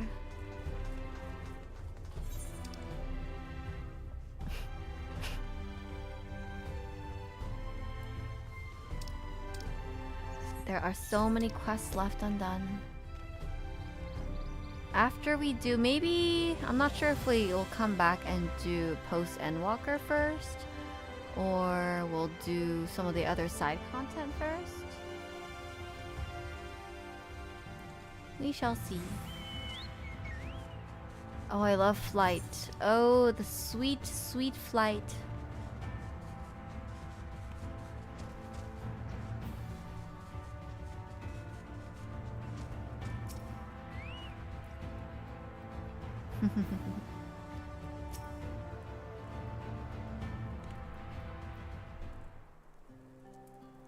Do Eden first. We're not stopping, no. We have all night. Dotori, you are returned. Uish. Have you been well, you and the others? As well as can be. We have no shortage of troubles, but we're well enough. Next at stream time. We're going as late as we can, buddy. Late as we can. I want to try to get to at least the middle of that next part. And things are much the same for you as they are here. My lord is doubtless enjoying himself. Actually, things are really bad over there, but he's enjoying himself. He said this to you, these exact words. Oh, to know that he is happy, it fills my heart with joy. Thank you, Dotori, for taking care of him. When next you see him, please tell him not to overexert himself. Futile as a request though it is. Wish. Tell him that all is well here. The peace you gifted us continues, and we work hard to build new lives for ourselves. In the course of this, we occasionally bicker, but we've never been more optimistic for the morrow. Not to mention one dilemma, it would be the question of our governance. Oh, even as we speak, debate rages on over how we should run the city in the Exarch's absence. Most are of a mind that the Settlement Council shall continue to oversee the general running of the Crystarium, while representatives are elected to determine policy and handle diplomacy.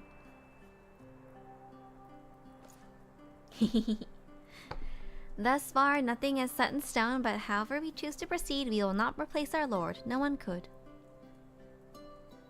So no monarchy here. Good. Have you recently observed any unusual phenomena? Oops. No, I cannot say there have been. Curious that you should ask me this question, though. Some days ago, Reen came and asked the very same. She was rather unsettled, in stark contrast to how cheerful she has been of late. Oh no, Reen! Reen has been dedicating herself to the restoration of the empty, you see. Though it will take many years, the goal seems to have given her a newfound sense of purpose and fulfillment. So when I saw her in such a state of worry, I couldn't help but feel worried in return, especially since she wouldn't tell me what troubled her. I dare say she would be more willing to confide in you. May I ask you to broach the subject with her? Oosh. Easter egg ending where you become Titania. That'd be pretty cool, though. You wish to enter the umbilicus. Very well, I shall fetch the key at once and take the opportunity to find Reen. Please wait for me in the city, in front of the Cabinet of Curiosity. Okay. Whoosh. Whoosh.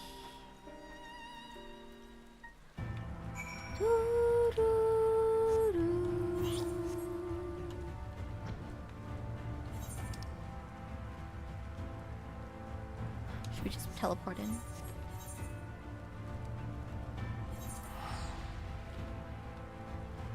Cabinet of Curiosities.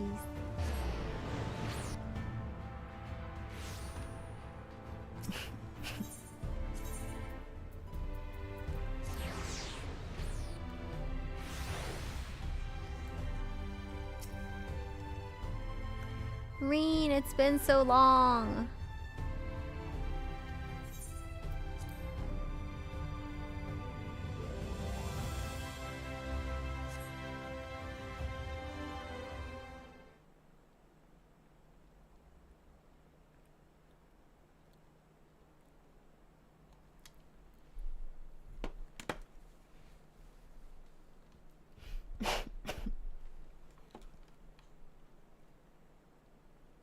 Do my old eyes deceive? Is that truly Dotori?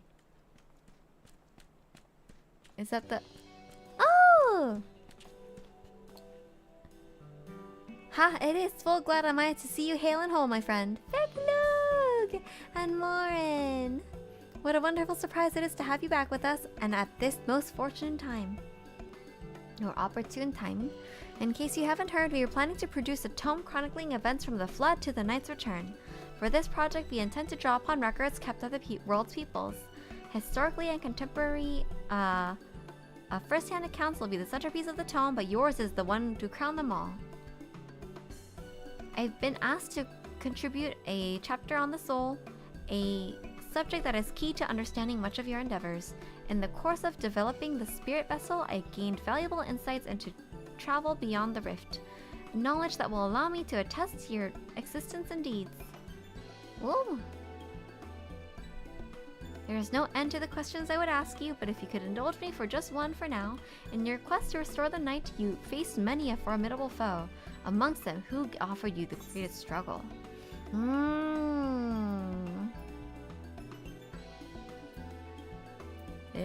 Titania, Volthree, Hades may come as a surprise, but what was the hardest? Hades was pretty hard. What is this may come as a surprise, though? Oh? We don't know either. Truly, I would never have guessed. But then if I could, I suppose I wouldn't have had to ask. It's a tremendously eye-opening answer, and we'll see that your account of this battle features prominently in the tome. They don't let us know either. What could it be? Is it Elidibus? I know you'd love to talk our ear off, Morin, but we really should be on our way. Those documents from Yilmore won't collect themselves. Of course, of course. And afterwards, would you care to join me for tea? I was hoping you might clarify a few points on your treaties. Okay, until next time. Bye-bye. Wow. This is gonna be one of those things we keep turning around. Yep, and then another person approaches.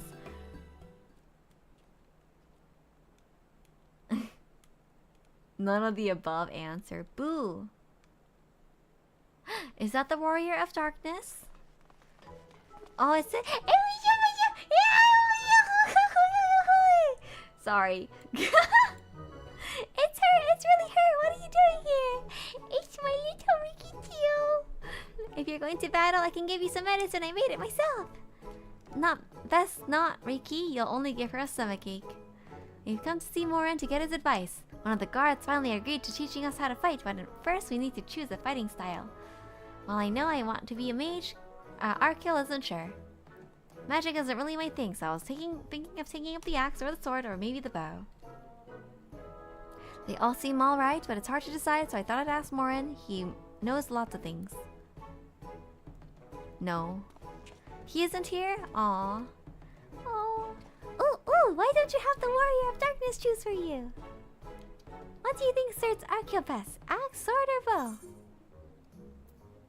Oh. I don't know, what do you want to do? What is this? Chooses? I know, this is such a tough decision when I don't know very much about the guy. Nah. It's a shiv. I'm thinking maybe the axe, just because, like, if you want to take after the original Warrior of Light here, not the original, but after Ardbert, maybe the axe. For protecting your friends, the sword. Fighting and hunting, both the bow. That is pretty useful. I was thinking ninja. Warrior is pretty good though, the axe. It's pretty good. Keep you safe. You know what? Heal yourself. Self-sufficient. Not a bad one, not a bad one. Please tell me you didn't mix soaps. Mix soaps. Let's choose the axe. Axe. If you took up the axe, you'd be just like... Oh yeah? Ardbert, the Warrior of Light! That's right! I love that tale. Let's borrow the book today. It's really popular though, I hope it's still there. Thanks for helping me decide Warrior of Darkness. I'll start with that style and then maybe try something else later on. When I get really strong, I have to have a bout with you. Okay, holding you to it. Be just like Ardbert. He was a good bro. No good breaker option.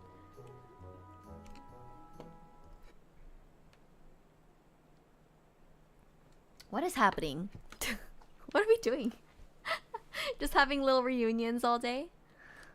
Such fun she's been having, basking in the adoration of musty old bookworms and wide-eyed younglings, but does she have a spare thought for me? Of course not. Fail. Miss, our beautiful branch! I waited and waited and waited, but she won't so much as acknowledge the presence of her beautiful branch, even though they're right there. Such a heartless thing our sapling is. Cruel, cold, and cruel, and heartless! Fail-oo! Oh, fateful Fail-oo, loveliest of branches, don't you have more important things to do? Is crazy. No, we're grateful for her. If you truly miss me, you should have cried for me at the top of your lungs the instant you arrived. To make up for it, you'll call with twice the passion next time. Though for there to be a next time, you've some few struggles to overcome. So, my adorable sapling, the world is on the verge of destruction, is it? Hey, how do I know this? Joined as we are, spying on you is as simple as sliding down the back of a rainbow. Would that I could aid you in your quest, but the fate of we faithfolk is bound to that of the star. Whither it goes, so too do we follow, such is our way. The most I could do for you is spare you the pain by gifting you the sweetest of eternal dreams.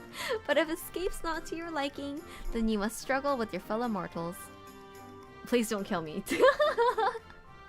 But here are the ones you're waiting for. I wonder what manner of conclusion awaits the tale's end. Voila. The ones you're waiting for. Reen! Yay!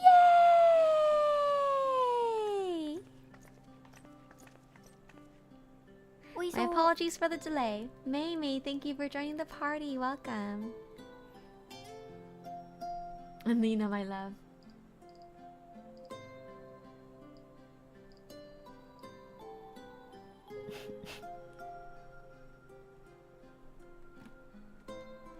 Totori, it's so wonderful to see you again. You doubtless have much catching up to do, so I shall leave you to it. I've taken the liberty of unlocking the umbilicus, and you may enter at your leisure. Oof.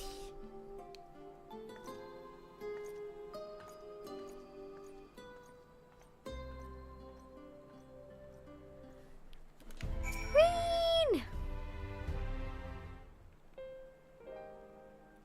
I'm relieved to hear that everyone is well. I had this feeling in the pit of my stomach, and I was afraid that something might have happened. Daughter. Maybe I'm overthinking things, but it's just that. I'm the Oracle of Light, but I've never spoken with Heidelin. Not once have I heard her call. Even so, I've always had this feeling deep inside me of connection to something immense. These past few days, though, that connection has wavered, as if that immense something was distant, then close, then distant again. Then the other night I was jolted awake by the feeling I had been completely severed.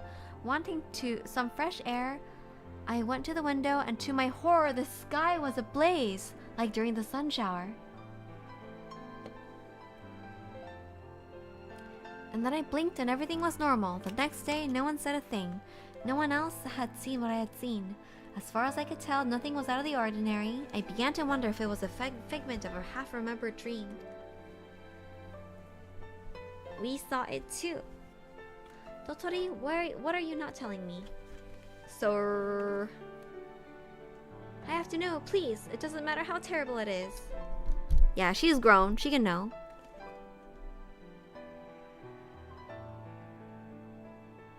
Oh my god.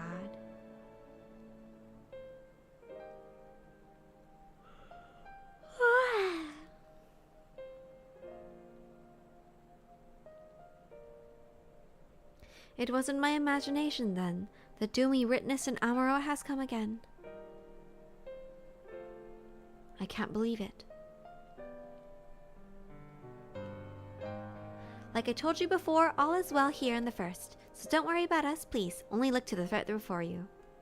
We're fine right now, and even if we weren't, we've learned how to survive. Should the final days reach us here as well, you may be assured we won't go quietly. I hope so. No, we'll hold on until you can find a way to save all our worlds. So long as you continue your fight, so too will we, united in purpose beneath the blazing sky. Good girl.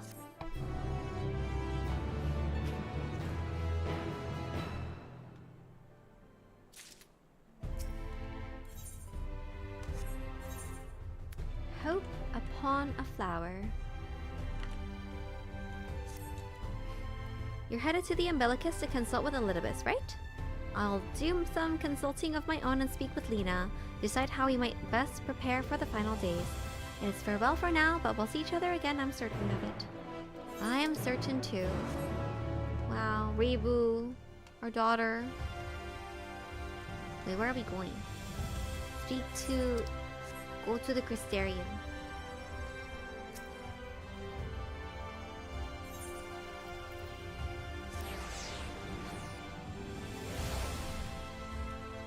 Wait, did we tell her that Thancred misses her very much?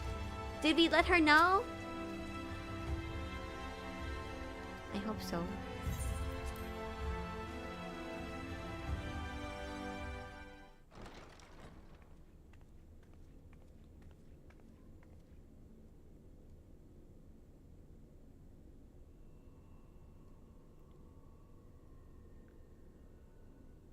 It was us! Oh. Wow, that made me tear up a little bit. It's our adventures here. There'll be no more.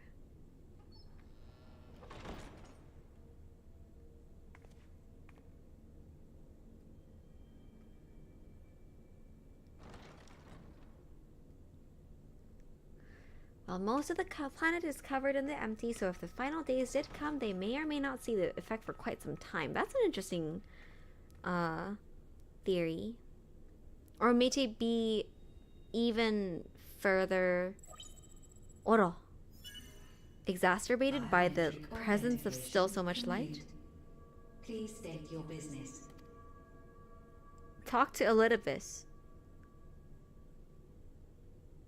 Acknowledged. Reinitializing Circus Tower systems. Searching for Elidibus entity.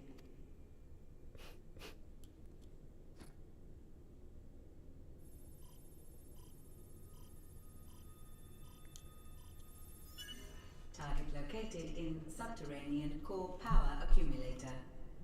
Whoa. Projecting image. Oh my god! Oh my god! My friends. No more than a dream. Hello.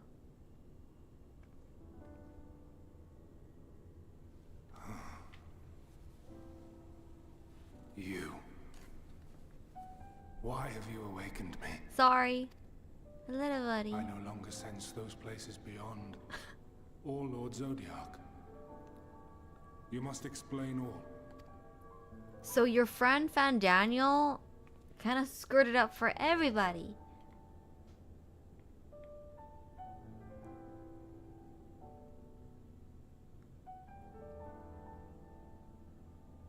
So, he is fallen, and my brethren's souls returned to the star.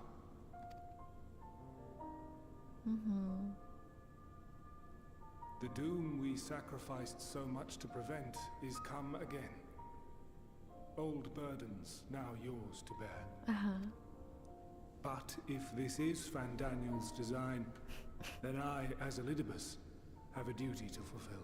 Thank you so much. Thanks Your so much. unsolicited act has restored to me some few memories of the convocation. Mm-hmm. Such knowledge as I have, I will share. Oh, thank God. I'm sorry. Thank you. Thank you is better. I do this not for you. I merely perform my duty, as I have ever done. The salvation of the star. Yes. Where to begin? Ah, the end. Your understanding of what caused the final days is consistent with our own. The decay first took root where the currents were weakest. Yes. A conclusion drawn by him.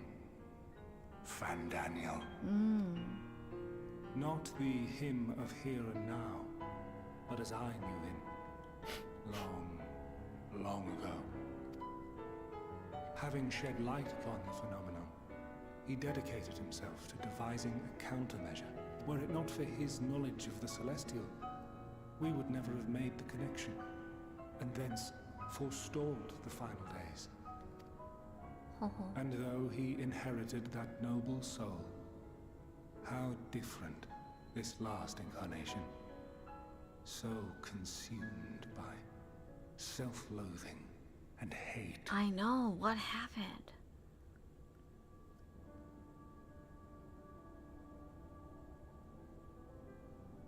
Elpis.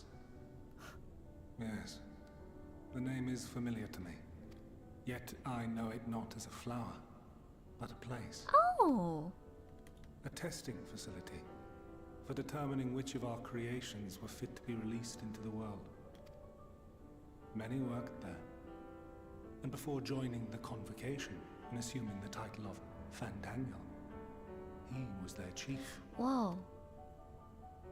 He was Hermes. Hermes.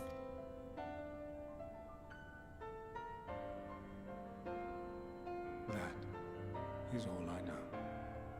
The crystals tell little of the lives the 14 led prior to their induction.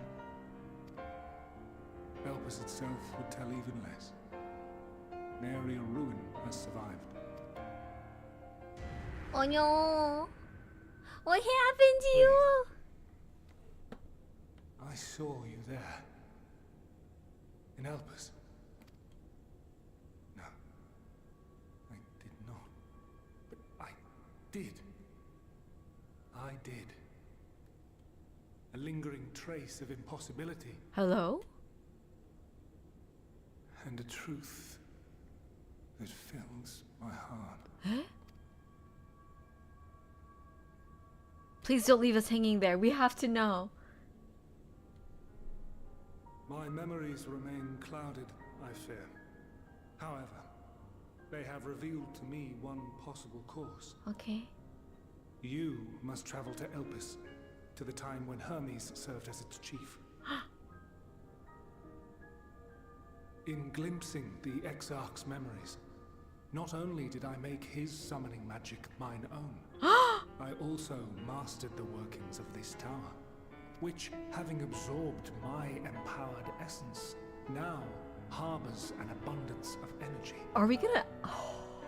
As such, I believe I can deliver you unto the past, unto that place and that precise That's moment. so crazy. Given the eons that must be traversed, the gateway will not be fully formed. Your form will be less tangible still than those warriors of light I had summoned. In all likelihood, none will be able to see or hear you. Okay.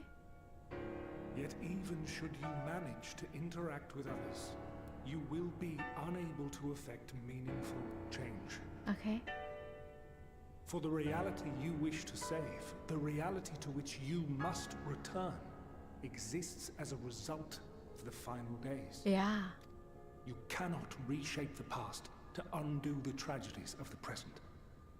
Cannot unmake the sorrow and suffering fated to come. In full knowledge of this, will you still entrust your life to your foe and make the journey?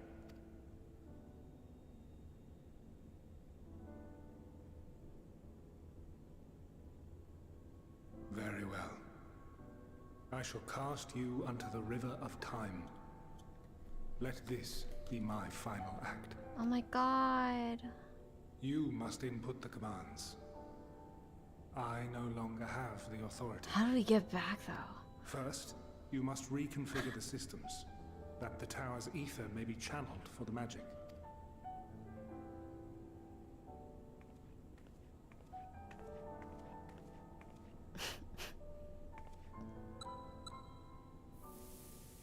Ready to ride the waves of time? A little voice.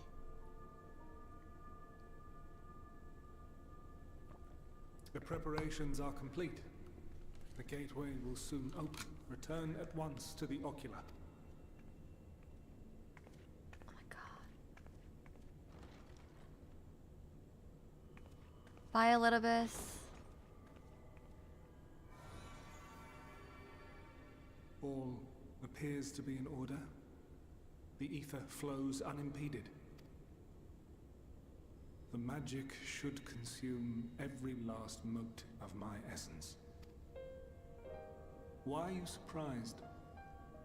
Did I not say that this will be my final act? Lord Zodiac is no more. There is nothing for me here. The ones I love and long to see again are waiting in that promised land, beyond memory and dream. Now go, warrior of light. Go and do not look back. We have to look back eventually because we have to come back, but thank you. I think I know what you're saying. A lot of this is okay. Alright. Well, Hydaelyn, I take my leave of you. Yours is the mantle of the last of us. Right, because May you have the joy of it, the burden, and the solitude. It falls to you now. You and your champion to save our star. wow.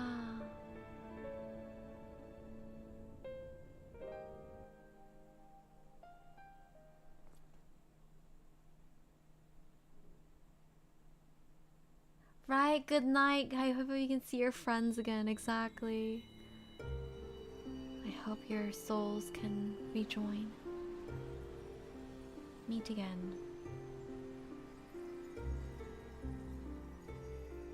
Those Emmett was cooler.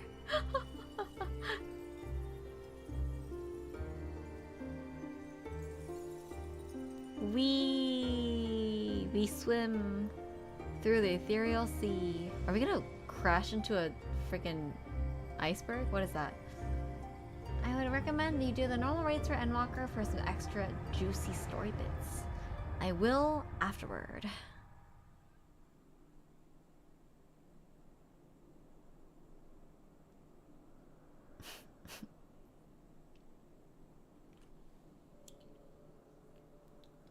Why is it so rough every time we travel through the rift? We're invisible! We're gonna crash and have to play Kingdom Hearts!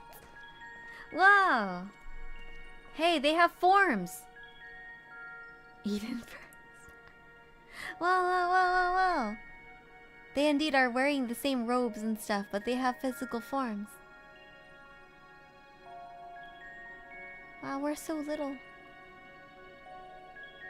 Wow! A ferrite-like device.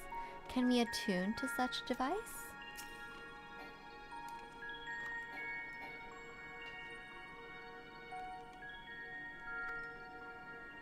Let's try. Oh, despite attempting to channel and focus your energies, you fail to attune with the device. You can only assume it operates differently. Guard-like man. Oh, we're so little.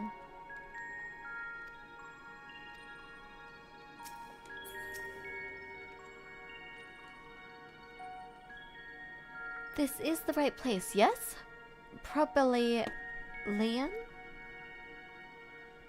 Judging from the woman's words, this facility is called Propylaean. You attempt to gently prod the woman to attract her attention, but nothing, and she feel nothing, and it seems neither does she. Oh, completely incorporeal forms. Hello. Oh, no skill is available to us at all.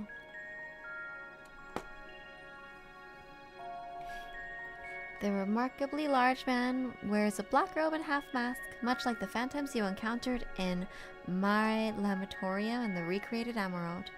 It seems you have made it to your destination. That's freaking crazy. I say yes! Oh, I see. I'm trying to converse. You gesture wildly and shout all manner of greetings and obscenities, but the man does not so much as glance in your general direction. Sasuga.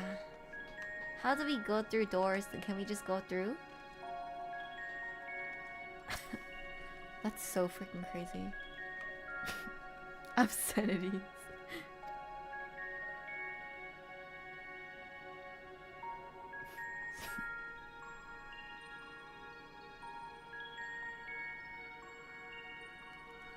Perhaps if you're a true ghost.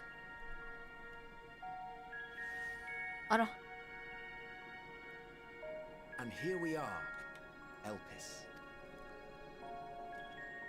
Well, well, how rare to receive you in person.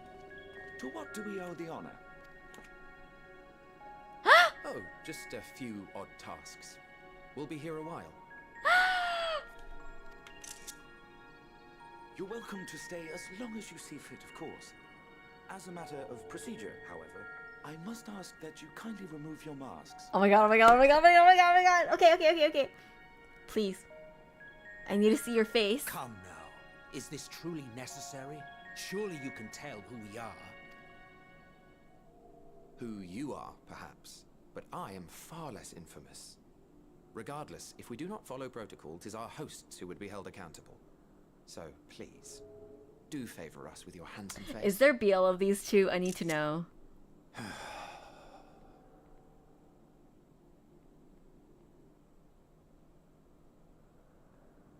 Why do you even have to ask? Oh my god, it's him! Nice. Nice. Nice. Nice. Nice. Oh my god, hi! It's, hi! Satisfied? Oh my god, they are like the Heartless. I thank you for your cooperation. Xehanort's Heartless. You are free to go about your business.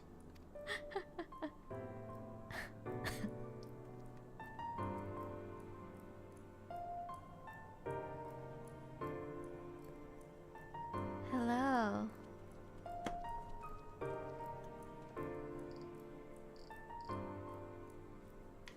Who do you think they are? You see it too, yes?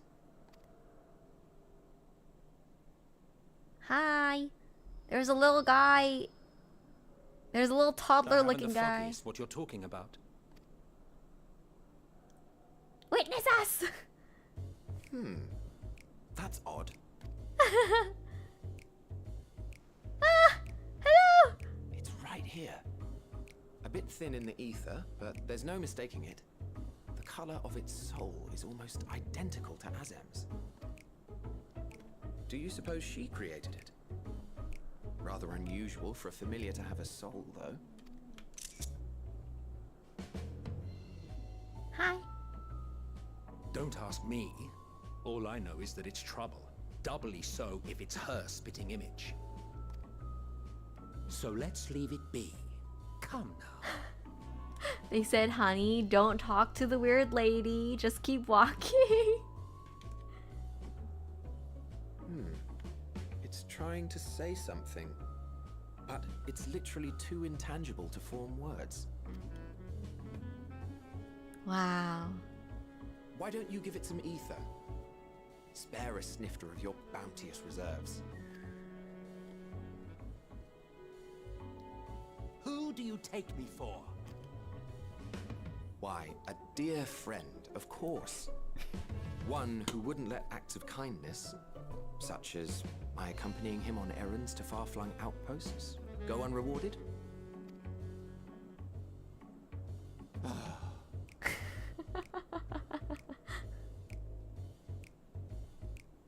Hello. I suggest you close your eyes, or this may be unpleasant. This is so much fun. Okay, I'm having so much fun right now. Okay, great.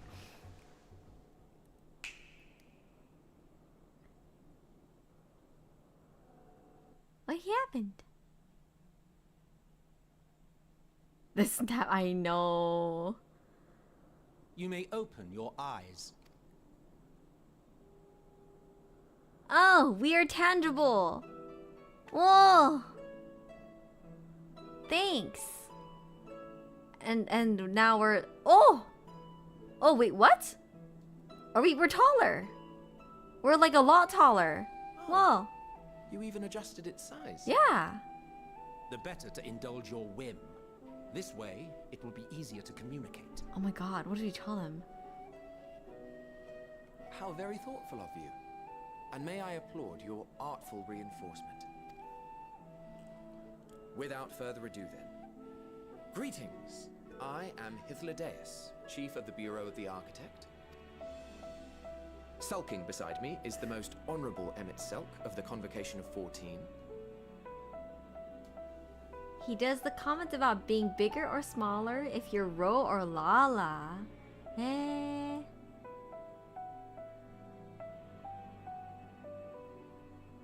It's my man's in the Zimbo era. It's How might we address you, my new friend? Hi. I'm Dotori. A fine name. And I'm pleased to see you understand our words. So, tell us, whence have you come? The thinness of your essence suggests you weren't created here.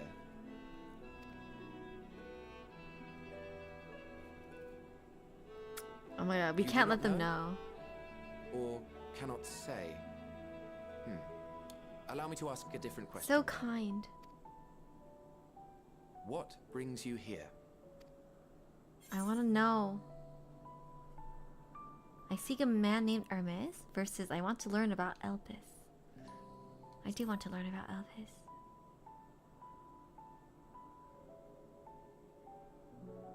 Well now, the same as us. Perhaps Azim wished to come too, but had to settle for a familiar. If she truly wished to be here, then she would be. Right you are. My apologies if we've given offense. The two of us can discern the color of souls, you see, and yours happens to resemble that of a friend. And with your purpose matching our own besides, we jumped to a hasty conclusion. We are here to speak with Hermes, the chief overseer of this facility, which we also intend to tour in order to gain greater insight into the man's work. Mm-hmm. We, I say, though this is Emmett Selk's charge. I am here only to serve as his guide. And I should be happy to serve as yours as well, by way of an apology for the misunderstanding. That's so so nice. Wait, are you suggesting that we bring it along on official business? This thing we know next to nothing about? If you harbor suspicions, better to keep it close than leave it to its own devices. Wouldn't you agree? Dotori, have you played any Persona games? I don't, unfortunately. Remember back in Shadowbringers how Emmett wanted to befriend you? Yes, I do.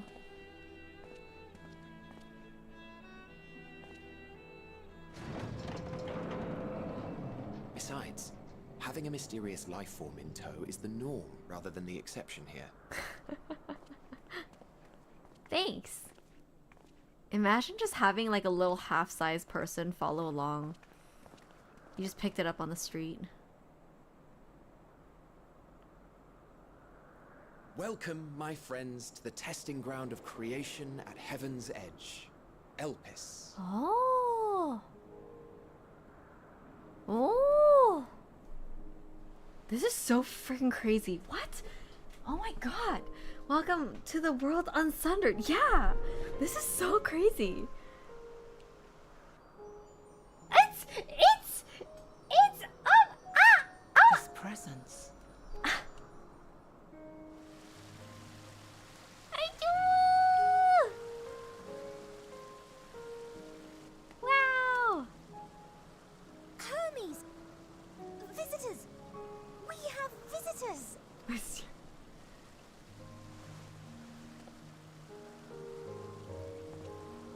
Let's see it.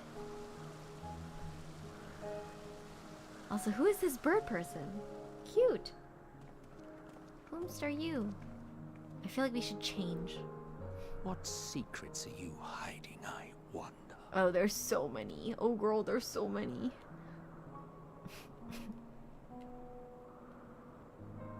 Emmett is sus. I would be too. There's just a little guy hanging around. My brooding king. Amazing. Wow.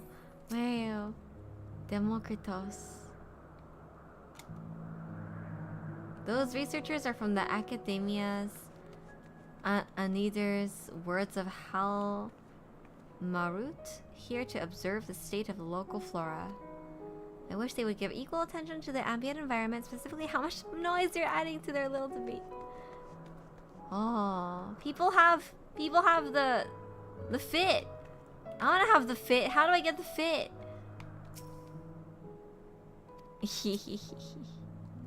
Wow, I can't wait to read your BL. You're lucky it's not foggy and you can't see 20 yalms ahead. Keep playing and find out. Don't worry about it. This is hardly my first time here, but the scenery never fails to take my breath away. Why, it feels as if you can reach out and touch the heavens. Now then, to begin our guided tour, perhaps you already know these things. For the sake of thoroughness, I'll start with the basics.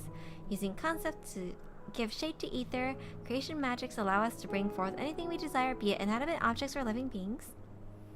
Anyone may conceive of concepts, but all must undergo evaluation at the Bureau of the Architect. As part of that process, living beings and certain arcane entities may be sent here to Elpis for in-depth observation and study. Hey, a fascinating facility, isn't it? I dare you say you will enjoy touring it with us. I shall.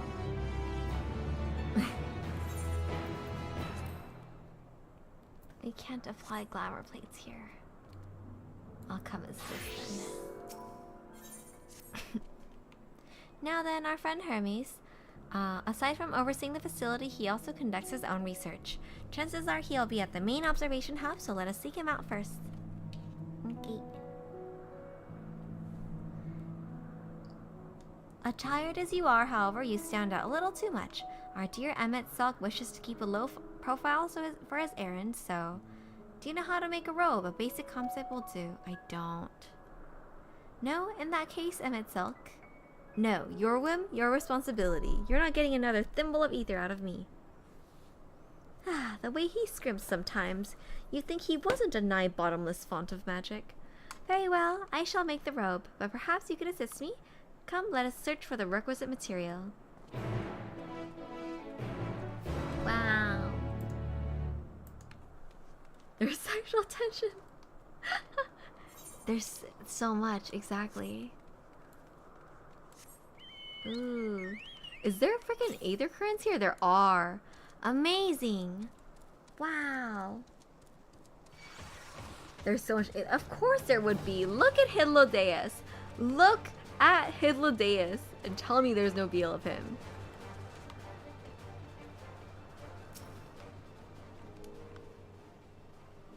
And Emmett, obviously, of course. These creatures should defy. It's like this dynamic, you can't not, right? Can't wait for them to kiss. And the one person who did on getting the robe did not wear in this part, specifically to annoy Emmett. Now I wanna be part of the vibes. An etheric rope. I want you to use it to capture, shall we say, 2 petalodai. There are 3 species here, I believe. I need 2 different kinds to suffice. I should mention the strength of the rope is tied, no pun intended, to the strength of the user. So if your aether is still thin compared to us, you'll need to weaken the petalodai first. Okay.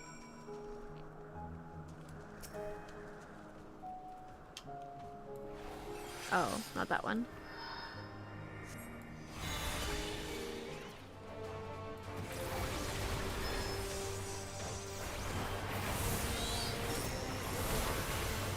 There was so much going on here. Stop, stop, stop. I need to use the thing. Use. Fork. Use key item. Fork!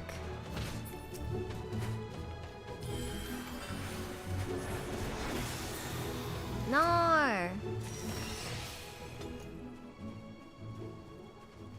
I also thought you were a dancer. I was, and I changed. What is happening? Why are there so many things around us? Go away! Away with you! Fork. Fork!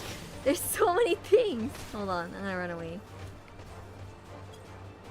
Go away. Okay, here we go. That's fine.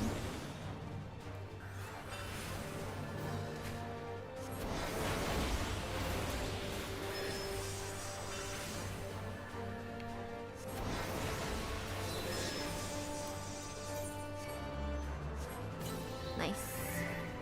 Okay, we got a blue one. And then now we need another color. Thanks. Thank you. Just say...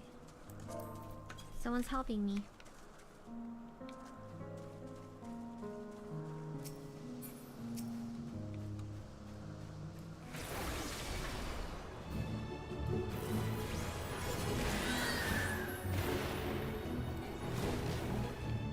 Oh.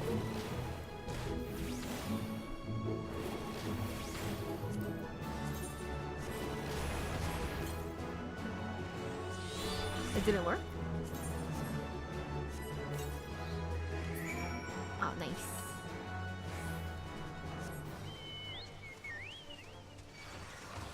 This BGM is so wonderful too. Wow, my I guess because this is the first time I've used Summoner since I did all of my story quests properly, all my job quests. I'm like, there's so much stuff that I haven't looked at yet. Have you found them? I have. The BGM for Elvis is also part of the melody for four world map theme mixed in. How cute! Yes, these fine fellows will do nicely. Now for a spot of reversion.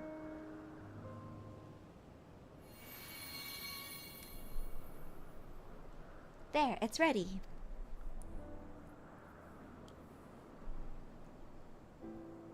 It's nothing fancy, but then we're trying not to stand out. Try it on for size.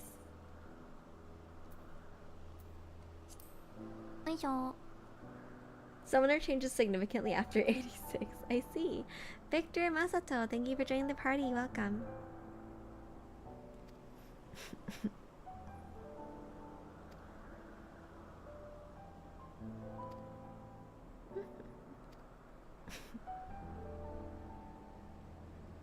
He's so cranky. Emmett Silk speaks the truth. Even dressed like us, your unusual nature will be plain to those who think to look. Should someone question your existence, don't make up excuses, much less try to explain what you actually are. No, best to simply see that you are familiar. The question is whose? Of course, Azim's. If you see you belong to her, people will give you the benefit of the doubt for any and all outlandish behavior. Exploiting our associate's absence. For her lack of absence, absolutely. Were she here, she would have been the first to propose the idea, and you know it. Apparently, Azem was a character. With that, your story is settled. Let us continue with your errand. Excellent.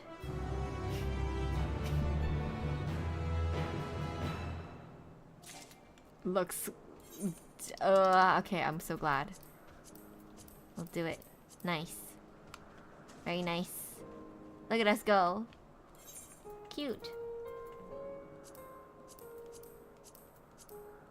I wanna, like, have my hood up. Can we have our hood up? I guess not. Also, let's do something about this.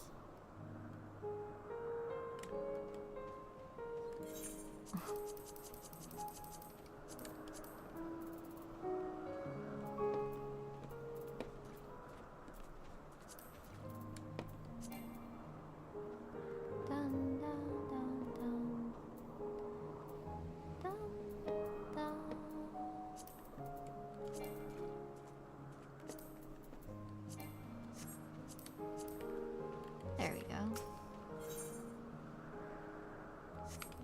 Cast? Oh, you can cast glamour. Even if you don't... Eh?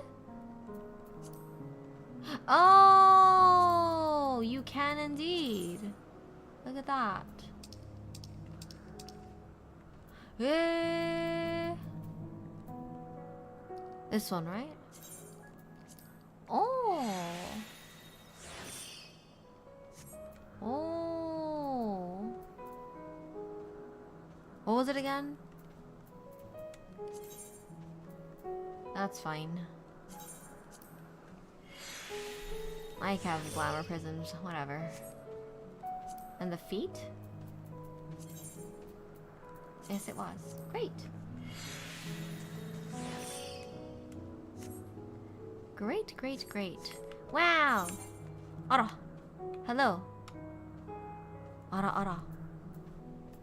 Eh?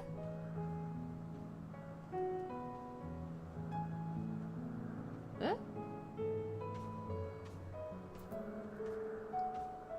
What do you want? Oh, oh, oh! Thank you! Wait. Please hold. Oh, wait, wait. Sorry, I wanted to give you a return gift. Come endgame, you'll be drowning in ways to buy as many glamour prisms as you want. I usually get them from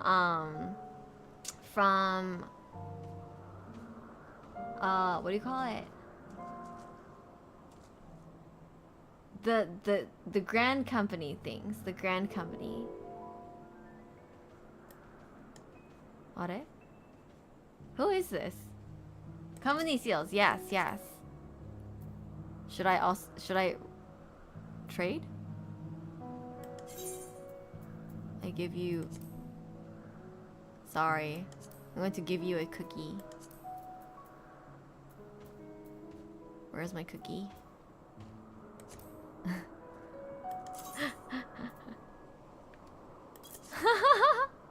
Nani kore? What are you what is all this stuff? I don't have space for it. I fear I don't have space. Oh, I have space for this. Oh, thanks. I don't know why they're What is happening? Thank you. Here. Wave. Kawaii. I know. Ara. Let's eat food. Eat. Desynthesis.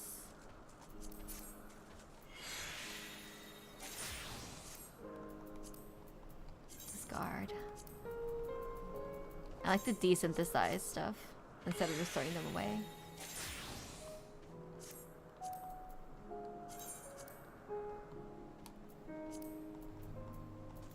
Desynthesize.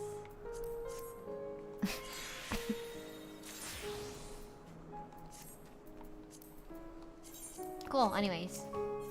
Onward. Hydradeus is ready to continue on if you are. If you're ready, let us continue along the path to Anagnorisis.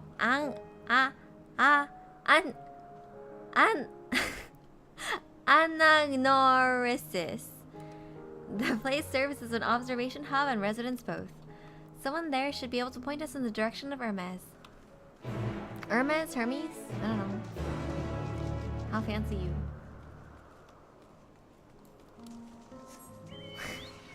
Exactly.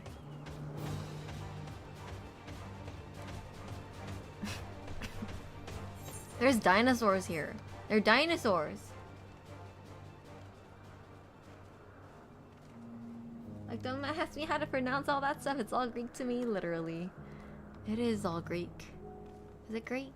Or is it Latin? I think it's Greek.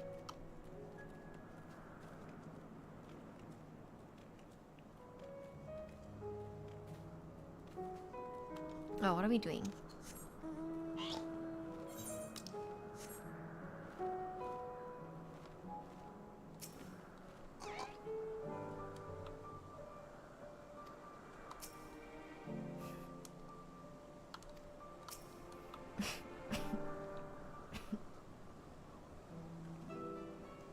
Yes, how can I help you? We wish to speak with Chief Hermes. Do you know where we might find him?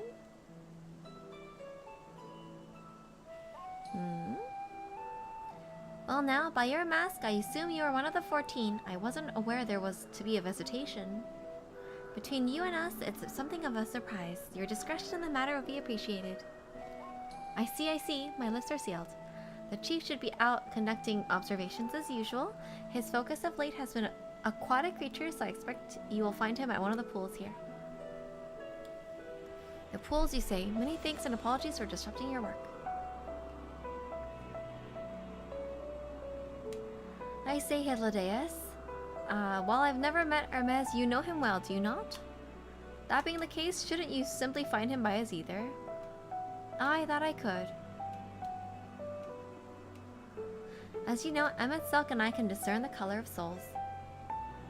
By the same token, we can see either rather keenly and from great distances. With this skill, I could readily locate Hermes, but I felt that would be a waste of an opportunity. We're here to perform an assessment, after all.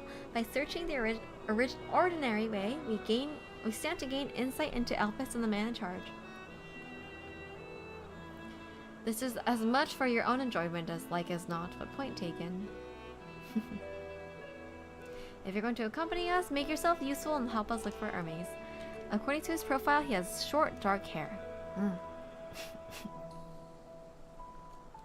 Oh, as you know, it's because we're in Elpis that we don't have our cowls up, a special exemption due to the need to be aware of dangerous creatures.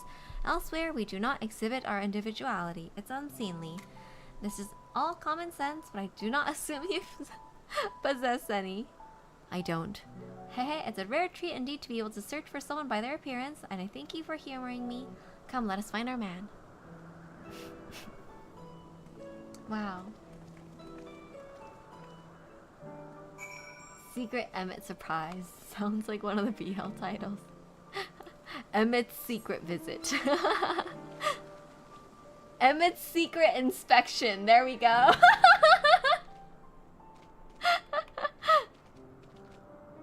Alright. Short black hair. Huh. You're so... They have such many faces. Who are you? Who's the little guy?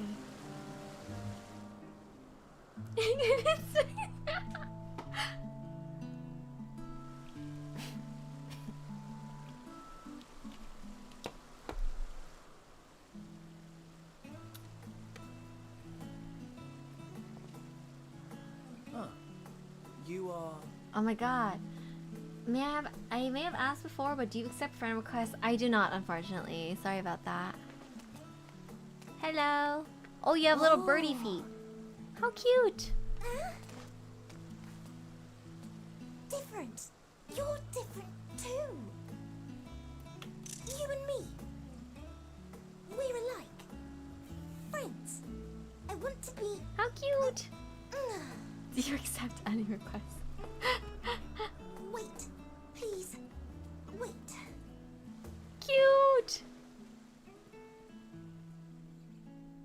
Greetings and salutations. Can you hear me? I Do can. not be alarmed. I mean you no harm. I wish only to hear your words, share your feelings, and know your thoughts. Hear, feel, think? Be friends. Hello? May we please be friends?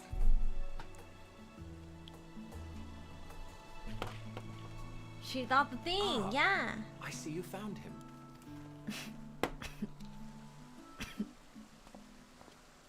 Hythlodaeus. It's been a while. Too long, I think. Too long indeed for close collaborators. On this blessed occasion, I bring not only myself, but others who long to speak with you.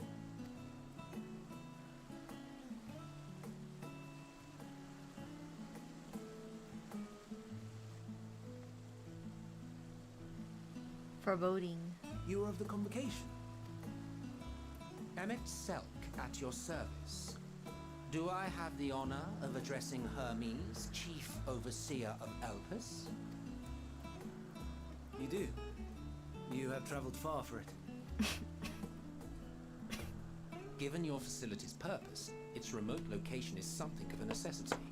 Would that I didn't have to rely upon a guide. Oh, you wound me. Have I not ever been an attentive and helpful friend? But moving along to more agreeable company, this one we chance to... Find.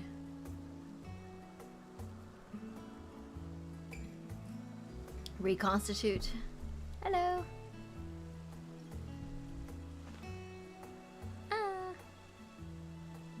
Well, you certainly have her attention. Is she one of yours, Hermes? Her name is Meteon. It means shooting star.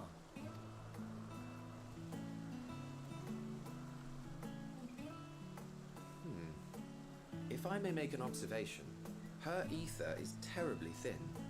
I fear she might dissipate at any moment. Nor do I believe you've made a submission to the Bureau. I would remember such a concept if you had. I haven't, as you say. I judged it too early.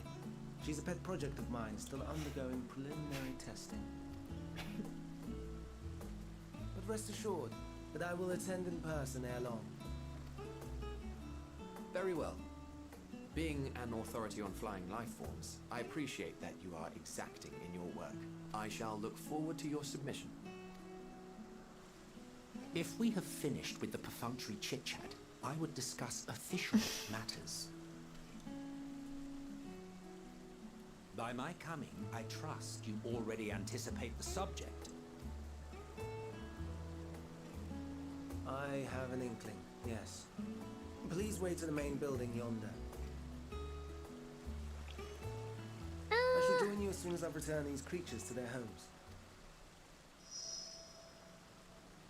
What's wrong, Hermes? An amistoma is missing.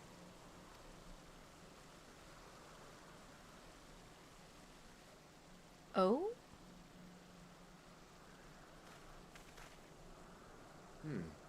I may have found it. A creature with the self-same ether as those there, nestled in the boughs of a tree outside the grounds. Tree?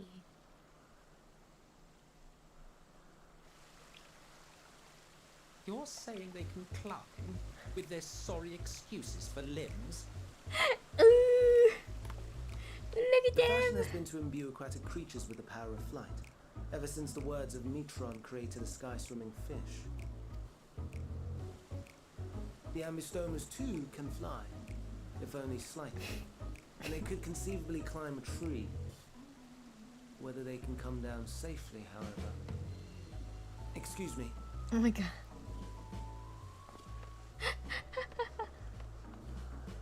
I'll help too.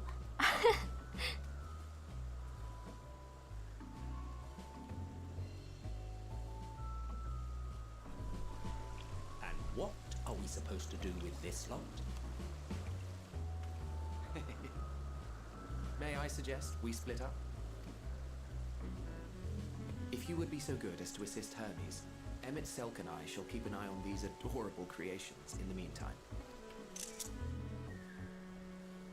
Ooh.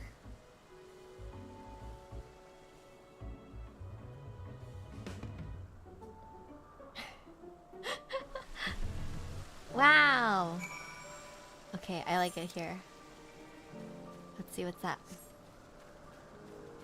So interesting also to hear Fan Daniel's voice, like Hermes' voice, without all the drama, like without all the ire.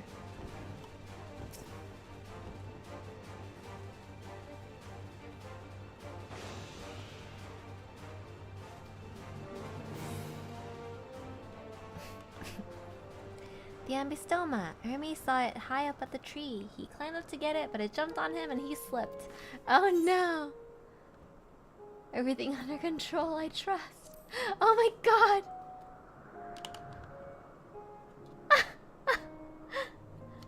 Yes, rest assured this is nothing new to me. I've ended up in far more compromising positions in the course of my work. Now for your safety, please stand back. Owie, his back broken. Oh.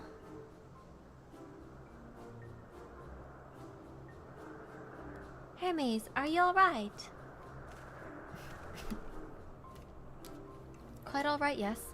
My apologies for worrying you, Métion. Both you and,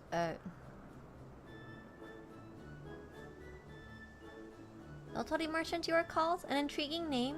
Somehow Roma is innocent of a new creation. Thank you for coming after me.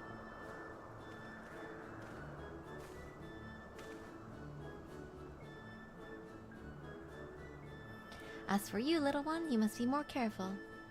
Ooh. You may be able to fly, but it doesn't mean you cannot fall and hurt yourself. Oh, I had forgotten all about its fellows. Oh my god. Truly, what a relief. I must thank Emmet, Salk, and Hyplodeus when I return to them, but first with the distractions out of the way. As Chief Overseer of Elpis, permit me to welcome you to our facility. I hope you'll enjoy your time here. Yay! You see if I can find the boring name.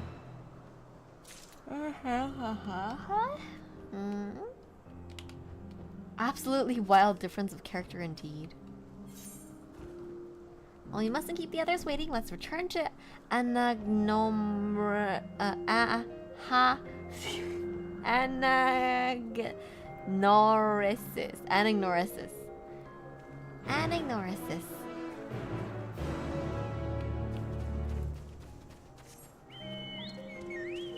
Bird of Elpis.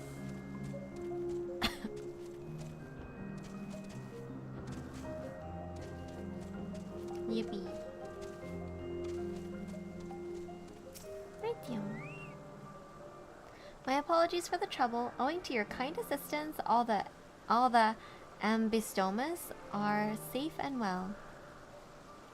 You'll presently send them back to their space. If you could go on ahead to the main building. Upon entering, you'll see a table of chairs, a meeting area. We may speak there. Very well. Take care not to let the creatures slip away again.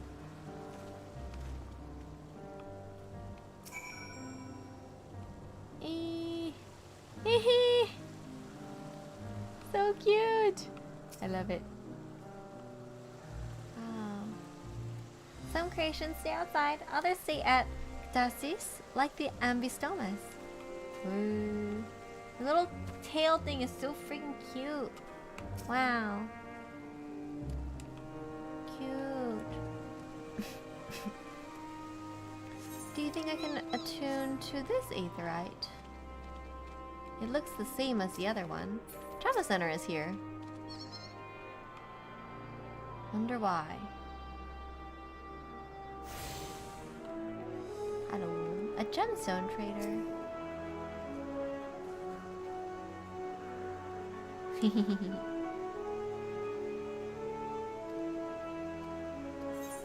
Oh. Let's sneak. Sneak everyone. Oh. Wow, hairstyles haven't changed in many thousands of years. How are you liking Elpis and time traveling? This is so crazy. I really like it here though. It's really pretty and the BGM's really chill. And Beal Emmett. Yep.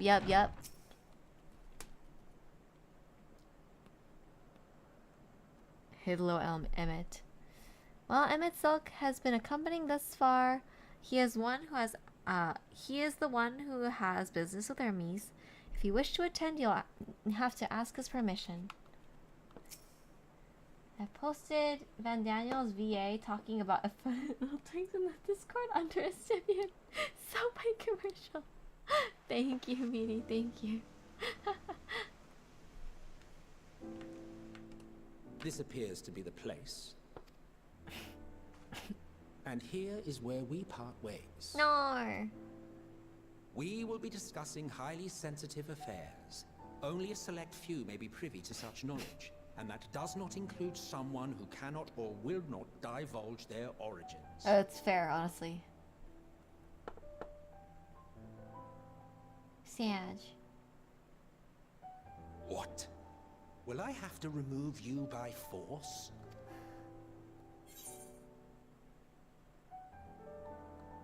I have important things to say to him as well. Can we just meet him afterwards? Yes, I'm sure your business with Hermes is quite pressing. You may speak with him to your heart's content after ours is concluded. That's very fair, I feel like. Right? I do not object to her attendance. Oh. Hermes, this is highly irregular.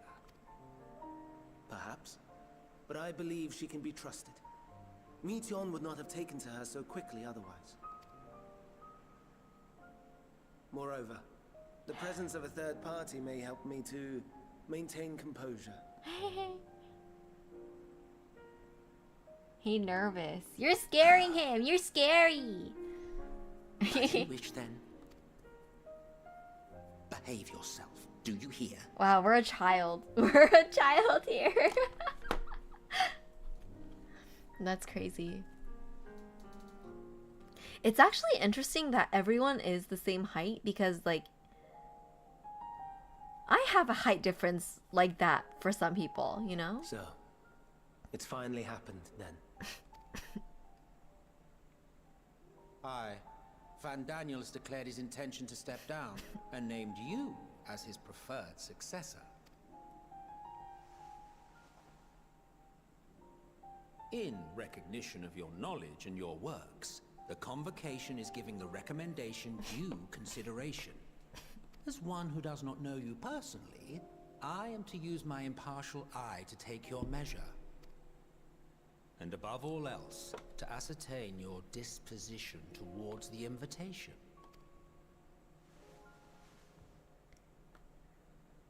I understand that you and Van Daniel are close. He himself was once chief overseer of Elpis after all. I should not be surprised if you knew before anyone else that he wished to relinquish his office. I did. He told me that when he fulfilled his purpose, he wished to pass the torch to me. A torch you seem none too pleased to accept. Are you so averse to serving on the convocation? No, it's not that. For a humble researcher like myself to even be considered is an honor beyond words. No. What troubles me, what I struggle to come to terms with, is the very fact that Van Daniel is stepping down. Does this not mean that he will return to the Star? Does it? They can't just retire? Of his own volition, yes. Like so many others have before him. Oh, what? Return to the Star? Does that mean die? Well now, that's not a word I hear often. Is that what you say here in Elpis? Mankind is the life of Atheris. Each of us, a drop of blood flowing through its veins, bearing sustenance. In our finite time upon it, 'tis our duty to make it a better place, that all who call it home, now and in future, may abide in happiness. To that end, we have dedicated ourselves to the pursuit of enlightened creation. And and by our efforts did we transform this once untamed wilderness into the peaceful paradise you enjoy today. To return to the star whence we came is a privilege afforded to we who have so loved and nurtured it. A choice embraced by those who have lived their lives to the fullest, in service to our world. And when they depart upon this journey, it is beautiful, always. The 14 are no exception. 'Tis believed no occasion is more felicitous than the fulfillment of one's duty. Our office becomes our lives, and to retire is to return, or so the majority of us hold. Some few have elected to eschew custom.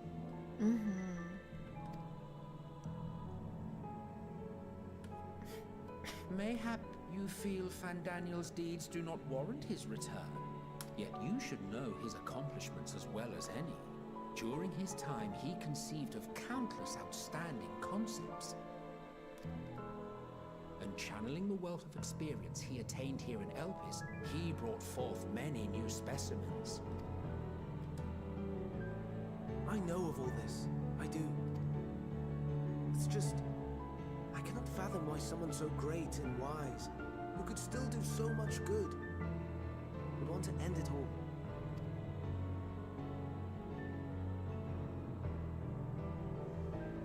No.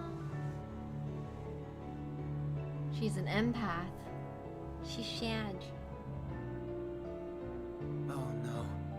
I've made her upset. Yeah. Forgive me. I know I requested your presence. Might I trouble you to take Meteon outside? A change of scenery would do her good. Reacting to the emotion. Little like the flower. A little bit something about that thread. Huma huma.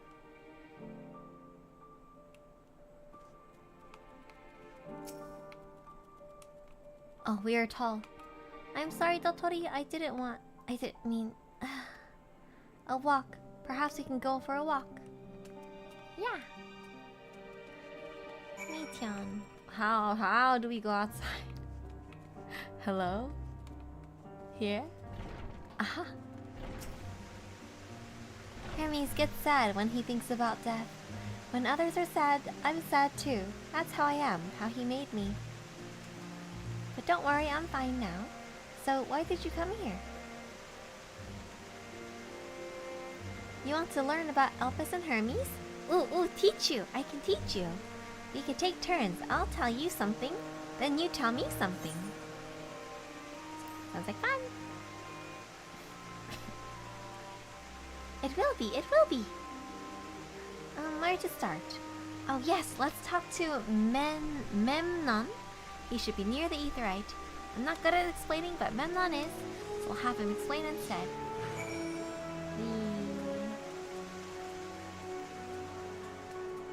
Let's go, child. Wow, pretty.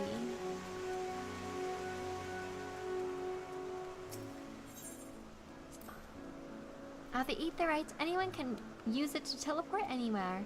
Well, maybe not anywhere, not to the ground or other isles. For that, you need transporters. Oh, and permission. Oh. And what do we have here? Though you look like a person, your ether is quite thin.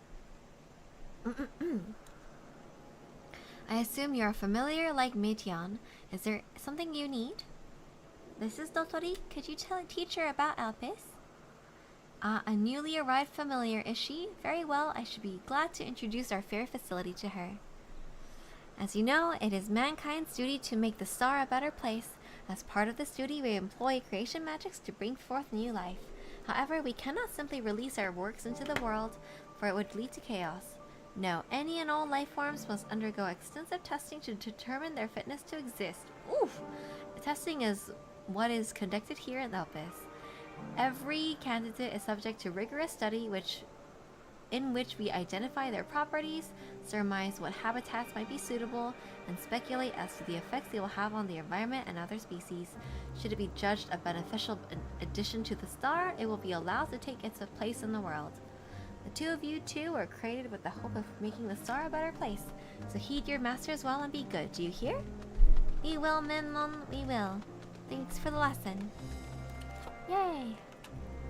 You had a turn, now I get a turn. Where did you come from? A place far, far away. A place facing a great threat. Be vague, be vague. Then I probably don't know it. I don't know much about other places. But this place is important to you, I can feel it. Ooh, my power, I haven't told you about it. A creation, let's find a creation. Not one being watched, then I'll explain my power. Oh yeah?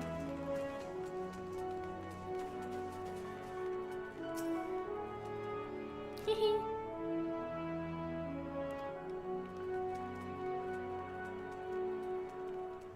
Eh? Ah.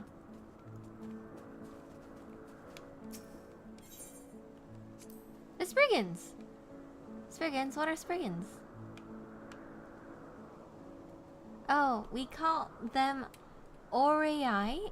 If there's many, if it's just one, we say Aureus. Though they're cute, they can be naughty. Sometimes they run off with crystal concepts and Hermes has to run after them. Cute. Oh my god. You. Oh my god. Wait. You.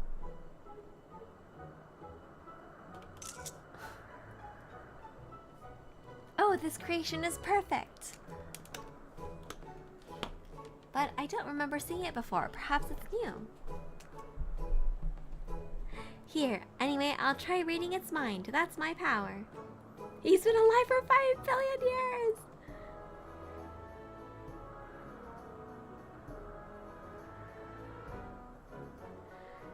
What's in that little bird brain of yours?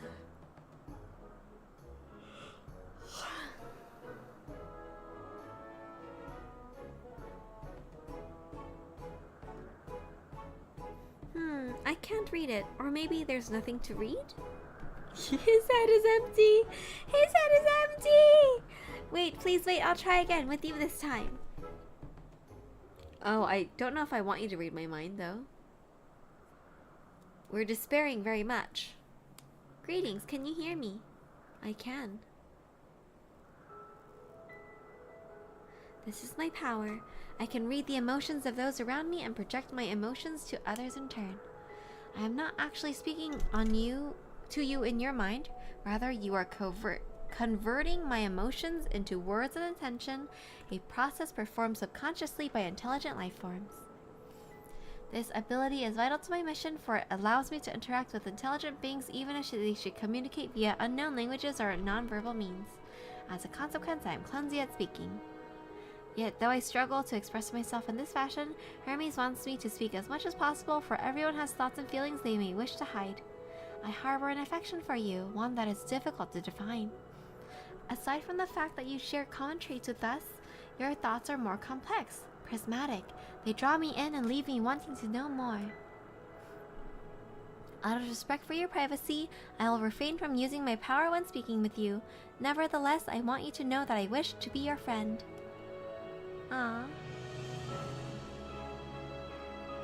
Did you hear me? I did. Hey, good. Now it's my turn again. So, what are you good at? Fighting, crafting, gathering, playing. It's a secret. Crafting. Gathering. I love gathering. I love gathering. Gathering's my favorite thing. Ooh, gathering. I like gathering too. What do you gather? Where do you go? How do you get there? Do you fly too? Oh my god, he's looking. He's looking. Oh, he's looking. I think we might be bothering it. Oh. Let's keep going. We'll go and see Euthane next. She's usually in the small building. One on the west row. Fear the shoe bell.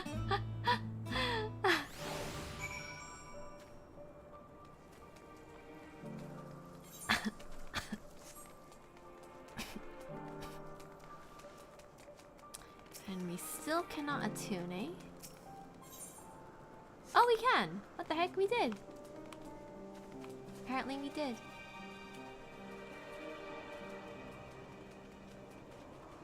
Here we are. Well, if it isn't me, Tian, I see you've brought a friend today. Greetings, Euthane. An apple. Can you make me an apple? The kind Hermes likes, covered in syrup. I want to share it with Dotori. Oh, candied apple. Hermes is certainly partial to them, but you know you can't eat, Tian. You weren't made to do so. But I like it too. It may seem that way, but it's due to your ability to share others' feelings. You've taken Hermes' likes for your own. In any case, I can't prepare an apple right now, but I'll bring one for Hermes soon, I promise. I'm sorry, Dotori, I wanted to show you my favorite thing, but then I could ask about yours, but I failed. I like curry a lot. That's what you like? Yes, I can feel it, your joy and happiness. And it makes me happy too. Thanks for sharing it with me, Dotori. Well, we walked and talked a lot. Maybe Hermes has finished talking too. Shall we go and see? We cheered her up.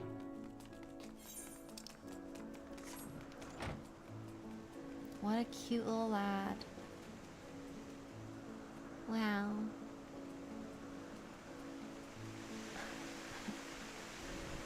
Cute and precious and innocent.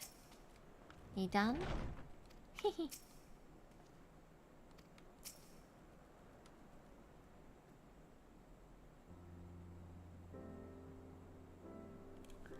There you are. I see the fresh air has done Tian good. Dotori wanted to learn about you and Alpes, so I taught her. About this place, about my power, about your favorite food. I'm not sure if that last one will be of any use. But I do appreciate your keeping Tian company. While you're away, I finished speaking with our guests. Finished? Hardly. You requested time to consider the invitation, so we have no choice but to occupy ourselves with an inspection of your work. My apologies. It has been decided that Emmett Salk and Hyladeus will accompany me as I attend to my duties. If you wish to learn more, perhaps you could like to come too? I'm compelled to remind you that she is in no way associated with the convocation. We simply chanced to meet at Probeleon. There's no guarantee that the matters we discuss will remain private. I do not mind. To see the joy her presence brings me, Tian, I cannot imagine our mysterious friend harbors malicious intent. Dotori is kind. Really, truly. She taught me as much as I taught her. You're coming, of course, to watch Hermes? You're bound to learn lots and lots. Okay. Oh, look at this freaking little sassy shrug. I think we should all shrug like that a little bit. That's funny.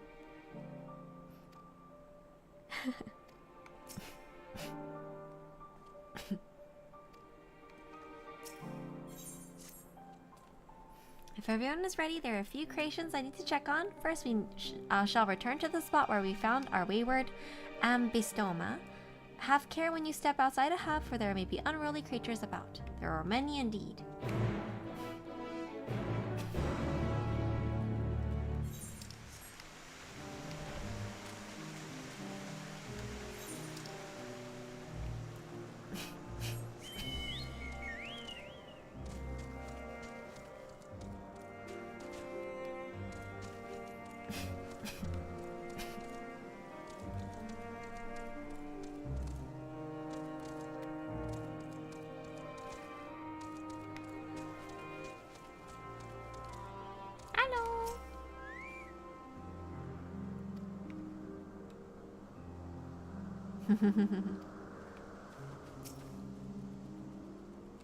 Here's a new species of Petaloda we recently set loose. It has been doing very well, managing to maintain a stable existence thus far. If it can see its observation period to the end without issue, we shall release it unto the world. Tell me, do you know the difference between living entities and arcane beings? I don't. It is the presence of a soul. Yet the soul isn't something you can choose to have at will. No, it only manifests in those beings whose creation adheres to the laws of creation that can endure on their own.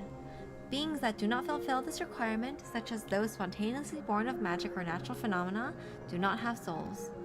No matter how much it might resemble flora or fauna, if it lacks a soul, then it is considered an arcane entity.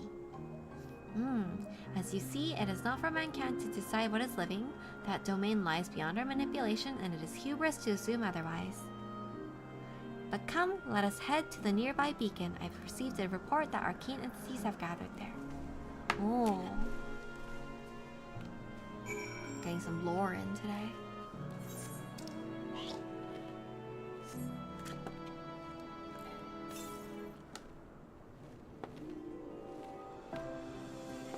To the east? That's quite far to the east, isn't it?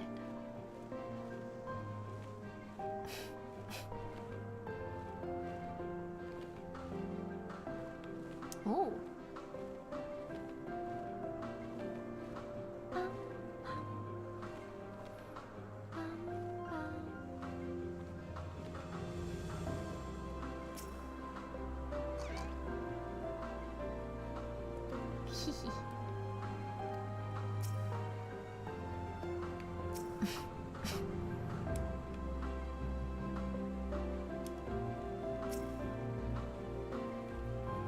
Ah yes, lightning pneuma, just as the report said. Though we call the structure a beacon due to its form, it's in fact a magical device. By manipulating the balance of elements, it helps the Isle airborne. It keeps the Isle airborne and maintains the climate thereupon. In the course of its operation, it often sees an internal shift towards a given element. Right now, that element is lightning, which draws the pneuma here to replenish their ether. It appears Meitian is busy.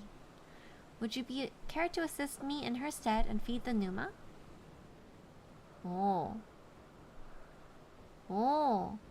By using this lightning converter, you can harness ambient lightning and focus it into a ball. Veritable feast for dazzling friends. Ho ho ho.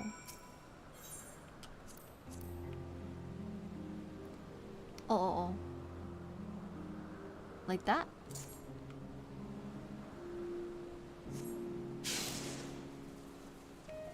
I guess so.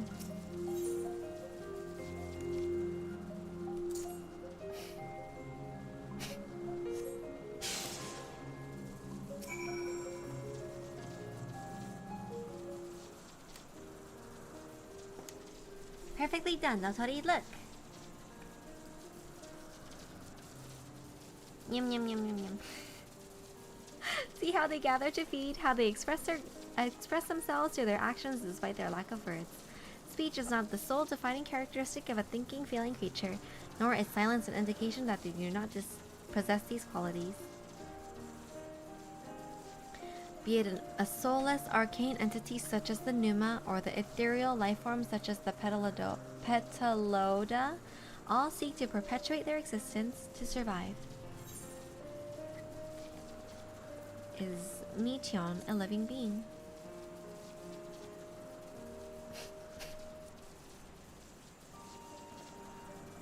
A good question. I can answer it from a theoretical standpoint, but it ultimately falls to the Bureau of the Architect to pass judgment. Those with exceptional vision such as his Ladeus may be able to ascertain her true nature. But to me, it doesn't matter. She is herself, and that is all I need to know.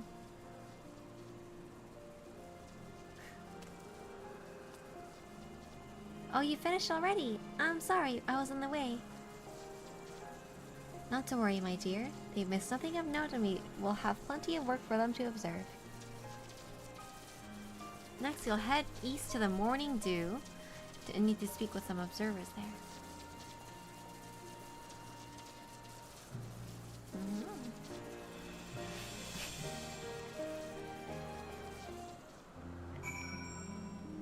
Ara. Hello? Where am I going? This way. Yeah.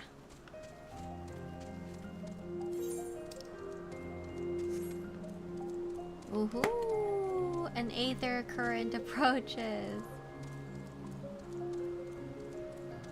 Do you have dialogue? No? There's a minor NPC you're gonna love. Hello?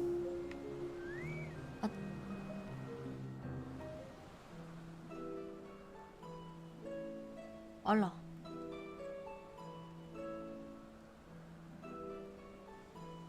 Amazing, is it not? The Ampelos, one of our newest subjects. Ampelos. Good wall. So, how are we coming along?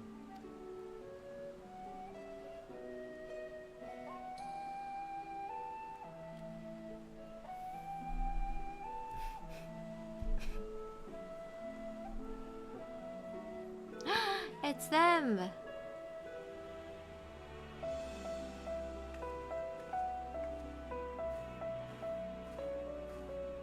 Help us, they're growing, they're glowing very bright.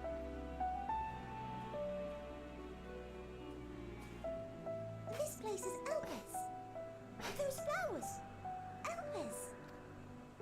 Entelekis. Like me. Entelekis. They are a product of Elpis, and so named for their birthplace.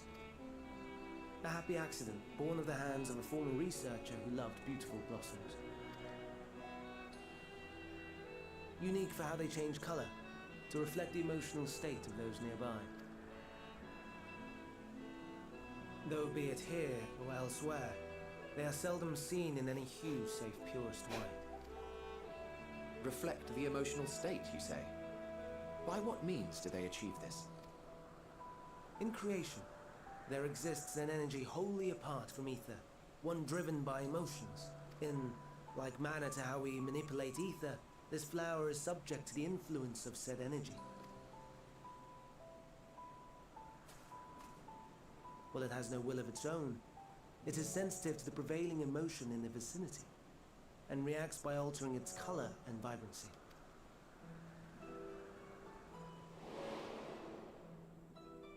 Akasha? It is one of the unseen energies defined by Harnish alchemical theory. Though a gross oversimplification, some describe it as an essence influenced by feeling.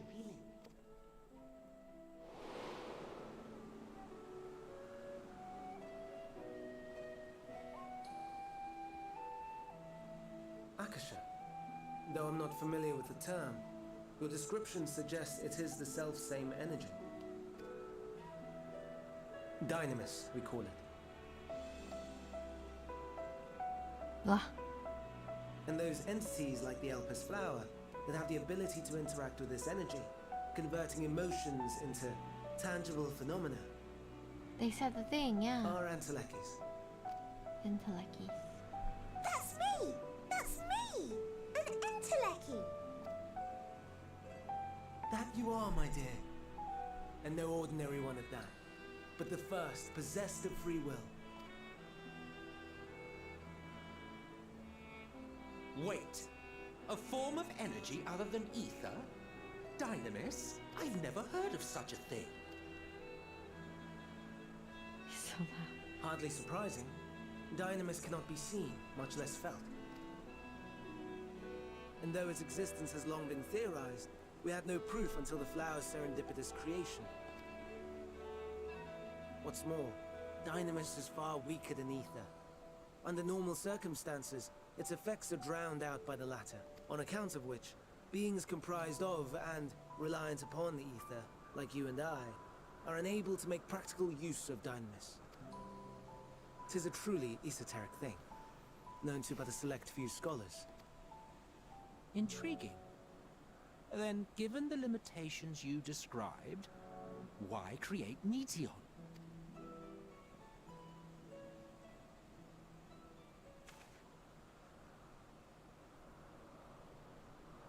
Our star, Aetheris, is especially rich in ether, so much so that its name is derived from it.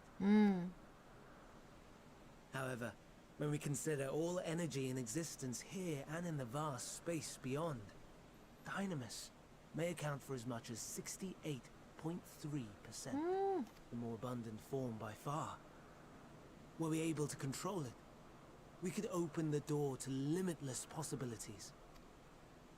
'Tis not unlike a gently flowing stream, unable to break through the dam of ether barring its path. But if we could imbue the stream with the vigor of a raging river... Wait, what? Okay.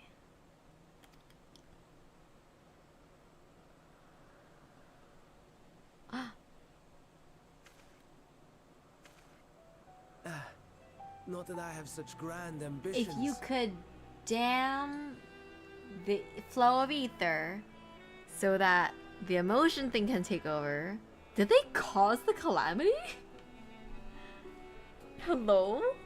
Nay. I merely wish to create a being that could traverse the great expanse.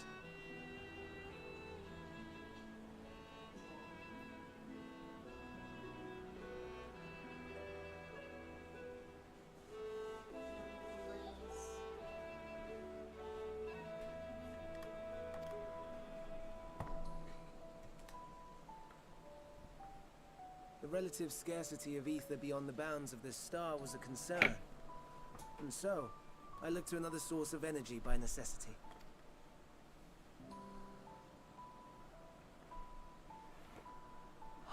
That being Dynamis. No wonder her ether is so thin. Precisely. Yours is thin too. Like an enteleki. Like me. So, are we the same? Intelekis.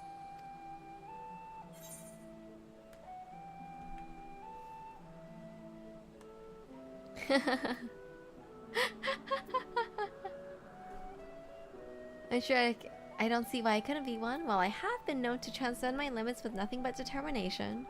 Oh, if I'm thin, it's because Evan Suck didn't do a proper job. That is really funny.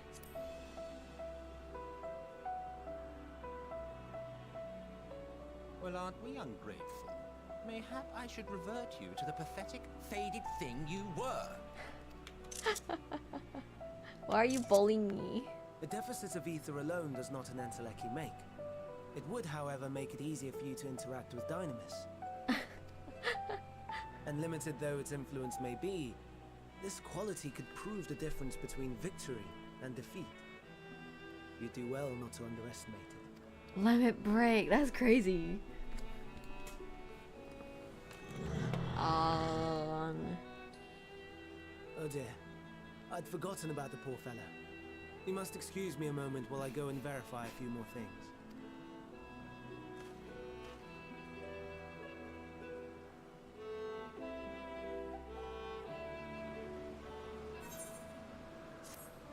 That's so fascinating.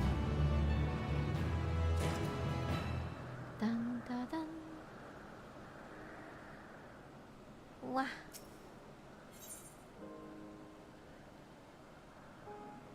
In previous Final Fantasy game, they used the term Dynamis to explain these little pocket dimensions that acted somewhat like a dungeon. They are filled with negative emotions that created a horde of phantom creatures we had to fight. Oh, I love the little connections they make there. That's so fun. Alright, which... Excellent. Okay. Let us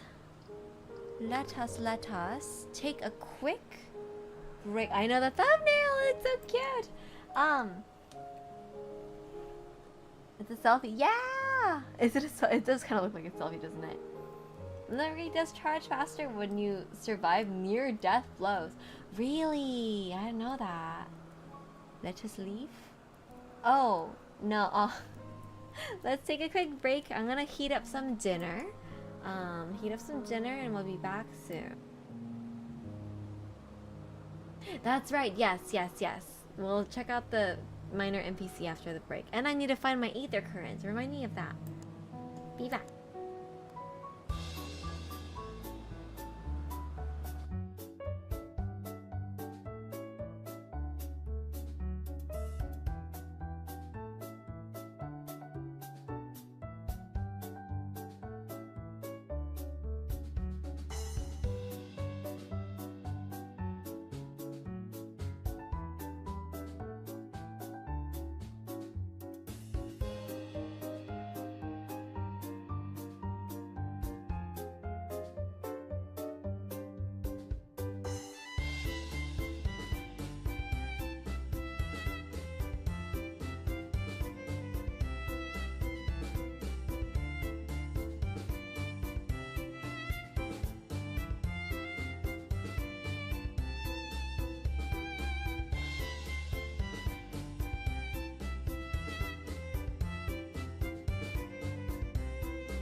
We return. We return. You ever hear a loud click and sound in parties? That's the LB charging from the near. What? I don't know if I've ever actually heard that kind of thing, but I'll have to pay attention. Here you go, Chaos. Sending an Ifrit's afterburn from predation just to feel something charged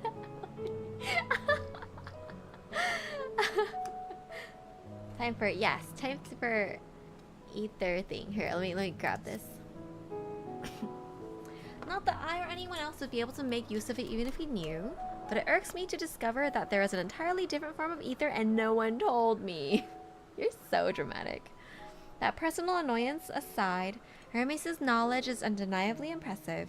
Given that there are none among the 14 who specialize in the Celestial, he will be a welcome addition.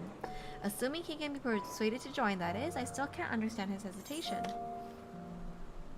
What do you specialize in?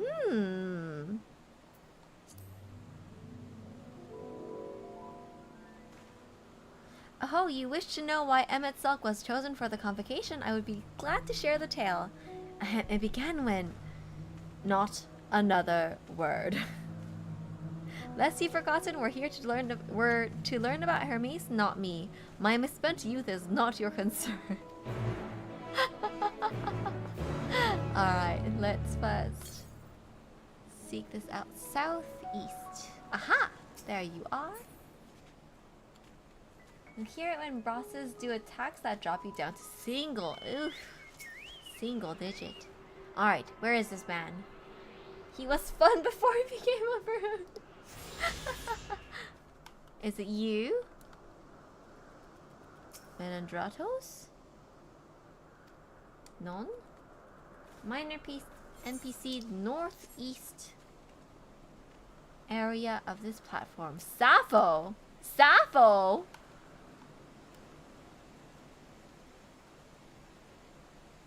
I rest but do not sleep when you are far away, softer a dream island than our children find in Leith. Literally Sappho. Are you being a sapphic poet right now? Is that what's going on? Are you being gay together? Hello. That's so funny. Was that the one?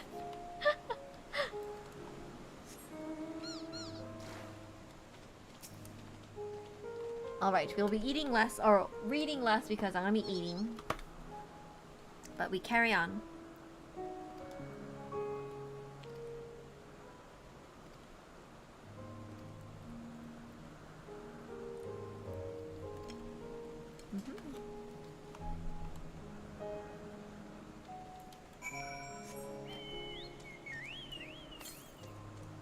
Oof.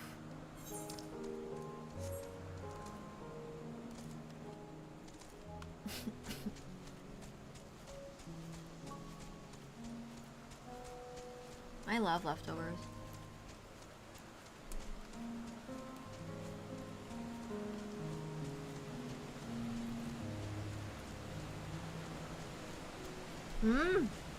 Whoa.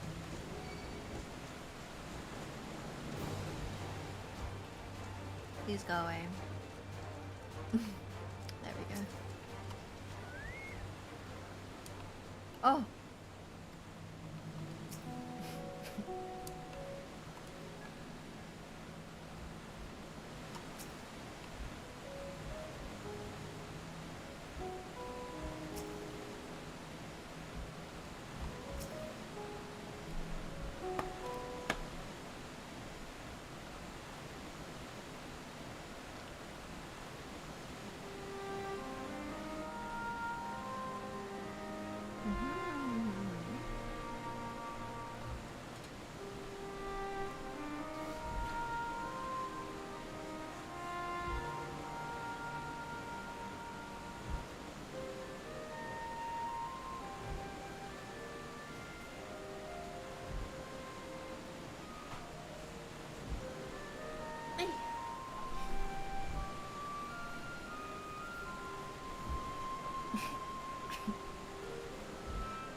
No, no, not my check.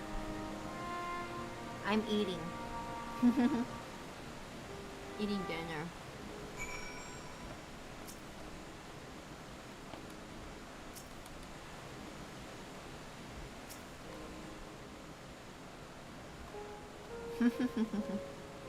LMAO.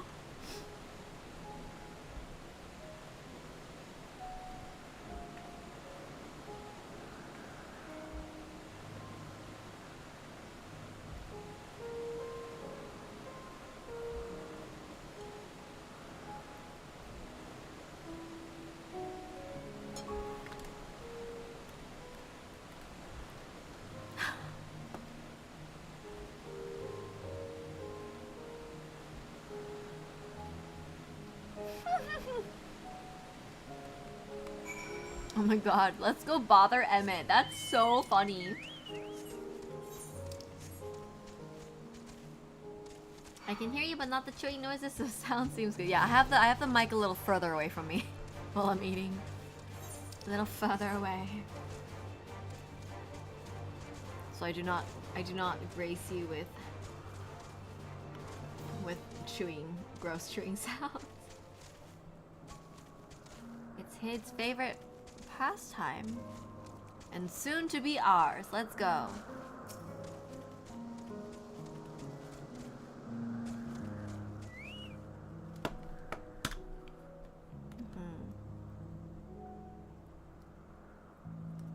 Oh, right. I have a favor to ask. No, you don't. I'm not lifting a finger.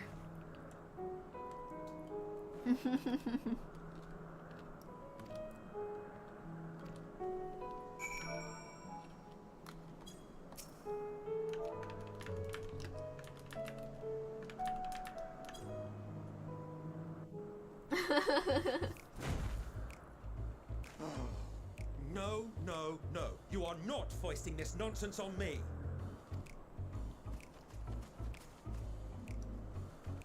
I'm given to understand you have the power to help the Charybdis, and should be quite willing to do so. And so I appeal to your better nature, most benevolent Emmett Selk. Please teach her to fly. Or else Hermes will transform. Right now.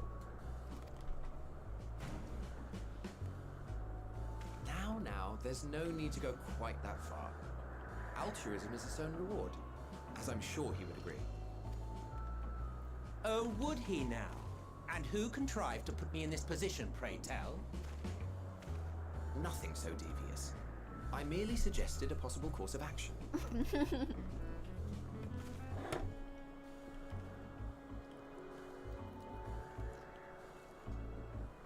Please, Emmett Selk.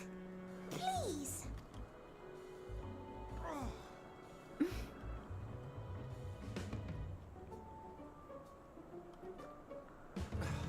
I did not come all this way to play nursemaid to your creations. I'd thank you to remember this favor and let it be the last.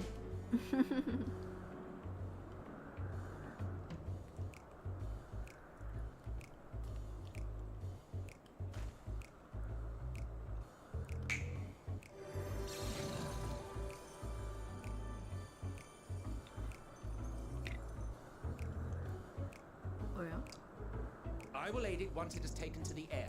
It falls to you to shepherd it skyward.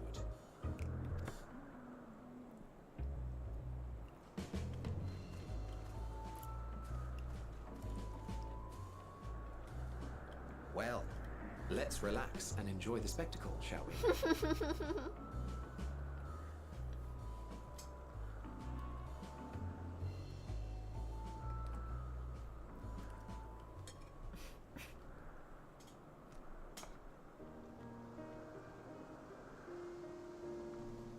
You were wondering why Emmett Selk joined the convocation. Truth be told, he wasn't the first choice for the office. I was, on the strength of my ability to see ether. Oh. But I declined the offer. For though my vision is exceptional, I am pedestrian in all other aspects. Worse even, quite abysmal when it comes to manipulating ether, for example. Couldn't transform even if I had a mind to do so. What good is the ability to perceive a problem if one cannot act to address it? Emmett Selk has no such shortcomings. He excels in vision and manipulation both, the latter to an extraordinary degree. Mm-hmm. If there is a mage more powerful, I do not know of them.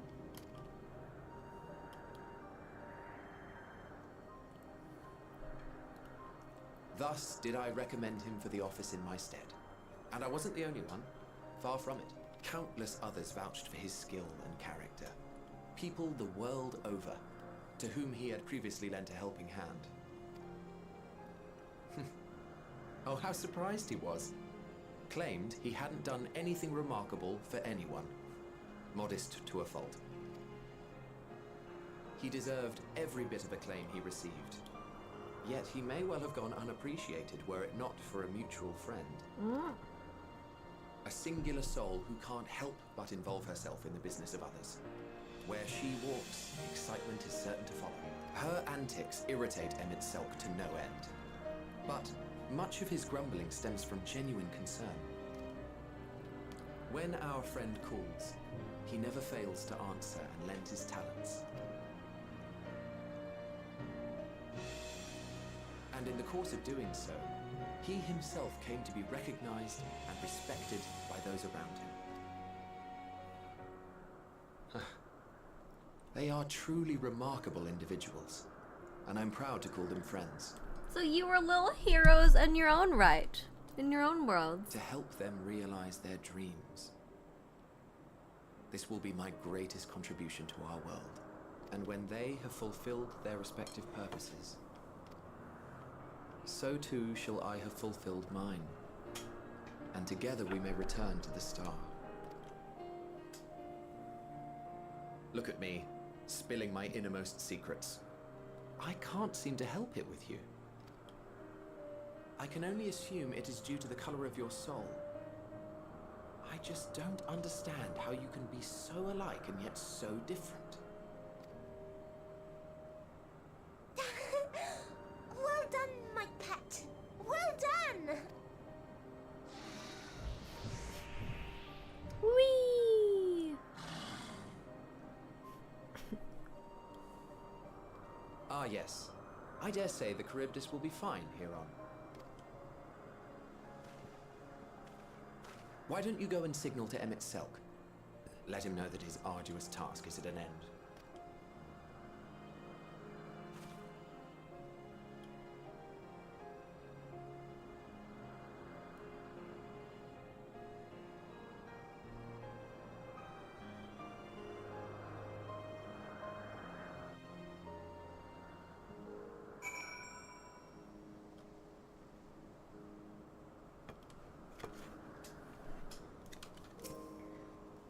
Wow.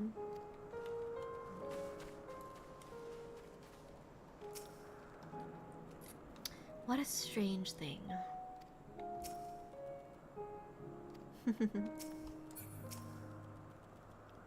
What? Hmm? What is this? Me? Oh, am I supposed to say? Oh, wave. Where is he? How do I select him? Oh, There he is.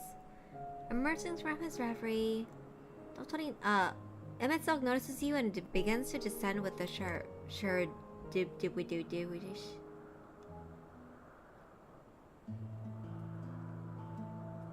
all he wants to do is see his friends prosper. I know, it's really sweet. Hey, Toto, is Emmett still stinky? He's still a little bit stinky, but much less. I have no words to express my gratitude. Thanks to you, the Charybdis has learned to fly. You know what I thought, actually, though?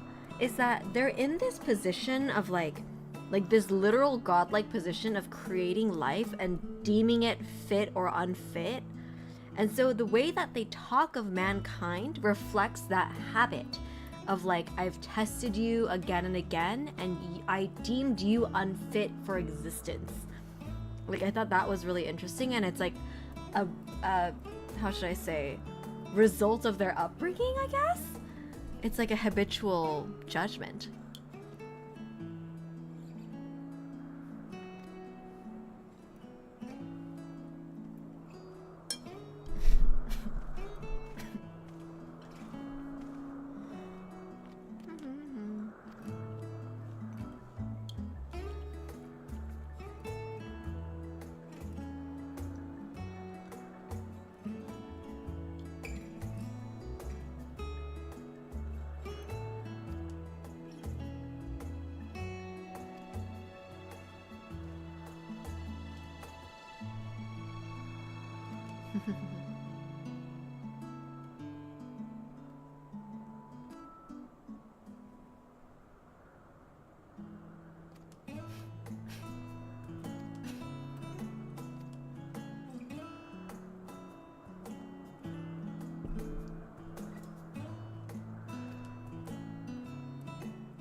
Mm-hmm.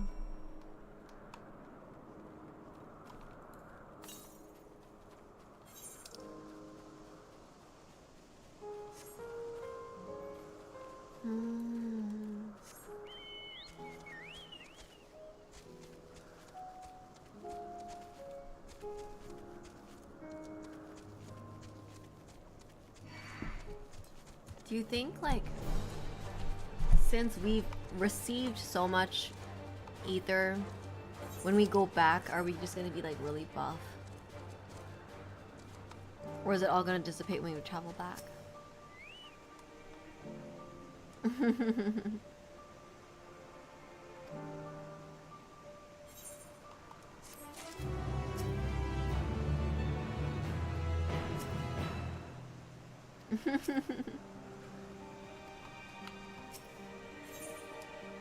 Barf totally comes back.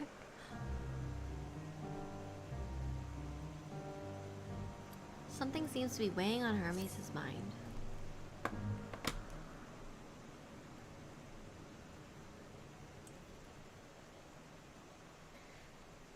Tell me, Dotori, in the course of watching me, have you learned aught of value? That you're a very different person than we thought you would be. Nothing so far, but I'm hopeful that will change. It still doesn't swoon over you, despair. I'm not sure what I'm looking for, but I don't think I found it yet. Dynama seemed promising. Did it, though? Kind of. I feel like your way of going about it wasn't that good, though.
So interesting that this Van Daniel has so much empathy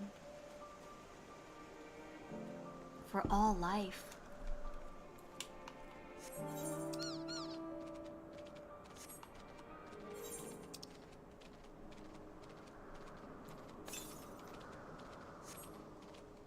It's definitely interesting that Ishtola and Emmett had similar reactions to learning about Akasa Dynamis. Oh, the like, why didn't I know?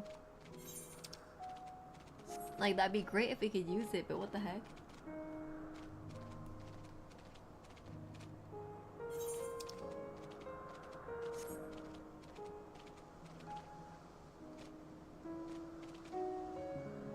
Ignorant.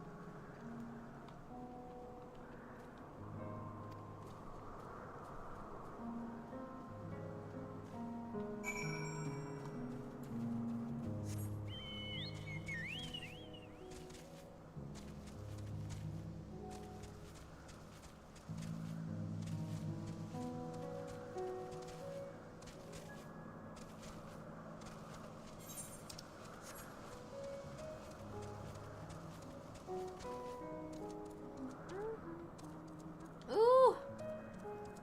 I see why it's hard to get up here. I see.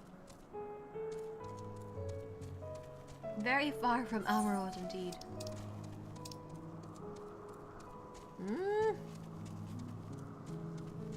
There's so many locations! Oh my god!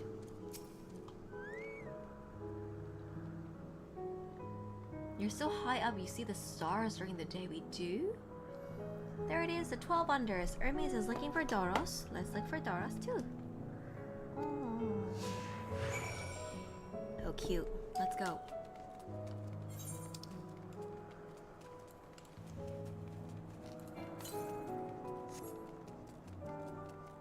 Hans.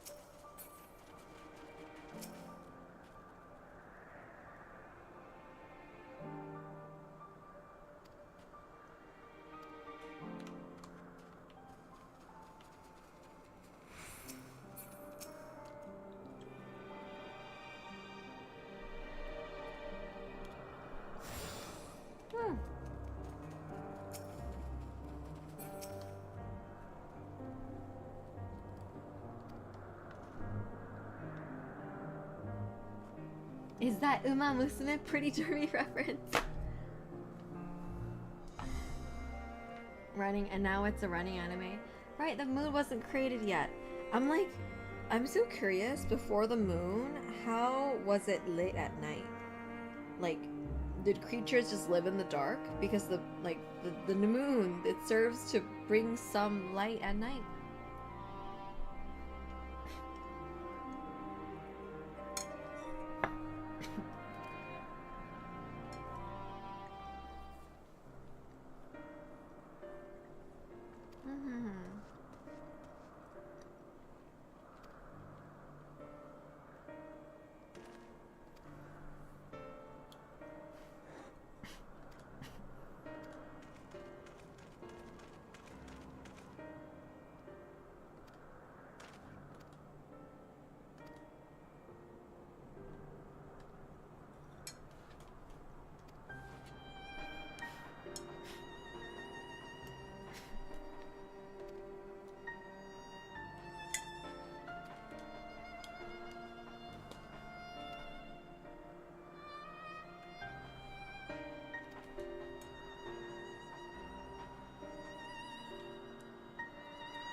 Yeah, he's so sentimental and empathetic.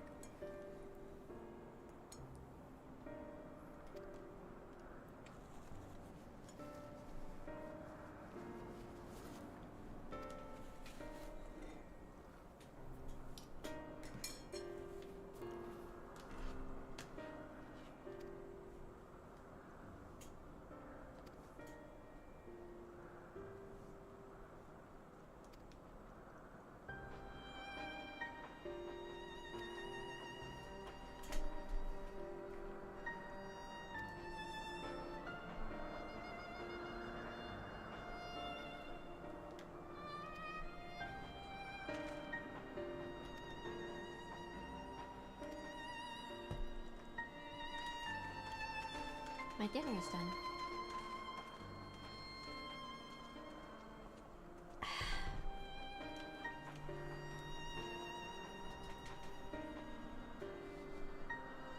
She's Sag.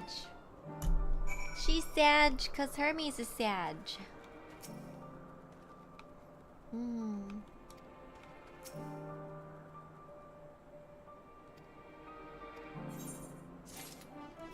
Ugh.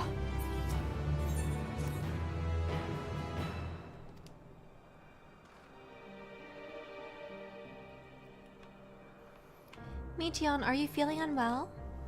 It's not me, Hermes, it's you. I won't go to the meeting, I'll stay with Dotori. Loath I am to impose, may I leave Meteon in your care again? I'm in your debt if you'll excuse me.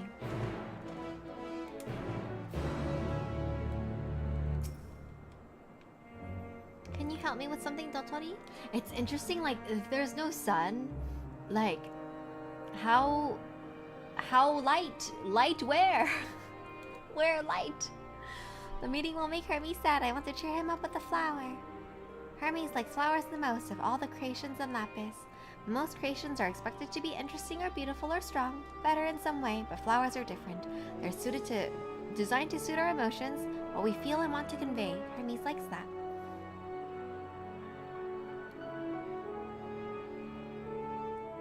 I can't make flowers, so I'll search for one. I want you to search with me. Let's start here at the 12 wonders.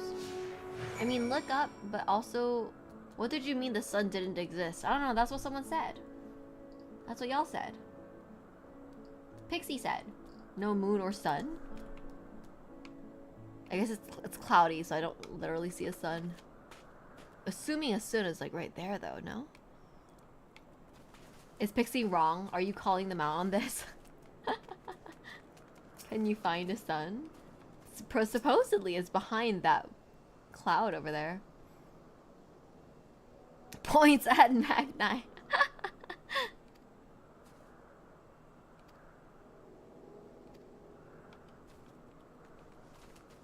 Saying about him. Why can't it be about him? He has no maiden. Might as well give him some attention.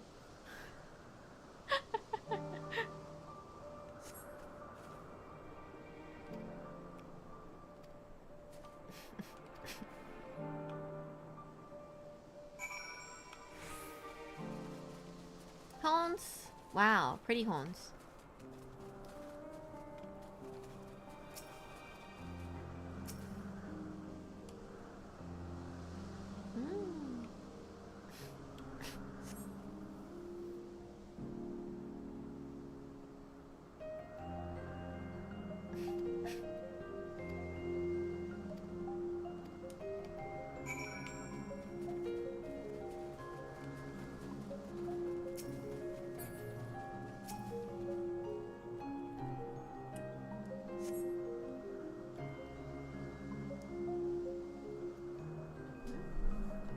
They don't show the sun on the moon here, but the glow would be quite bad if done realistically. Set on a tall, thin stalk, the oddly shaped flower is mesmerizing in its undulations. Kanyan, the flower that can move. When Hermes wasn't looking, a shot sees it's him. Not a great gift, maybe, but you're good. That's what he has, spotting flowers. We'll find something soon.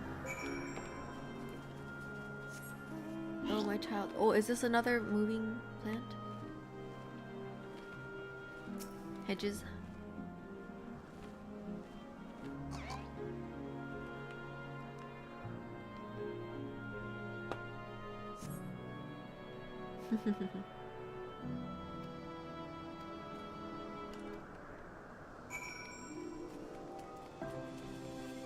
Malodorous grass? Do we want malodorous grass? A terrible stench reminiscent of sodden old boots pervades the air. Without a doubt, the culprit is the morble-like creature before you. That's an Adonis! The things around its mouth look like petals, but the flowers are orbs on its head.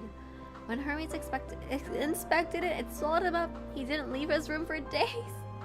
What do you think? Would he like it? It's probably not the good sort of memory.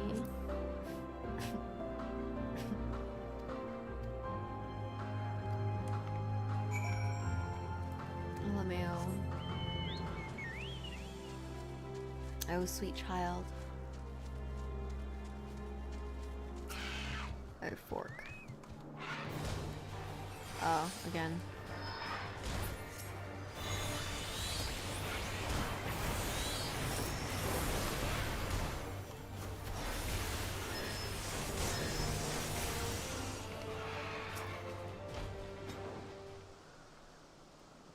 Oh, summoner's so good.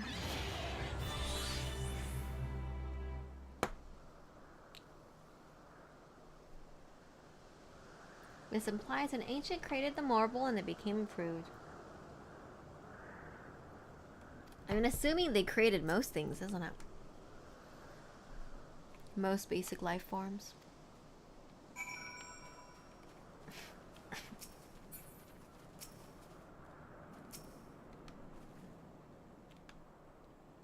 Mm-hmm.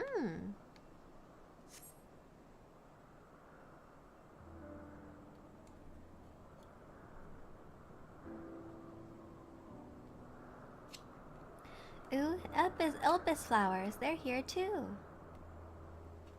Hermes likes and dislikes them at the same time. Like me, they're entelechies. Like me, they feel his pain and turn dark. That's only for Hermes though. For others, they're always white and bright. No one is sad except Hermes. Hermes is the only one who feels sad.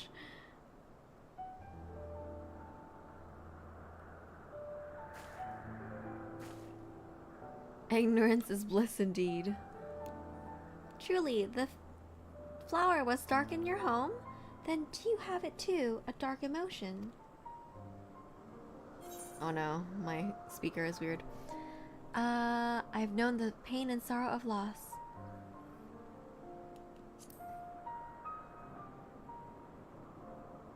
Pain, sorrow. I see. Hermes has known the same. A feeling that a part of you is gone, again and again, but no one notices. Please, Dotori, won't you lend it to me? Your pain and sorrow. I want you to make the flower dark in front of Hermes. He's been in a dark place since before he created me. He needs to know he isn't there alone, that others are sad too.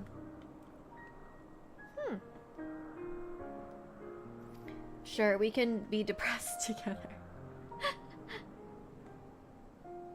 Thank you, Dotori, thank you. This means more to you, to me than I can say. Let's see how Hermes reacts. Let's go back and fetch him. I do wonder how he'll react. I don't know if it'll be a good thing. I feel like when you're depressed, knowing that others are depressed can kind of like serve two ways. It can either make you feel less alone, or it like burdens you with the knowing that someone else needs help, and now it's like, well, now I'm trying to take care of you and me. Like, it depends on what kind of like mental state that you're in. Looks like they're still talking. Let's wait until they finished.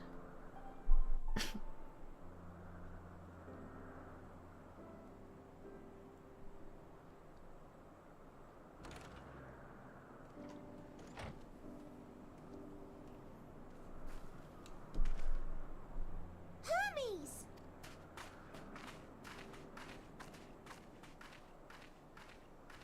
Oh, you were waiting for me. You've finished talking?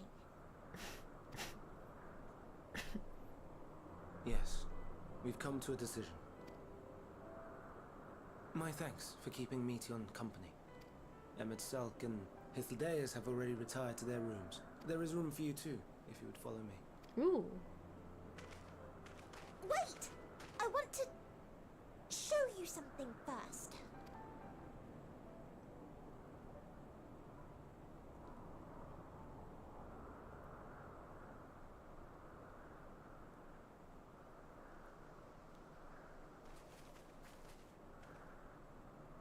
Elpis flowers? Do you think he considered a cat first? Go on. We have to be sad on command? You want me to... Oh... Them's is some pretty crazy... color. You're not the only one, Hermes. Others feel sad too. You're not alone.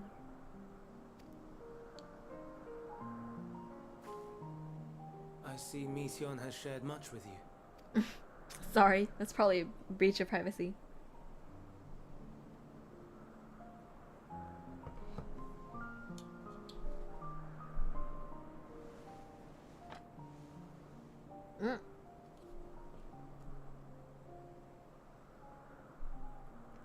He looks like an Ellison. May we talk a moment?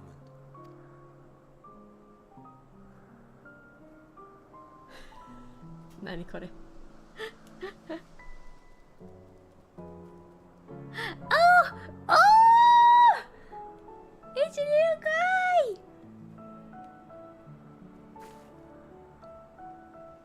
I do not think it wrong that we live for the star, that we strive to make it a better place. And yet, in carrying out my duties here, there are times when I am plagued by doubt. Do you recall what Hythlodaeus said when we first spoke of my nomination? Death is the privilege of those who have fulfilled their purpose, a choice they embrace of their own free will, and when they depart, it is always beautiful. Perhaps it is, but only for man. Creations that he deems useless are discarded with nary a second thought. Some scarcely born into the world, afforded a handful of breaths before life and potential are abruptly extinguished. We make an effort to spare them the pain. They sense what awaits. Rage and anguish and cower and fear. And it is not beautiful. Yet no one cares. No one. So fixated are we upon the duty that we do not pause to question the method. That's a big... Pain and suffering. Confusion and despair writ plain in the eyes of those poor creatures. Yeah. Yet no one sees. We turn a blind eye and carry on in blissful ignorance. Nor to miss. And always, always the blossoms shine pure and white. A contradiction so blatant I could scream, want to scream. How can you all accept this aberration? And I wonder, am I the aberration for thinking thus? And I am filled with dread. But now I know I'm not alone. Not the only one for whom the flowers weep. I won't ask what you thought as you kneeled beside the Alpes, or if you only did it at Meteon's insistence. Nevertheless, I thank you. To know that you too have experienced suffering is a comfort.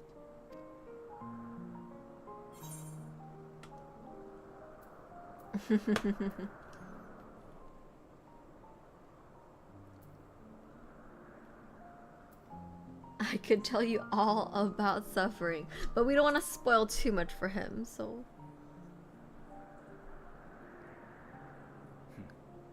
To so willingly lend an ear to ease my burden, you are a strange one.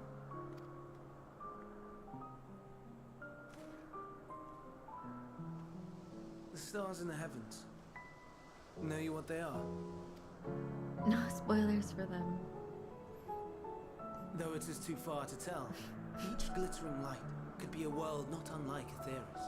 A world filled with life. So many stars, so many lives. For us, there may be no higher purpose than to live for our world. But what of the other living beings out there? What is it that gives their lives meaning? That drives them day after day after day?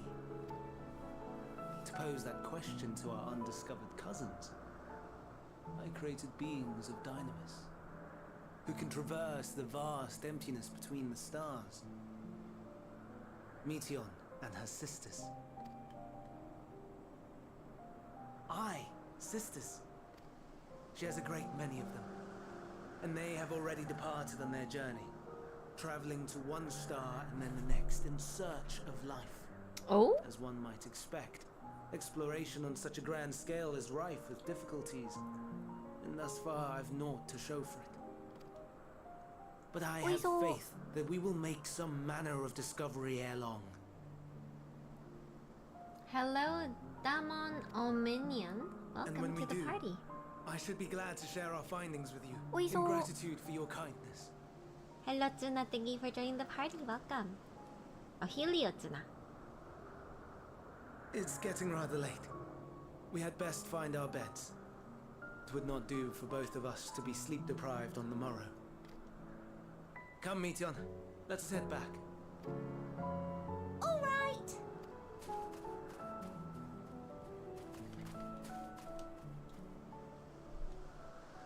Hmm?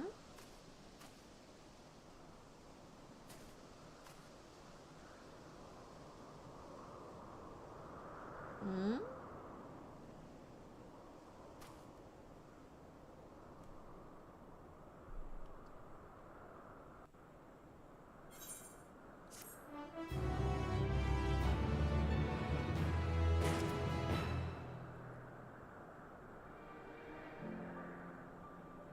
Whom? Oh, it's day. The protocol familiar returns, and after causing all manner of trouble while we were in the meeting, I'm sure.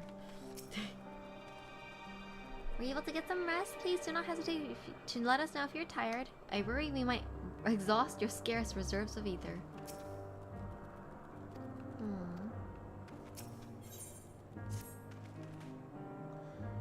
An all too brief interlude perhaps, but it is time I attend to my next task.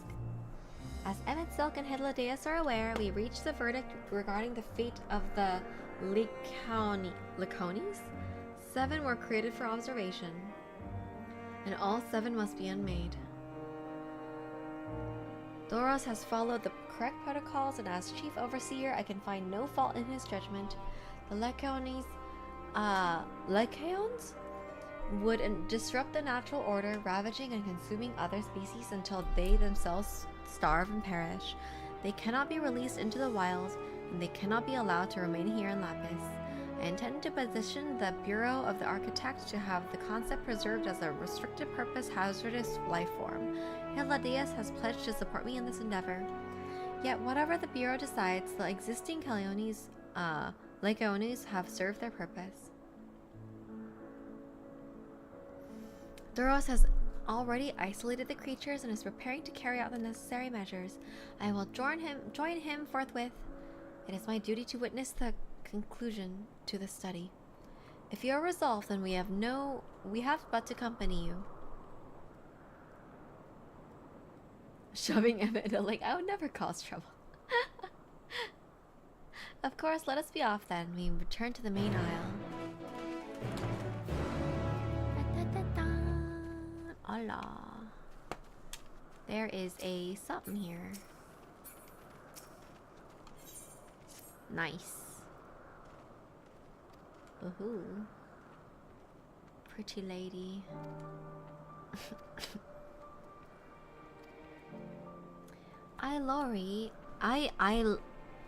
Loroy. Oh, it's the bat bats. The bat cat. The bat cats. Oh. Ooh. Hi. Mew mew. Yeah. How cute. Oh shoot, it goes that way. Cute.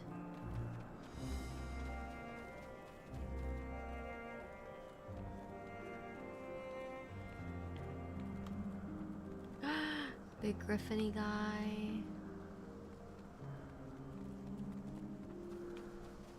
Tweez.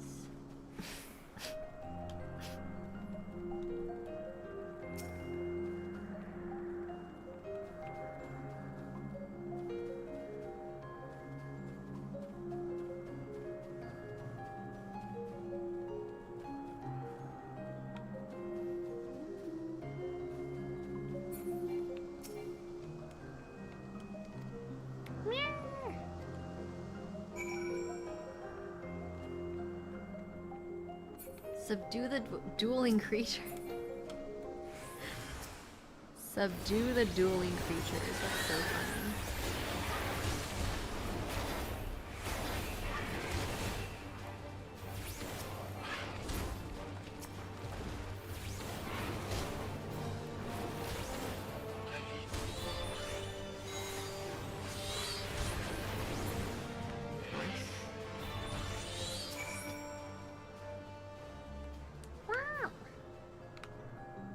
Oh yeah.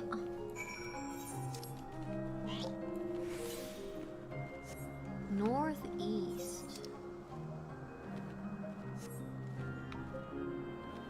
Oi.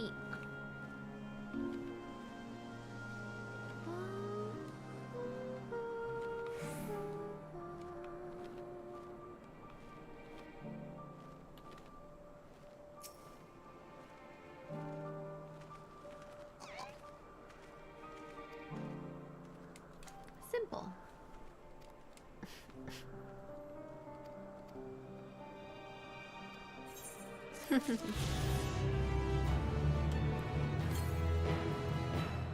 Northwest. Hello? Too far? Beep beep. How cute.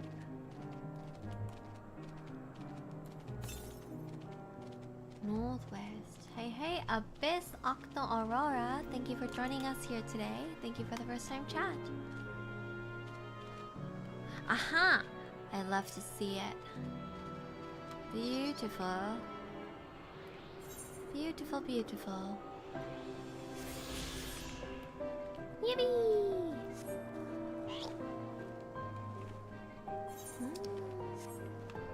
Wow, it's so nice to be somewhere with green grass and like nice calming music. It's so nice.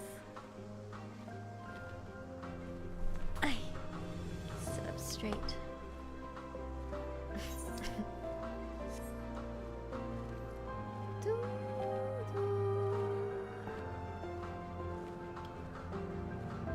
Place does look beautiful, it does.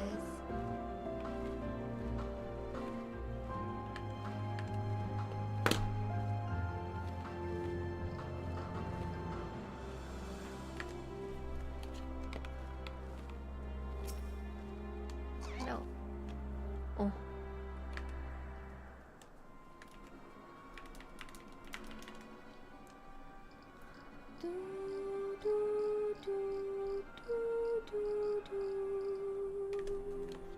Dodo, sorry, heard what happened here.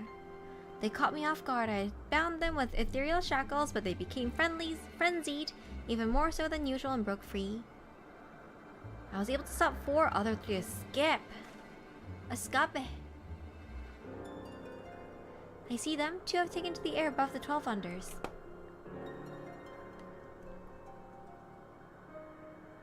Lost is up ahead, lurking in the fields. You and Notori handle that one. The pair in the sky, you can leave to me. Okay.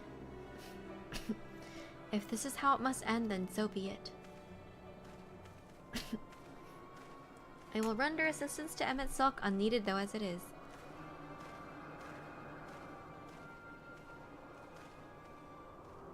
Meteon, you are here. You are to stay here with Doros. But Hermes, The Elkiones must be reverted. I would spare you their pain and mine. Oh yeah. Empath as she is. This is my burden, not yours, but if you're intent on helping, then please follow my lead. Let's go.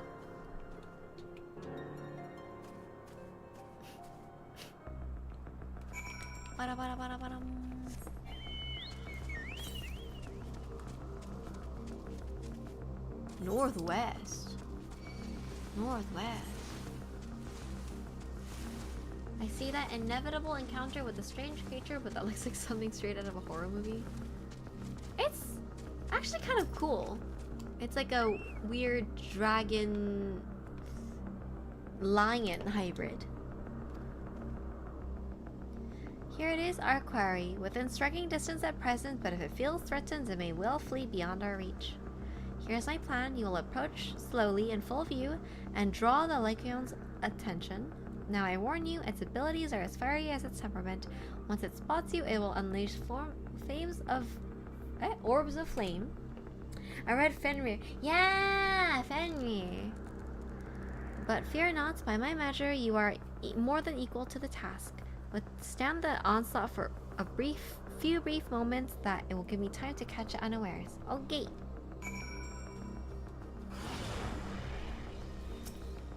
Do I, like, kill it?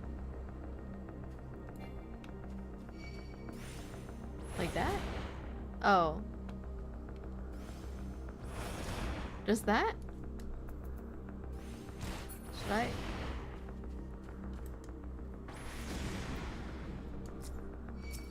I forget that I have physics. Oh, it's so weak though. Just kidding, that won't do much good. Oh, I am to attack it. Hello.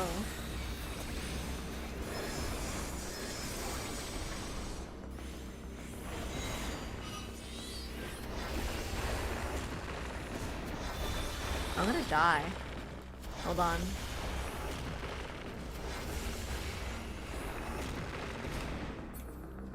Please hold. Yeah, exactly. I'm gonna summon my Chocobo. Chocobo, please assist. Please assist. Ta-dang. Oh, it's so full in here. I will deal with that at some point. And I also want to use these up. What is that? Oh, thank you.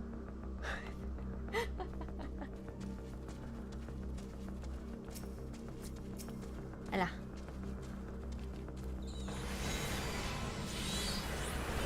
Oh, right. Ella.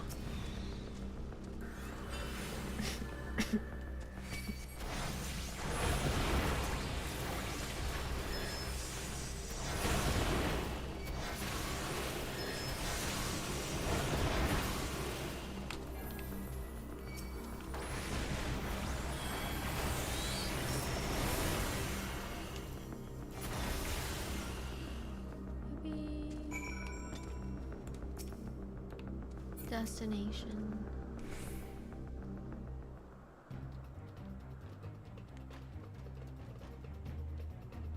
Why does Summoner have physics?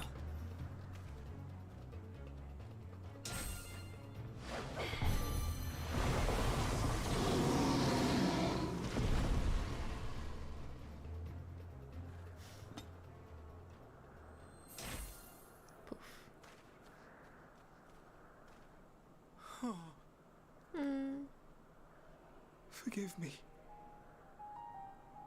Oh, because Arcanist had it. Forgive me. Oh, he's so... May you and your kin find peace. Anguished. Wherever your souls may drift in the underworld, may you find tranquil seas.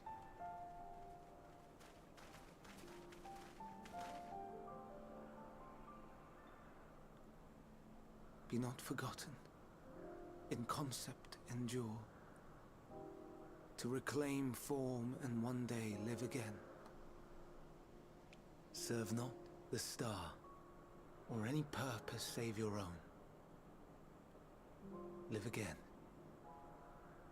if that be your desire.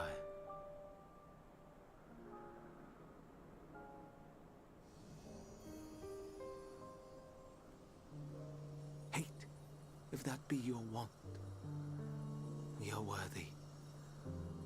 But leave your suffering behind. Lay down your burdens, be born anew. Fly high. Fly free.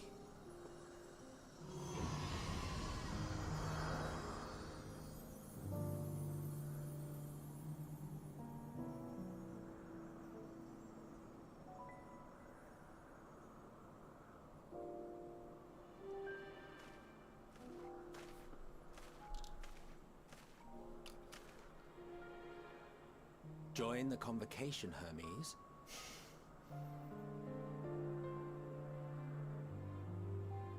You do not belong here. Leave to replace another. To be replaced. It changes nothing. Tell me, do you think it right that we sacrifice all these lives for the sake of the star? And when the star has reached perfection, what then? If all who are satisfied choose to die, shall we all die in satisfaction?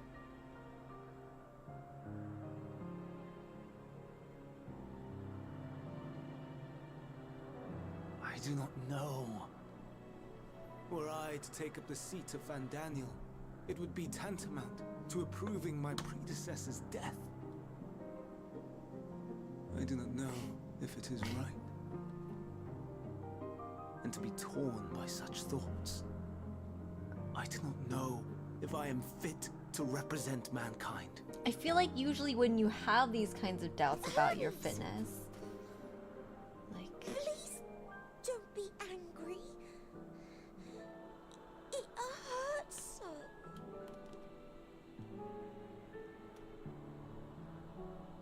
Forgive me. If you would still consider me in spite of everything, I beg some time to gather my thoughts. Meanwhile, Hythlodaeus, I fear I must trouble you to attend to the others. 'Tis no trouble at all. Take as long as you require.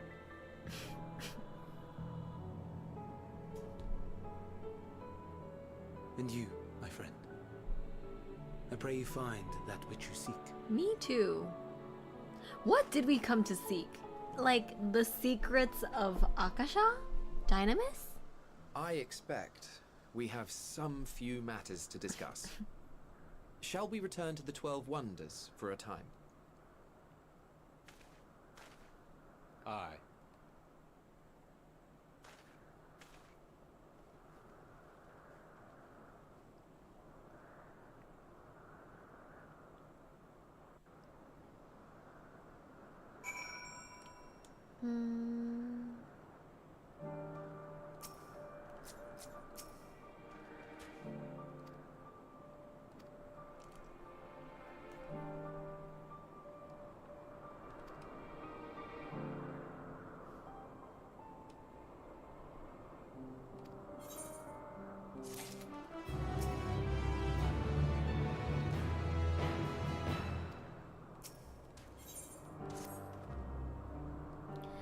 Where to now? If there is anywhere you would like to visit before we leave, I should be glad to show you the way.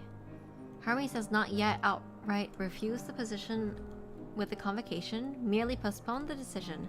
As such, I may as well resume my assessment. If we cannot accompany him, then I will content myself with questioning his colleagues. Ever the pragmatist, then allow me to remain your humble guide. What of you, Dotori? Will you come along with us? Wonderful! Our fellowship travels on unbroken. I say we explore another part of Alpes and see what new encounters are to be had. You would follow me. We go in here. We cannot.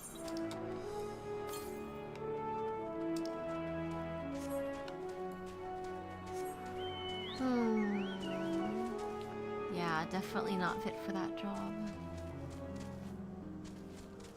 So like, you know how there's the whole thing about if you don't have a struggle, like people will go out and search for a struggle. Like people want to find purpose, and if you struggle, you therefore like automatically have purpose. And that's why some like really privileged people will like play victim or like imagine themselves as a victim of something, even though like you're fine. Like you're basically these people in Amaro who seem like who want for nothing, all that. It's kind of giving like that kind of conversation here.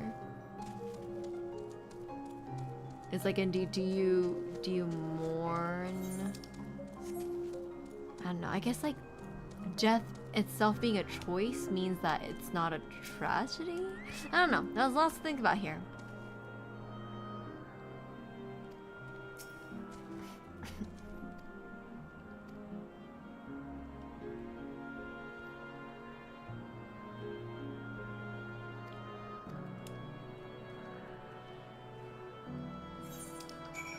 Lots of thunk. We should go this way. But pray hold, I want to... Can we... We can. I want to pick that up. Touring... Whatever. I feel like it'll be on our way. And if it's on our way, I want to do it at the same time. Are you a aether current?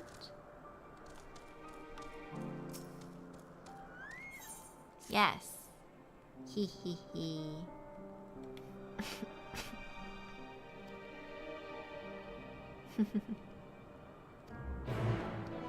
A tour? I would love a tour.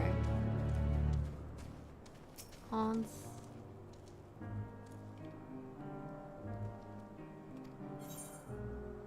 Oh.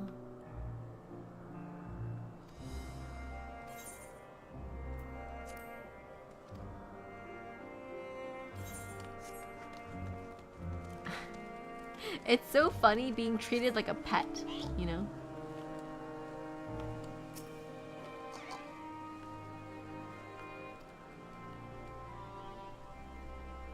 Totally, is it an overseer wishes me to act as your guide? I feel like everyone sees you as just a broken thing. They're just like, oh, you're a cute little guy, who made you? Yeah. Exactly.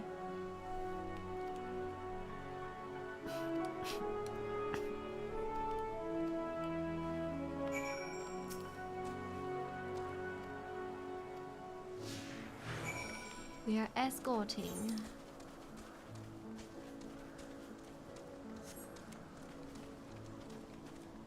They look at you like you look at Ricky Tio. What a cute little guy. What a charming little familiar. Except more of like a pet than a child, right? What is that? That's pretty. Whoa. Whoa. That's cool. July JG, welcome to the party.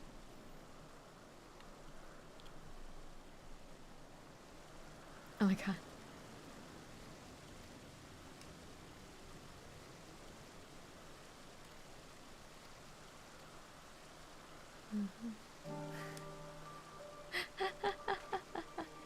This is so funny, see?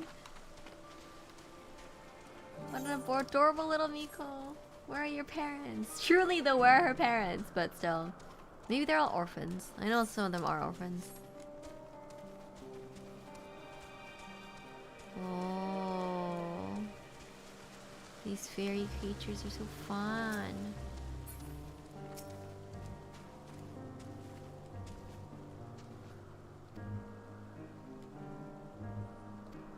I am a familiar.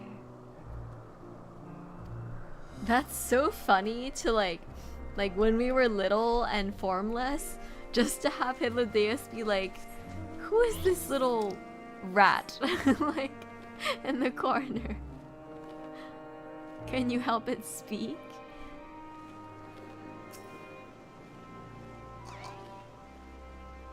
Who is this sassy lost child?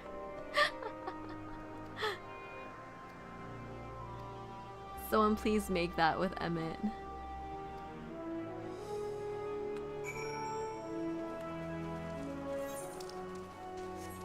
Oh, it did not actually take me around. That's okay.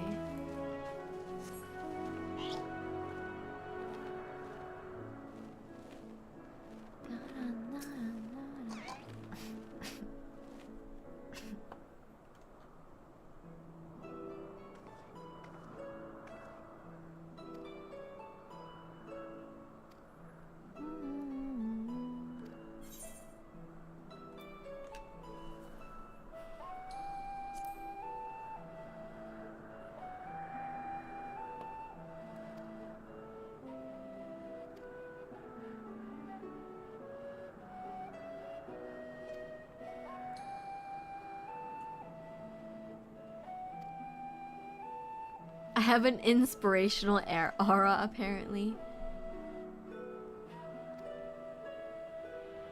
Yeah, sure.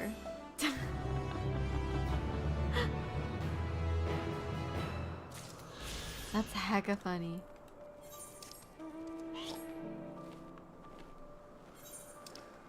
Wow, how fun. I mean, he's thinking because he wanted to leave you behind as the corner rat. He's like, don't leave it. I wonder, because our ether was so thin, like if we had just stayed there long enough, would we have just dissipated and disappeared?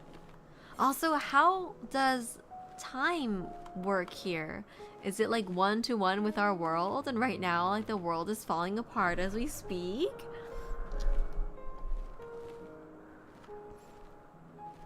I feel like we've been here a minute and we've not ascertained our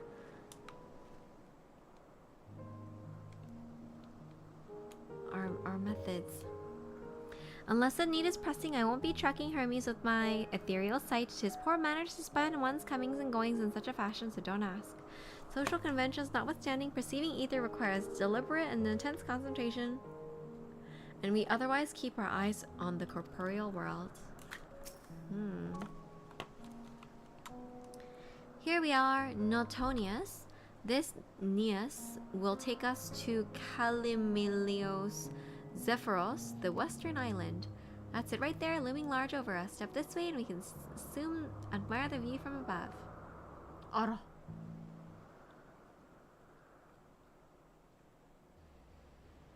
Wee. Umi.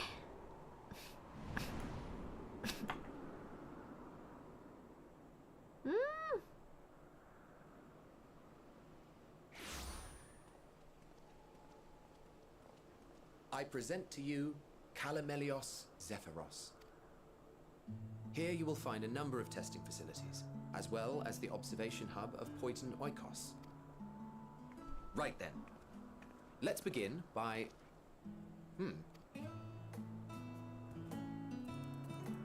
Well, well. An Arraius.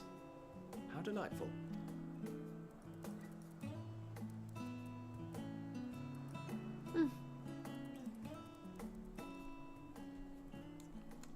And what, pray tell, is that? Oh. That's a new species of shark. We approved the concept but a few days ago. Sharks are among the most popular sea creatures. Rare is the day when someone does not submit a new concept. LMAO! At first, they were largely orthodox. Consideration given to such things as size and environmental impact. And then a whimsical someone thought to bestow it with flight. Another, superior intelligence. And then the floodgates burst. Concepts with multiple heads, or arms and legs, and so on and so forth.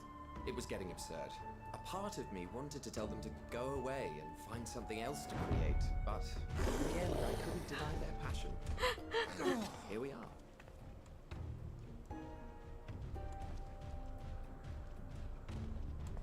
Oh! Oh, yo! That explains the compliment of sharks eating fish one. Ala. Oh! Too close. Are you unharmed? Oh my god! Well, Reisna! Hi! Pair of familiar faces. Oh my god! You're coming in on an interesting cutscene. Welcome, Raiders! Hold on. Over here. You got Raidad! Hello, you're playing Love in Deep Space. Very nice. I'll link the Japanese audio for this cutscene in the spoiler thread because it's a bit of a meme. Interesting. Hey Reisna, just in time to see Crystal Mom again. Yes, we met her. We met her real. Check out Reisna, they're playing Love in DC. We got Reisna, hello, welcome. Let me welcome in all the other raiders too. Yes. Crimson Cantana, welcome in. Hi. Jeffon, thank you for bringing your people in. We're playing Endwalker. We're making fairly good progress. I'm like fairly satisfied. Let's see how much we can get done by the end of the night though. We can get the shark medicine out. Look, it's Crystal Mommy. We should meet Venat. Yes. That was her heart. That's so crazy. Oh. As I mentioned earlier, the better part of the convocation holds that when we retire is when we return to the star. Well, she is not among said majority. Even after stepping down, she carries on with her work. Oh. Wait. Benar is her name, and she is the previous Azza. Oh!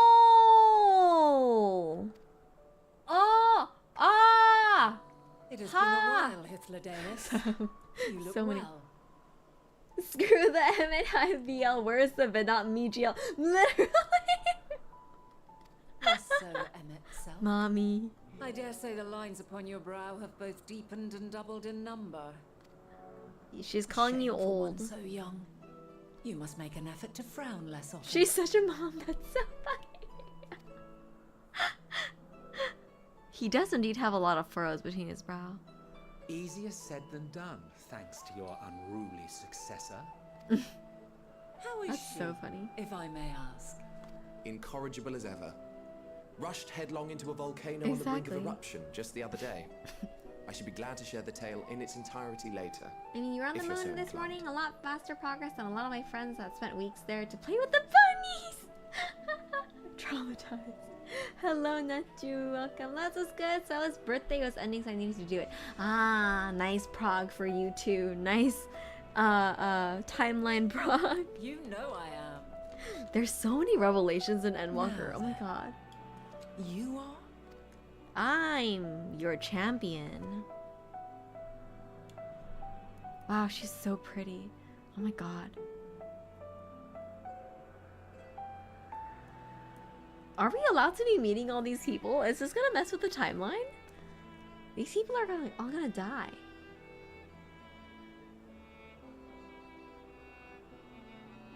I say, have you perchance come from the future? Oh, don't call me out like that! Busted. I do not believe we have ever met, yet I sense my magic upon you. Oh my god. Therefore, if I wove the enchantment, I could only have done so at a later point in time.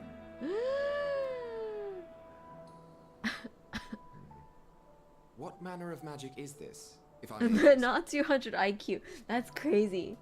I know. A traveler's ward, of course. It prevents the corruption of one's ether. Aha. Though not completely.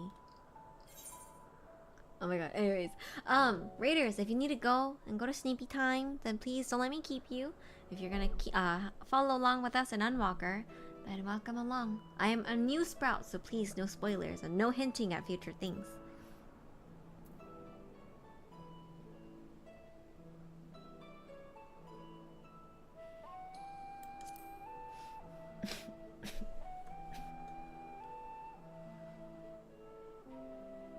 Primals, you say?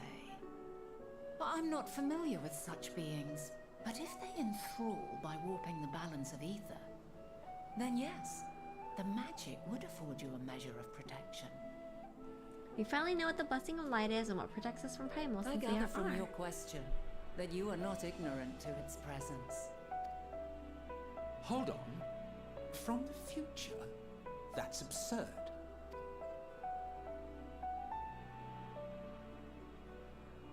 I cannot say.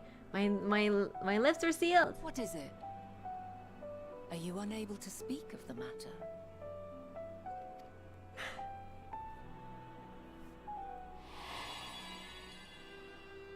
The reality to which you must return exists as a result of the final days.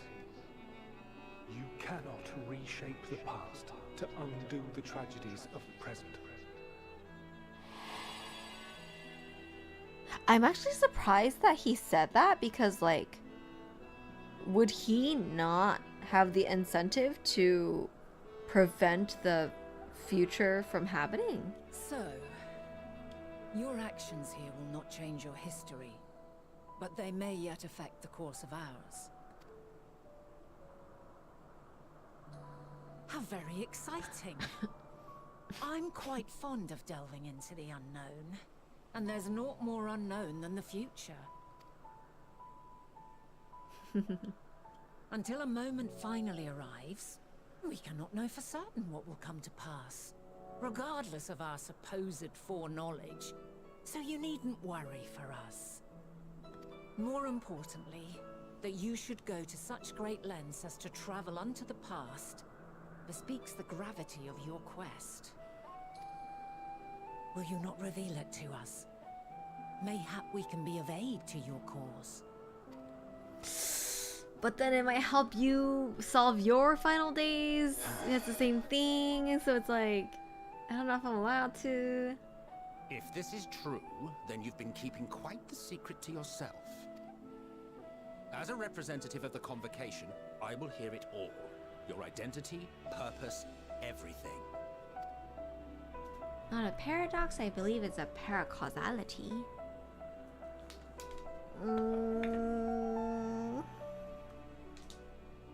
Why don't we move to a place more conducive to calm conversation? I've been working here for some days now at an old friend's behest. If it is agreeable, we may make use of my accommodation at Poiton Oikos.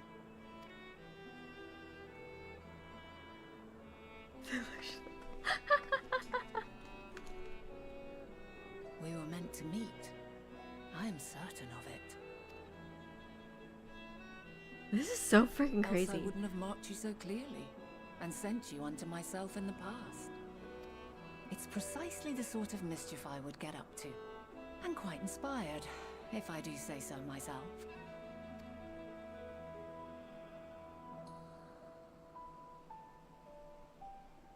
Oh.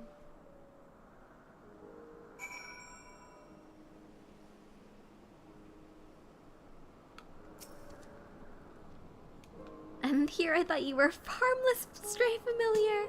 As far as I'm concerned, this nebulous talk of future this and changing history can wait. First, I must mean to find out exactly who you are and what you hope to achieve here. I want some information.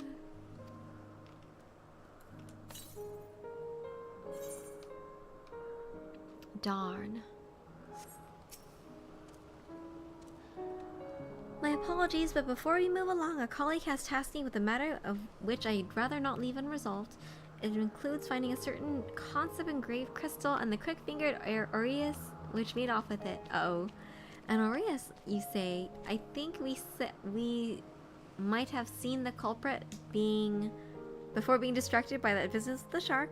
Would you like us to follow its ethereal trail? That would, of course, only lead us to the Aureus? There is no guarantee that it hasn't dropped or stashed away the crystal you seek. Please, even that much would be enormously helpful. While you're hunting down the thief, I can follow behind and scour the forest floor just in case. Can I ask you to join the search? I would appreciate another pair of eyes to cover the land to the west of here. Posted the edit in your Endwalker thread 1000 hours MS Paint? What? Like, I need two things. Some information for MS Luck to promise to be nice to me forever. I guess he tried. Did I mention I love her? She's very pretty. And she's nice to us. Hello.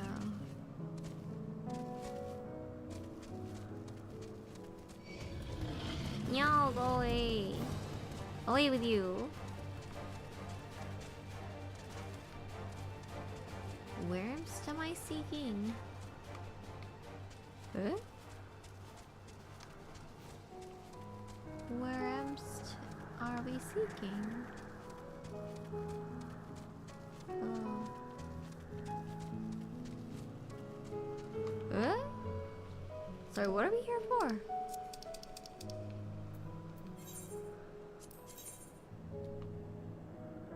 It's this one, right? Search for the concept crystal. We're looking for a little guy.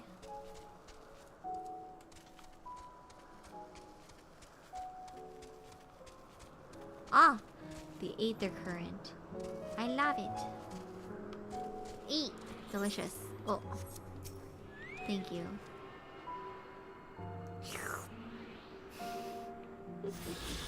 Yippee!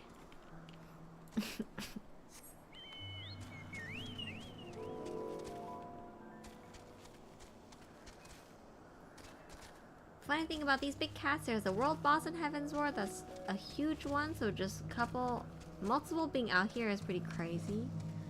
The cat boss. What is that? Oh, I see something.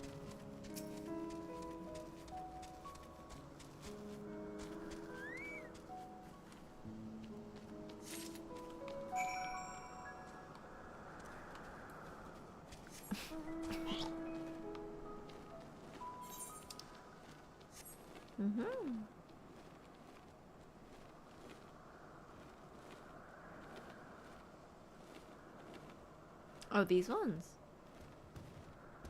Lizard cat vibes. Hello, I found it.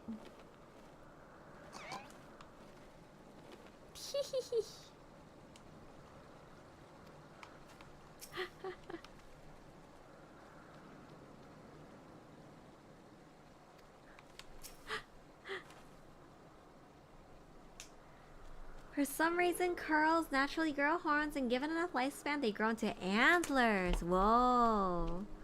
Our last searcher returns. I'm afraid that Arias, who no longer had the crystal, nor was able to find it. I got it. I got it. Crystal, well done. Wonderful. Now I can focus on your tale without that missing concept nagging at my mind. Have you always had a knack for finding things? I kind of have, actually. I've often been asked to do so.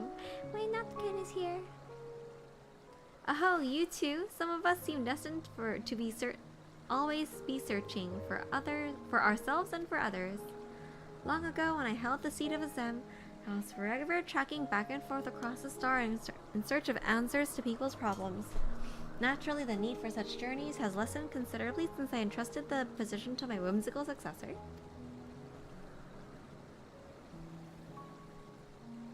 Yet I am still eager to come running to an old acquaintance or new interest should require my attention. Which is what brings me to Lapis, in fact. Many times has my presence been requested, my opinion sought concerning the habitat of this or that creation. Agreeing to help locate that missing crystal was a minor distraction which now promises to become a major revelation. How strange and wonderful it is that one thing leads to another.